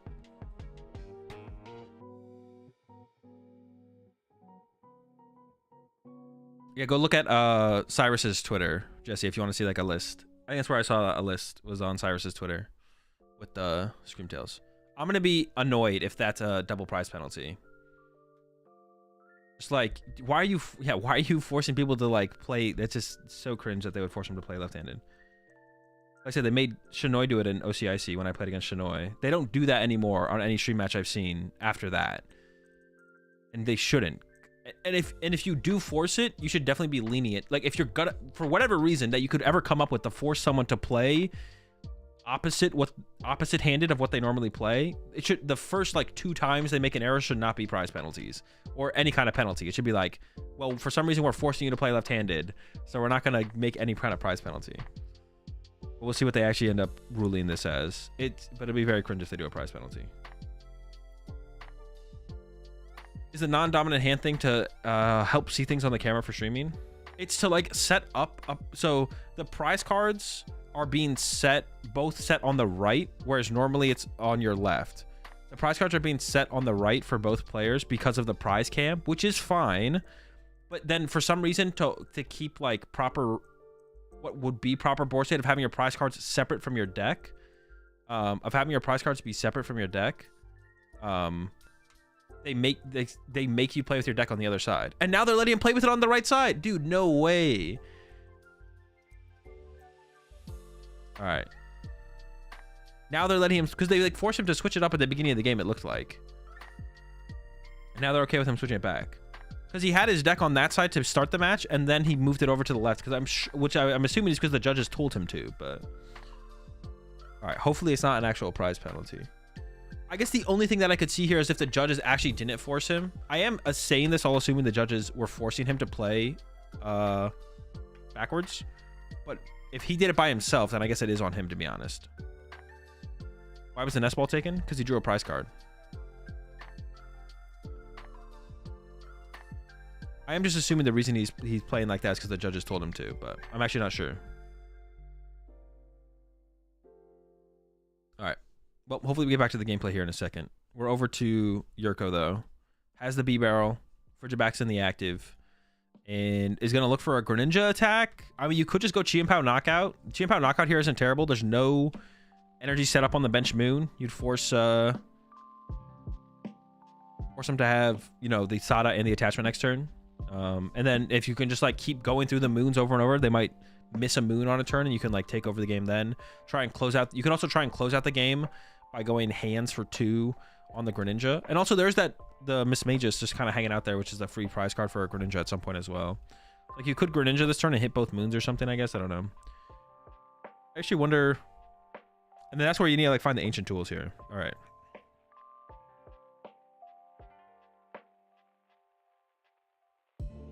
But wait.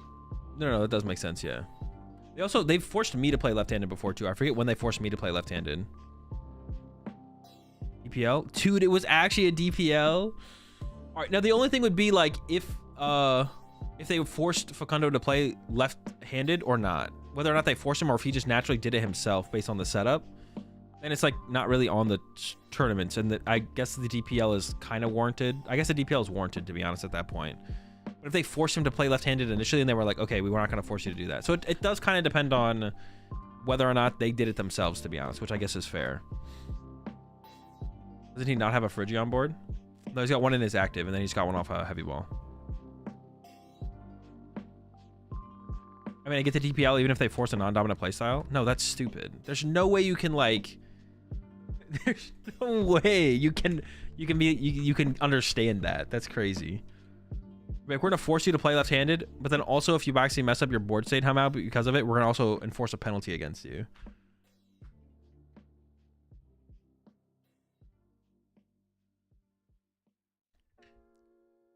Those two things can't exist.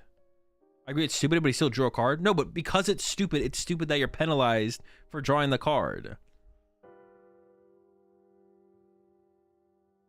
Nowhere in the rules does it say you have to play right-handed.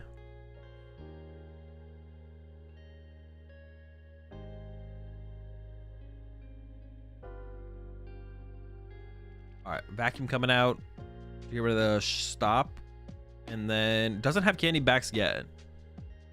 I think the DPL is too harsh in general. I agree with that, but if we're talking about being forced to play non-dominant hand and then them penalizing you, but once again, we don't know if they were forced to play non-dominant hand or if we don't know if they were forced to play non-dominant hand or if they chose to do it themselves, how they set up their board and then fixed it. I don't know. Did something happen like that against Rahul in top 4 against Reagan? Rahul's thing was Rahul drew the mulligan before laying out the prize card, which is also another stupid thing that's like another stupid thing that they do is they make you not lay out your prize cards, and because they want to show the prize cards being laid out. They want to show the prize cards being laid out as the casters can see it, which is also just so stupid. It's so stupid. All it leads to is the players by accidentally drawing their mulligans before they lay out the prize cards and then getting a double prize. It's just so dumb. It's just so dumb. You just need to let the players lay out their prize cards and then just like go over to the prize cams and then go back to the players' gameplay. Like, it's like not hard to do, but for some reason they like having the stream matches be played in a way logistically that leads to the potential of gameplay errors happening as much as possible, which is just, it's just absurd. They need to change that rule. Not that rule. They need to change that. What would you even call it? It's not, because it's not a rule, but it is what you're supposed to do when you're on stream. You're not allowed to lay out your prize cards until they tell you to. I guess it's a rule, right? All right. So Facundo is down in the prize exchange. Yurko did whiff a knockout here. Facundo is looking for the Sada. There it is. It's going to be a reach for Facundo to get a one-hit KO here on the Chi and Pao. But honestly, even with the 2-prize penalty, the prize trade isn't out of reach here on the Ancient Box side. They're not out of reach of the prize trade. Especially if they can one-hit KO the Chi and Pao this turn. That sounds tough, but I think it might be possible. I don't know how many Ancients are in the discard pile here. If not, settling for like a boss KO in the B barrel or a catcher KO in the B barrel would be nice. I don't know how many catcher are in this list though. We've seen 2 already. There's a Superior in the hand as well, so that could discard some Ancient cards here. We'll see. All right, some cards, and then there's the Pokestop as well. Plays Penny. Oh wait, that Pokestop's not in play, is it? No, that Pokestop's in the Lost Zone, right? Okay, it's in the Lost Zone.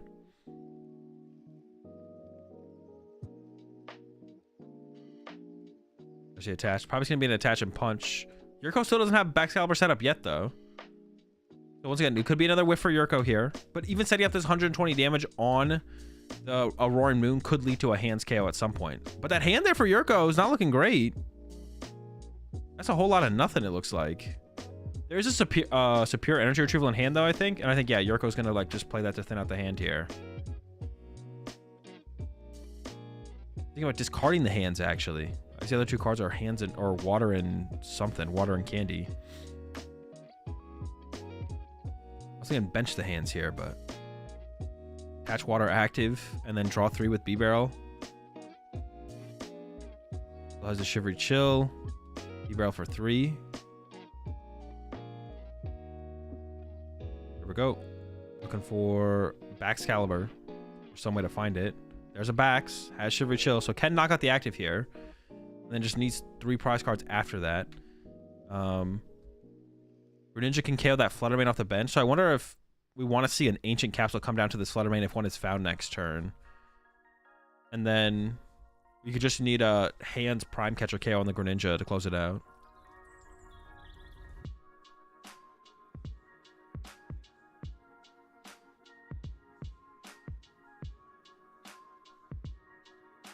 I don't know why people don't pick their prize cards from top to bottom instead of bottom to top, or in literally any other order. I know it's not needed, but I just like doing it.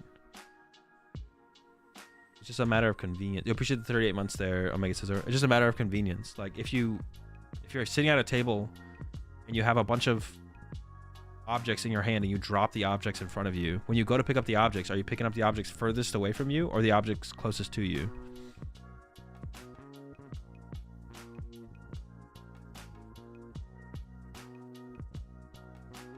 Bro, these ads are annoying. Bro, let me tell you about Amazon Prime. Or what's it called? Prime Sub. Prime Sub? Boom, no more ads. It's that simple. Taking them from the top is harder because you lay them out first. So they're at the bottom of the stack. Wait, does that make sense? You think Ancient Box is still viable? It's fine. It's okay. The deck is okay. I wouldn't recommend it though.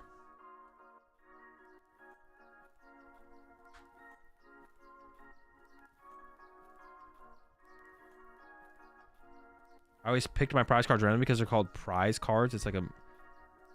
What does them being called prize cards have to do with picking them up randomly? What does that have to do with random? Appreciate the props of their packs, King. Welcome to the Rat Pack. We're all the grapes. We've got plenty of B-barrels. All right, the boss on the B-barrel for the KO here. There we go. Down to 4 prize cards remaining. Yurko is still ahead in the prize exchange, I feel like, though. Just needs 3 prizes. So it can go knockout with Chi and Pow, and then hands Prime Catcher KO for 2 more, and then the game is over. I wonder if... Was it ever correct to just concede this game? Maybe not. But I am thinking about that. Was it ever just correct to concede this game, and just as soon as the prize penalty happened? It still feels... It felt reasonably winnable, at least on that turn, because it's possible the backs was whiffed on the next turn. But as soon as backs was found, should have just been a concession, maybe.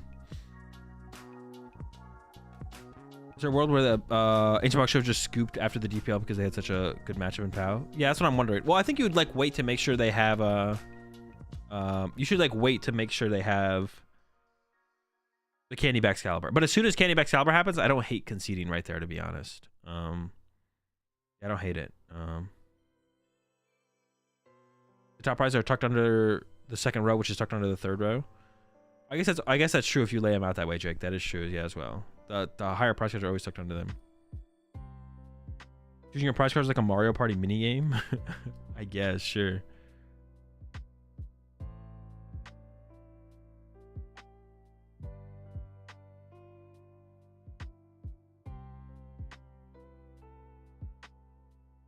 I thought Ancient Box had a good matchup against POW. It does, but Yurko had a 2 prize penalty. Or there's a 2 prize penalty against, or for Yurko. So Yurko only needs to draw 4 prize cards. But yeah, it does have a good matchup against it. Very random, but not related to the game. But do you ever lose your voice and get raspy at all with streaming and playing IRL? That's a lot of yapping. I mean, when I play IRL, I don't say anything. But yeah, from streaming, yeah, I sometimes start to lose my voice. I haven't like full lost my voice in a long time, but yeah, when I play IRL, I don't say anything. I don't talk at all. What's the number of masters? 1,000. It was really stupid how he had the deck to the left. Yeah, but I don't know if it was on him or the judges, to be honest. Immediately, I jumped to the idea that it was probably the judges who forced him to play left-handed, because why would you play left-handed if you're right-handed unless someone told you to? But it is possible that they chose to do it themselves, so we don't really know for sure, but...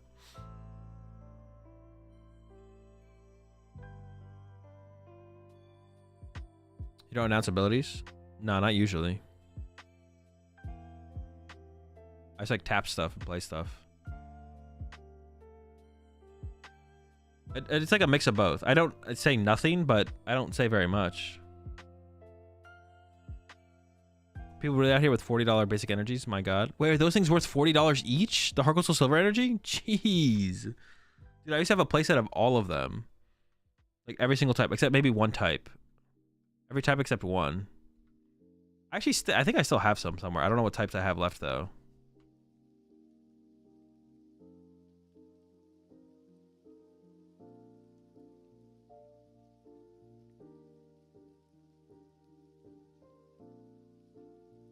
The hollows are? Non-hollows are less? Oh, the hollows are 40. Okay, okay.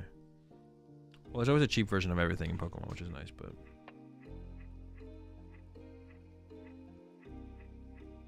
What's up?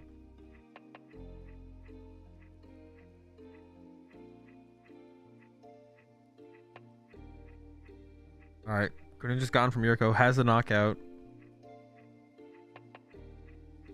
We're still in this turn. Yeah, we're still just looking for the hands play here, I guess. Did Yurko recover the hands with that Super Rod? I assume, but...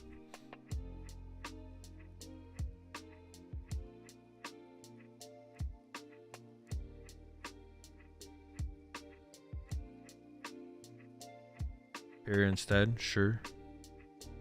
There's a lightning in hand.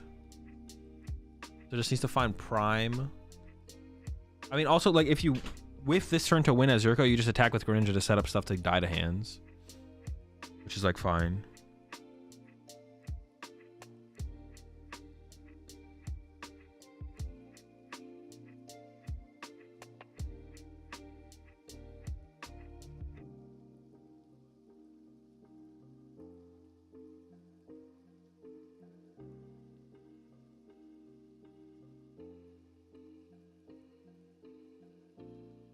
What we get? Can't tell. Candy and something, I think. Is this game 1? This is game 1, yeah. Wait, what?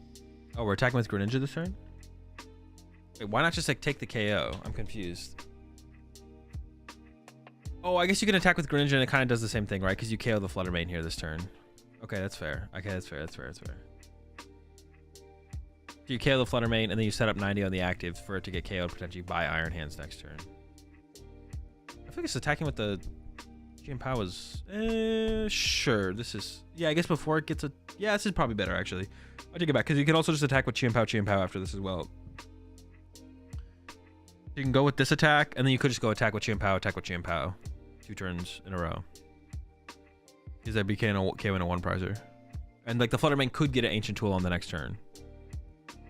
Wait, is there no penalty? Oh wait, no, but they took 2 prize cards off of Yurko's thing. No, there is a penalty. There's a penalty. Wait, is there? No, there is the penalty, right? Because now it's showing there's 4 prize cards taken for Yurko here. Yeah. Another catcher here. So it's like a 4. I'm pretty sure there's 4 catchers in this build. Recovering Boss and Sada. Yeah, I'm pretty sure there is 4 catcher. Looks like he has 4 physical prizes out there. Well, yeah, there's supposed to be 4 prize. Like you don't draw the prize cards on a prize. I don't know what's it called. Oh, okay. I see what you're saying, Celebration. I thought you were saying that he was supposed to only have 2 left. But yeah. The prize penalty is in effect. Shouldn't you just concede? I feel like you should just concede here, right? He's looking for Boss, but doesn't have a capsule to protect the active here. It'd be one thing to go for the Boss here if you had a capsule to protect the active, but you don't have a capsule to protect the active. So without a capsule to protect the active, well, even then, if you, I mean, the chance of you just winning this is so, you're just gonna get hands no matter what. You should just scoop, right? No Boss. Your active gets knocked out. Yurko goes Excalibur KO or Chien-Pao KO, game over, right? Or even hands KO this turn would work.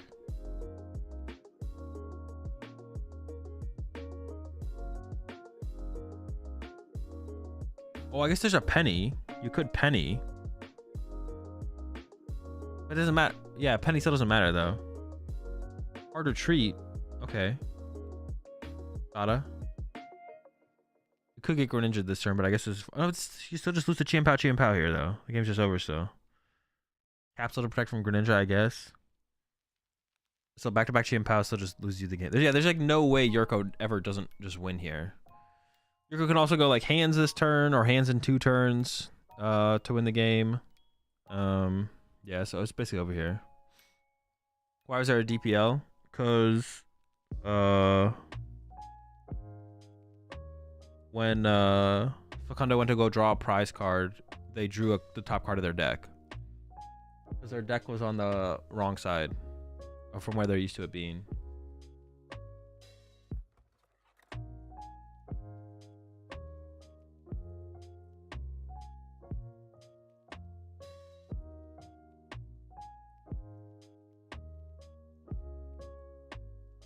All right, there's Super Rod. Just for the 3. I mean, yeah, you just win with back-to-back Chien-Pao attacks here. This is over. And that happened to Cameron Shinoy against you. Yeah. All right, there's the concede. Which, yeah, the concede should have happened a little while ago, to be honest.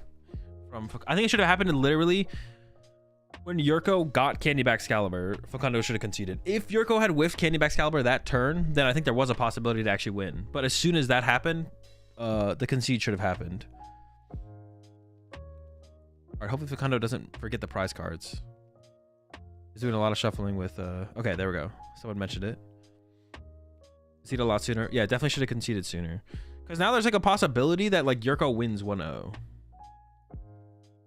If like you have like a really slow game. I mean, the games with Ancient Box can take a while because you're like a 1 prize deck.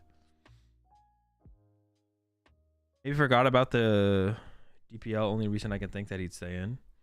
I mean, it's just a misplay. It's like the same thing as making a misplay. Like, Yeah, it's just the same thing as making. It's just a mistake for Facundo to not concede sooner. It's the same thing as like let's say he has a boss and a Sada on hand, and the correct play is to play boss, and he chooses to play Sada. A misplay or a mistake.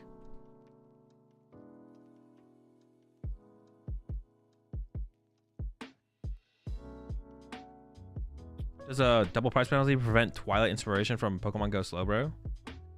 Technically, I guess. But if you're not at that point where you would... Not really. But kind of. It doesn't work like they have 2 less prize cards. If that's what you're wondering. Yeah, if you're playing a Twilight Slowbro deck and you somehow get a prize penalty, there's no way you're winning that game. If you cause a penalty that your opponent gets a prize card +1 that doesn't actually get the prize to hand, does that proc counter catcher? No. Physical prize cards are still there. And now this game, Greninja's prized, and that's a big deal in this matchup. Or not this matchup. It's a big deal in the Ancient Box deck. Your draw power is the Greninja. There's only correct and not correct, right? Yeah, basically. Like in that situation, I think Facundo, the correct play for Facundo was to concede as soon as Candyback Scalper happened from Yurko that turn, and any other choice was incorrect. Like basically choosing not to concede immediately was incorrect. Did the extra time from the judge call get added to the total time? It's possible it didn't. So there might be more time left than that, like by like 3 or 4 minutes. There might be like 3 or 4 minutes than there is currently on the clock.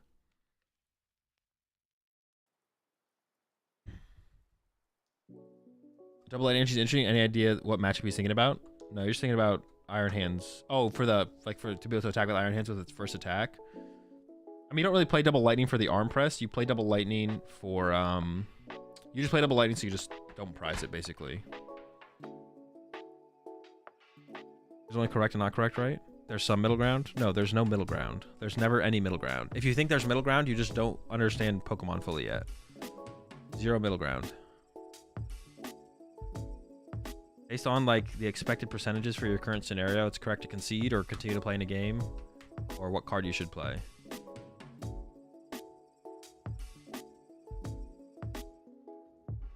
Dude, is that the 3rd mulligan? Well, if we prize Greninja, the 3 mulligans is definitely gonna help.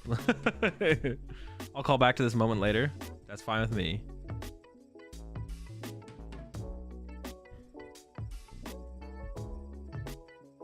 Azul always goes back on his words. That's just not true. Name one time. There's correct, more correct, and incorrect in Pokemon? No, that is also just not true. There's correct and incorrect. There's not more correct. If it's more correct, then your initial correct was incorrect. If you come to the determination that there is a more correct, that means your initial correct was incorrect. Which means there are still only incorrect and correct. Alright. Greninja might be prized, but we did get like 3 or 4 mulligans here for Facundo. And we're going first, so... let's see how it goes. There's a Nest Ball in hand, there's a Vessel in hand. Unfortunately, with this Nest Ball, we're going to see that Greninja is prized, which does hurt, but not impossible to overcome.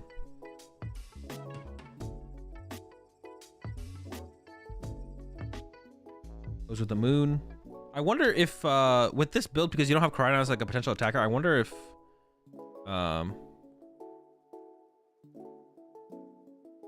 plays Heavy Ball. I wonder if there's a Heavy Ball on this list.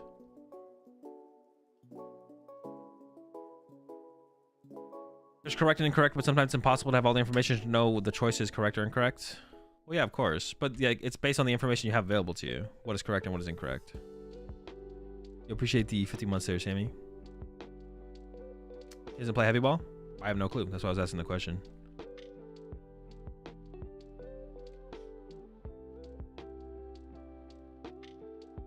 Alright. Nest Ball coming in from Yurko. So Yurko plays Double Lightning and Vacuum? What is Yurko not playing if you have Double Lightning and Vacuum? He doesn't play Koraidon. What does he play? Just Screamtails. Just like more ancient Pokemon with 1 retreat cost, so you can just get into Moon more consistently. I think Heavy Ball should be in every deck list. No. It's a good card, though. It is a good card. Every deck would play it if they had the space for it. That's for sure. Not every deck has the space for it. Although thinking about it, quite a few decks do play heavy ball, to be honest. But yeah, not every deck should play heavy ball. Should and would like to are like two different things. Like, yeah, every deck would like to play heavy ball, but not to the point where they would actually include heavy ball.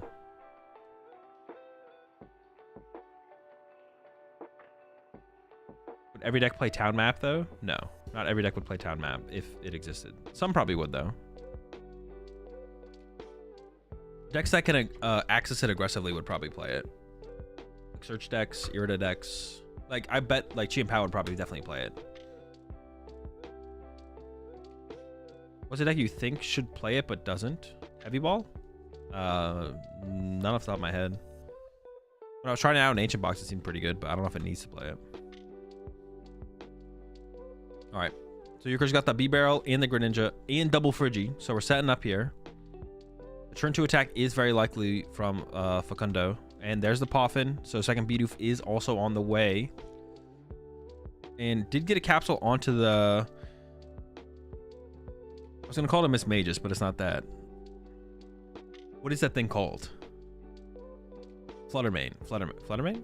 Wait, do you guys think we're going to get a Fluttermane EX? Are we just not going to get a Fluttermane EX? Because we're done with Ancient and Futures, right?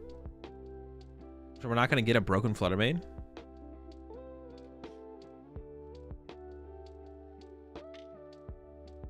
We aren't done. Never done. We're still getting them. Okay.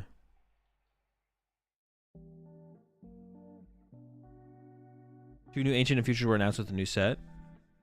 Okay. Is the August at the end of it or no?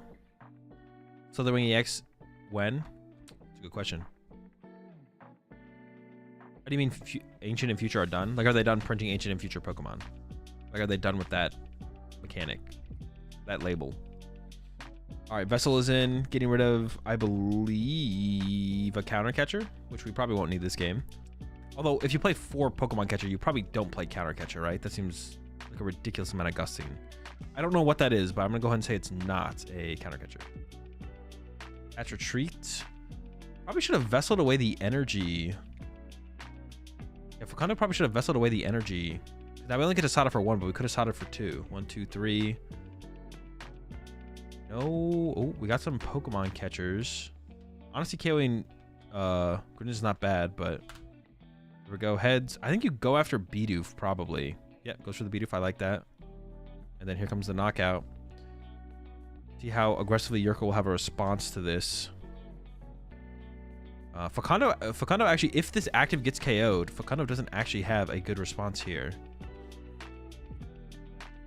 There's at least one B-Barrel in the hand there for Yurko. I don't know what else we got, though. There's at least a B-Barrel.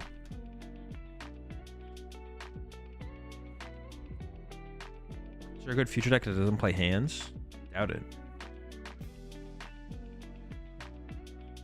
Are they done? Didn't they announce? I swear you guys only listen to like half of what I say.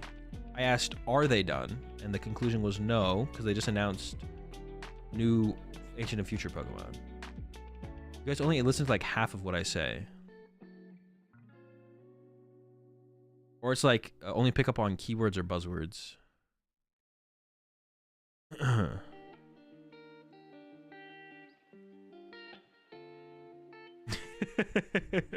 Is that Moon or Ancient Box? Ancient Box without Koraidon. It's Ancient Box without... Well, is it even Ancient Box at that point? It's just... That's just Ancient Moon, right? Without Moon EX. Is it... Yeah, do you even call it Ancient Box at that point? Because the only attacker is Roaring Moon. Call it Ancient Moon at that point, right? You do have all the other squad in there, but you don't attack with them. I guess like sometimes you attack with Fluttermane, but not very often. Wait, actually, should Facundo have attacked with Fluttermane there instead of the Roaring Moon? Wait, yeah, wait, what the heck? Wait. I don't think Facundo could have, though, because you had to retreat to play the Sada. Never mind, I take it back. But otherwise, it would have been a pretty good attacker there. But then you don't lose a Roaring Moon for them. That's the biggest thing is you don't lose a Roaring Moon and you're active as a Fluttermane that could get KO'd. But yeah, I think Facundo misplayed on that last turn by not vesseling away an energy. Instead, Facundo vesseled away, what did they vessel away? They vesseled away something else. But I think that they attached the energy from hand instead of vesseling away the energy to get 2 energy, which is what I think they should have done.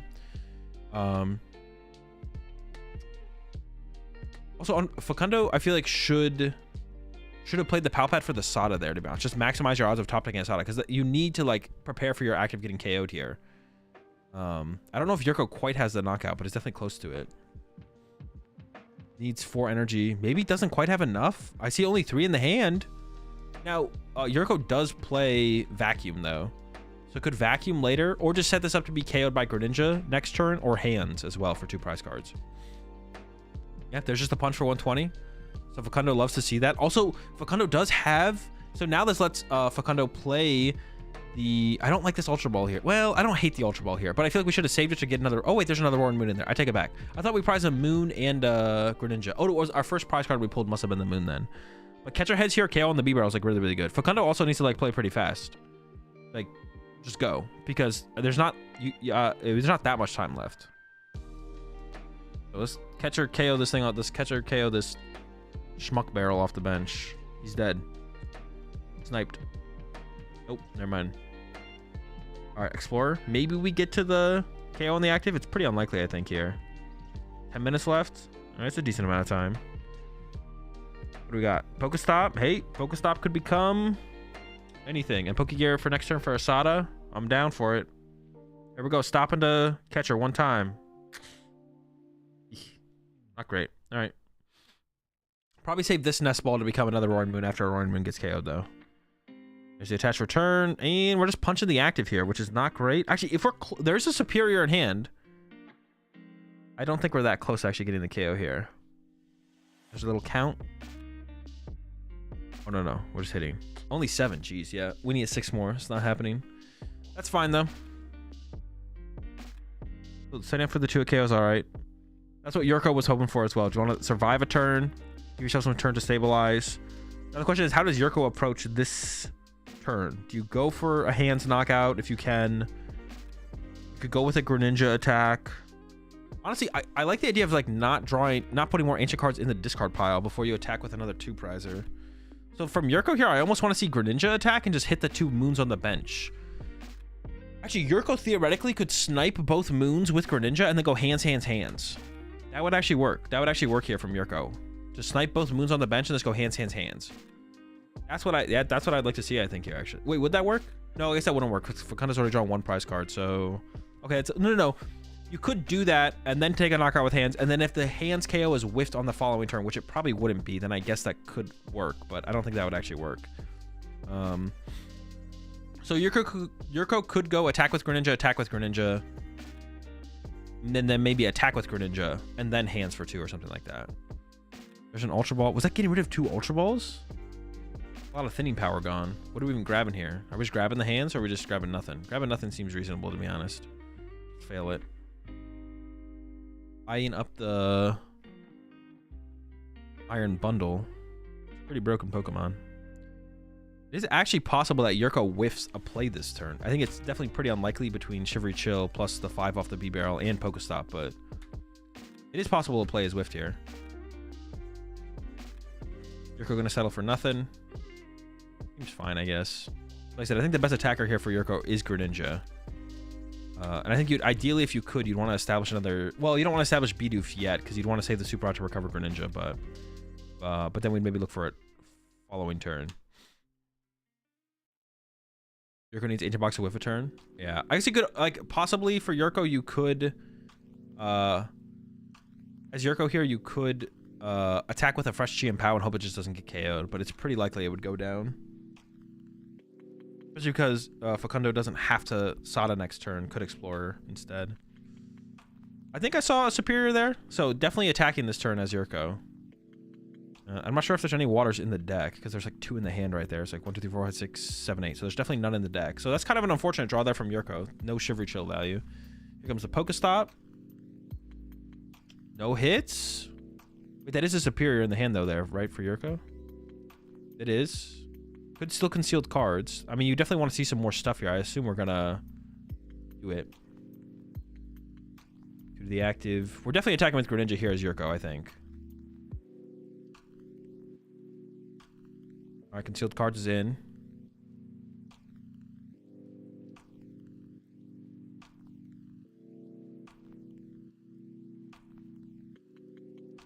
We have a Super Rod now.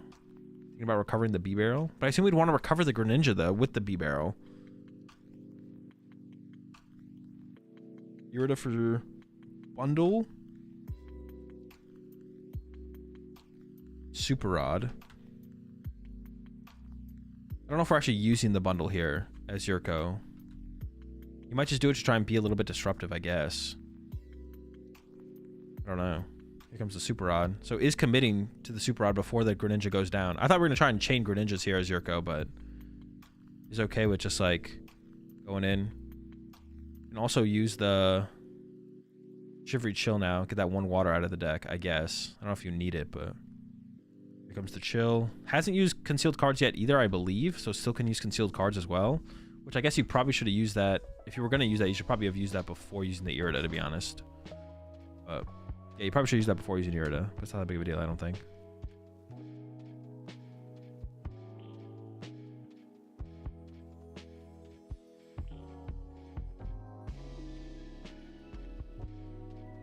He did use concealed? Oh, did he? Am I tripping?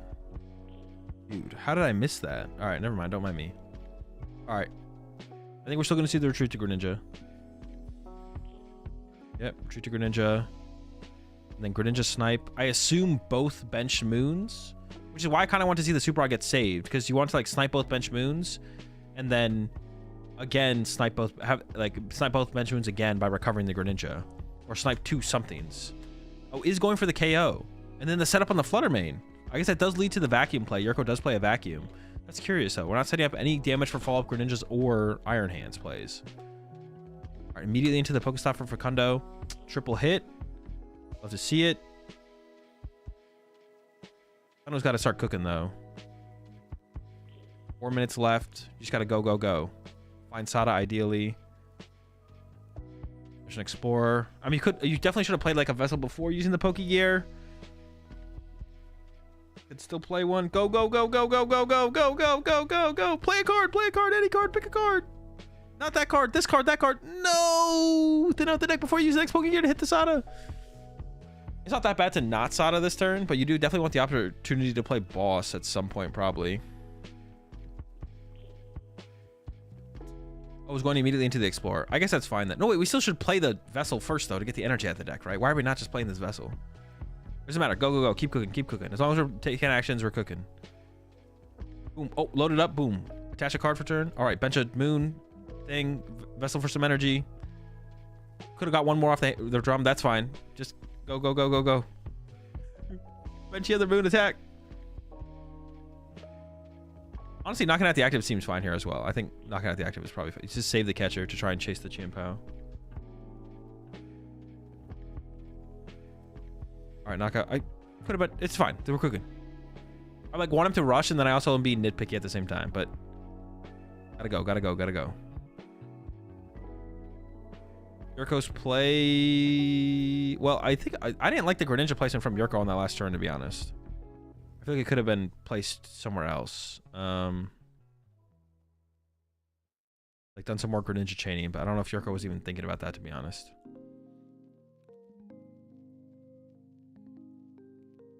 What'd you miss? Nothing too much. Not too much missed. No missing. No missing.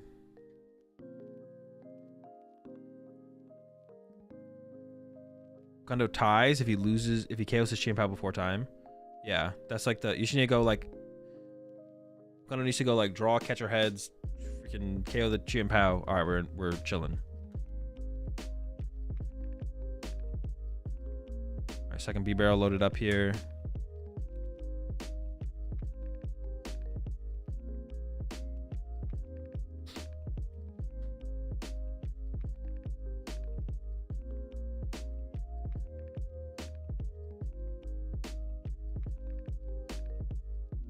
Barrels are in. Number one.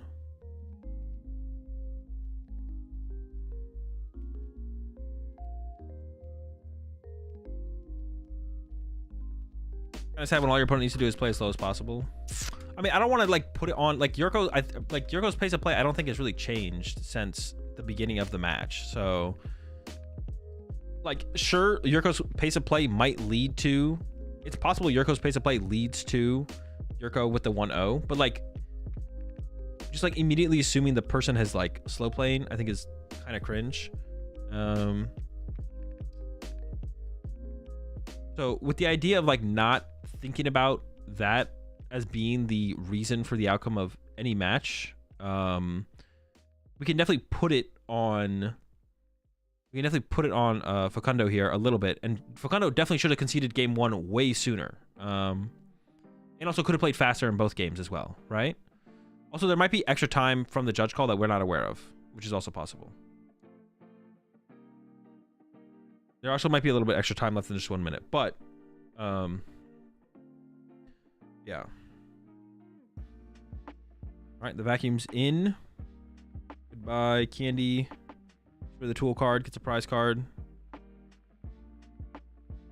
Also, by the way, the side lean from Yurko there was interesting. Wait, is it really 0-1? Didn't first game end with 22 minutes left? Yeah, the first game ended with 22 minutes left. But that means the first game took 28 minutes.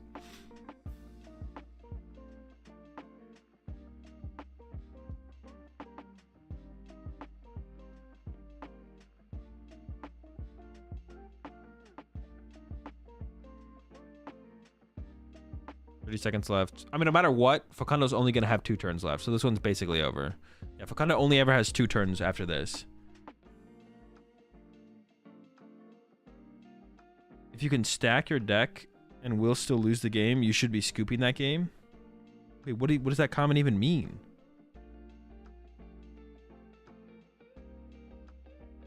Yeah, no matter what, Facundo only has 2 turns left. So this one's going to be a 1-0 for Yurko.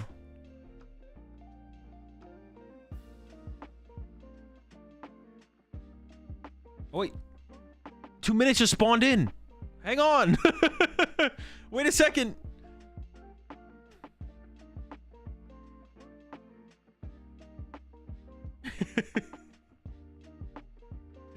That's probably the judge ruling time, I guess. I don't know. Extra time like soccer. Yeah, we've entered extra time.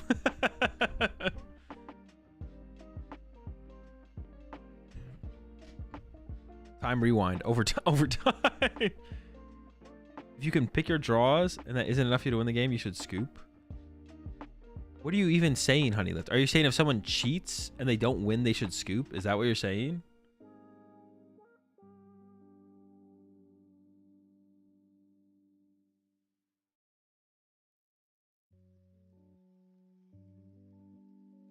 That'll stop the cheaters. Hey, listen, if you're out there cheating and you didn't win, scoop.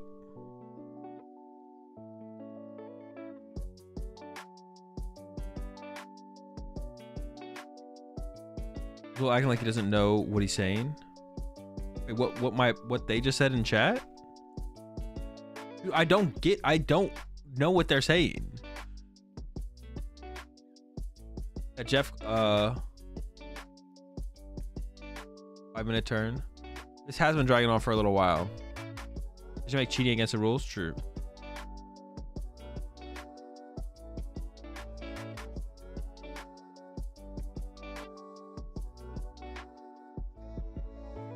I think he's saying if in a perfect world you got everything you need and you still lost, you should scoop. But what if your opponent also got everything they need and they're just on tempo? Then you just lose. What is that? What kind of statement is that? That is one of the stupidest statements I've ever heard. If you drew everything you needed and you still lost, you should scoop. What does that even mean?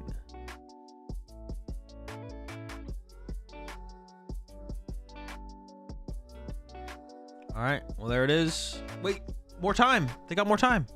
More time just spawned in.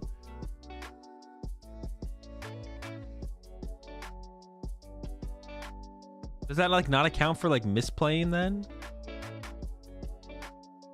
Wait, what was the dude? I gotta read this statement again. So if you can pick your draws and it isn't enough to win the game, you should scoop. Well, if it's not enough for you to win the game, then you lost the game. So there's nothing to even, dude. That is just like, that is a statement right there, bro. That is definitely a statement. How are you scooping when you already lost? Yeah, you can't even scoop. You lost.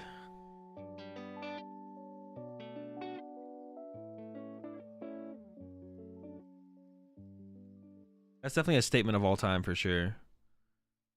It is a Twitch chat of all time. One of the statements of all time.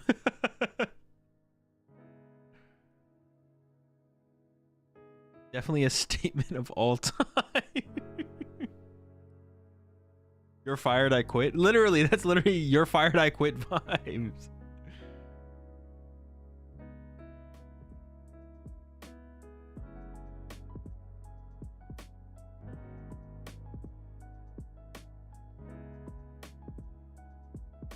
Super simple. I don't think that's what they were saying at all, Goobtron, but I could be wrong. He's supporting your scoop statement?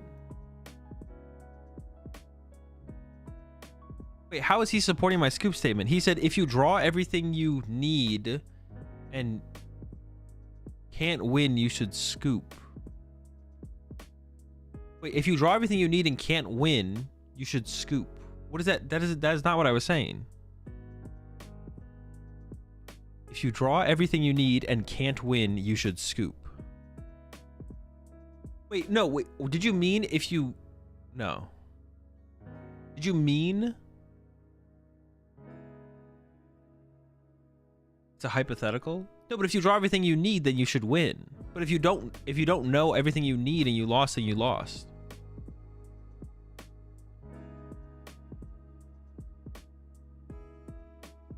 He is saying that if you're losing so bad that even if for the remainder of the game you draw perfectly, you would still lose the game. It's a good time to concede. Oh, okay. That makes sense. I agree with that.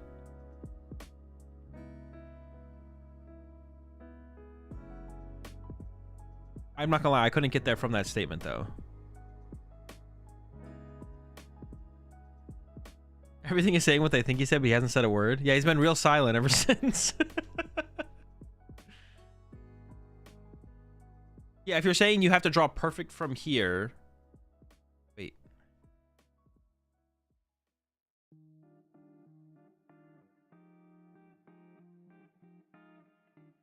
If you're saying you don't have a win condition, you should scoop.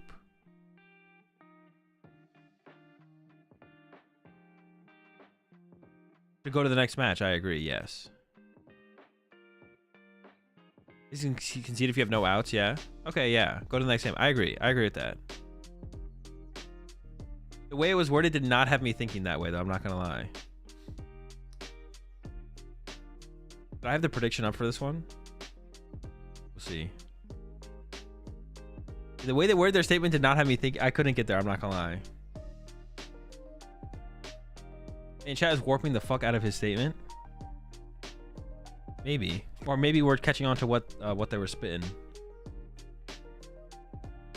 You're reading too deep into it. This is basically basically scoop faster. Okay, I agree with scoop faster. I'm down for scoop faster. That's not what I got from reading it, but I'm down for scoop faster. Scoop more often and faster. Always, actually just always scoop. Literally to like gain mental advantage, sit down across from your opponent and immediately scoop game one. And then you just beat you destroy them in game two because you get to choose first or second, so you completely demoralize them.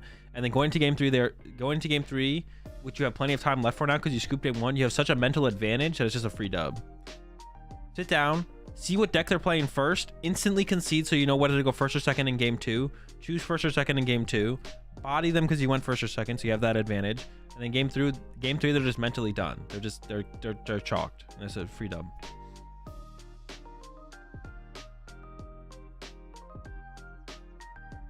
Honestly, that'd be such a dope way to win a match. That would be so sick. Do it on stream as well. Dude, oh, that would be so sick. You get on stream and you did that. Flip over for game one. All right, I'll concede. I'll go second or first, whatever is the best. And then beat them in that game and then body them in game three. Oof. Honestly, I kind of want to do that before I eventually retire. That is something that kind of might make the checklist, to be honest. It's the 360 no scope of Pokemon. It is, yeah. I just want to make sure we have enough time for game three. I'll concede game one instantly. The 360 no scope of Pokemon. Oh, they know we're watching, chat. They know we're watching. Look at that.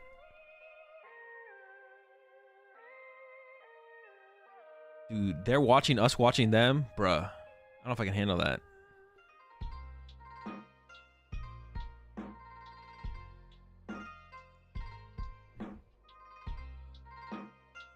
Do it at least once in your career, so do it next time you're on stream. I mean, it depends on my situation. I gotta think about the potential returns, you know. All right, I'm gonna take a second real chat. I will be right back. And we're getting into, it's round 9. Round 9's coming up.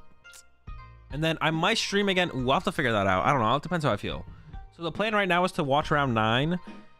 And then there's apparently a tournament in Singapore that starts at 8:30 my time. But that would go until like, dude, but I would have to stay up for like 24. I'd be staying up for like 36 hours straight. That doesn't seem like worth ruining my sleep schedule over. I don't know. So I could go like, we watch round 9, I take a break, I come back at 8:30 to watch Singapore, and then we stay up to watch Singapore until day 2 starts of Chile. And then we watch Chile, and then I need to try and stay up as much as I possibly can to not ruin my sleep schedule, and then go to bed. I appreciate the 55 months there, kicking. I don't know. Maybe I could take a nap in there as well, to be honest. I'll think about it. Why not? Because I don't even know if I'd be able to like mentally stay up. Like I might just like fall asleep on stream for Chile day 2. So that's like the problem. If I was confident, maybe I'll just try and go to bed. I don't know. I'll think about it. Maybe the tournament won't last. Maybe the tournament in Singapore won't last that long. Maybe it'll only be like 3 hours, and then I can still go to bed for like 4 hours, 5 hours before Chile day 2. Why am I not playing this tournament? I didn't register. Honestly, if I had registered, I think I would have gone, but this season the only regional I went to out of region was Stockholm. But next season I think I'm gonna go to like pretty much everything. We'll see. I might try and go to like literally everything besides Australia, because Australia is Australia's just different. It's like super far out there.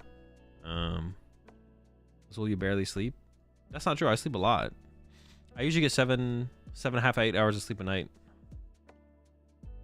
It's just on these weekends, these tournament watching weekends, I don't sleep that much. I'm hella sleeping. Can you record it on your OBS and review it in the next day? It's better to. I'm not gonna watch it if it's not live. You actually earn a living off tournaments? Yeah, you definitely could.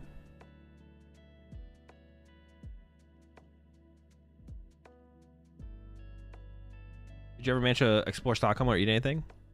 I explored a little, very little bit, not very much, not as much as I would have liked to have, but. Will you prioritize US regionals that the same weekend, or will you mix it up? I'll definitely prioritize US regionals for sure. Definitely gonna prioritize US regionals. Yeah, prioritize US regionals and then try and make it to as many Latin America and European regionals as possible. Where will it be streamed in Singapore? I'll put the link in chat. Let me see. Someone sent it to me on Discord.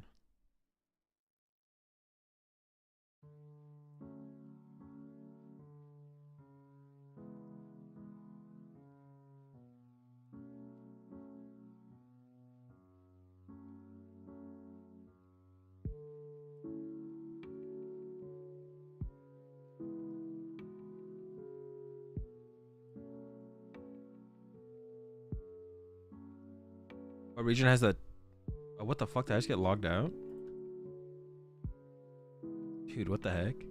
And chat, I'll be right back. Alright, I'm back. Did the thing send?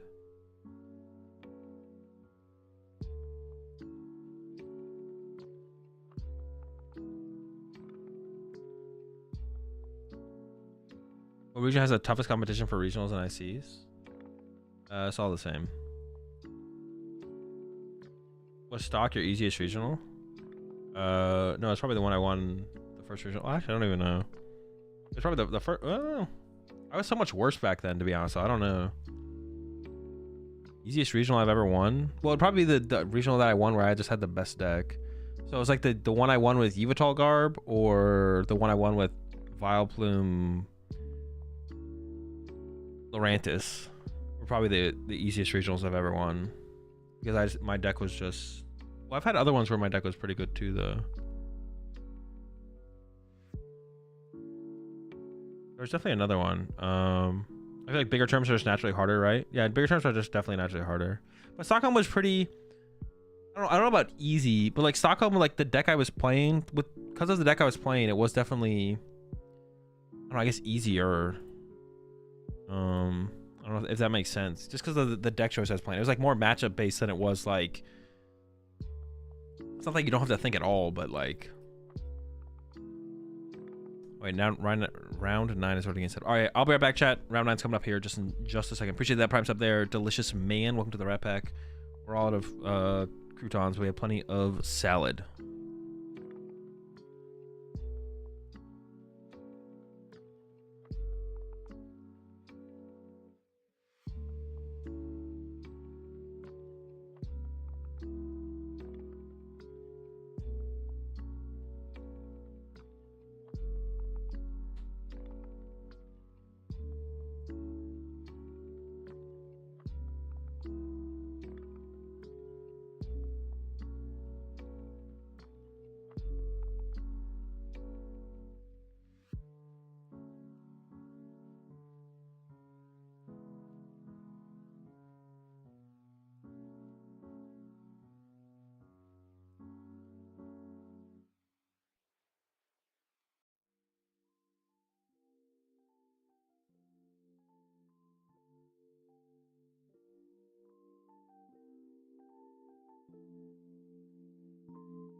All right. Got 1 round left. Yeah, I don't know. We'll see. I'll see how I feel as we get closer to 8:30. And if I'm not feeling too tired, then I might turn the stream back on and then just cruise from 8:30 into day 2 of Chile, but we'll see.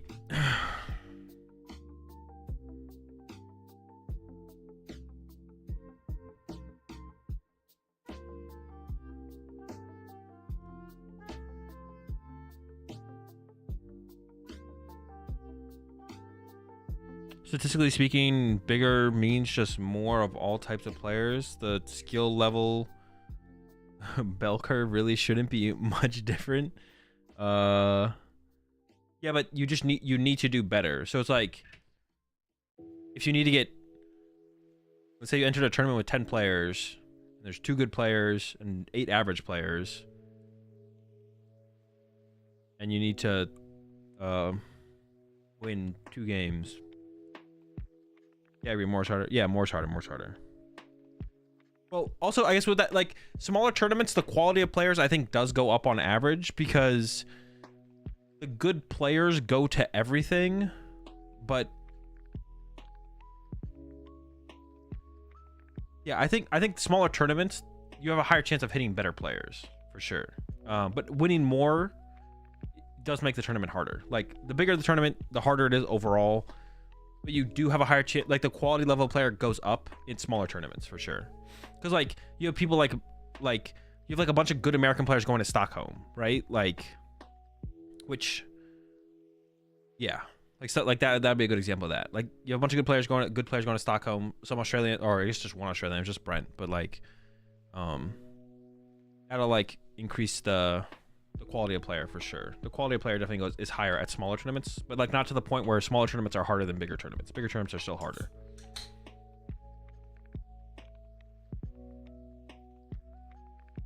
Well, with that statement, Jesse, I think that wouldn't have anything to do with harder. I think that you would just say you have to be luckier, right? You need more wins, so your deck needs to actually work more rounds, which means it's harder.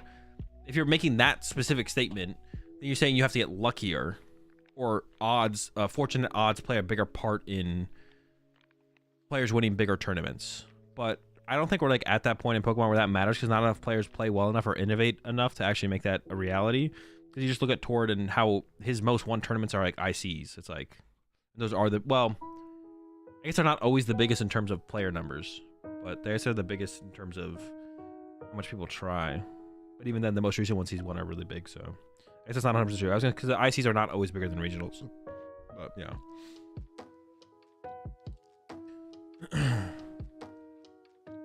But I don't think like variants are that big of a factor either. But to Jesse's point, needing to be luckier to win still makes the tournament harder. I mean, it lowers your odds of winning the tournament. I mean, I guess, right? It lowers your odds of winning the tournament, but lower odds of winning something doesn't necessarily make it harder, right? Like if we're all just if we all walk into a coin flipping competition and you win or lose based on getting heads or tails, it's just like, and the more people there are, there's a less of a chance you winning the tournament, but the tournament's not any harder. Like there's less of a chance for you winning, but it's not harder, right? Yeah, less likely doesn't necessarily equal more difficult. It's not any harder for me to show up and flip a coin, right? I'm still just flipping a coin. I just have to flip more coins, so my chances of winning the coin flipping competition are less. But it isn't actually harder for me to win the tournament. I guess maybe my thumb's gonna be a little bit more sore from flipping a coin, but that's about it. Increased number of players will also impact variance of decks. What do you mean variance of decks?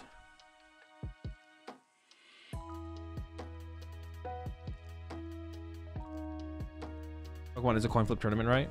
Not quite, but it could be if enough players were good. If there's enough good player, if there's enough players playing perfectly at Pokemon, then it does theoretically become a coin flip tournament. But we're not there yet. Gustavo on the winning end versus, I'm not sure who the player is on the left. It's Gustavo on the right. I'm pretty sure though, right? Yeah, it's Gustavo.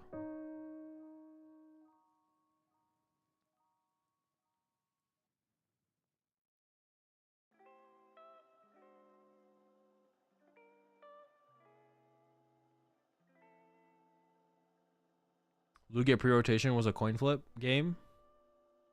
Not really. The best players were still winning, so like that should already like disqualifies that statement. All right, so we got control. Is it control versus control here? Because Gustavo is playing.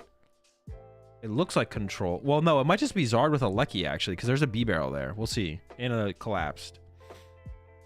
So it might not be full control here from Gustavo. It might just be Charizard with a Lecky. It might just be Charizard with a Lecky. Prediction? Oh yeah, let me get the prediction up.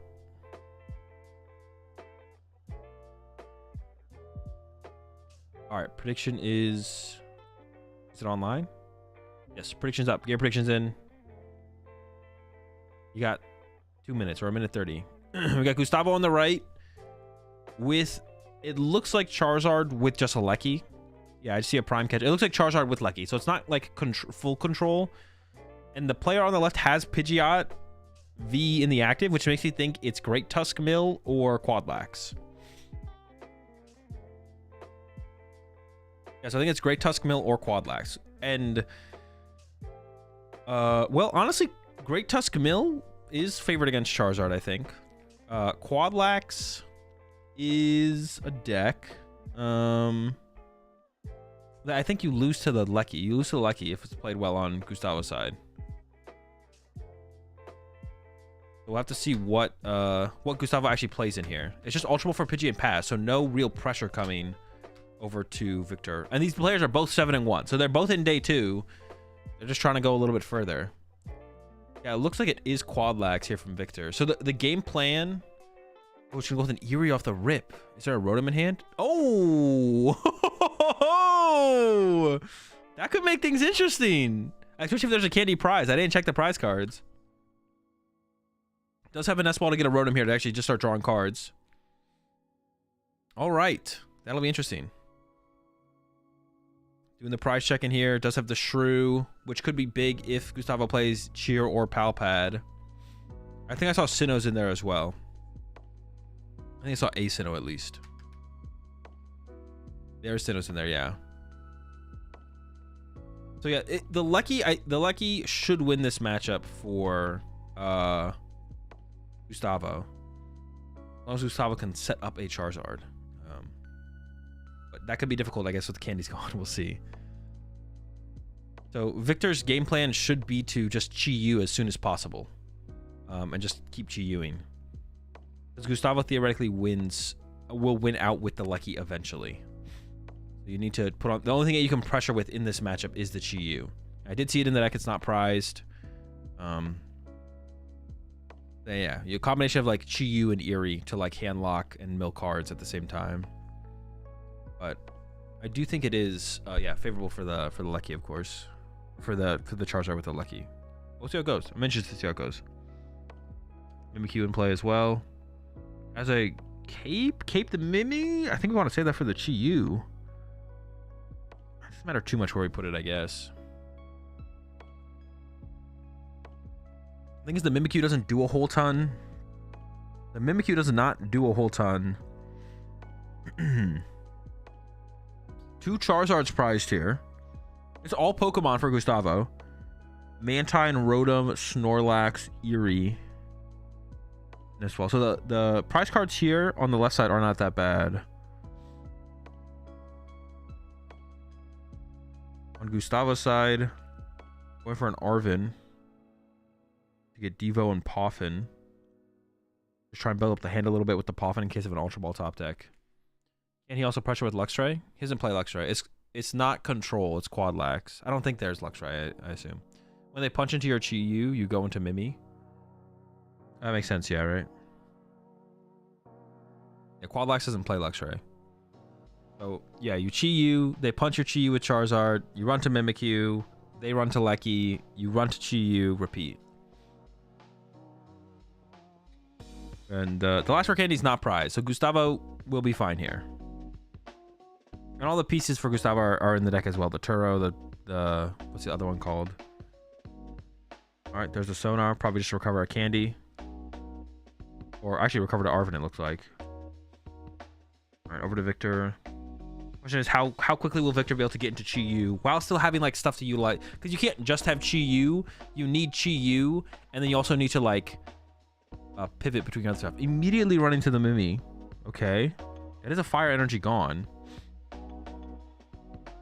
Knocks down as well. Eyeing up the Arven. Did you need to retreat there as Victor? Was Gustavo going to be able to retreat the Lecky and Candy and attack a Zard? I don't think so, right?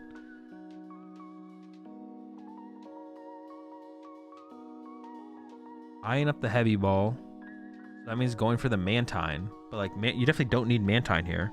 Unless Victor thinks there's something else prized that's not prized. Maybe he just wants to unprize the second Rotom in case a Rotom gets Gus KO'd. Yeah, Victor could have gone immediately into the Forest Sealstone. Wait, what are we grabbing here?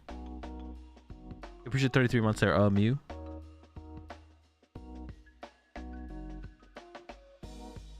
What is Victor grabbing here?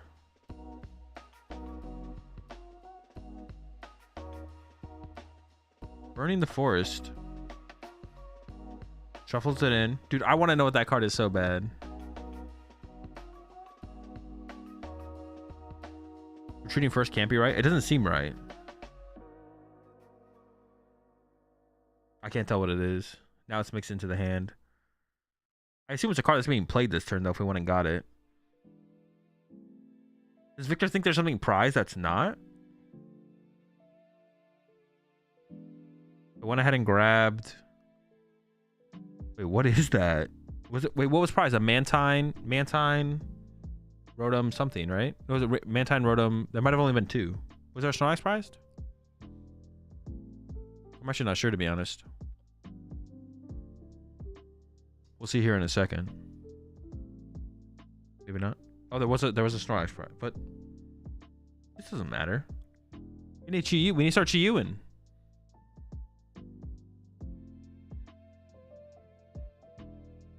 Also, I feel like the Mantine and the Rotom are the better 2 prize cards. I feel like the Mantine and the Rotom are the better of the 2. You just shouldn't play heavy ball there. You should just wait. Also, putting the vest down right there is also not good, because now it does, like Gustavo, boss KO a Snorlax, which then removes the vest from play. Yeah, I don't like how Victor is playing this at all.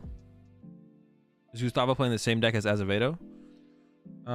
It looks really close. It might not be exactly the same, but it's definitely close to it. There we go. Goes for the Prime and the Forest. I don't think has a... Here comes Quick Search. Do we have Candy Zard plus Punch? What was that Quick Search for?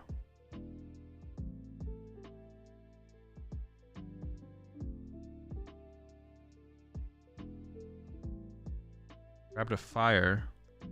Bring up the Rotom. Is it just going to be a Heat Tackle angle here from Gustavo? Set it up to be KO'd. And then also, if you also want to KO your own Charmander here as well.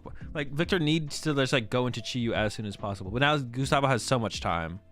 Gustavo can just sit here, Heat Tackle his own Charmander to death, and then the next Charizard can get through all the Snorlaxes and stuff.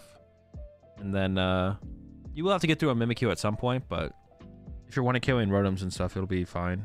I don't know if Gustavo plays the Choice Belt, I guess, as well. Also, maybe Gustavo might just be going for Punch, but not KO Rotom. Or Punch to KO Rotom next turn with 180. But I feel like there's such a high chance that Victor has Penny that you probably are going to for the KO my own Charmander strategy. And Gustavo has like a board that can't really be trapped. Well, Victor could go trap the Pidgeot in the active, which is probably what Victor should do. Is attempt to trap Pidgeot in the active to force Gustavo to do something. For sure. Rum's coming back down. I think Gustavo is just going to play for KO my own Charmander. Which is actually, there's like a, who was playing? I think it was Demi. Demi played a, what was it? The Radiant Alakazam in his Snorlax. I think that's what someone told me. So that way they can't do the Heat Tackle strategy. Like you sit there and you Heat Tackle, and then you just move the damage off the Charmander to the other Pokemon. While you mill them with Chi-Yu. So they can't ever knock themselves out, and then set it up so Charizard can actually hit for 210, which is annoying if they get to the 210. You appreciate the 13 months there, Doom Design. If you Chi-Yu, this is too slow anyways. The Heat Tackle strategy is too slow if you Chi-Yu. There's the invitation, but of course there's nothing here because, yeah, Gustavo went from like a dead hand to... you definitely just want to Chi-Yu as soon as possible with the cape on it, so you force the vacuum on the cape. But yeah, no Chi-Yu still. And Gustavo's going to be able to pull off the Heat Tackle, KO my own Charmander play. Which is the play you just don't want to give to the Charizard player. You want to make it as costly as possible if they go for the Heat Tackle line. If the Heat Tackle concludes, then you're in trouble. Without milling any of their cards. If he gets Chi-Yu next turn, he's fine. Needed by the next turn. All right, there's the Eerie. What do we got? Super Rod, some counter catchers, the Pal Pad. Immediately goes for the Pal Pad. Honestly, I think the counter catchers are more important than the... I don't know. I feel like... Maybe not in this situation. I guess maybe in the Heat Tackle situation, because you're planning to be on even prize cards for so long. Yeah, probably the other two are better here. I guess it depends on how the game is actually playing out. But sometimes people take my Pal Pads when they've drawn prize card. And then my counter catchers are always the better cards. Or the counter catchers are the better cards at that point, but...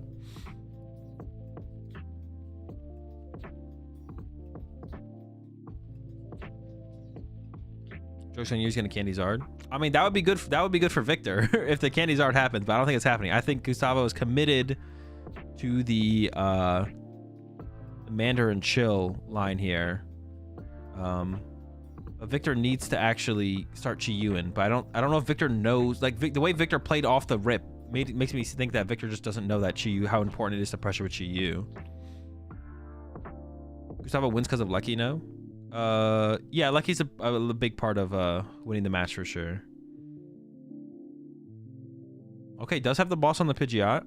This will force a boss out of Gustavo to move this Pidgeot. You have to boss the Rotom and then retreat. I don't think that's that big of a deal here for Gustavo to do. And then draw 3 with Rhodey.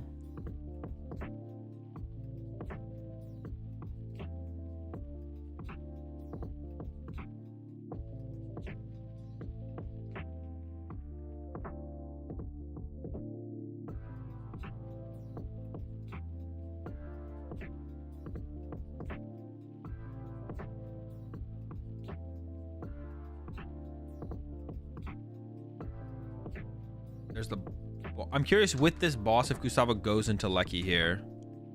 It does have Palpad in hand, but Victor could get rid of the Palpad here. Oh, immediately. All right, immediately recovers the boss here from Gustavo and the Eerie. Yeah, that's what I was gonna say. Like, otherwise you could get Eerie here, and then you only have one boss left as Gustavo, which means if your Pidgeot gets trapped, but like, Victor's probably pretty far away from a boss. It depends how many boss Victor plays as well. These are also the situations where you really want 2 boss, when your opponent's not drawing prize cards, but they're somehow progressing their board state. Because then you don't have counter catcher to disrupt their progression. All right, Braver Charm comes down to the Rhodey. Has Penny in hand. That doesn't really matter though. You need to boss the Pidgeot again, or you just need to start using Chi-Yu. The Charmander self KO is about to complete on this next turn, or 2 turns from now. You need to stop that. Victor is just playing aggressively for trap something with Snorlax play, which is not how you want to really approach the matchup or approach this scenario. You want to have the option of that later, but initially you need to like stop your opponent from doing the heat tackle play. Is there anything you can do to prevent or stop your opponent from self-KOing with Charmeleon? I mean, with Charmander? Yeah, you just mill them with Chi-Yu. You force them to play the game. Basically is the plan. You just mill them with Chi-Yu. It forces them to play the game. Or they lose too many cards for the cost of the play from themselves, of that play from the heat tackle play. All right, there's an Iono.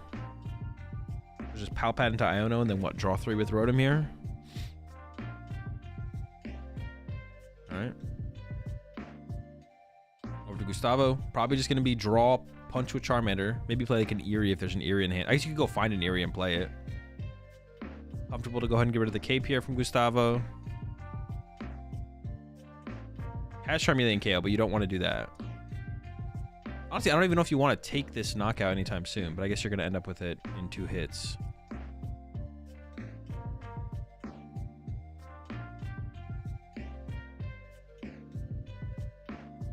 Gustavo did grab the Charmeleon there.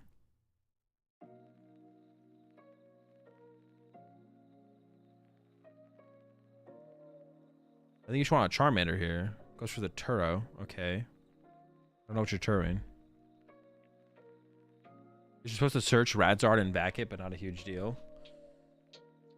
Is that the only thing you're scared of getting stuck? Alright, there's the punch.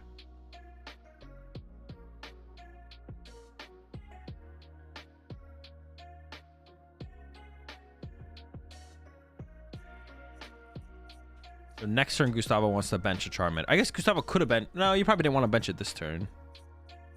Wait for the next turn. Bench it next turn. KO yourself. There's the invitation. I think it's only Charmander in the hand. Oh, that is kind of annoying, to be honest. It's not that big of a deal, though. Yeah, it's not that big of a deal.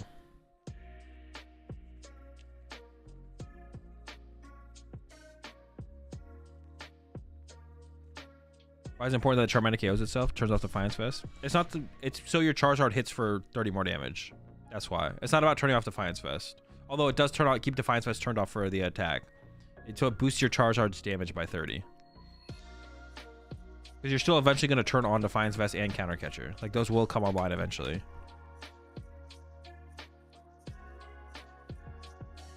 30 damage is the big part. You hitting for 30 more damage is huge.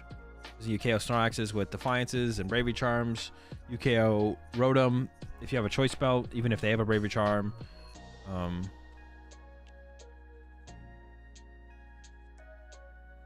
right, Rhodey for 3.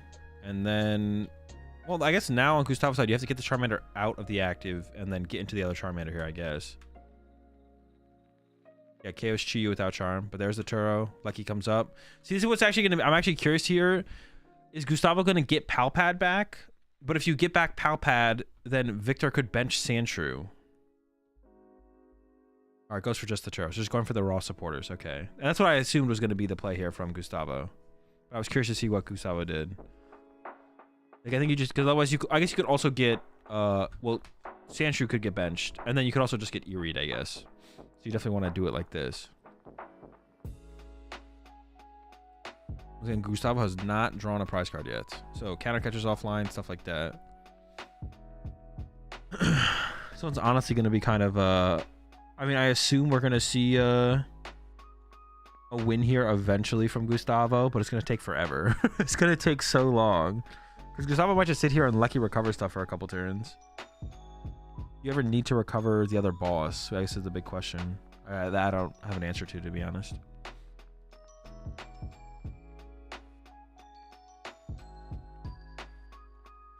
Palpad being played, recovering Arven and Erica's. With Guardy, do you prefer to go first or second? I don't know. All the Guardy players say go first, but I always feel like I'm going second when I go first. So I feel like going second's got to be better, but I haven't played that much Gardevoir. Every time I play the deck, it's like I might as well have just gone second. And then my opponent doesn't get the extra draw supporter to set up for their turn too. So I want to say going second is probably correct with Guardy, but I'm not sure.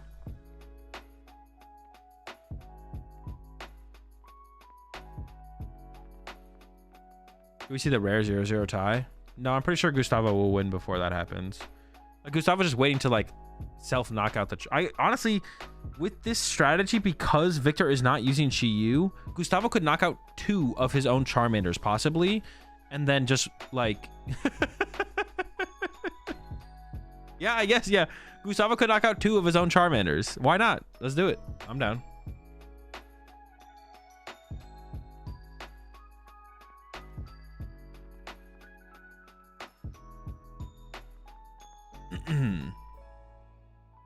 Well, yeah, why not knock out 2 of your own Charmanders and just keep going? Also recovering at some point, recovering Vacuum from Gustavo would be nice to get rid of all these tools. Like you could just force an Eerie out of Victor every single turn. Alright, the Mimikyu's picked up, but are we just gonna put the Mimikyu back down? Yeah, Victor definitely does not understand that you have to use Chi-Yu. Because right now, yeah, Gustavo has like infinite resources. Honestly, from Gustavo's side, you may as well just recover the Vacuum this turn. Or maybe the Palpad. I don't even know. Charmeleon's coming online now. Here comes a quick search. Oh, wait, Gustavo's going to actually do something. I'll just get a fire for it. Okay, cool. Just chilling.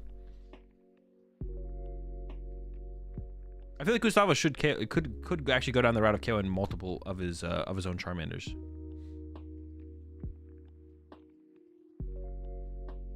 You new to the game, why is it? Oh, there's a Prime Catcher. Oh, so here comes the self KO.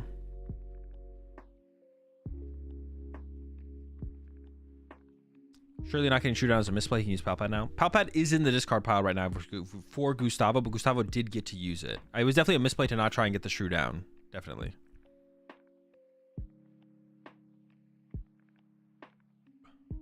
Yeah, I honestly would not have hated to have seen Gustavo go with the just send up a Charmander here and just do it again.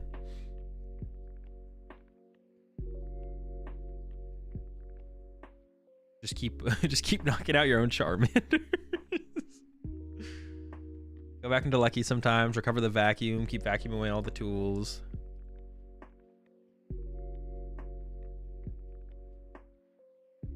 He loses after this time, he can't put down the Pidgeot V. No, you have Infinite with Yelchier and Silene. You don't need to worry about that. Also, you can just get another penny. You can just get another penny with Silene, get Palpad, get a penny. Yelchier, same difference. You'll be fine.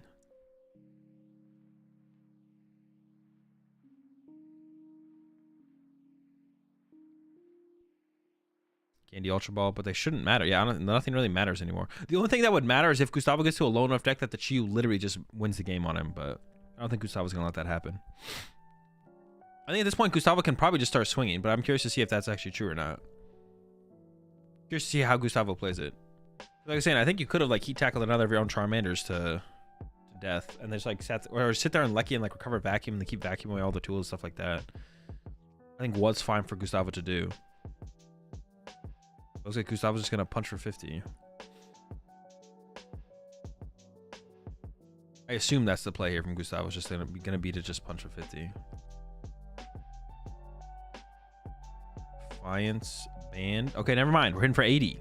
Broken.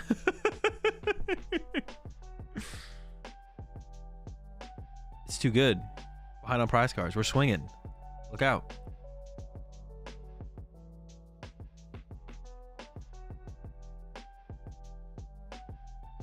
There's an Erica's Invitation. No Pokemon in there right now, but even if there was, there is a Turo to have picked it up and go back into Lucky and recover Turo. So for someone getting into the game, is there an optimal place to see deck matchup percentages? TrainerHill.com.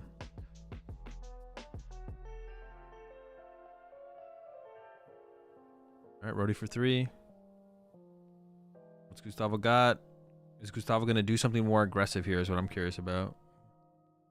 Quick search, just going to go for an Eerie and use it. Could have waited, but using it now. What do we got? What do we got? Any hits? 2 counter catchers? Sure. Why not? Get rid of them.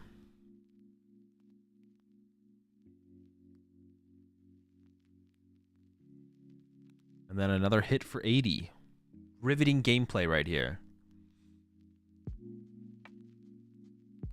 Punch. Oh, it actually does KO. I didn't even realize that. All right, knockout. First knockout here for Gustavo. The Defiance Vest is not active, no. Go Snorlax. I wonder if Gustavo's even going to evolve or just going to punch for 50 again.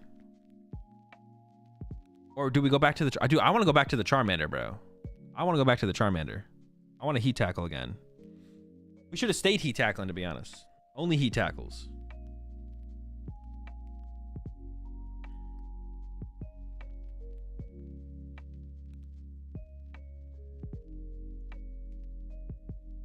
Any off the gear? What is Victor even trying to do here? I want to know.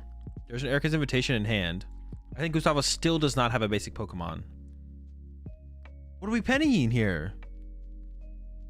We're just picking his ass up? Are we trying to move the charm to the active? But we still die. We died to Charizard. Okay. Oh, there was a Manaphy in the hand, actually. Yeah, Rody's gone. Now that Rody's gone, there's no draw power on board. Is Gustavo just going to get aggressive? Or are we sitting for 50? Yeah, what's Gustavo's play here? Because you don't have a way to deal with Mimikyu on board from Gustavo. Are you just doing 50 every turn? Is that the play? Just chilling? Comes a quick search. There is the Radzard in hand. Oh, he's just getting aggressive. Gustavo is just getting aggressive here.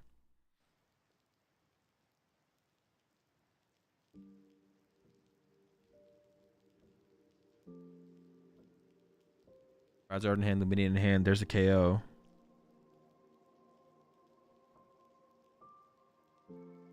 I was explaining to Victor how he's doing enough damage. No, it's not the Defiance band. Dude, Victor's just lost on it, bro. He's like, I've never seen my Snorlax die to a Charizard this way. Are you sure, bro? Like, oh, yeah, the Defiance band. Wait a second. No, don't you have to be winning the game? Yeah, Victor definitely doesn't have any experience when the matchup is played this way, for sure. Victor definitely has no experience when the matchup is played this way, for sure. That confirms it, definitely. But hey, now Victor's gonna learn. I don't think Victor's gonna tackle this the same way when he goes up against a Lecky Charizard moving forward. So, all right, Silene's out. Gonna get a Pal Pad probably. Now I'm curious to see how Gustavo handles this Mimikyu, which I'm sure is being sent up here. Yeah, Pal Pad back to top. Wait, did he push up another Snorlax? Dude, it's just gonna die again. Counter catcher? What do we have here? Okay, we have a counter catcher. Okay. So now Gustavo can go. What do you even do? What is the best play here from Gustavo? Boss, Mimikyu, retreat to Lecky? Use Lecky? I actually just don't know. Turo your Pidgeot does not sound very good. But I guess you could bench Pidgey, Lecky back a candy. Because you're out of candy here. Oh yeah, I think it's going to be going into Lecky for a turn here. And you need to, like, Gustavo does, I don't know. I feel like Gustavo could have sat on Lecky for so much longer. I think this is one of those things where, like, because Victor was already making major mistakes in the matchup, I feel like Gustavo could have tested Victor's knowledge of the matchup and been like, okay, I'm just going to sit here and Lecky back vacuum over and over and over again and get rid of all your tools. Now I'm going to keep recovering all my supporters. Just like test Victor's knowledge of the matchup before, because I don't know, it is this situation here, to be honest, I could see this getting timed out. Like, Gustavo wins eventually, but eventually might be longer than 50 minutes plus 3. I'm not sure. I'm pretty sure Victor does have an Eerie in hand, so you'll get rid of the Prime, but that's fine.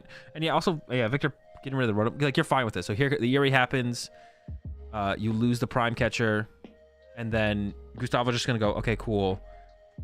Draw for turn, quick search for Turo, Lecky recover, Prime Catcher, pass.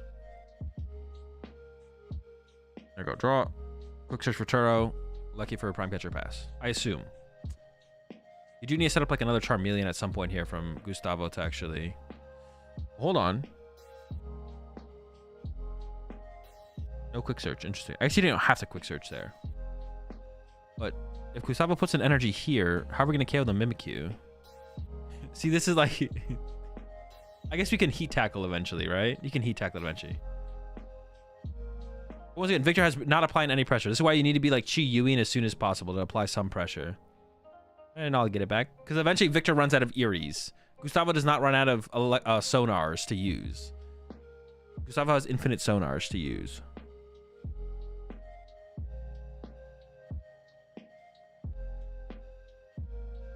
And then the Eerie chain breaks, so now you get to keep it. And now Gustavo can go get... Just go get more resources. Honestly, just recover Vacuum over and over again and just get rid of all the tool cards. The biggest one is just the one on the Mimikyu, but the other ones could end up on the Mimikyu. Okay, there's a counter catcher, but counter catcher doesn't do anything because Gustavo has Prime Catcher. So I guess Victor could play to Penny plus counter catcher after Gustavo KOs some stuff. But all right, there's the pass. All right. Brings up the... So, all right, once again, Gustavo going to get aggressive, actually. Take the knockout. Appreciate the 32 months there. Brendan MC. Yeah, I thought Gustavo was just going to play a little more passive, but now Gustavo is just getting aggressive. Lucky only gets out of the active with Turo. Turo or Prime Catcher. But Gustavo can recover Turo and then go play Turo, play Palpad. If there's a Sandshrew in play to stop the Palpad play, you just Prime Catcher KO the Sandshrew first, and then you just like repeat. So you play the Turo, Palpad the Turo back to the deck, and now you have a way to move anything, so Snorlax can't trap anything. And then you Turo back into Lecky if they catch something like Erica's Invitation or something like that. It's basically unlosable. It's basically unlosable at this point. Gustavo's only enemy at this point is time. Gustavo's real opposition at this point is time. But I think he should be able to put it together. We'll see. Pass. Okay, so now Gustavo can go retreat Charizard, Super Rod the energy back, or you could Turo the Charizard. He's going to be the Turo route. Okay, interesting. Lucky goes up, bench Charmander. You do need to get into Charmander at some point. You do need to get into Charmander at some point to actually KO the Mimikyu, so... Or Charmeleon, excuse me.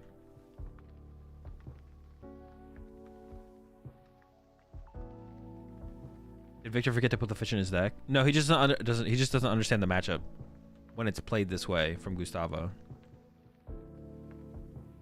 And there's the Turo recovery just to get back in the lucky if you need to.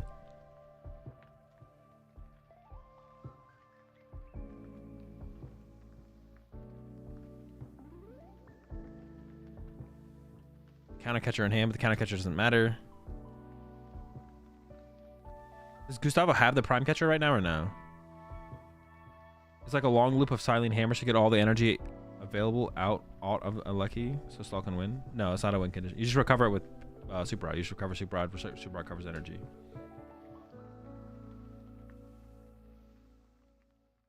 Stall needs to play hammer in the build to get energy out of lucky so he can win. No, the hammering the energy does absolutely nothing. That's why Crushing Hammer does absolutely nothing in the deck. All Gustavo would have to do is play a little bit more conservatively with the energy and just recover Super Rod over and over again. And you can't Eerie. You can't Silene for Crushing Hammer and Eerie at the same time and then eventually remove all the energy. Not winnable. Crushing Hammer does not solve this situation. Nothing solves... The answer for the situation is literally already in the deck for Victor. It's just use Chi-Yu as soon as possible and just start milling cards and force Gustavo into a Charizard as soon as possible before you Heat Tackle KO your own Charmander. The matchup becomes unwinnable as soon as the Heat Tackle thing happens and you've Chi-Yu'd 0 cards. As long as Gustavo doesn't mess up, but he hasn't so far, so.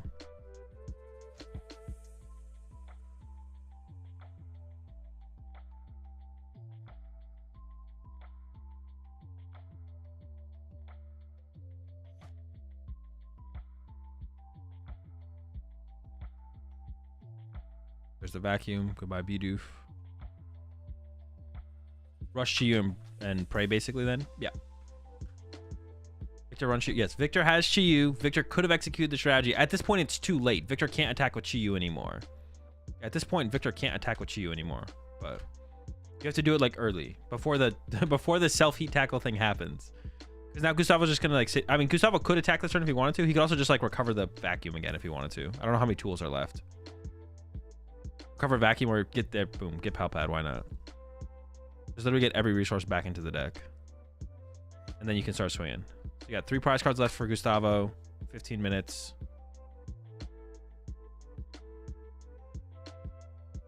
Silene Loop, Double Tails. Jeez. It's not looking good.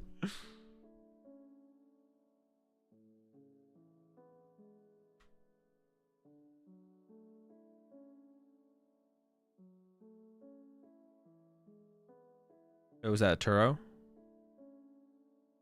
And then Palpad the Turo, so you always have the Turo in the deck.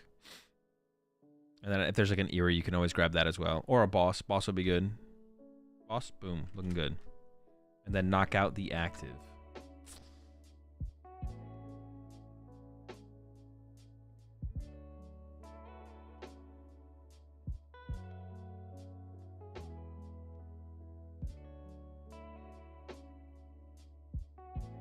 All right, 2 prize cards left for Gustavo. A Snorlax in the active.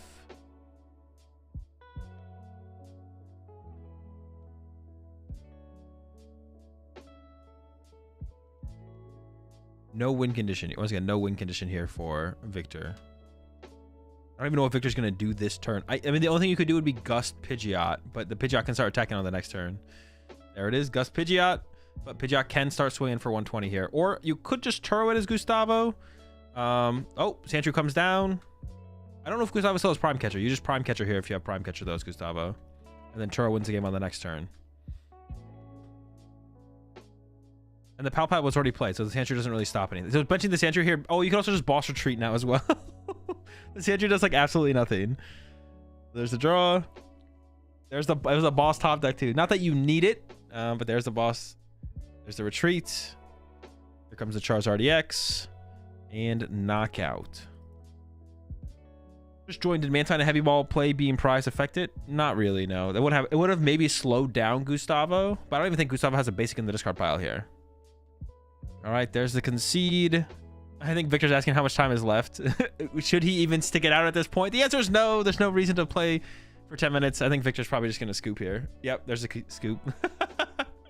The only way Victor... Now, Victor could win this next game. So Victor's just scooping because there's not enough time. Victor doesn't think there's enough time for him to win.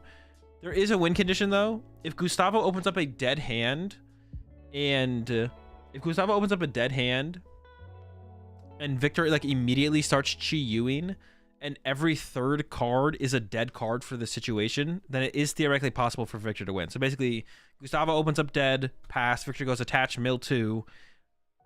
Gustavo top deck dead for the situation, pass. Victor mill 2. Gustavo top deck dead for the situation, pass. Victor mill 2.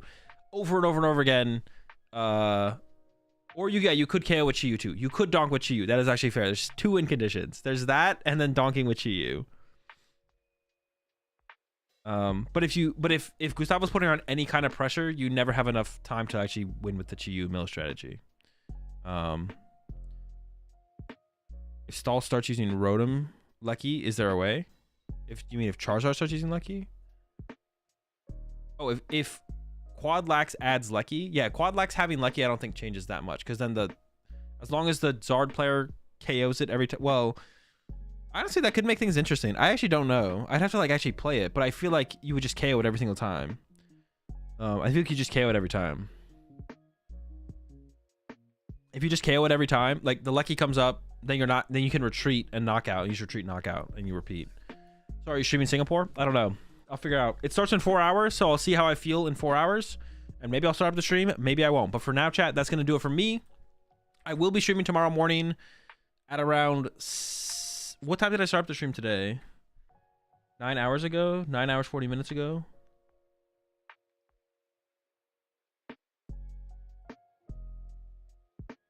I started up at 7, right? So I'll probably be starting up the stream around 7 tomorrow. 7 a.m. Pacific time. Because I'm assuming that's when the stream is going to be starting up. Maybe they'll start it up a little bit earlier tomorrow. I think they were a little bit late. Maybe I'll start it up around like 6. Maybe I'll wake up around... Or I'll just stay up from the Singapore tournament. I guess we'll see. But yeah, that's going to do it for me for now. I'm going to go ahead and find someone to raid before I get out of here. I'm going to go ahead and raid Lorelei. But I'll definitely be live tomorrow for the rest of Santiago regionals. Yeah, I'll definitely be live for the rest of Santiago regionals, and maybe I'll stream Singapore. Maybe I'll restream Singapore. I'm not sure on that I'm not sure on that yet. I'm gonna go ahead and raid Lorelei and get out of here for now. So definitely be back for day 2 of Santiago. I'll maybe be live at 8:30 Pacific. Maybe. I'll see how I feel when it comes around. Have a good one, chat. See you tomorrow. Peace.